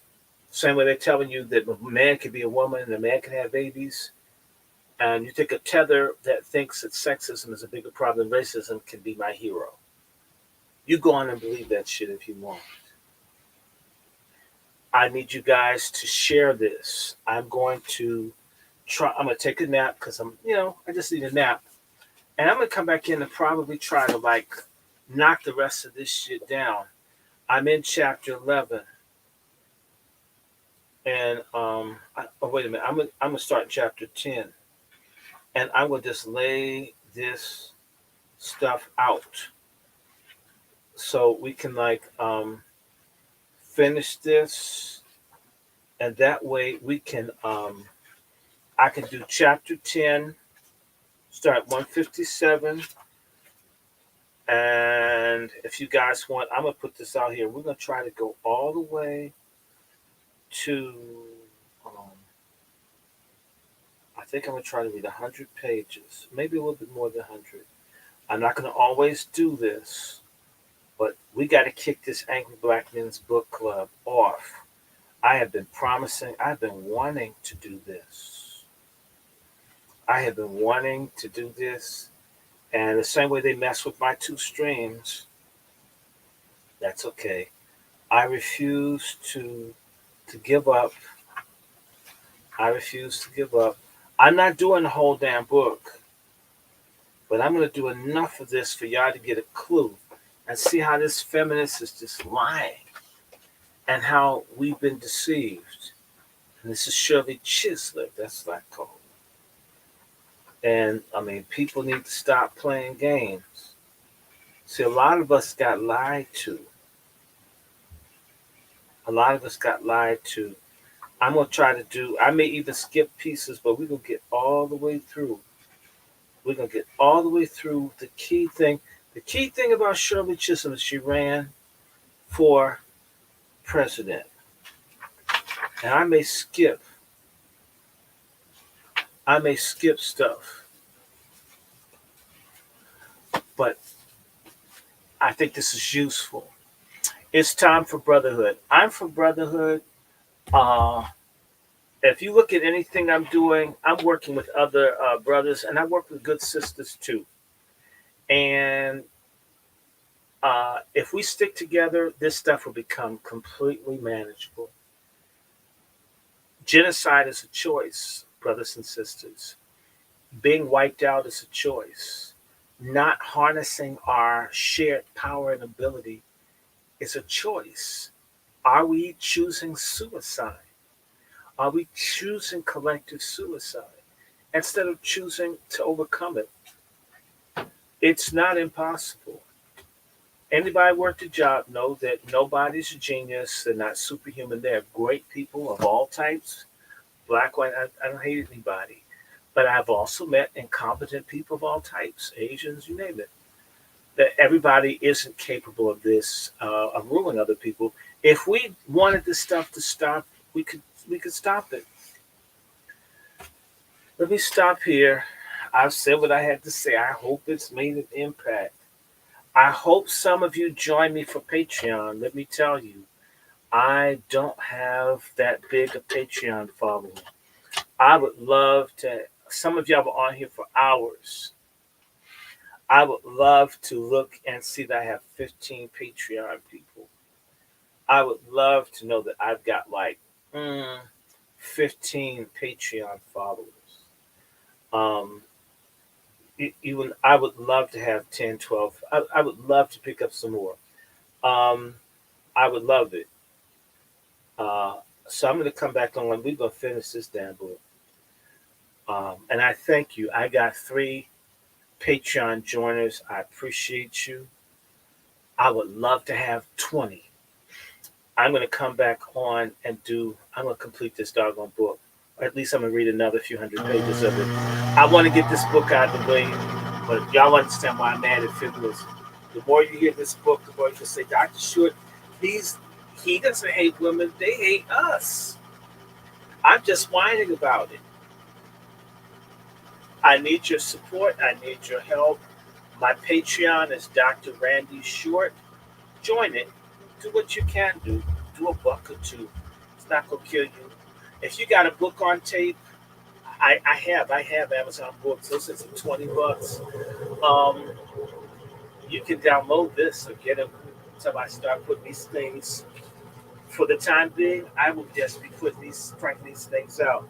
We've got to get more of this out. I will be doing shorter readings, but and I'll be doing historic stuff. But I absolutely want y'all to be back. Tell people about it. Tweet this out to people. I need y'all sharing this. I need y'all to get this out. I need to get my channel up. I need to get like at least I need to get me my 1,000 folks on YouTube, and I will be doing other people's programs. But anyway, I need to stop. I'll be back in a couple hours. You guys stay out of trouble. See. God bless and keep you. May His face shine upon you, give you peace. MFM, MFM, MFM. Who you gonna call? Busters on behalf of the Angry Black Men's Book Club. I thank you. Peace out, everybody. Take care. Have a great one. I am coming back.